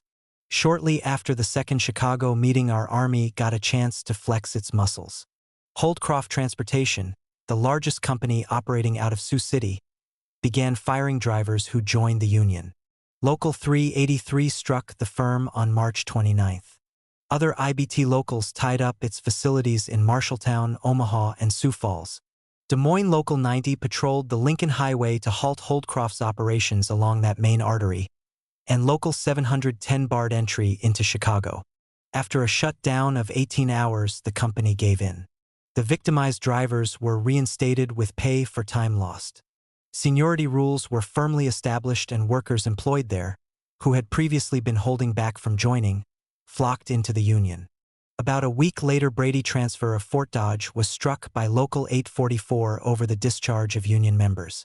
Its operations were quickly brought to a halt throughout the region, thanks to the help of IBT locals in Des Moines, Sioux City, Omaha, Mason City, Waterloo, and the Twin Cities. A tie-up of 22 hours forced reinstatement of the discharged workers with back pay and the institution of seniority rules. Since this company had some of the lousiest working conditions in the area, demands were made on this issue as well. It was compelled, for example, to pay the drivers for loading time and layover time, also to pay their expenses while on the road. No action was taken on rates of pay, because these were matters to be settled on an area basis. These lightning blows against two notoriously anti-union firms had dual effects. The workers were shown that the area committee meant business and that it had the power to protect their jobs. This gave a new spurt to our recruitment drive. At the same time, the bosses were made to realize that they now had to take the IBT seriously. This was a gain, but a big problem remained. We still had to find a way to get a representative committee of bosses together for centralized negotiations. That wasn't going to be easy. Taken on an area scale, long-distance hauling was in the hands of a motley collection of firms. For every big outfit, there were dozens of smaller ones. They fought each other for business on a dog-eat-dog basis. In order to shave their rates for bidding purposes and still make a handsome profit, they competed to see who could gouge the most from labor. These factors, plus IBT neglect of the workers involved, resulted in the absence of any employer setup to deal with the union along broad geographic lines. The only medium in sight through which centralized bargaining might be initiated was the American Trucking Association, ATA, a national employers organization. This outfit did have a labor relations committee. In fact, Sandy O'Brien had just learned from Tom Hughes that IBT officials were to meet with this committee to discuss problems of union jurisdiction in motor transport. Seizing upon this opening, we sent a direct request to the ATA for action in arranging area negotiations with the employers. John Lawrence, its general manager, replied that the organization had no authority to negotiate labor contracts, leaving us to deal with the employers locally. We responded with a telegram to V. Rogers, the ATA president. It was addressed to him in St. Louis, where the organization's board of directors was in session. Our message, dated April 21st, read, "We can only construe Mr. Lawrence's letter as a polite way of saying the employers refuse to deal with the unions on an area basis. We emphatically state to you that the unions insist on a uniform area contract and will not submit to your ridiculous program of sidetracking negotiations into a maze of sub-district and individual city conferences. We know what this would mean and why you want it. If you persist in your present policy, we cannot assume responsibility for any drastic action which the unions we represent might feel compelled to take." As an indirect form of reply to our protest, the ATA Board of Directors dissolved their Labor Relations Committee. This left us only one alternative. We would have to force the area bosses to create their own central bargain MG agency. Our first step was to send an ultimatum to over 1,200 employers in the 11 states. As had been done with the ATA, we stated our refusal to be sidetracked into a maze of regional and individual city negotiations. Such a course, we asserted, would only perpetuate the present chaotic conditions. Each individual firm was called upon to state its intentions concerning the union's demand that a uniform area contract be negotiated. The implication was plain enough. If we didn't get a satisfactory answer, a strike was in the offing. Mobilization of the union forces for battle began through a series of regional gatherings. This procedure helped to assure maximum attendance in every quarter of the area. At these sessions, reports were given to local union representatives of the problems we faced in forcing through area negotiations. The locals were also alerted to prepare for strike action, if needed, to get the desired settlement with the bosses. At the regional meeting held in Kansas City, an unusual thing happened. Sandy O'Brien and Mike Healy went out of their way to be present, mainly as a demonstration of solidarity. This had a good effect on the local unions in that region. They had been accustomed to having their members get nothing but lumps in Chicago when working on runs into that city. Now the leaders of the Chicago over-the-road local had come to their territory, ready to stand shoulder to shoulder with them in a progressive union struggle.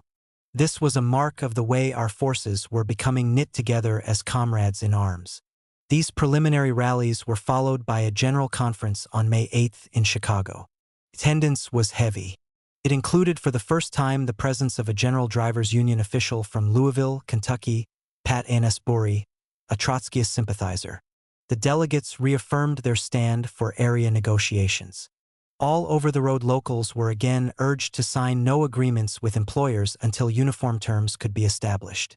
In addition, the area committee was empowered to consult with the IBT's general officers in the name of the locals involved in the 11-state campaign. The purpose was to secure the International's cooperation in the fight for an area contract. A week later, our committee met with Tobin at Indianapolis. Faced by the formidable combination we now represented, he dropped his usual pompous attitude and listened attentively to our report. Then he asked several questions, plainly intended to get a clearer picture of the situation. In answering him, we repeatedly stressed a new, favorable development that was beginning to take form.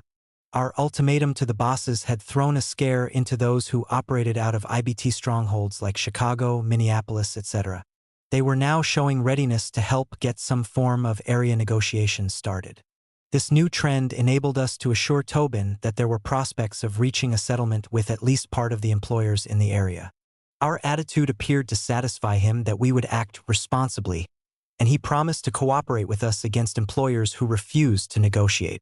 The IBT head also approved steps to intensify the mobilization of our forces. He agreed that the area committee could arrange meetings involving the executive boards of all over-the-road locals in the 11 states. We were authorized to inform these gatherings of his promise to support us against recalcitrant employers. Just at this point, though, when the campaign was rapidly gaining momentum, a new blow fell in Minneapolis. It was a tragic and senseless one. Another killing. Around 9 o'clock Wednesday night, Arnold Johnson walked into Friedland's Cafe, on the corner of Plymouth and Washington, where Miles Dunne was sitting at a table. Johnson called Miles Dunne outside and after a moment said, "I've just killed a man. I put 2 slugs in him." Dunne, assuming as a matter of course that Johnson was joking, in a spirit of mock seriousness asked him the name of the victim. "Bill Brown," said Johnson. Not for a moment believing the story, Dunne asked Johnson to come in and have a drink. Johnson insisted that he was serious. "You don't believe me, but I did it," he said. After a few minutes, Miles began to take Johnson more seriously. He saw that Johnson was in a strange mood and was not his usual self. When Jack Smith entered the cafe, Miles asked him, at the insistence of Johnson, to get Grant Dunne. When Grant appeared, Johnson took him aside and repeated his story. Still no one believed him, for the story didn't make sense. Johnson was on the most friendly terms with Bill Brown and the other drivers' officials. They decided to tell Vincent Ray Dunne about Johnson's behavior. Vincent, they knew, had planned to attend the regular meeting of the Central Labor Union. Jack Smith volunteered to drive Johnson to the Central Labor Union. There, Johnson repeated his story to Vincent. According to VR. Dunne, Johnson had a wild, strained look on his face. Vincent expressed disbelief. Back at Friedland's, they sat down with Johnson and asked him for details. His story was incoherent, and he refused to tell exactly where Brown was. Pressed for details, he would merely wave his hand vaguely. After an hour's questioning, he finally said Brown's body was in his car, and that the car was parked out on Washington Avenue. Vincent and Miles Dunne promptly walked down Washington Avenue. A half-block away, they saw Brown's auto. Someone was slumped over in the seat. The two immediately went to the Northside police station and reported what they had seen. A police car was sent to investigate, where patrolmen found Brown's body. An ambulance was called. The ambulance surgeon reported Brown dead. Police then picked up Johnson at the cafe and took him to police headquarters, where he admitted killing Brown. Johnson was then placed in a cell. As the foregoing report in the Northwest Organizer showed, the first reaction to the murder of Local 544's president on May 25, 1938, was one of stunned disbelief. It seemed so unreal, so utterly lacking in motive, that the details were hard to credit. Yet he was gone. We had suffered a staggering blow. one that struck especially hard within the Union staff because of our close and long comradeship with him in battle. No matter how each of us felt personally, however, it was still our collective responsibility to react as leaders. Above all, we had to remain alert to the danger of the ruling class using the tragedy against the Union. For that reason, we quickly issued a public statement in the name of Local 544's Executive Board. It said in part, "The General Drivers Union has suffered an irremediable loss. Bill Brown, although only 43 years old, had been a leading spirit of our movement almost from its inception. For most of the years since 1916, he was a working member in the trade, a transfer truckman. Flesh and blood of the men he led. He had their love and affection as no other Union member. The buzzards are already circling over Bill Brown's body. The enemies of labor and their press are attempting to smear him and the Union he built. Union men and friends of labor will treat these enemies with the contempt they deserve. The death of Bill Brown must be placed in an entirely different category than the slaying of Patrick Corcoran last year. The two tragedies have nothing in common, and we warn the labor movement against the attempts which enemies are making to link the two together. Pat Corcoran died at the hands of mortal enemies of labor. It is evident that Bill Brown was the victim of a friend and trade union brother in a fit of temporary insanity. Funeral services for Bill were held at the Teamsters Hall. At 10 o'clock that morning, the large auditorium, where his body lay in state, was opened to the public. Job stewards, wearing identifying armbands, served as ushers. For the next 5 hours, an endless line of working men and women, from all sections of the labor movement, filed past the flower-banked coffin to pay the fallen leader their last respects.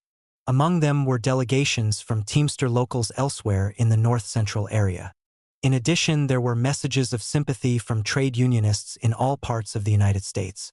When the last rites got underway at 3 p.m., all the halls in the building were filled, and many stood bareheaded on the streets outside. Loudspeakers were used to carry the proceedings in the main auditorium to the other halls and to the streets. The relatives had agreed that Miles and Ray Dunne should participate in the speaking program on behalf of the Union, but there was another factor that caused a problem. They desired that the family minister, Reverend Franklin Marlatte of the Lutheran Church, handle a religious portion of the ceremony for them. We, of course, respected their request, but we also kept in mind that Bill Brown was not a religious person.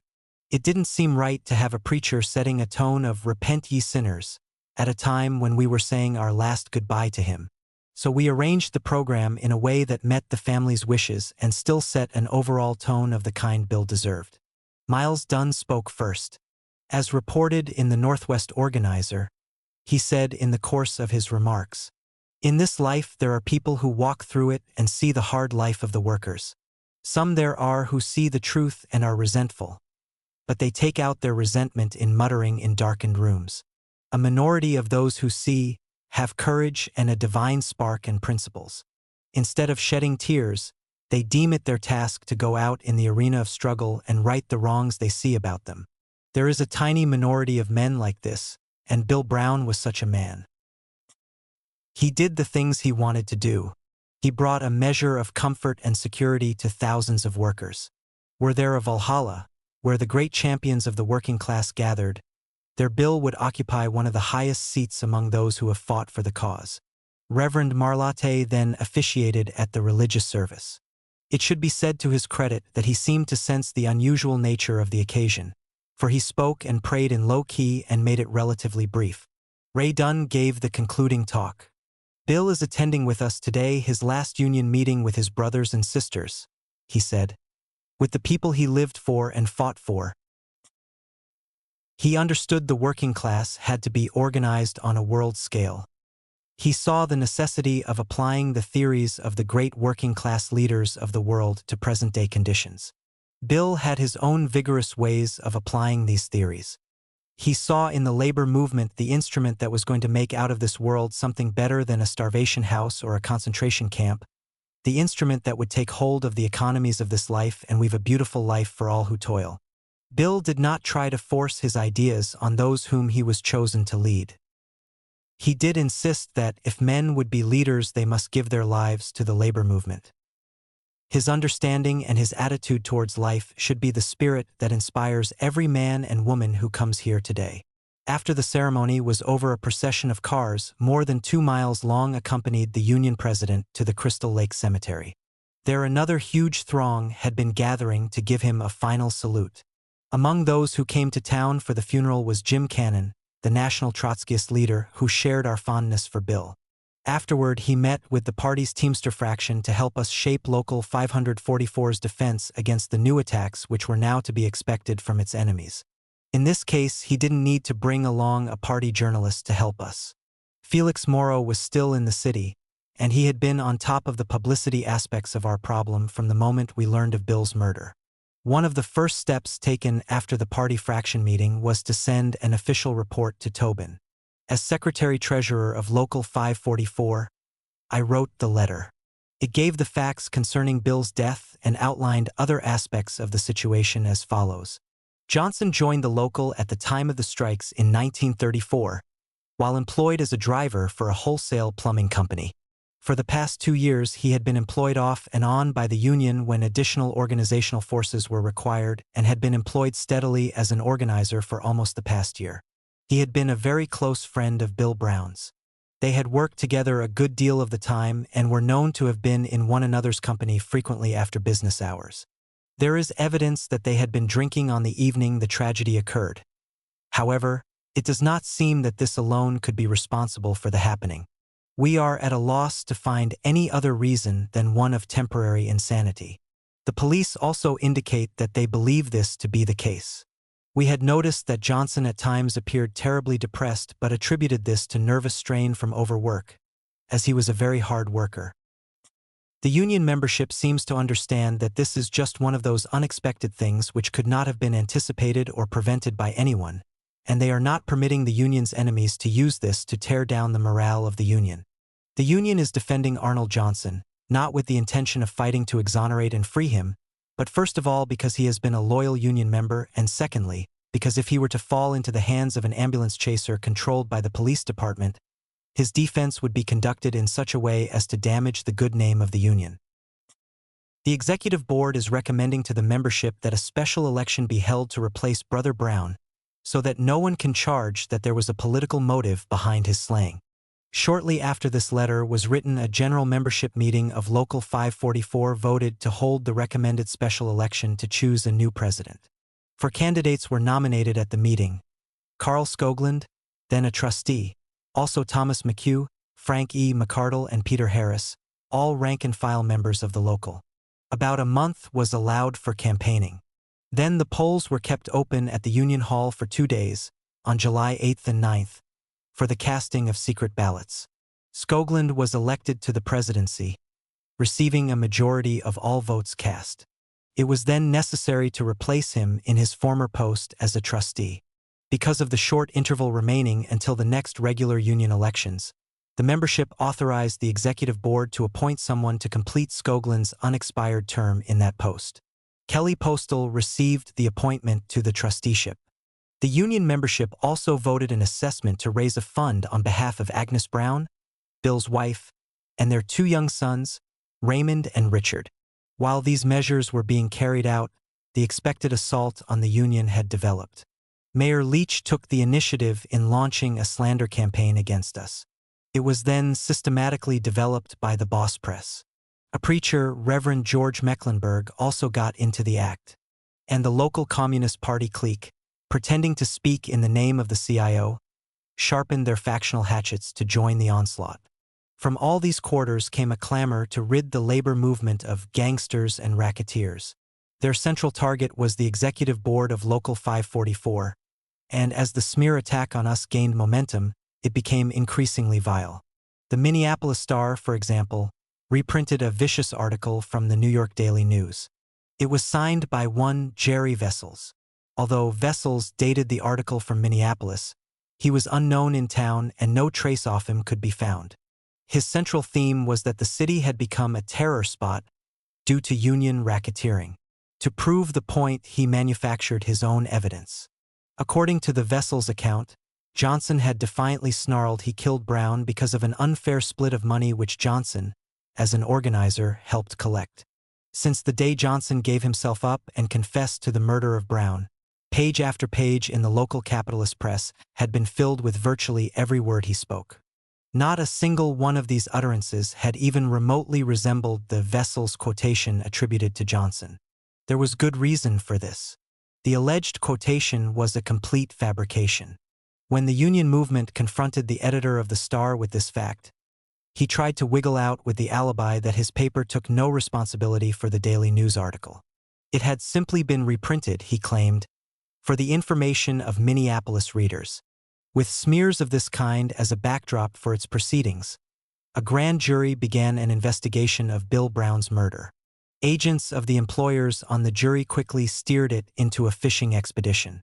People who had been only remotely connected with Brown and Johnson were called in, as were many who had not even had remote contact with the two. Questions asked of the witnesses roamed far afield, demonstrating that Local 544 itself was being made the jury's target. This process was dragged out across a period of weeks in an effort to create an impression that there were mysterious aspects of the case which required looking into. In the end, however, this frame-up attempt blew up in the faces of the conspirators. They were unable to engineer an indictment of the leaders of Local 544. On September 9th, the grand jury issued a report in which it conceded that a persistent search failed to bring forth evidence to substantiate charges of labor racketeering. Concerning the Brown case, the report stated, after a 4 weeks investigation into the murder and its background, the grand jury, on the basis of a mass of evidence and testimony, had no alternative save to indict Arnold Johnson as being responsible for the murder. Johnson was then brought to trial. Again, the proceedings were marked by vicious attempts to throw suspicion on the leaders of Local 544. Repeated insinuations were made that we had not told the truth about the circumstances surrounding Brown's death. Before the trial ended, considerable effort had been expended to create an impression that the union's executive board, not Johnson, should be in the prisoner's dock. On November 1st, after about 17 hours of deliberation, the trial jury found Johnson not guilty of the murder of Brown. A report about the jurors' attitude was printed in the Northwest Organizer. Consensus of jury opinion, explaining the verdict afterward, was that the state had not presented sufficient evidence to warrant a conviction. Jurors indicated they were particularly impressed with the defense plea that Johnson was in a mental fog from the morning of May 25th, the day of the murder, until 3 days afterward. Following the release of Johnson, the chief of police announced, unless there is some new development, the case appears to be closed so far as the police are concerned. Closed it proved to be. To this day, Brown's murder remains officially unsolved. In any case, we had ridden out another severe storm. The combined employer-preacher-Stalinist attack had been beaten off. Local 544 had recovered from the shock of Bill's tragic death. It remained stable internally and in full possession of its fighting powers. There was also evidence that our newly established working relations with Tobin remained unimpaired. Our action in providing him with a written account of the murder had been only a first step.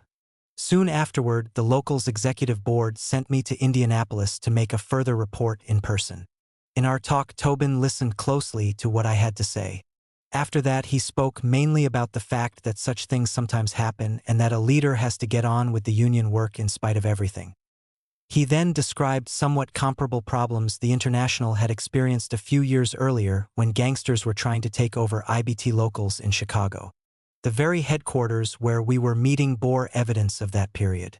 A metal grill closed off the office space used by Tobin, Hughes, and their staffs. A visitor could not get beyond the foyer, which served as an entrance area, until the electric lock controlling the grill door was released from the inside. To have the IBT head thus exchanging experiences with me came as quite a surprise, considering what our past relations had been.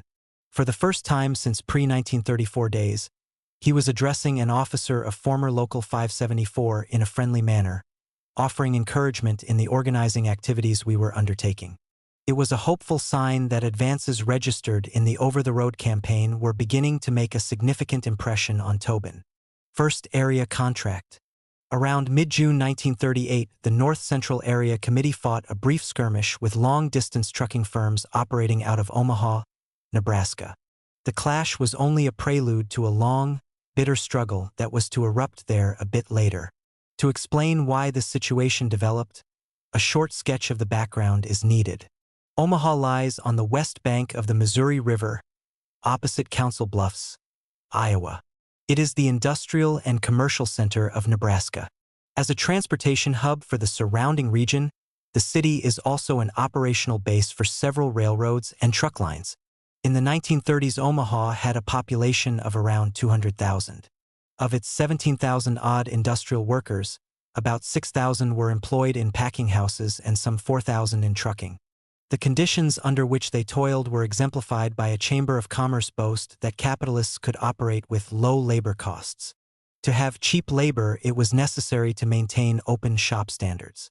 This required an unremitting anti-union campaign, which was carried out by the Omaha Businessmen's Association, a counterpart of the Minneapolis Citizens Alliance. In 1919, for example, the association had been instrumental in viciously smashing a packing house strike, and as recently as 1935 it had broken a strike of streetcar workers.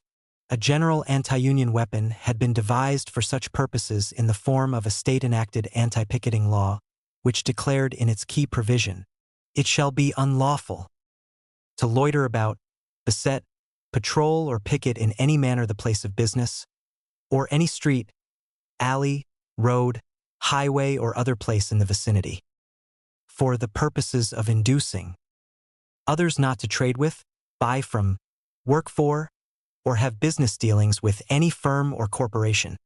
These brutal policies had long held the Omaha labor movement down to little more than a few small craft unions of skilled workers.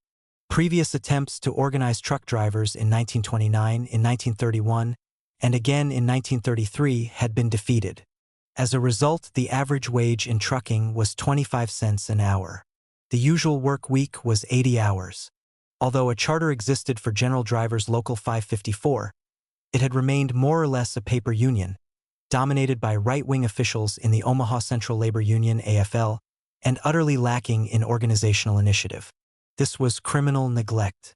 Conditions were rotten ripe for a membership campaign in the industry, as the workers themselves demonstrated in the spring of 1937. One day they simply launched a spontaneous strike against Watson Brothers Transportation Company, headquartered in Omaha. Long after the event, Lewis Miller, who emerged as one of the local 554 leaders, wrote a letter to me describing how their first walkout began. "I recall the first meeting we had among ourselves to discuss how we should go about joining the union," Lew wrote. "There were only a few there: John, Fritz, and Lee Jeffries, Tom Smith, Earl Carpenter, myself, and maybe one or two others that I don't remember. We came to an agreement that the best way to get our fight going was to tie up Watson's, where we worked. Tom would get the men lined up on the Chicago end of Watson's runs. Lee and Fritz would take care of Lincoln. John, Earl, and I would tie up the company's Kansas City terminal. The night we tied up Watson in Kansas City, the first driver who had been called for a run was Albert S. Parker.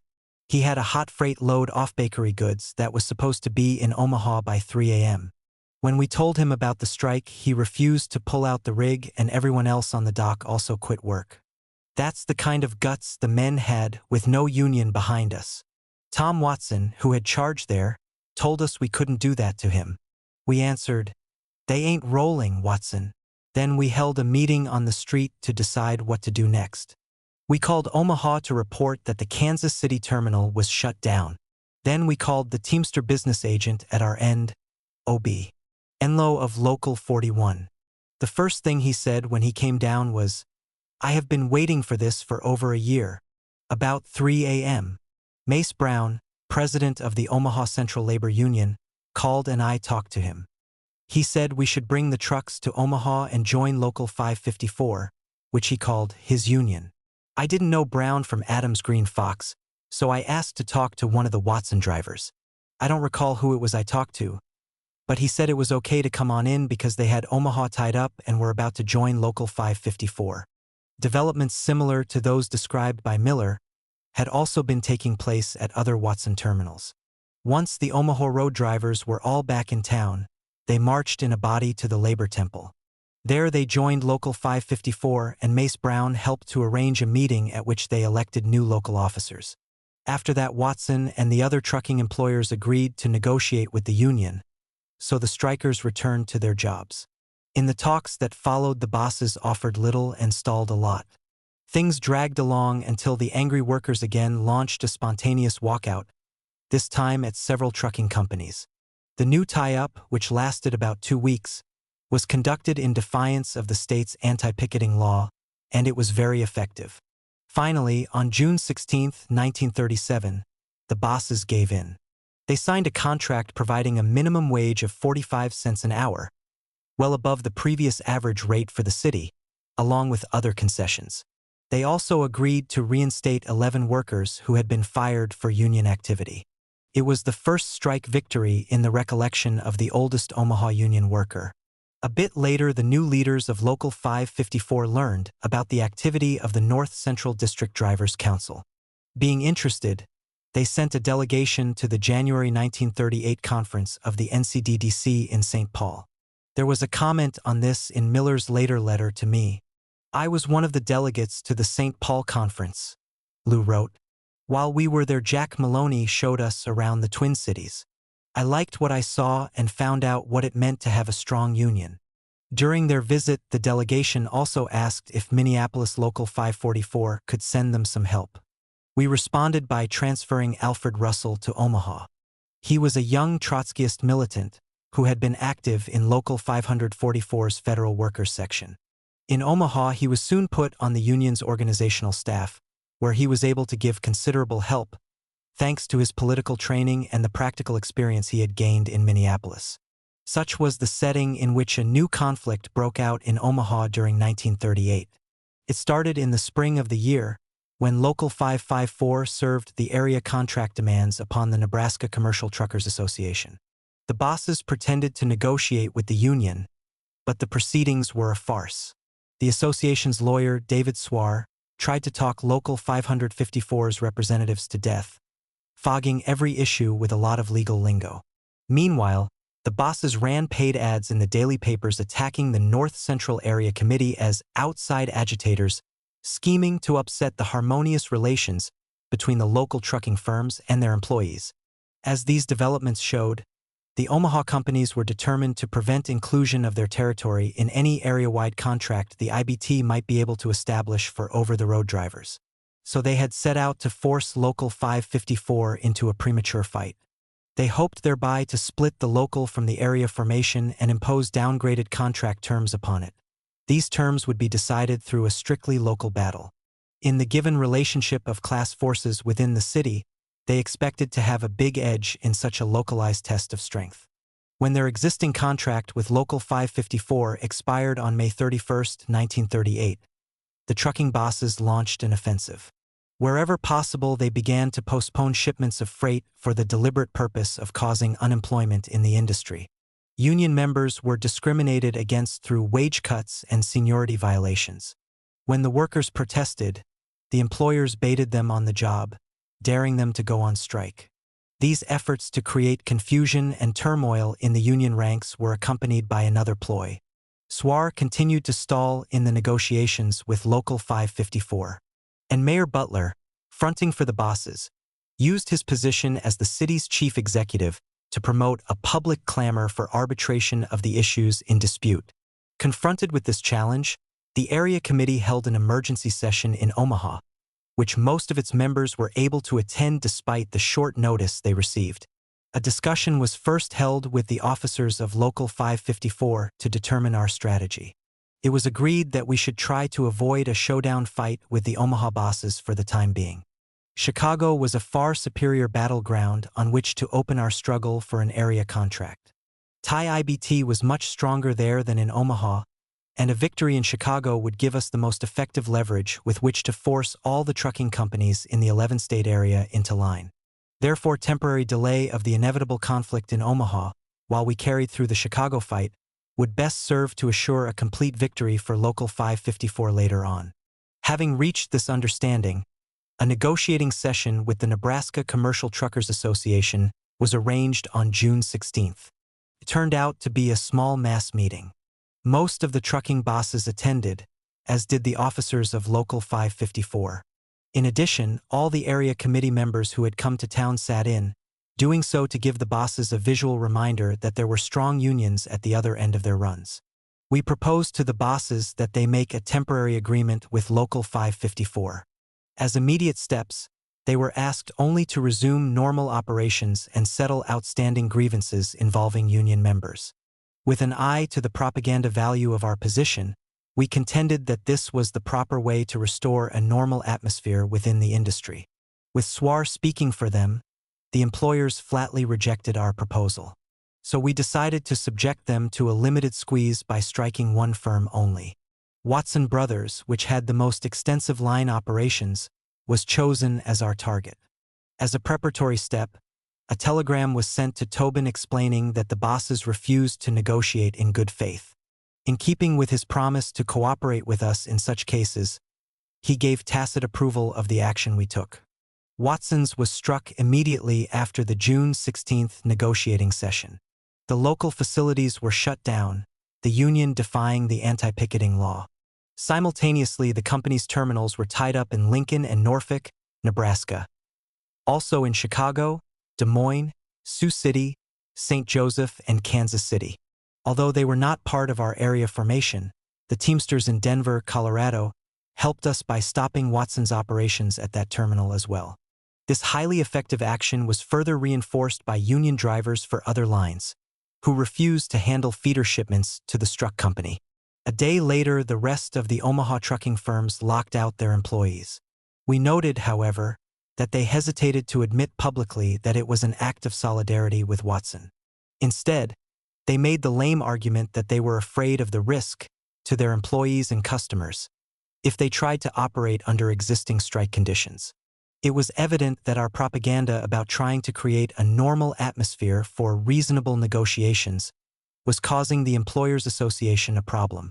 We had no intention of allowing the bosses to entrap us in an extension of the walkout. So Local 554 issued a public denial that there was a strike at any firm other than Watson's, and it repeated our proposal for a temporary agreement with the truck operators. Each day the workers who had been locked out reported to their jobs, and each day the union issued a public statement that they had done so. After 4 days, the employers backed off. They accepted temporary reinstatement of the expired contract. It was to continue in full force for another 30 days, after which either side could reopen it on 48 hours' notice. They agreed to resume normal operations and restore employment to previous levels. In addition, the temporary settlement included specific provisions for the payment of back wages involved in workers' grievances. Although this termination of the 4-day conflict represented only a lull before the coming storm, it marked an important gain for the union forces. The members of Local 554 had been inspired by the power the area committee showed in backing their cause. At the meeting where they ratified the temporary settlement, there had been a discussion of the area committee's strategy in the coming contract fight. Recognizing the merit of the course we were following, the workers authorized and instructed the locals' officers to act in full accordance with the area plans. As matters now stood, we were in a position to launch the key fight for uniform contract terms at the time and in the place that we thought best. To further assure that this would be the case, the area committee issued a directive which all local unions in the 11 states were asked to follow. It contained several provisions. No fights with the bosses were to be opened outside of Chicago without a decision of the area committee. During the battle in Chicago for a pilot contract, no other local union was to tie up a company in support of Local 710, unless requested to do so. Local 710 was to serve notice on the Chicago employers that contract negotiations were desired forthwith. The area committee was to use its best discretion in the Chicago negotiations, and all local unions involved in the general campaign were to be kept informed of developments. A letter was then sent in the name of Local 710 to all trucking firms operating into and out of Chicago. They were asked to meet with officers of the union for the purpose of arranging contract talks. The preliminary session we requested was held toward the end of June. Sandy O'Brien, Mike Healy, and Frank Brown spoke for Local 710. Joe Soslowski and I sat in as officers of the area committee. But only some 10% of the bosses turned up, and they were rather vague about their intentions. Quite obviously, the trucking employers needed a demonstration that we meant business. So Local 710 set a mid-July strike deadline for them to think about. At the same time, O'Brien used his influence to secure pledges of support from both the Teamsters Joint Council and the Chicago Federation of Labor, the latter body representing all AFL unions in the city. These actions got results. Just before the strike deadline, a small committee of bosses asked for another meeting with us. When we got together, they gave us a list of operators for whom they sought to speak. Some of these firms were headquartered outside Chicago, they said, and a little time was needed to get negotiating authority from the home offices. We granted them an extension of 1 week. At the next meeting, an employers' committee of significant weight appeared, consisting of representatives from over a dozen of the biggest outfits in the business. Jack Keeshan of Keeshan Motor Express served as its chairman. This committee now spoke for about 300 truck lines, including all the major firms based in Chicago. They hoped to represent even wider strata of Phi RMS. Keeshan said, if the union would press employers operating into Chicago from elsewhere in the area to come into the negotiations. We had good reason to assume that this was not a stalling tactic. If employers find themselves compelled to deal with a union and grant concessions to the workers, they usually want to see their competitors put into the same fix. This attitude, of course, served our aim of establishing a pilot contract on the broadest possible area scale. So we gladly proffered the desired cooperation. Finally, toward mid-August, actual contract talks got underway at the Merchandise Mart in Chicago. By this time, the Operators Committee was speaking for additional hundreds of employers. Keeshan assured the IBT Area Committee, whose entire membership had now joined in the deliberations, that all these participating companies would accept the outcome of the negotiations. There was a catch in the matter of authoritative employer representation, however, right within the Operators Committee. A couple of the bosses involved tried to send in lawyers to speak for them. This procedure met with objection from the union committee.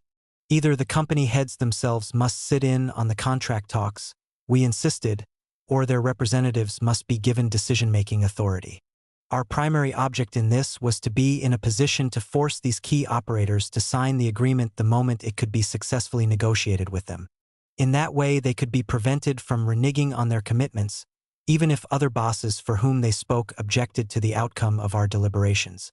Whatever might then happen on the latter score, the IBT would already have a firm base from which to battle for area-wide acceptance of the contract. For these reasons, we hung tough on the point, and the bosses were forced to comply with our demand. As it turned out, the absence of lawyers from the negotiations had another salutary effect. The final contract language was free of double talk. It said exactly what was meant and meant exactly what was said. This made it hard for legal sharpies to twist formulations or try to represent them as the opposite of what the bosses had agreed to. Our refusal to let powerless substitutes stand in for company heads was met by a counter-demand upon us. Some operators questioned the union's right to represent their employees, and they wanted labor board elections to determine whether they had to bargain with us. As spokesman for our side, I proceeded to argue against the notion. Then one or two members of the union committee, long schooled in traditional IBT methods, interposed comments to the effect that they could see no harm in such elections. At that point, I requested a recess so that we could consider the matter in private. Arrangements for recesses of the kind had been made in advance. Besides the facilities for joint meetings, separate rooms had been provided for the two committees to hold caucuses. Whenever either side wanted to think out loud about a question, the joint talks could readily be interrupted for the purpose without any serious loss of time. This gave needed flexibility to the complex negotiating process, which went on day after day for well over a week. At this particular caucus of the Union Committee, two matters were taken up. One was the issue of labor board elections. The other had to do with our method of procedure when we were meeting with the Operators Committee. A bit of discussion on the latter point brought full understanding that we couldn't afford to be contradicting one another in the presence of the bosses. It was agreed that we would always present a solid front in the joint sessions. At the same time, any committee member who wished to be heard on one or another point would be free to request a recess for a private meeting. After that procedure was established, the union's negotiating team functioned like a well-oiled machine. Concerning the question of union representation elections, our ability to win such a vote was not the key point. The whole thing was simply a disruptive ploy. It was intended to stall the contract talks and throw into confusion our efforts to establish uniform wages and conditions on an area-wide scale. Consideration of the matter along these lines in our caucus discussion brought agreement that the union power should be used to establish our bargaining rights. We decided to return to the joint session and answer the bosses accordingly. If you doubt that we represent your employees, they were told, we will call a strike and you can count them on the picket lines. The operators committee decided to drop the issue. Making a 180-degree turn in line, the bosses not only recognized the IBT as sole representative of their over-the-road employees. They agreed that all these workers had to be members of the union. Their reasoning was not hard to fathom. Most of them were accustomed to dealing with union officials whose primary concern was to have dues-paying members. Once given some form of closed shop, such officials were usually lenient in contract negotiations and in the enforcement of settlement terms. The bosses thought this would still be the situation, not yet being fully aware that they were up against something entirely new. As it turned out in this case, they were to be proven wrong on both counts. We fought hard on every issue, beginning with the question of wages on which we made quite an advance. For through runs, from one terminal city to another, a minimum rate of 2 3/4 cents per mile was established for road drivers. This was only 1/4 of a cent below our original demand, and it meant a significant gain in pay for most of them. Time spent on pickups and deliveries was to be computed at 75 cents an hour. This figure, 5 cents above the union demand, was granted as partial compensation for our concession of 1/4 of a cent on the mileage rate. A minimum of 6 hours pay at 75 cents was guaranteed on through runs. A special category of local runs was established. These were to remain within a 75-mile radius of the terminal city and were not to exceed a round trip of 150 miles. The latter, seemingly obvious figure was set to prevent various forms of chiseling by the bosses. Drivers on these runs were to get no less than 60 cents an hour, with a minimum guarantee of 5 hours pay at that rate. Although this scale was lower than the pay on through runs, it signified a jump ahead for the drivers involved, in some cases a big one. Up to 6 hours pay in each 24-hour period was required when equipment broke down on the road. The same guarantee was stipulated for layovers away from the home terminal, and the bosses had to provide comfortable sanitary lodging. When deadheading, moving a tractor without a trailer, for example, drivers were to receive 2/3 of the regular scale. Previously, they had often been called upon to deadhead equipment simply as a favor to the boss. It was further provided that, in all operations, the equipment had to be safe mechanically. Quite an argument developed when we came to the question of impassable highways. The bosses contended that such things were in the act of God category and they could not be held responsible. Not wishing to offend anyone's religious sensibilities, we didn't quarrel about God's part in the matter. We simply insisted that the drivers shouldn't take the whole rap. In the end, a compromise favorable to the workers was reached. When held up by impassable highways, drivers were to receive 5 hours pay in each 24-hour period, plus meals and comfortable sanitary lodging. Because the work week had previously been so insufferably long in most cases, we had to settle for a maximum of 60 hours in the first area contract. But at the same time, we got a commitment that wage negotiations could be reopened if the hourly maximum was reduced by legislative act. Concerning individual owner-operators, we won the most complete coverage ever put into a union contract as of that date. Workers in this category were to have the same wages and conditions as all other drivers, and their wages had to be paid separate and apart from money they received for equipment rental. Mileage rates for equipment were set up according to the type involved. The leasing company had to pay all taxes and insurance premiums. There was to be no interest or handling charge, as in the past, on earned money advanced to owner-operators before the regular payday, and they could not be forced to buy gas, oil, tires, etc. from the leasing company. Full seniority rights were established to protect all union members on the job. Formal recognition was given of the IBT's right to set up job steward systems at all companies. To handle matters of contract interpretation and enforcement, both the operators and the union were to create permanent area committees. These bodies were to help adjust disputes which could not be settled directly between an operator and a local union. The joint committees were also to formulate supplementary rules concerning labor conditions, as the need arose through practical application of the agreement. Most important of all, the union retained the right to strike over enforcement of the contract. Besides that, it was stipulated that the companies could not try to send drivers through the picket lines of any striking union. The pact was to be in full force and effect from October 1, 1938 to October 31, 1939. This short delay in the initial effective date was intended to give the Operators Committee an opportunity to secure in advance the maximum number of signatories among the trucking companies generally. So far as the union was concerned, we had no doubts about general acceptance of the agreement by IBT locals in the area, because we had kept in close consultation with them throughout the negotiations. All the foregoing contract provisions were to apply uniformly in an area defined as follows: Michigan, Ohio, Indiana, Illinois, Wisconsin, Minnesota, Iowa, Missouri, North Dakota, South Dakota, Nebraska, Kansas City, Kansas, and the south bank of the Ohio River between Portsmouth, Ohio, and Paducah, Kentucky. The negotiating committees arrived at the final terms of agreement on August 23, 1938. We then insisted that both the negotiating parties immediately sign the understanding that had been reached. That was done the same day. Operators who put their names on the dotted line included J.L. Cation, Carl Marinello, B. Cushman, H. Eland, John Gottlieb, et Lacey, P.M. Greenberg, H.J. Lee, E.W. Murphy, C.H. Ozzy, V.F. Mulledy, Walter.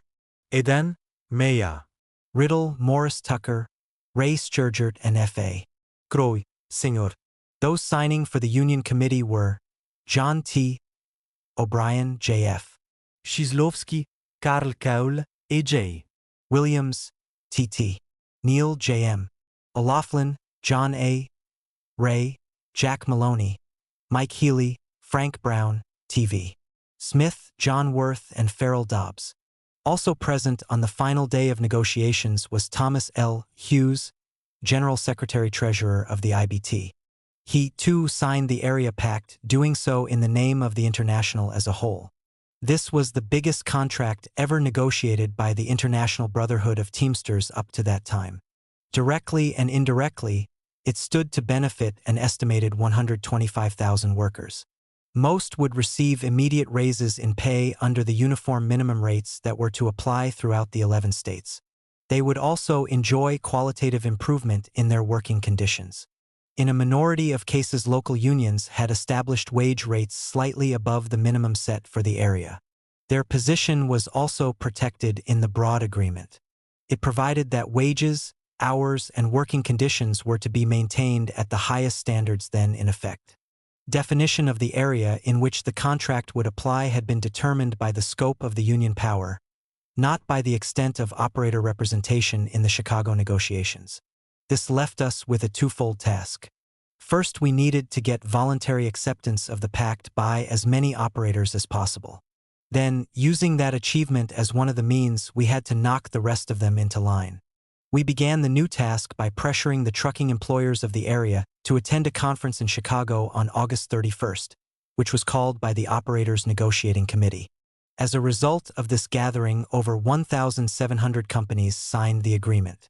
Some firms in Ohio and Michigan held out for a time, but it didn't take long for them to capitulate. Large-scale resistance to the pact developed only in the southwestern part of the area. It was concentrated among trucking outfits in Iowa, Missouri, South Dakota, and, of course, Nebraska. With respect to IBT acceptance, the contract became official when it was unanimously ratified at a conference of 175 local unions, held in Indianapolis on September 7th. The gathering also voted to make the Area Committee a permanent body. Only one change was made in its composition. Kenneth McCreary of Sioux Falls replaced Happy Hallstein as the representative for South Dakota.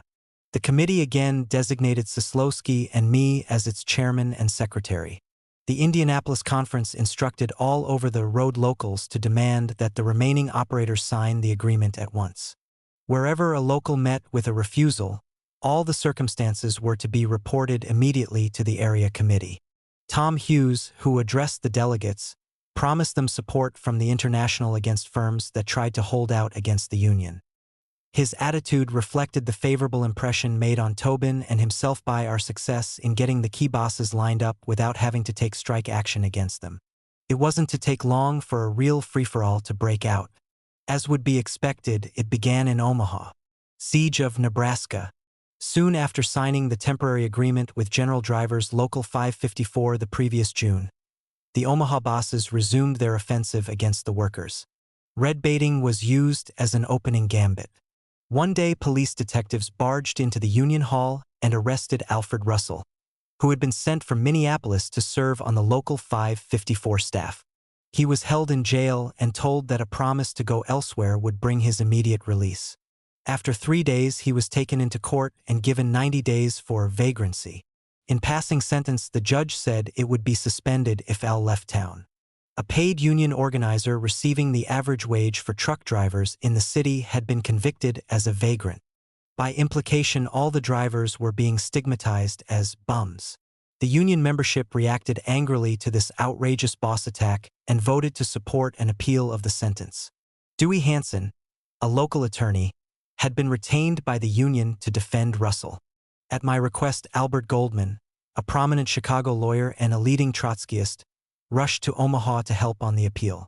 Cooperation was also received from the American Civil Liberties Union. When Russell was arrested, the police had searched his apartment without a warrant, taking copies of radical literature and private letters. This material was used in an attempt to blackmail the union. If he didn't leave town, the cops warned, all of it would be turned over to the newspapers. But the union brushed aside the threat to intensify the red-baiting smear, which had already begun in the capitalist press when the arrest was first made. The defense attorneys were authorized to initiate replevin proceedings to regain the illegally seized property. This action soon led to the return of the victimized union organizers' personal files. When the vagrancy case again came up a bit later, the prosecutor argued that there was nothing to be appealed to a higher court because the suspended sentence Russell had been offered was in reality no sentence at all. The judge agreed and dismissed the charge, thus ending the case. Like the rest of the capitalist stooges in government, he hesitated to let the odor of the stinking plot get beyond the confines of Omaha.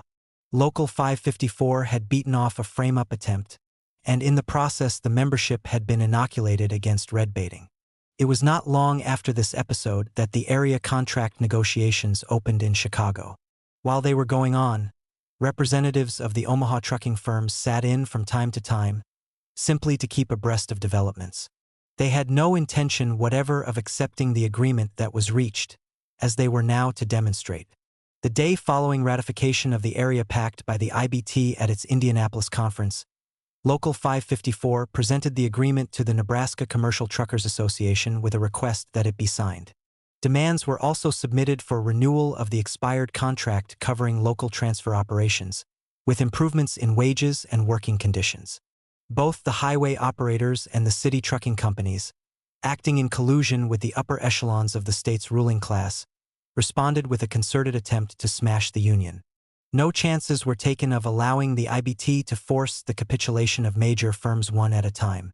The Truckers Association precipitated a general lockout of Omaha employees in the industry on September 9, 1938, not even waiting for expiration of the 48-hour notice required under the temporary agreement then in effect.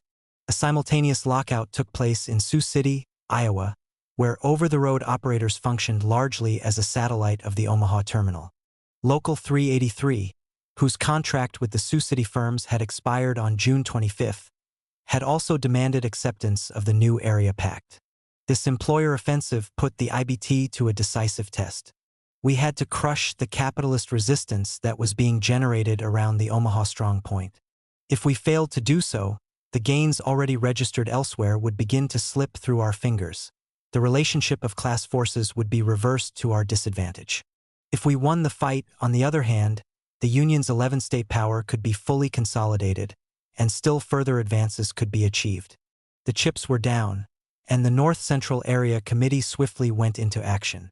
The lockout was turned into a strike, and the action was extended beyond the points of origin in Omaha and Sioux City. Every terminal of the Omaha-based operators was shut down. This spread the pressure on them to Grand Island, Lincoln, Norfolk, and Fremont, Nebraska. Mason City, Marshalltown, Cedar Rapids, Ottumwa, Burlington, Clinton, and Des Moines, Iowa. Chicago, Peoria, and Rock Island, Illinois. St. Joseph and Kansas City, Missouri. Minneapolis and St. Paul, Minnesota. Once again, the Denver Teamsters, along with the IBT local in Cheyenne, Wyoming, pitched in to help us from outside the 11-state area. All told, over 3,000 workers were now involved in the struggle. Despite Nebraska's anti-picketing law, companies throughout the state that refused to sign the area contract were tied up. In Omaha itself, all local transfer concerns were also closed down. To back up these actions, pickets from Local 554 constantly patrolled the highways leading into the city, allowing only firms that had signed with the union to operate. In doing so, care was taken to assure that farmers bringing produce to market, who were generally in sympathy with the union, would not be interfered with. To all intents and purposes, we had laid siege to Omaha and the state of Nebraska, like Grant did to Vicksburg. Our task was now to hold firm in the established positions and to steadily intensify use of the Union power against the class enemy. The latter aim required action against trucking employers in South Dakota, Iowa, and Missouri who had not signed the area contract. As we moved against them, the siege lines around Nebraska would gradually be tightened. In the end, this would force the Omaha bosses to capitulate. At this critical point, I became ill and had to leave the scene of action. Upon returning to Minneapolis, I was hospitalized for about 3 weeks, and after that, the doctor prescribed extended bed rest at home. In this situation, the value of having shaped the area committee as a leadership team was fully demonstrated. Red O'Loughlin stepped into the gap, assuming R&Y function as spokesman for the committee. Harry DeBoer and Ray Rainbolt made frequent trips there from Minneapolis to lend the embattled workers a hand. O'Loughlin also called in Gimmie Hoffa at various times to help out on one or another task in the strike. In addition, Jack Maloney shuttled back and forth between Sioux City and the Nebraska terminals, helping to coordinate the overall struggle. O'Loughlin and Maloney kept in touch with Renee through a telephone in R&Y hospital room. At one stage, each of them careened to Minneapolis for extended discussion of some of the main problems. All in all, our teamwork was continuing as usual and with the necessary effectiveness. There was even a touching demonstration on the human side, which reflected the comradeship that had developed among us. Healy, a tough guy with a big heart, called Marvel Scholl to ask if we needed any financial aid in handling family problems caused by R&Y illness. Thanking Mike for his thoughtfulness, Marvel assured him that we could rely on Minneapolis Local 544 to see us through any economic difficulties that might arise. In the strike itself, the functioning leaders faced 2 key problems. These were to prevent scab trucking operations and to see that the bosses were unable to starve out the workers in the long struggle that was beginning to unfold. Negotiations were not yet a factor at that juncture. No new developments were to be expected in that quarter until there had been a further test of strength. All the area leaders present in Omaha were old hands at maintaining effective picket lines. Besides that, the young, less experienced militants of Local 554 were learning these arts swiftly in the course of struggle, as were the Local 383 members in Sioux City. As a result, the strike was keeping operations halted. Random attempts by trucking firms to move equipment with scabs were quickly scotched by the Union forces. Several measures were instituted to meet imperative needs of the strikers and their families. A commissary was set up at Union headquarters. It served 6 hot meals in every 24-hour period to the pickets, who maintained their lines round the clock on 12-hour shifts. Strikers and their wives staffed the kitchen. The families of Union members were welcome to join them at meals there. After a time, arrangements were made to distribute groceries to the homes of strikers and to give enough help on house rent to ward off evictions. Ed Palmquist of Local 544's Federal Workers Section came in from Minneapolis to help organize a fight to get city relief for needy families involved in the walkout. Mace Brown of the Omaha Central Labor Union cooperated in the effort.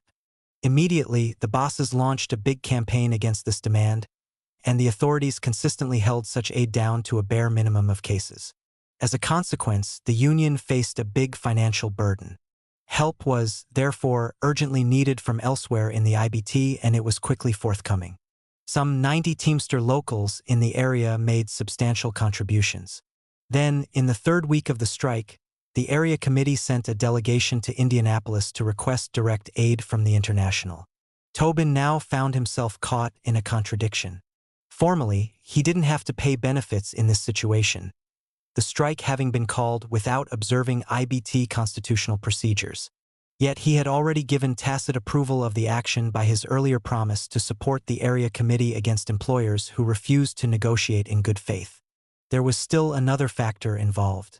The IBT head was intrigued by the major gains we had registered through the Chicago negotiations.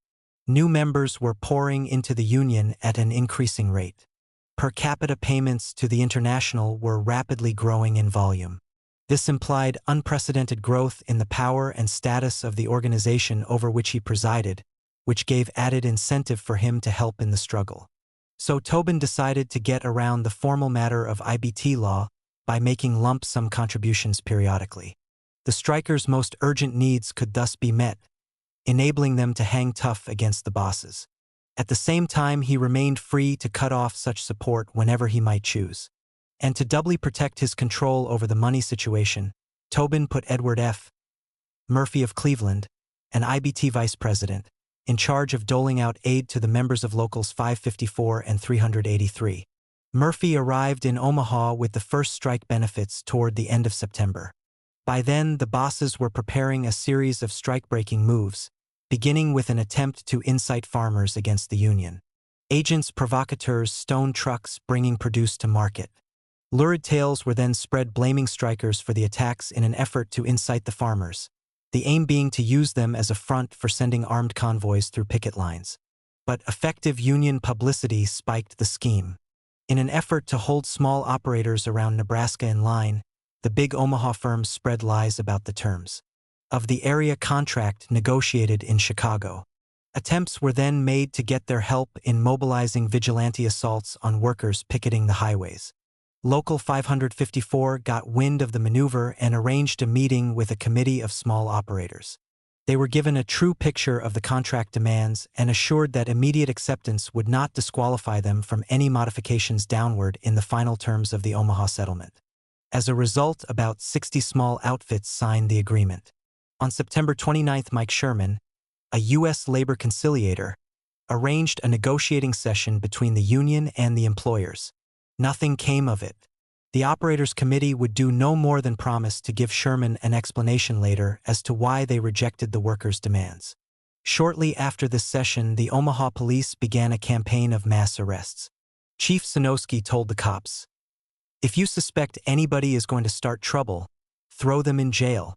Carload after carload of cruising pickets were then picked up, wherever they were found on the streets. In a few days, over 60 were arrested. Then the judges cooperated with Sanoski to hold them in jail as long as possible without bail.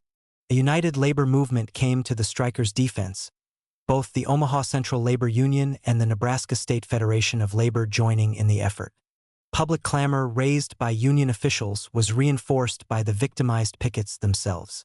They threw the slop fed to them into the jail corridors, banged tin cups on the bars, and generally raised hell. This united effort forced their release on bail, usually at $50 each.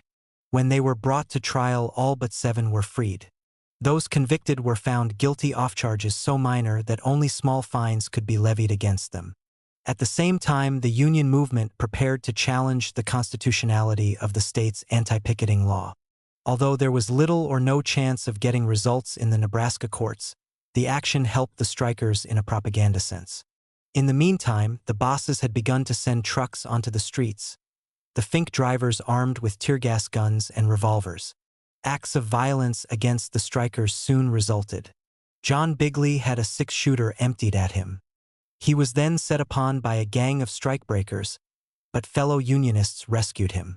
Another picket, Carl Paulson, was deliberately run over by a scab truck, receiving injuries serious enough to require hospital treatment. These acts of violence against the workers were then cynically used by the bosses to demand that the governor send in the National Guard.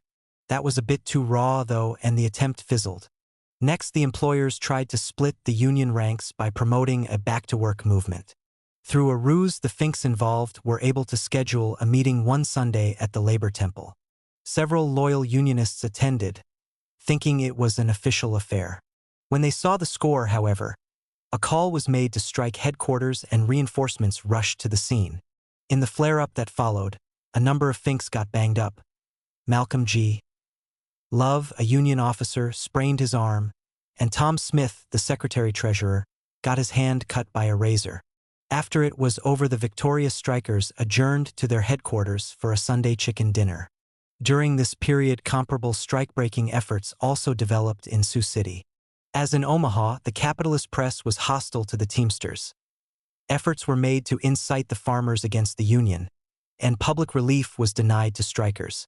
Numbers of local 383 members were arrested on trumped-up charges.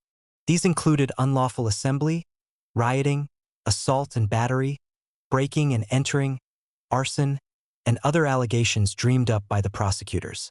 Cash bond was demanded for those jailed, usually set at $1,000. Despite the harassment to which they were thus subjected, the strikers held firm in both Sioux City and Omaha.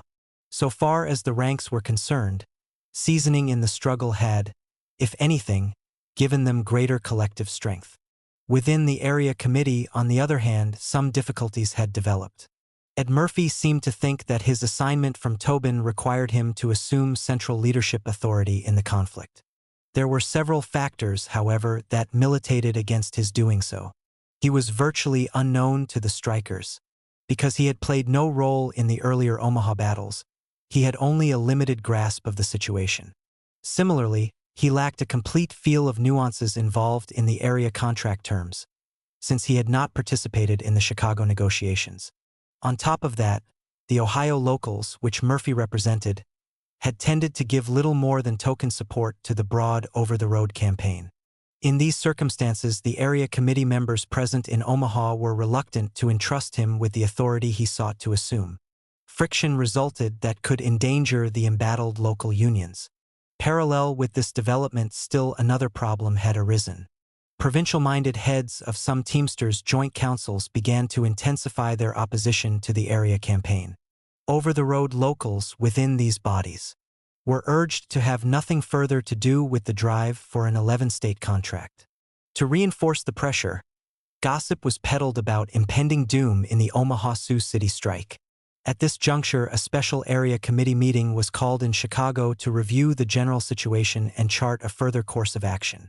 Both O'Laughlin and Maloney telephoned me to report what was happening, and it was clear that a critical stage had been reached in our struggle. So I cut short my convalescence and flew to Chicago to participate in the session there. In the discussion that took place, we managed to put the real picture of the situation back into perspective. Actually, the strike remained solid, the prospects of ultimate victory excellent. The seeming difficulties were of an internal union nature and largely artificial. They could be overcome through judicious effort on the part of the area committee. As a first step, we agreed that the International should be provided with a full account of the way things stood in our fight against the bosses. Shortly after the meeting, I prepared such a report in Omaha and sent it to Indianapolis. This action soon paid off handsomely. One day, Tobin sent word that it was urgently necessary for me to be in his office the following morning. When I got there, he took me into a room where a delegation was waiting to see him. Among those present were Henry Berger of Chicago, E.M. Esslinger of Kansas City, and L. Cammie of St. Louis, the latter two being heads of the Teamsters joint councils in their respective cities. When they saw me, their faces fell. Tobin opened the session by remarking that, since he understood the delegation had some complaints to make about the area committee, he had called me in to give the necessary explanations. Our critics had nothing to offer but erroneous notions about the state of the over-the-road strike, along with bits of gossip that were patently untrue. This led the IBT head to tell them, in effect, that he was competent to supervise the 11-state campaign and that they should confine their attention to the duties of their specific posts in the Union.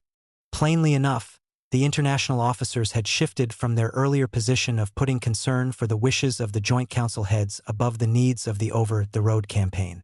They were now ready to give the Area Committee a degree of priority that would tip the scales in our favor. Any doubts on this score were demonstratively removed when a statement concerning a later, broader conference at Indianapolis was issued over the signatures of Tobin and Hughes. It said, "Meeting held in the headquarters of the International Union November 2, 1938. Present at said meeting, E.M. Esslinger, Local 541, Kansas City. William Ryan, Local 600, St. Louis. Tété. Neal, Local 41, Kansas City. Aubet. Enlow, Local 41, Kansas City. Mike Healy, Local 710, Chicago. J.M. O'Laughlin, Local 299, Detroit. Joss F. Sislowski, Local 200, Milwaukee. John T. O'Brien, Local 710, Chicago. Emmett J. Williams, Local 135, Indianapolis. Jack Maloney, Local 383, Sioux City. Frank Brown, Local 710, Chicago. Ray E. Rainbolt, Local 221, Minneapolis. Miles B. Dunne, Joint Council 32, Minneapolis. Farrell Dobbs, Local 544, Minneapolis. Carl Keul, Local 90, Des Moines. Thomas V. Smith, Local 554, Omaha. Also present were General President Daniel J. Tobin, General Secretary-Treasurer Thomas L. Hughes, Assistant to the General President John M. Gillespie, General Organizers Henry G. Berger, Edward Murphy, and F.D. Brown. It was decided that the International Union was absolutely in sympathy with the over-the-road strike and was rendering every possible help it could under its laws toward the winning of the strike. It was decided by the conference to continue the strike indefinitely if necessary, and to put forth greater efforts toward the winning of the strike. It was decided to appoint a committee of 4 to act with a general organizer, said committee to have full power of settling all questions where any misunderstanding arose in the several local unions involved in the strike, and that when a majority of this committee decided a certain policy was right or wrong, or made any other decision pertaining to any local in any district, that said local must abide by the decision of the majority of the committee, that on the failure of any officer or local to comply with the decision of said committee, the international president would be notified and he would immediately suspend either the officer or the local union for their refusal to carry out the decision of the committee. The general president appointed on the committee, Edward Murphy, general organizer, to represent the International Union and to act as chairman of the committee. Farrell Dobbs of Local 544, Minneapolis, Minnesota. John O'Brien of Local 710, Chicago, Illinois. Joss F. Sislowski of Local 200, Milwaukee, and J.M. O'Laughlin of Local 299, Detroit, Michigan. It was understood that if Brother O'Brien of Chicago could not serve, he would appoint to act for him Mike Healy of Local 710. It appeared that Ed Murphy had been named chairman of the special committee primarily to assure his continued supervision of the distribution of benefits to the strikers. In any case, he no longer undertook to assume leadership of the struggle itself. That function was now completely in the hands of the North Central Area Committee, and internal union opponents of our campaign had been effectively warned off. Word of the Tobin-Hughes action got around swiftly, and it had considerable impact on the bosses. Within a week, the largest firms operating out of Sioux Falls, South Dakota, signed the area contract. Soon after that, the union also broke through in Des Moines, Iowa. In the latter city, Local 90 had struck both the long-distance operators and the local transfer outfits early in October. On November 13, negotiations took place with these companies.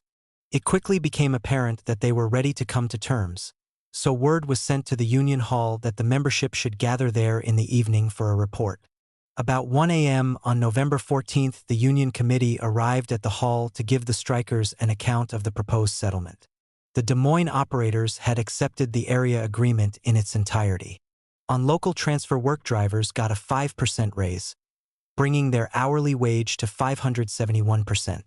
Dockers and warehouse workers got a 71% hike, giving them an hourly rate of 55%. Working conditions were also improved. A delighted membership unanimously accepted these terms. While these union conquests were in the making, the Omaha bosses had launched another frame-up attack on Local 554. Their action was intended to offset locally the impact of our victories in Des Moines and Sioux Falls. It stemmed from growing desperation over the way we were steadily narrowing the Nebraska operators' sphere of influence. During the night of November 8th to 9th, unknown assailants fired on a rig belonging to the Wilson Trucking Company of Kearney, Nebraska. The driver, who was a union member, received a flesh wound in the leg. He was on the job because the company had signed the area contract and was free to operate into Omaha. An IBT member operating a truck under the terms of the over-the-road agreement had been shot. Yet the city police responded with a raid on the Union Hall the following morning. There were 62 members there at the time. All were jailed and ordered held for investigation. But it was such a crude act of provocation that the cops had to release the victims almost immediately. The employers had seemed to hope that this caper would enable them to stall further contract talks. Instead, they now found that position untenable. So they agreed to resume negotiations with the union on November 15th. During the talks, Faye Watson, head of the largest Omaha truck line, tried a bit of cute red baiting. "You should be able to understand our situation, Mr. Dobbs," he said. "Even your man Marks talked about the falling rate of profit." Watson appeared only to be repeating a rumor he had heard about what Marks wrote. Besides, his crack was intended to divert attention from the concrete issues in dispute. So I let it pass with this curt reply. "Since you are quoting Marks, Mr. Watson, let me remind you that he also said a capitalist who can't pay a living wage should go out of business." Other members of the union committee began to chuckle, and with that the particular exchange ended. The falling rate of profit remark had been injected in the course of employer arguments in support of their counterproposals for a working agreement. They pressed for a mileage rate below the area scale, with the drivers paying their own expenses on the road. Payment on a hundredweight basis for pickups and deliveries was demanded, instead of by the hour. A cut rate scale of 47% an hour was called for on local runs. In addition, they wanted an unlimited work week, a 3-year agreement, arbitration of grievances, and a no-strike pledge for the entire contract period. It was clear that the screws would have to be tightened further before these bosses would be ready to talk sense. That meant we had to turn to the next place where added pressure could be put upon them. So we shifted our attention to Kansas City. The operators there had not yet signed with the IBT, and they were helping the Omaha truckers bootleg some freight through roundabout connections. We had to force Kansas City into line, even if it took a strike to do so. However, as matters stood, that perspective entailed some immediate problems for us. Tobin had agreed to help us in Omaha and Sioux City on the condition that we would not broaden the strike. Moreover, if we crossed him up, it would enable our opponents in the Kansas City Joint Council to make trouble for us. For these reasons, it was advisable to get international approval before taking the proposed new step. We needed first to go to Indianapolis for that purpose and then move in on the Kansas City bosses. To do so, however, the area leaders involved in the Omaha negotiations had to get loose without appearing to be breaking off contract talks. Otherwise, the operators could put the union in a bad propaganda light. We solved the Omaha part of the difficulty through a statement made tongue-in-cheek. The bosses were told that we could make no concessions on the area contract terms without Tobin's permission. For that reason, a temporary postponement of negotiations was needed so we could go to consult him. The operators went for this pretext, thinking that we were about to give in to them, and they issued an optimistic public statement in that vein. In preparation for the talk with Tobin, we marked up a map. It gave a graphic picture of the manner in which Kansas City operators were helping Omaha firms transport freight. Then Jack Maloney, Red O'Laughlin, and I headed for Indianapolis on November 23rd. Ted Neal of Local 41 met us there. The map turned the trick for us. Tobin studied the situation it depicted and then said admiringly, "Just like a general dash, We had expected at best to get his informal agreement to shut down the Kansas City firms. But he had become inspired enough to go all the way. A careful briefing followed on the procedure to get official strike approval and maximum financial support. Our demands were to be presented to the Kansas City operators. If they refused to discuss them seriously, we were to call Tobin and report the situation. He would poll the International Executive Board members by telephone, recommending that the international support a strike against them. Official approval would then be rushed to us in a telegram that could be shown to the bosses. Apparently, the IBT head considered us rather quick on the trigger when it came to launching walkouts. His parting words were, "Remember now, I want to help you, so don't call a strike until you get my wire." During our flight to Kansas City, I reflected on the discussion with him. An analogy soon came to mind. His guidance in getting strike authorization had been akin to charting a course for a friendly vessel through the minefields of a wartime harbor. Upon our arrival in the Missouri town, we checked into Hotel Muehlebach, where negotiations with the operators were to take place. Sandy O'Brien, who had been informed of the outcome of the talk with Tobin, joined us there. His presence was especially important, since it constituted a visible threat to trucking companies operating into Chicago. We met the over-the-road bosses on the morning of November 28th. Many were present. They had come from various parts of Missouri and Kansas, also from as far into the Southwest as Texas. Feeling that they had important friends in the Kansas City and St. Louis joint councils of the Teamsters, they assumed a cocky attitude toward us. Under no circumstances, we were told, would they sign the area contract. Nor would there be any negotiations at all, except on the basis of proposals they had drafted. After a short discussion, we asked for a recess until about 4 p.m., so that we might study their proposals. Then I telephoned Tobin and reported what had happened. Again he warned, "Remember, don't act until you hear from me. I expect to get a wire to you before the afternoon is over." He was as good as his word. A telegram arrived a few hours later, giving official strike approval and guaranteeing payment of benefits to the workers involved. We then went back into session with the operators. As an opener, Tobin's message was handed to them. Upon reading it, their cockiness suddenly vanished, and this time they asked for a recess. Later in the evening, we received word that they were ready to resume discussion. A subcommittee had been chosen with full power to act, we were told.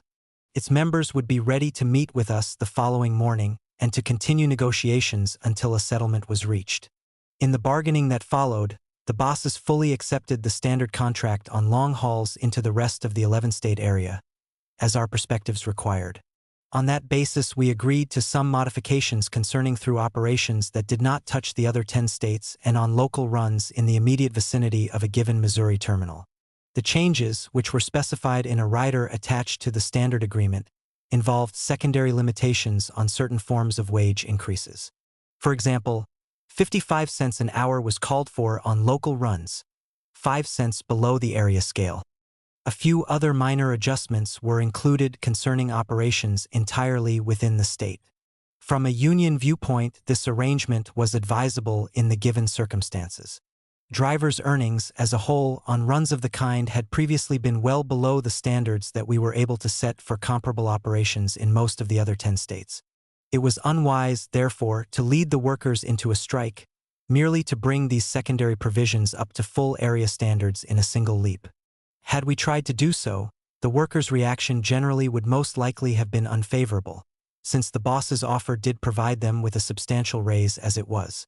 Moreover, these modifications in no way impaired the overall force and effect of the area agreement. In fact, the way had been prepared for the Denver Teamsters to successfully impose the full area terms on all eastbound operations from that terminal when their existing contract with the employers expired about 4 months later. And a basis had been laid for later expansion of the over-the-road drive further into the Southwest. In a separate pact, improvements were won for Kansas City workers engaged in local transfer services. Pay increases of from 5 cents to 7.5 cents an hour were gained. Advances were also registered in working conditions. On December 14, 1938, these contracts were signed by the employers, after having been approved by the memberships of the Missouri Teamster locals involved and the ranks of Local 498 in Kansas City, Kansas. The Denver Union had also been consulted. A major victory had been won without having to take strike action. This achievement helped our relations with Tobin, who noted that we had not recklessly abused his trust.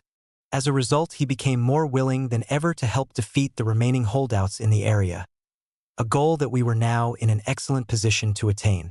With Kansas City brought under Union control, the last significant gap had been closed in our siege lines around Nebraska. This gave us a firm stranglehold on both the Omaha trucking employers and their satellites in Sioux City. An unprecedented triumph. Chills must have gone through the Omaha bosses when news reached them of our attack on their southern flank. They knew that a Union breakthrough in Missouri would leave them completely isolated, standing alone against the concentrated power of the IBT. Only local strikebreaking could then prevent their defeat, and it had to be accomplished soon. So, without awaiting the outcome of the Kansas City negotiations, they moved to intensify the repressive measures against Local 554. In their campaign, the trucking employers were backed up by the city's entire ruling class. Meetings of various business groups were held to plan specific measures. Although the sessions took place behind closed doors, it didn't take long for the capitalists' decisions to come to light. Landlords demanded that the strikers immediately pay their back rent or face eviction. Finance companies pressed for repayment of loans and took steps to seize whatever collateral had been put up. Bill collectors hounded the workers for installment payments on automobiles, clothing, furniture, washing machines, and other items.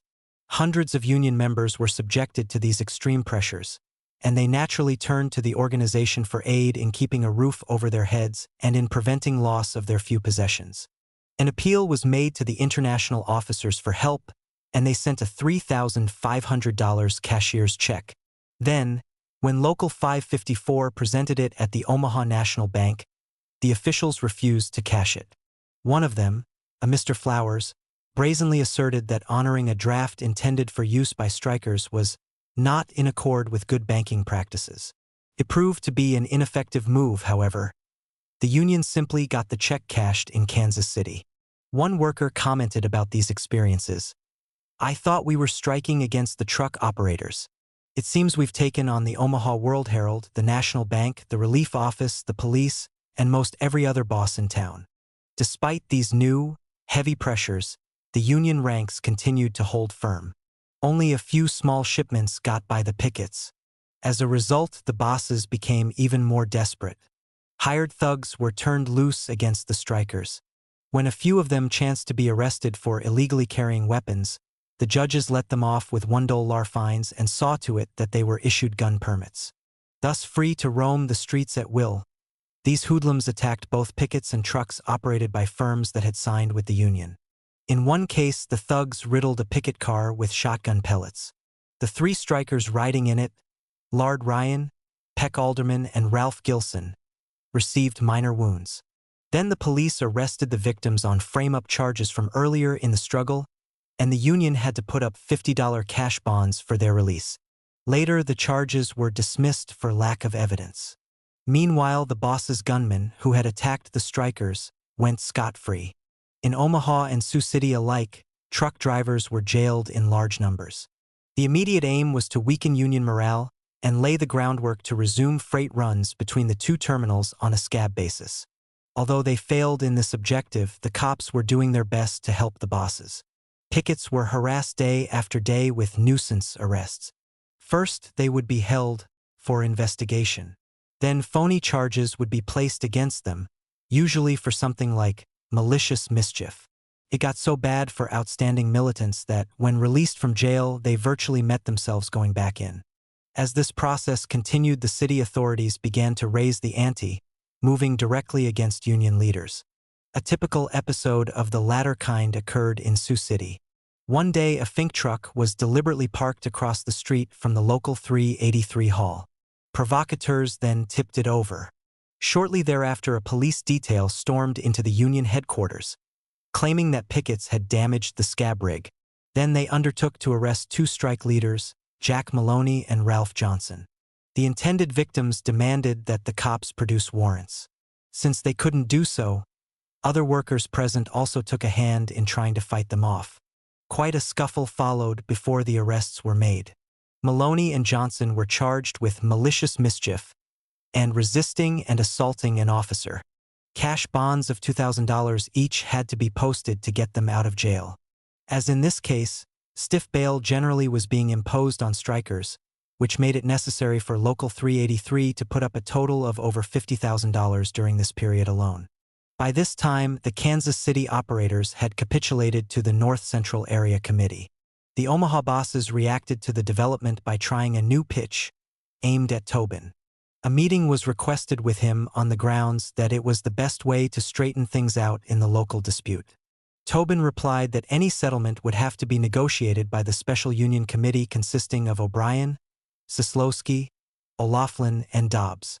After that, David Swar, speaking for the Nebraska Commercial Truckers Association, made a direct demand upon the officers of Local 554.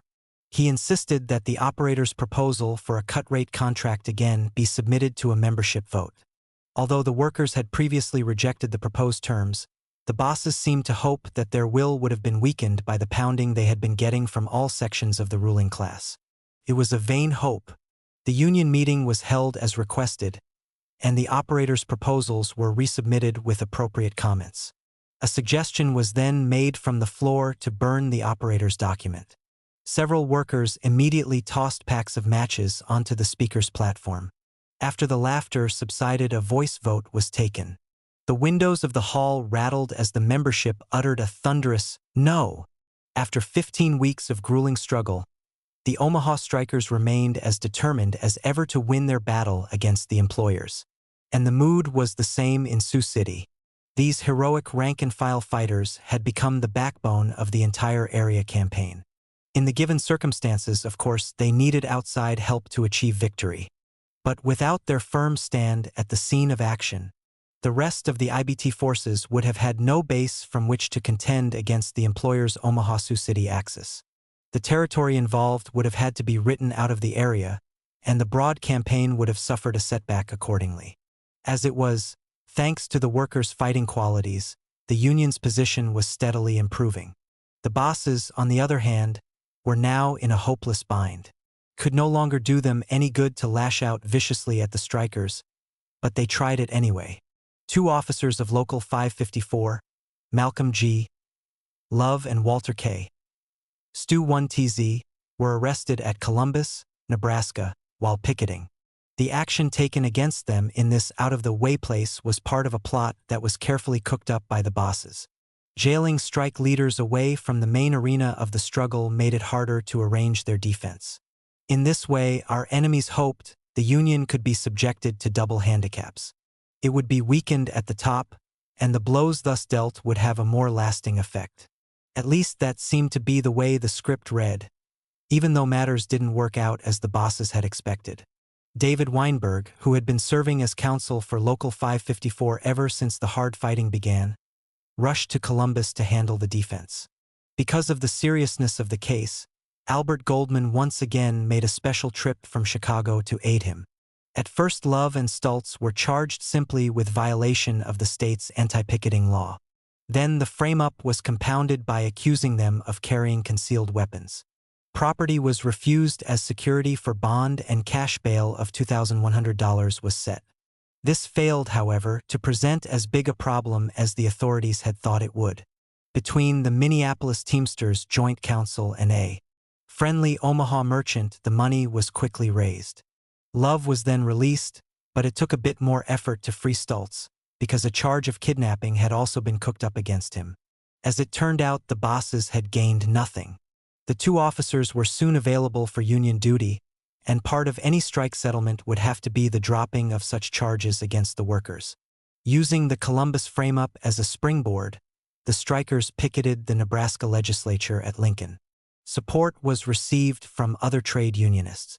Banners were carried protesting police harassment and demanding repeal of the state's anti-picketing law. Legislators themselves were denounced for their servile role as agents of the Omaha Businessmen's Association. Although the action did not bring repeal of the anti-democratic statute, it did give new impetus to the growing popular support of the Teamsters struggle. One latter trend was further helped along when Local 554 finally managed to establish regular publication of a strike bulletin. Late in December, the Farmer Labor Press of Council Bluffs printed a special edition for the purpose, sponsored and edited by the union. Carlos Hudson of the Northwest organizer staff made several trips to Omaha to assist in this project. On December 24, truck drivers took to the streets with 30,000 copies of the first issue of their bulletin. At one busy intersection in downtown Omaha, over 5,000 copies were sold in less than an hour. The paper was also distributed in Sioux City, as well as in Nebraska and western Iowa towns generally, and copies were sent to IBT locals throughout the area. Several more issues of the bulletin were gotten out in rapid succession. Then the publishers turned the Farmer Labor Press over to the union, and it appeared thereafter as the official organ of Local 554. At that point, Tom Gaddis, who later became a well-known biographer, was sent from Minneapolis to edit the Omaha Teamsters paper on a regular basis. Headlines in the first bulletin read, "Nebraska only state to refuse pact. Omaha Boss Group has 35-year record of anti-labor terror. Truth about offer made by the operators. Farmer's wife refuses to shop in Omaha today. Omaha workers, the fight of the drivers is your fight." In the issues that followed, the bulletin continued to hammer away at the bosses. It exposed the lies in the capitalist press, told the union side of the story, and pinpointed the actual issues in dispute. As a result, popular support of the strike continued to mount.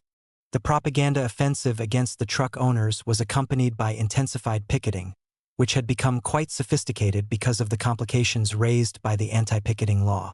The union lookouts had to be on the alert because the operators had ceased to pretend that they could use regular equipment.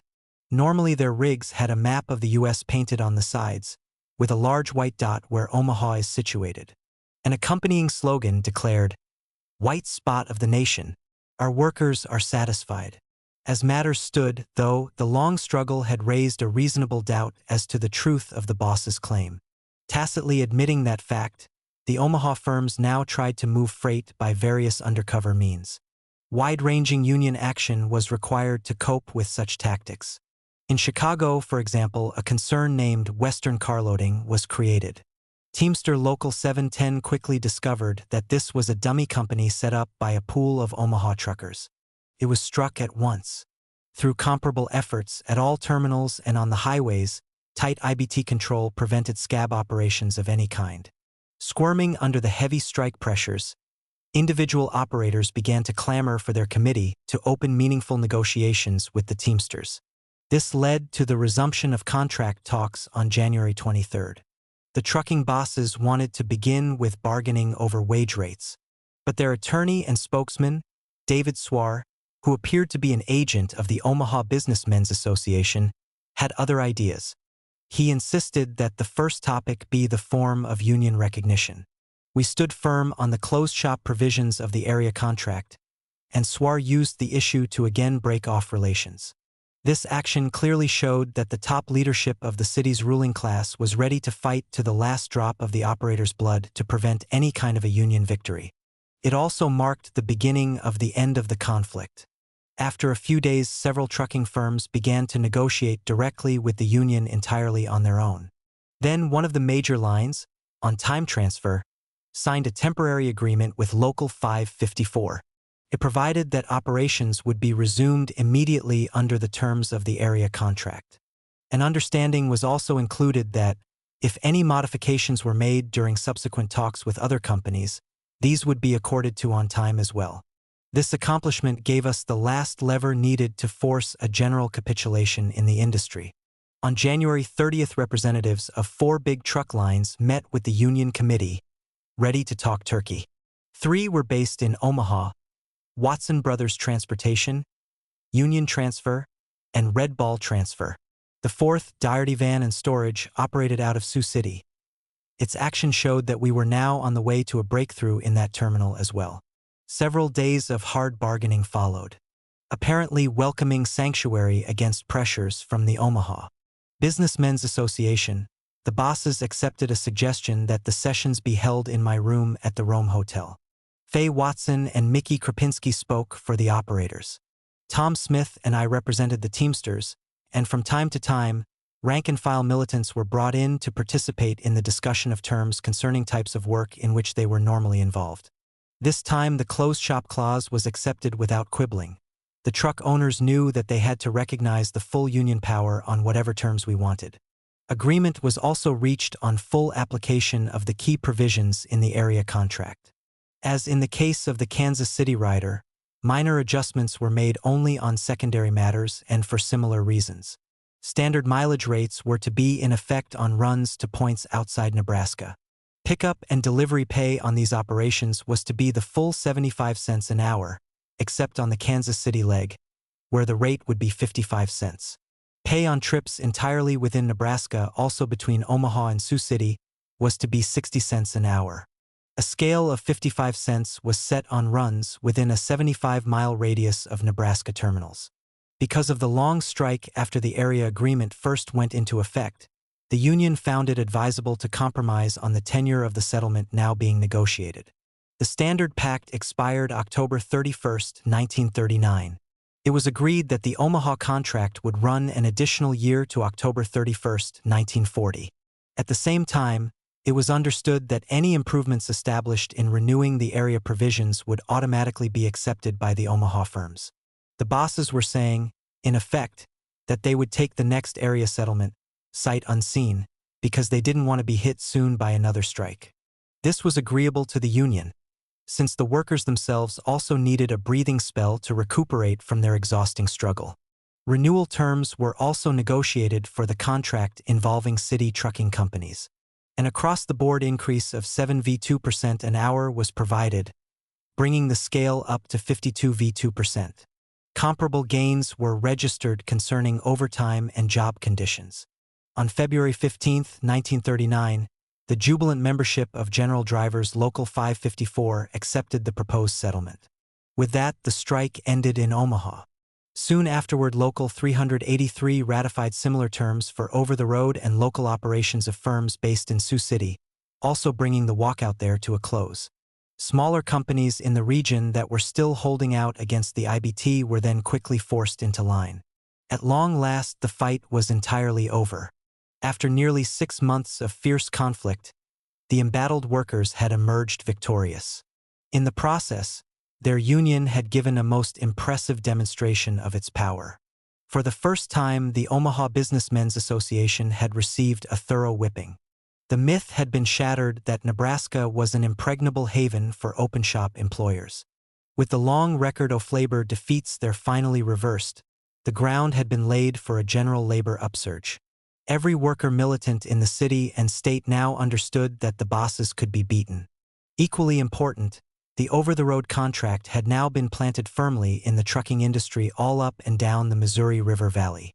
Defeat of the Ornaha-Sioux City employers gave final assurance that uniformity of basic wages and conditions on an 11-state basis had become a reality.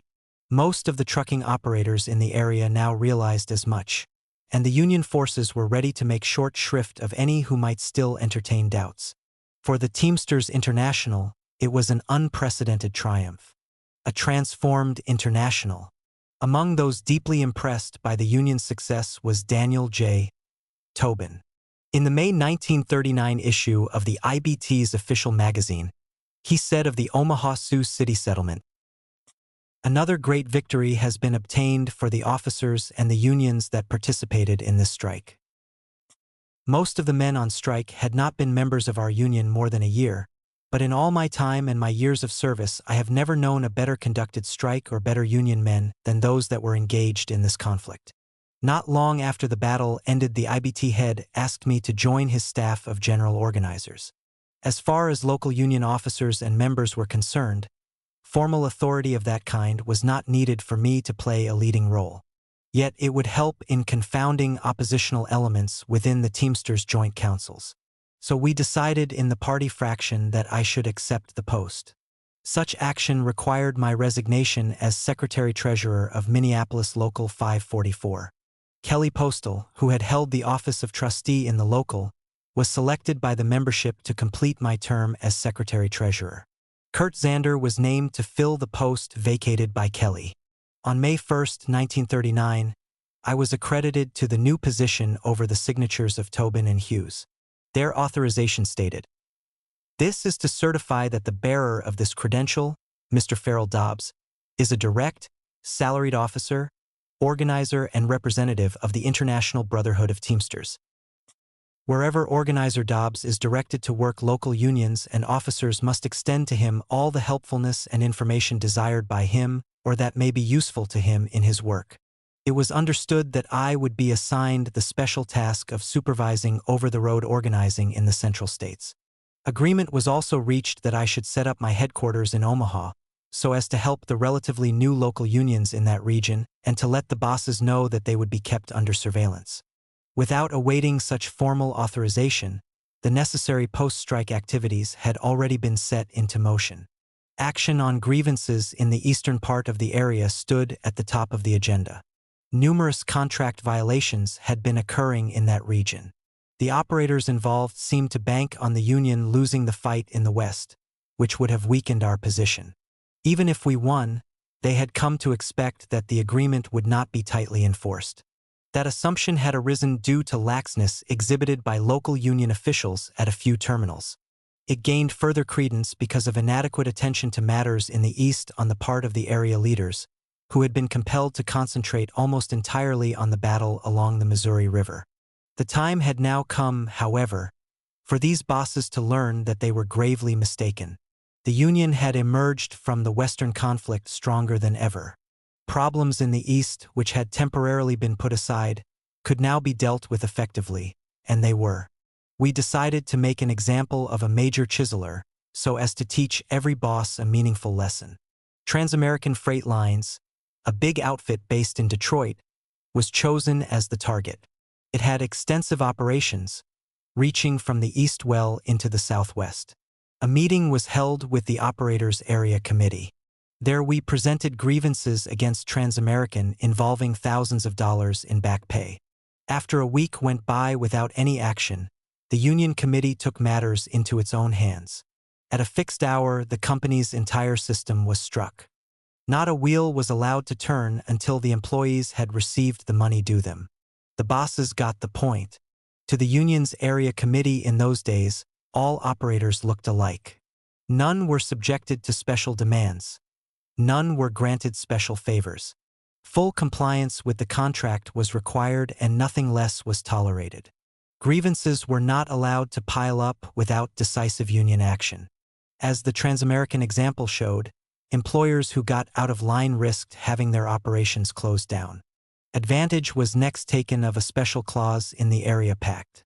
It provided that the union and employer committees would jointly formulate supplementary rules concerning labor conditions as need arose through practical application of the agreement. Using this mechanism for the purpose, we raised the issue of sleeper cab operations, which had not been specifically covered in the area negotiations.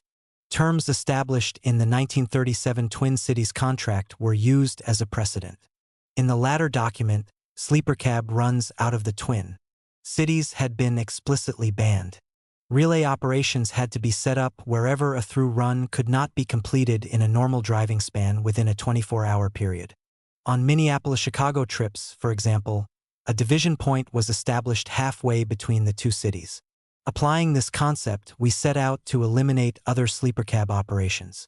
Considerable progress was made over a period of time. An outstanding accomplishment of the kind involved runs between Denver and Chicago. With help from Local 13 in Denver, we forced the employers involved to shift over from sleeper cabs to a relay system. A fight was also launched against use of independent owner-operator status as a means to evade payment of union wages. Viewed in its purest form, this category involved drivers who were required to furnish their own tools as a condition of employment. Workers caught in that situation got all the protection that the area committee could give them. Even within this group, inclinations to expand the holdings existed. Types thus appeared in the industry which were known variously as gypsies, skimmers, wildcatters, etc. They were found hauling for one company today, another tomorrow, and the next day trying to drum up business entirely on their own. Individuals who had once been simple owner-drivers thus became transformed into owner-driver employers. As the process developed further, the reality became one in such cases of a single owner and several hired drivers. Efforts were then made through use of paper titles for equipment, issued under the guise of deferred payment plans, to conceal the real status of the hired drivers. When the pressures of economic depression upon the worker victims who took such employment is added to the picture, a diabolical scheme for the payment of scab wages comes to light. Digging into this mess was no small chore, but the area leaders did the best they could. Gradual headway was made toward preparation of explicit prohibitions in this sphere, which could then be included in future working agreements. On every issue, the IBT forces stood in full solidarity against the bosses and their stooges. Locals throughout the area had learned the value of using their collective strength in defending the workers' interests. As a result, fair and equitable internal relations prevailed in the unions over the road activities. Those involved tended to deal with one another in an open and above-board manner. In this democratic atmosphere, the union fighters became increasingly responsive to a class struggle outlook. To help this trend along, I often used the parting injunction, "Don't arbitrate," when we separated after a meeting. It was intended to drill into them an instinct to cling tenaciously to their freedom of decision, never letting it be taken from the union's hands by a so-called neutral party /. Another slogan was invoked when a local leader asked if the union could do one or another thing. My opening reply was usually, "You can do anything you're big enough to do." Then we would discuss more concretely just how strong the union's position was in the given situation. This helped to instill in the workers a reflex tendency to think always in terms of using their class power. An incident in Sioux City illustrated the attitude that now prevailed among IBT militants. Sid Jarrett of Local 383, a strike veteran and job steward, had a grievance to handle at the Watson Brothers terminal in that city. "Faye," he firmly informed the head boss, "it don't stand nowhere in the text that you can bring your kinfolk in from the hills and work them out of seniority." Sid made his ruling stick, as was becoming more and more the case with job stewards throughout the area. They militantly applied the concepts of union control on the job. While enforcing the contract where it had been signed, other steps were also taken. We sought to saturate the 11 states with its coverage and to expand the area as a whole. Methods first developed in Minneapolis 2 years earlier were used. During the interim, however, these had been improved as we profited from new experiences. At the outset, the over-the-road campaign had focused primarily on the main terminals in the area. Radiating outward from Chicago, conquests in other cities were used each time to bring other, more remote, major terminals under Union control. Advances previously made in that way now enabled us to concentrate on localities between these points that had at first been bypassed. Line drivers and dock workers at organized terminals provided the initial IBT muscle. In various ways, they blocked the flow of freight to and from non-union outfits. This pressure was reinforced by a recruitment campaign among employees of the open shop firms. Caught in this pincers movement, the bosses involved had to sign the area contract. Union forces in the newly penetrated towns could then use these successes as a means to establish control over local cartage operations.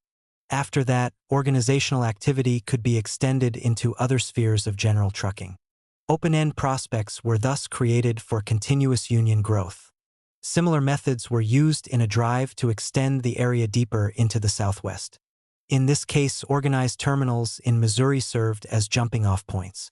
Daily guidance of the activity was undertaken by Ted Neal of Kansas City, with able backing from Floyd Webb of Joplin and Gordon Shryock of Tulsa. We first took on Yellow Transit, based in Oklahoma City. This firm had other terminals in Tulsa, Oklahoma, Dallas and Houston, Texas, and Wichita, Kansas. Of central importance was the fact that it also operated into Kansas City, St. Louis, Joplin, and Springfield, Missouri. There, especially, maximum union pressure could be brought to bear.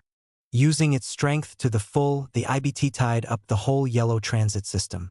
Within 24 hours, the company signed the area contract on the basis of the Kansas City rider negotiated earlier.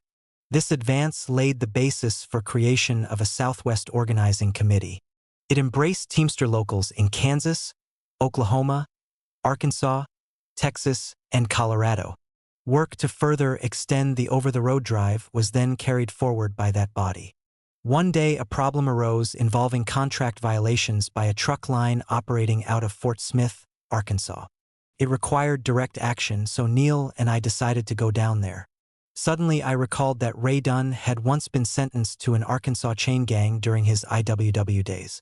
This, it seemed, would be an appropriate occasion for him to pay his first return visit to the state since that time. We arranged for him to meet Ted and me in Kansas City. Then the three of us headed south in Neil's car.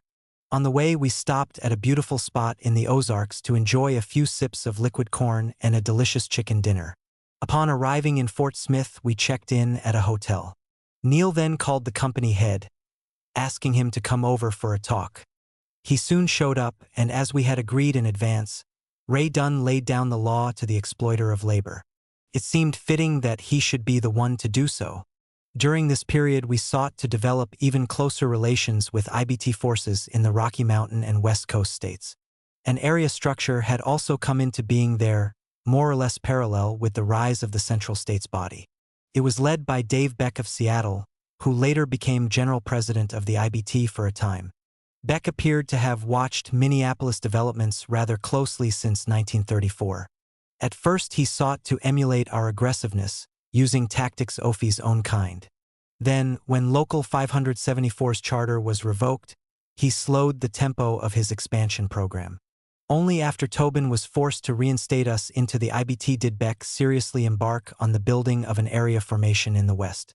In both his case and ours, such efforts began to gain momentum in 1937.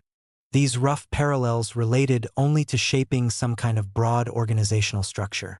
They did not extend to matters of basic policy. In keeping with Trotskyist concepts, we put forward a class struggle outlook. Beck adhered to the class collaborationist norms of business unionism.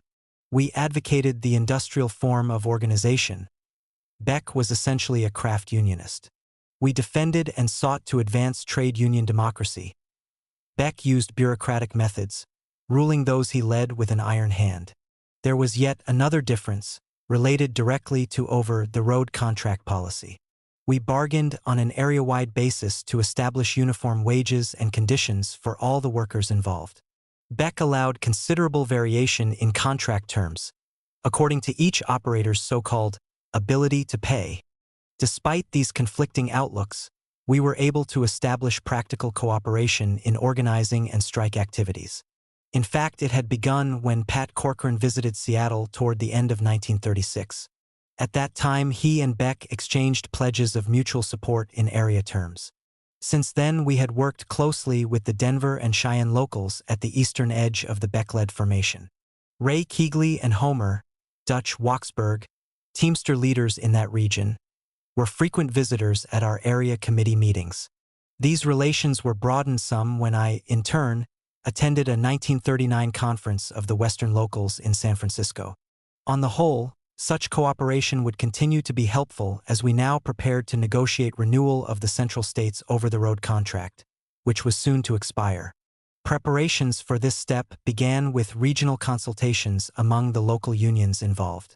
An area-wide conference was then held to ratify the workers' demands. It took place at the end of July in Cincinnati, Ohio.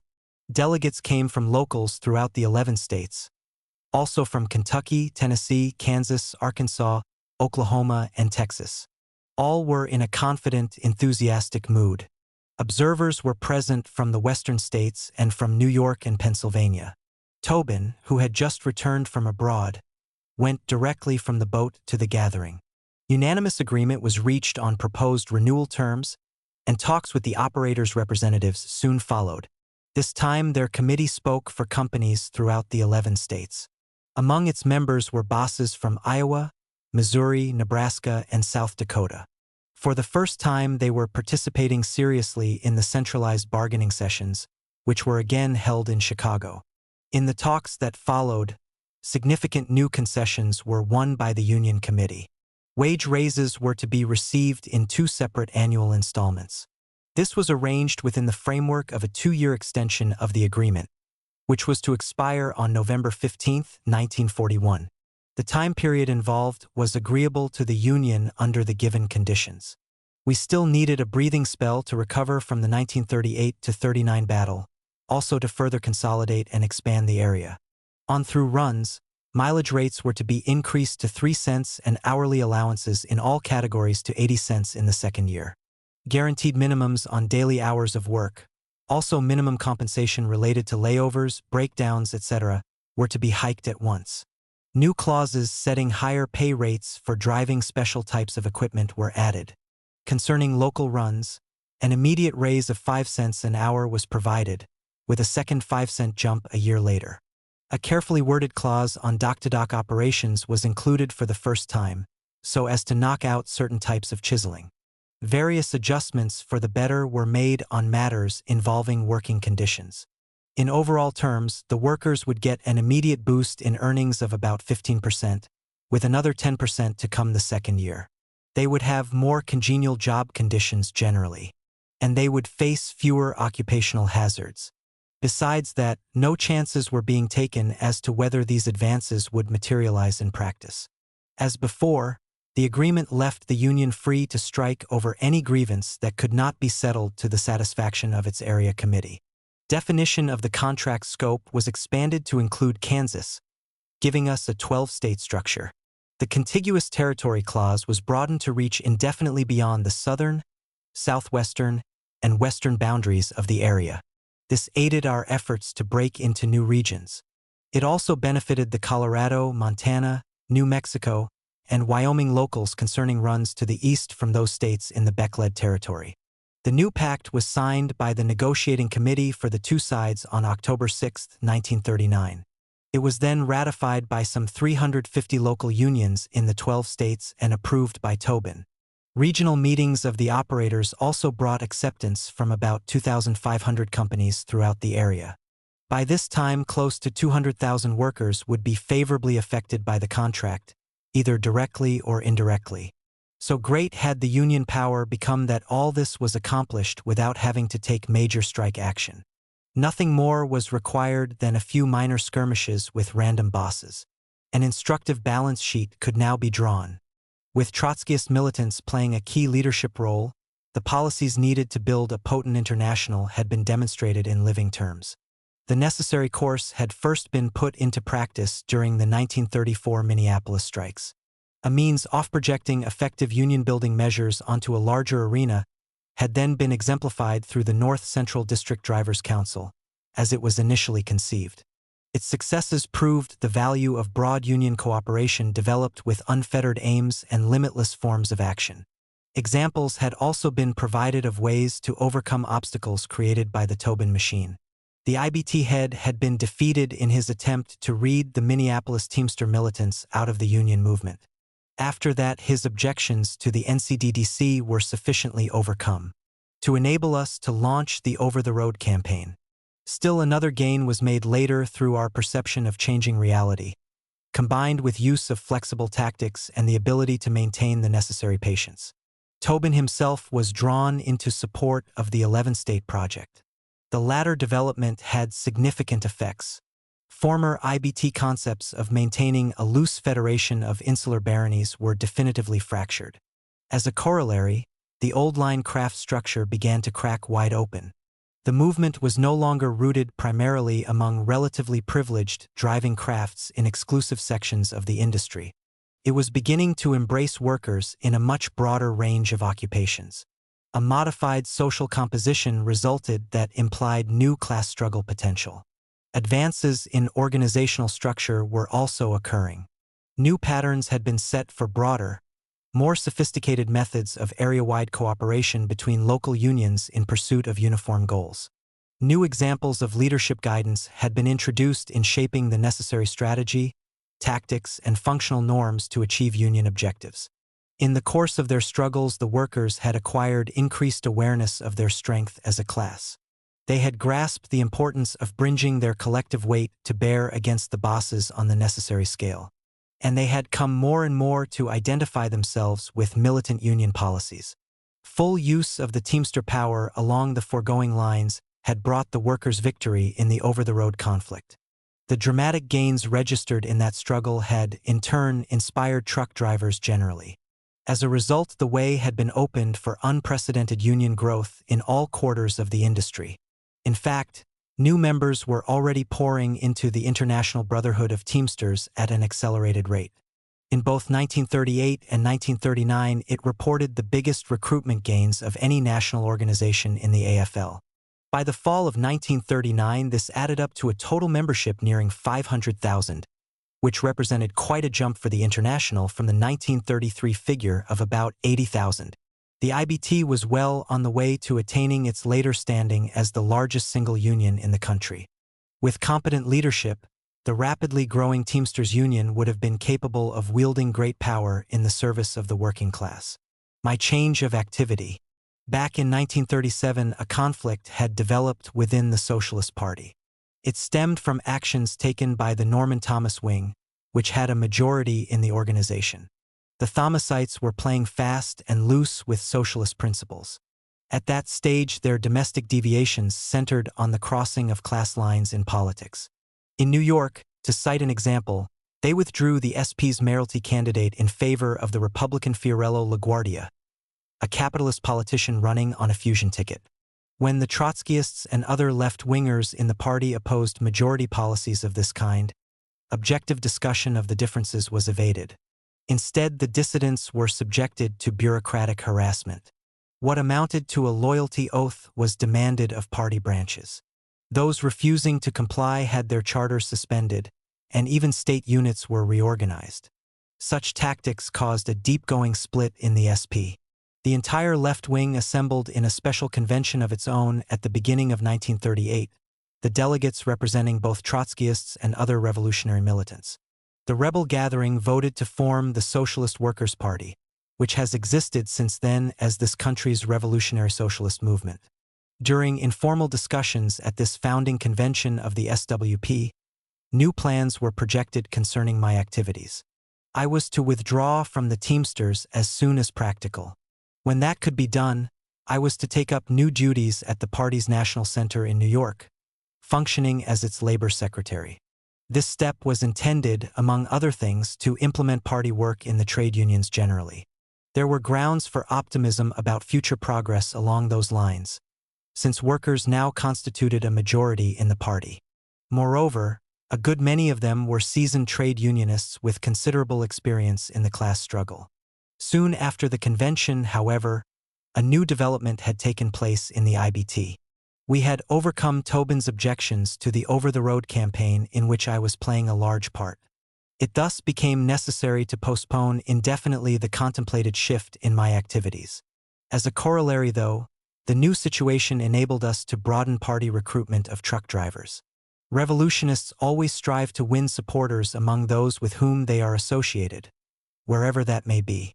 In broad organizations such as trade unions, their efforts assume dual forms. On the one side, socialist militants involve themselves as fighters in support of the immediate aims of the masses. On the other, they also approach such activity as political work, using the lessons of the conflict to recruit new members into the Revolutionary Party. This duality, in turn, serves to strengthen class struggle influences among the masses generally as conditioned by the given objective trends. These concepts were, of course, applied by Trotskyist militants engaged in the over-the-road campaign. Acting through the indicated divisions of labor, every comrade in the Teamsters made contributions to the effort. We also got help from the party nationally through both leadership consultations and direct forms of support. Functioning as a combination along these lines, the comrades were able to make significant gains for the SWP. In doing so, we took full advantage of the changing situation within the IBT. It was generally recognized, for example, that key leaders in the over-the-road struggle were some kind of socialists. This circumstance was taken simply as an accepted fact, even by old-line officials who were part of the action. Interest tended to center on how well we fought, not on our politics. This attitude, generated under conditions of intense struggle against the trucking bosses, tended to promote a democratic political climate in the union. In some cases, officials of long-established local unions went a bit further. A few were willing to do occasional favors for your party, as they put it, This, too, gave a boost to our political work. Most important, though, we found considerable interest in revolutionary ideas among militant young workers. This trend arose mainly in the western part of the area where the most intense battles occurred. As a first step toward advancing their political education, we got interested workers to read the Northwest Organizer regularly. Those ready to go further were introduced to the paper fully reflecting the views of the Socialist Workers' Party. Then the Socialist Appeal. These efforts led to recruitment of party members by ones and twos in a few places. Our biggest gains of the kind were made in Omaha, where the conflict in the West centered. There the situation was somewhat like it had been in Minneapolis during 1934. The workers were engaged in a life and death struggle. Ruling class attacks on their union had immunized them against red baiting. And Trotskyists in the IBT stood foremost among their acknowledged leaders. As a consequence of these combined factors, some of them showed lively interest in our political ideas. These circumstances enabled us to establish a branch of the SWP in Omaha. It began to take form during the strike there and developed more fully after the Union victory. The unit was composed almost entirely of truck drivers, reinforced by a couple of more experienced party comrades sent from Minneapolis to help them. Al Russell, who had become well integrated into the Omaha Union, was elected branch organizer. He, in turn, used methods learned in Minneapolis to intensify political education among the new party members. Such gains would have brightened the outlook for the years immediately ahead, if objective conditions had remained favorable. Injection of class struggle perspectives into the IBT, which had proceeded apace ever since 1936, could have been further extended and deepened. In the process, party recruitment would have been advanced to new heights. By mid-1939, however, profound changes were developing in the international and national situations. World War II was about to begin. Evidence was mounting of preparations by the capitalist ruling class to plunge this country into the bloodbath. At the same time, conservative union bureaucrats were beginning to voice their readiness to climb onto the war bandwagon. Under these conditions, new trends, adverse to revolutionists, were bound to arise in the trade unions, at least during the first stages of the world conflict. An unusual circular Tobin sent to his general organizers on August 3, 1939, constituted the first warning signal. "I am enclosing herewith copy of the August issue of our journal," he wrote, "which contains an article on the situation in Europe today. I am also enclosing copy of a letter from the President of the United States regarding this article. Kindly regard the President's letter as confidential." In the appended article written by Tobin, the key passages stated, "Well, if war comes, you ask, how long will it last? What will be the results? My judgment, as a layman, is that it may last 2 years and that eventually the British-French forces will win. They must win, or else the result would be too terrible to contemplate. You think we can keep out? You listen to those self-protection patriots in the Senate of the United States. Don't make me laugh. We will be in the struggle in one way or another in 1 year after it starts. Of course, I want no war. But who can stand aside and see a madman beating up the innocent, defenseless, peaceful citizen that has done no wrong? Some of our senators believe we should be neutral, in other words, close our eyes to the destruction of civilization. They quote the words of Washington, European entanglements, etc. Can't be done. Washington lived in a different age. Washington was no coward. If he lived today, he would fight for justice. It's hard for me to say we will be in it. It's hard to order a strike. But sometimes we are forced to do unpleasant things. Thank God that the stars and stripes still wave over your roof at night and that your union can function freely and your voice in protest can and will be heard. And vow again to preserve that flag and that union, and swear once more that you will help to defeat by your voice and vote, inside and outside of your union. Happy we should be, even in our troubles, to have this land of liberty as our land, our country. President Roosevelt's letter to the IBT head said, "Dear Dan, that is a grand article and I am glad that it is going to get such wide distribution. Somebody ought to go on the air and deliver, with very few changes, what you have written. Be sure to get in touch with General Watson when you are in Washington next week, as I do want to see you. If ever there was a clear portent of coming times, This was it. Tobin was serving notice that he would back Roosevelt in taking the country into war. He was also setting the line for a witch hunt inside the IBT against opponents of that course. This posed a question of principle. In our view as socialists, there could be no compromise on such a vital issue. We had to oppose the imperialist warmakers, no matter what the consequences might be within the Union. That being the case, it would soon become impossible for me to serve on Tobin's organizational staff. Hence, concerning my future role, the time had come to subordinate Union work to direct party activity, the perspective outlined at the beginning of 1938. During August, I made a special trip east to discuss the matter with Jim Cannon, then National Secretary of the Socialist Workers' Party. We found ourselves agreed that I should leave the IBT post with no unnecessary delay. Techi matter was next taken up with the party's Teamster fraction. A general understanding was reached that my resignation should be submitted after renewal of the over. The road contract had been negotiated and the bosses had signed the changed terms. These matters were taken care of by mid-December, and an appointment was arranged with Tobin to inform him of the action I intended. About a week before our talk, he had sent me a complaint that my expenses for telephone calls and telegrams were more than the bill for the international president, international secretary, and general organizer combined. This immediately came to his mind upon being told that I was resigning. He assumed that my action was caused by dissatisfaction over matters of salary and expenses. Considerable effort followed to placate me on this point. Perhaps enough consideration hadn't been given, he said, to the unusual expenses entailed in far-flung over-the-road activities.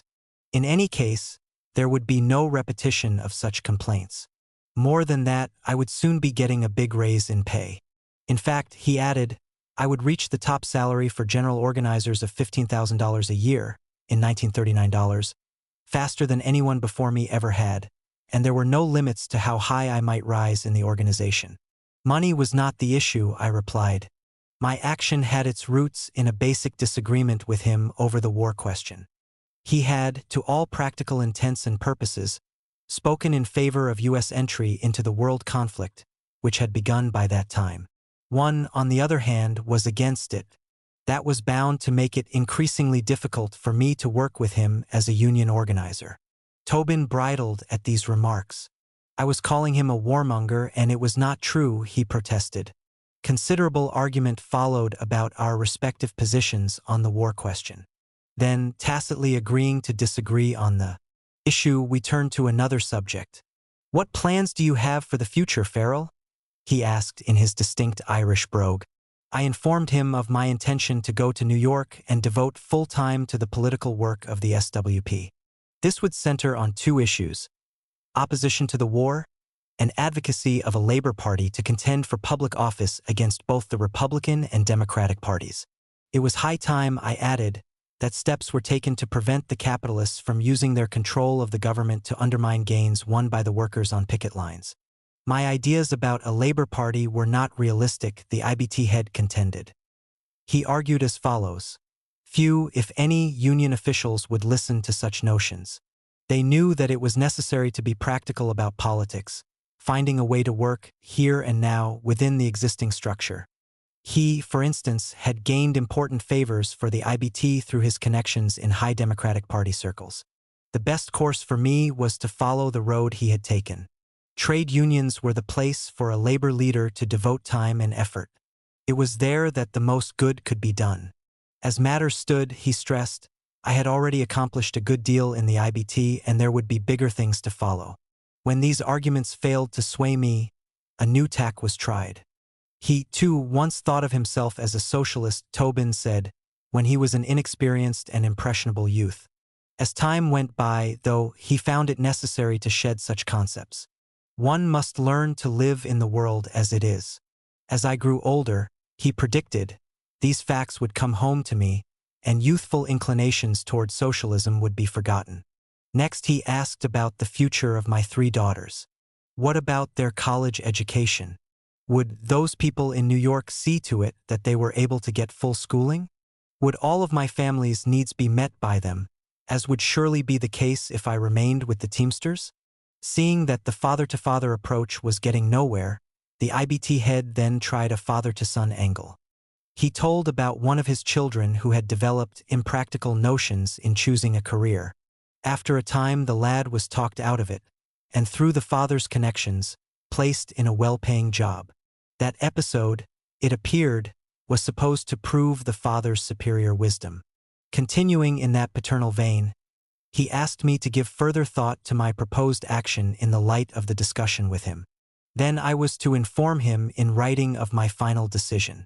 A suggestion was added that, if I remained determined to quit, my formal membership in Minneapolis Local 544 should be kept up through regular dues payments.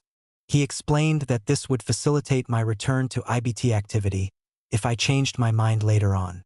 Matters involved in choosing my successor were then discussed. There was no point in nominating another party comrade for the post, and I made no recommendations.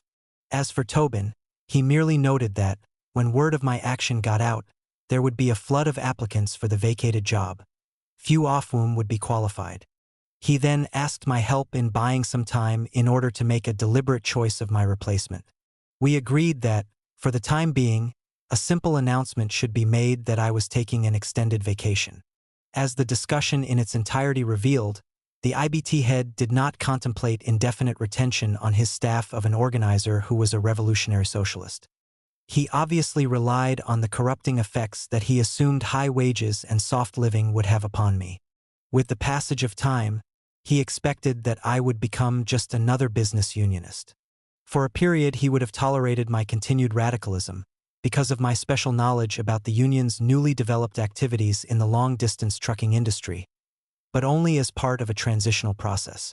In the end, either I would have allowed my principles to become compromised, or moves would have been undertaken to oust me from the staff. With the country soon to enter World War II, there could be no question that these were the alternatives. Toward the end of the month, I submitted my written resignation from the position of General Organizer, effective January 1, 1940. As had been agreed, letters were sent to all members of the union's area committee informing them that I was taking a temporary leave of absence for personal reasons. They were advised to assume the initiative in handling workers' grievances through established area procedures. Similar notification was sent to John Bridge, who was then chairman of the Operators Area Committee. On January 5, 1940, Tobin asked my opinion about a choice between Carl Cole and T.T. Neal to replace me in union office. He wrote, "If you had to make an appointment on the question of ability, loyalty, and an understanding of the labor movement, and especially of the intricate questions that arise in the district in which you have been working, who would you choose, Cole or Neal?" In response, I recommended Neal, giving the following reasons. You already know the odds he has worked against in Kansas City, and that he has come through successfully despite the fact that he was frequently fighting almost single-handed for a correct program. I have seen him operate in communities that are bitterly anti-labor, and he does very well in combining the qualities of courage and discretion in just the degree necessary in such a situation. He has learned to hear all sides of a story before making a decision. He is very conscientious in carrying out assignments and remembers to keep the interested parties informed of developments in any given situation without having to be prodded for reports. He does not place personal considerations above the interests of the movement. I would also choose Neal from an entirely different point of view. You mention the intricate questions which arise in the district in which I have been working. I believe that the ripest fields for organization in the Western District lie in Missouri, Kansas, Oklahoma, Arkansas, and Eastern Texas. The groundwork for this has already been laid. Neal has participated directly in this foundation work, knows all the problems, has many contacts, and is probably in the best position of any one man I might name to get this job done in the most efficient manner. As for the question of the area committee, it is not, in my opinion, mandatory that my successor fulfill entirely the functions which I performed. We have today an area committee of 14 men, every one of whom is more or less an expert in his own right on over-the-road matters. They have learned to function as an organized group, and of no less importance, a systematic method for dealing with the employers has been developed and is working out very well in practice. I believe that by holding a consultation with the area committee you can work out a very satisfactory solution of existing problems in that department of the work. By this time, Marvel Shoal, the children, and I had left Omaha to return temporarily to Minneapolis. There the girls stayed with their grandparents, enabling Marvel and me to set out on an auto trip to Mexico. Our purpose was to visit Leon Trotsky and his companion Natalia Sadova, who were residing in that country. During the time we were in Mexico City, Sandy O'Brien reached me by telephone. It appeared that Tom Hughes had informed him of my departure from the Teamsters, and he expressed concern about the action. He wanted very much to see me, he said, but was about to depart from Chicago for an extended stay in Miami, Florida. So when Marvel and I left Mexico, we decided to drive back to Minneapolis by way of Miami. When we got there, Sandy's first question was, "What did that old bastard do that made you quit?" Not waiting for an answer, he then asked me to go to work for Chicago Local 710, adding that I could continue to concentrate entirely on over-the-road matters, naming my own salary. Having developed great respect for Sandy, I tried hard to explain why I had left the Teamsters and the reasons for devoting myself in the future to party activities. He listened attentively, but it seemed incomprehensible to him that anyone would voluntarily walk away from a well-paid, promising career in the Teamsters. There being nothing further to say, we bid each other a friendly goodbye. Marvel and I then resumed our journey back to Minneapolis. When we got there, another letter from Tobin awaited me. "I am writing to advise you," he said, "that Brother T.T. Neal of Kansas City is going on as general organizer for the International Union beginning March 1, 1940. If at any time you can give him any information or assistance that will help him in the district in which he will work, I am sure that it will be very much appreciated by Brother Neal and our International Union." In February, I went to New York to take up my new ties as Labor Secretary of the Socialist Workers' Party. Later on, Marvel and the children joined me there. Then, during the spring of 1940, Sandy O'Brien telephoned me at the party office. Several operators were claiming that I had granted them special exemptions from various terms in the union contract, he said, and the area committee needed my help in putting an end to such crap. He asked me to come to Chicago to attend a joint session of the union and employer area bodies. I did so, denouncing the bosses making such assertions as liars. It was my last involvement in official business of the International Brotherhood of Teamsters. When I returned again to trade union activity, it would be to help Minneapolis Local 544 in yet another fight with Tobin, which arose over the issues of war and union democracy. The course of that struggle, from its inception to the climax in 1941, merits extensive description. This will be undertaken in the third and concluding volume of these reminiscences of a participant in the labor upsurge of the 1930s.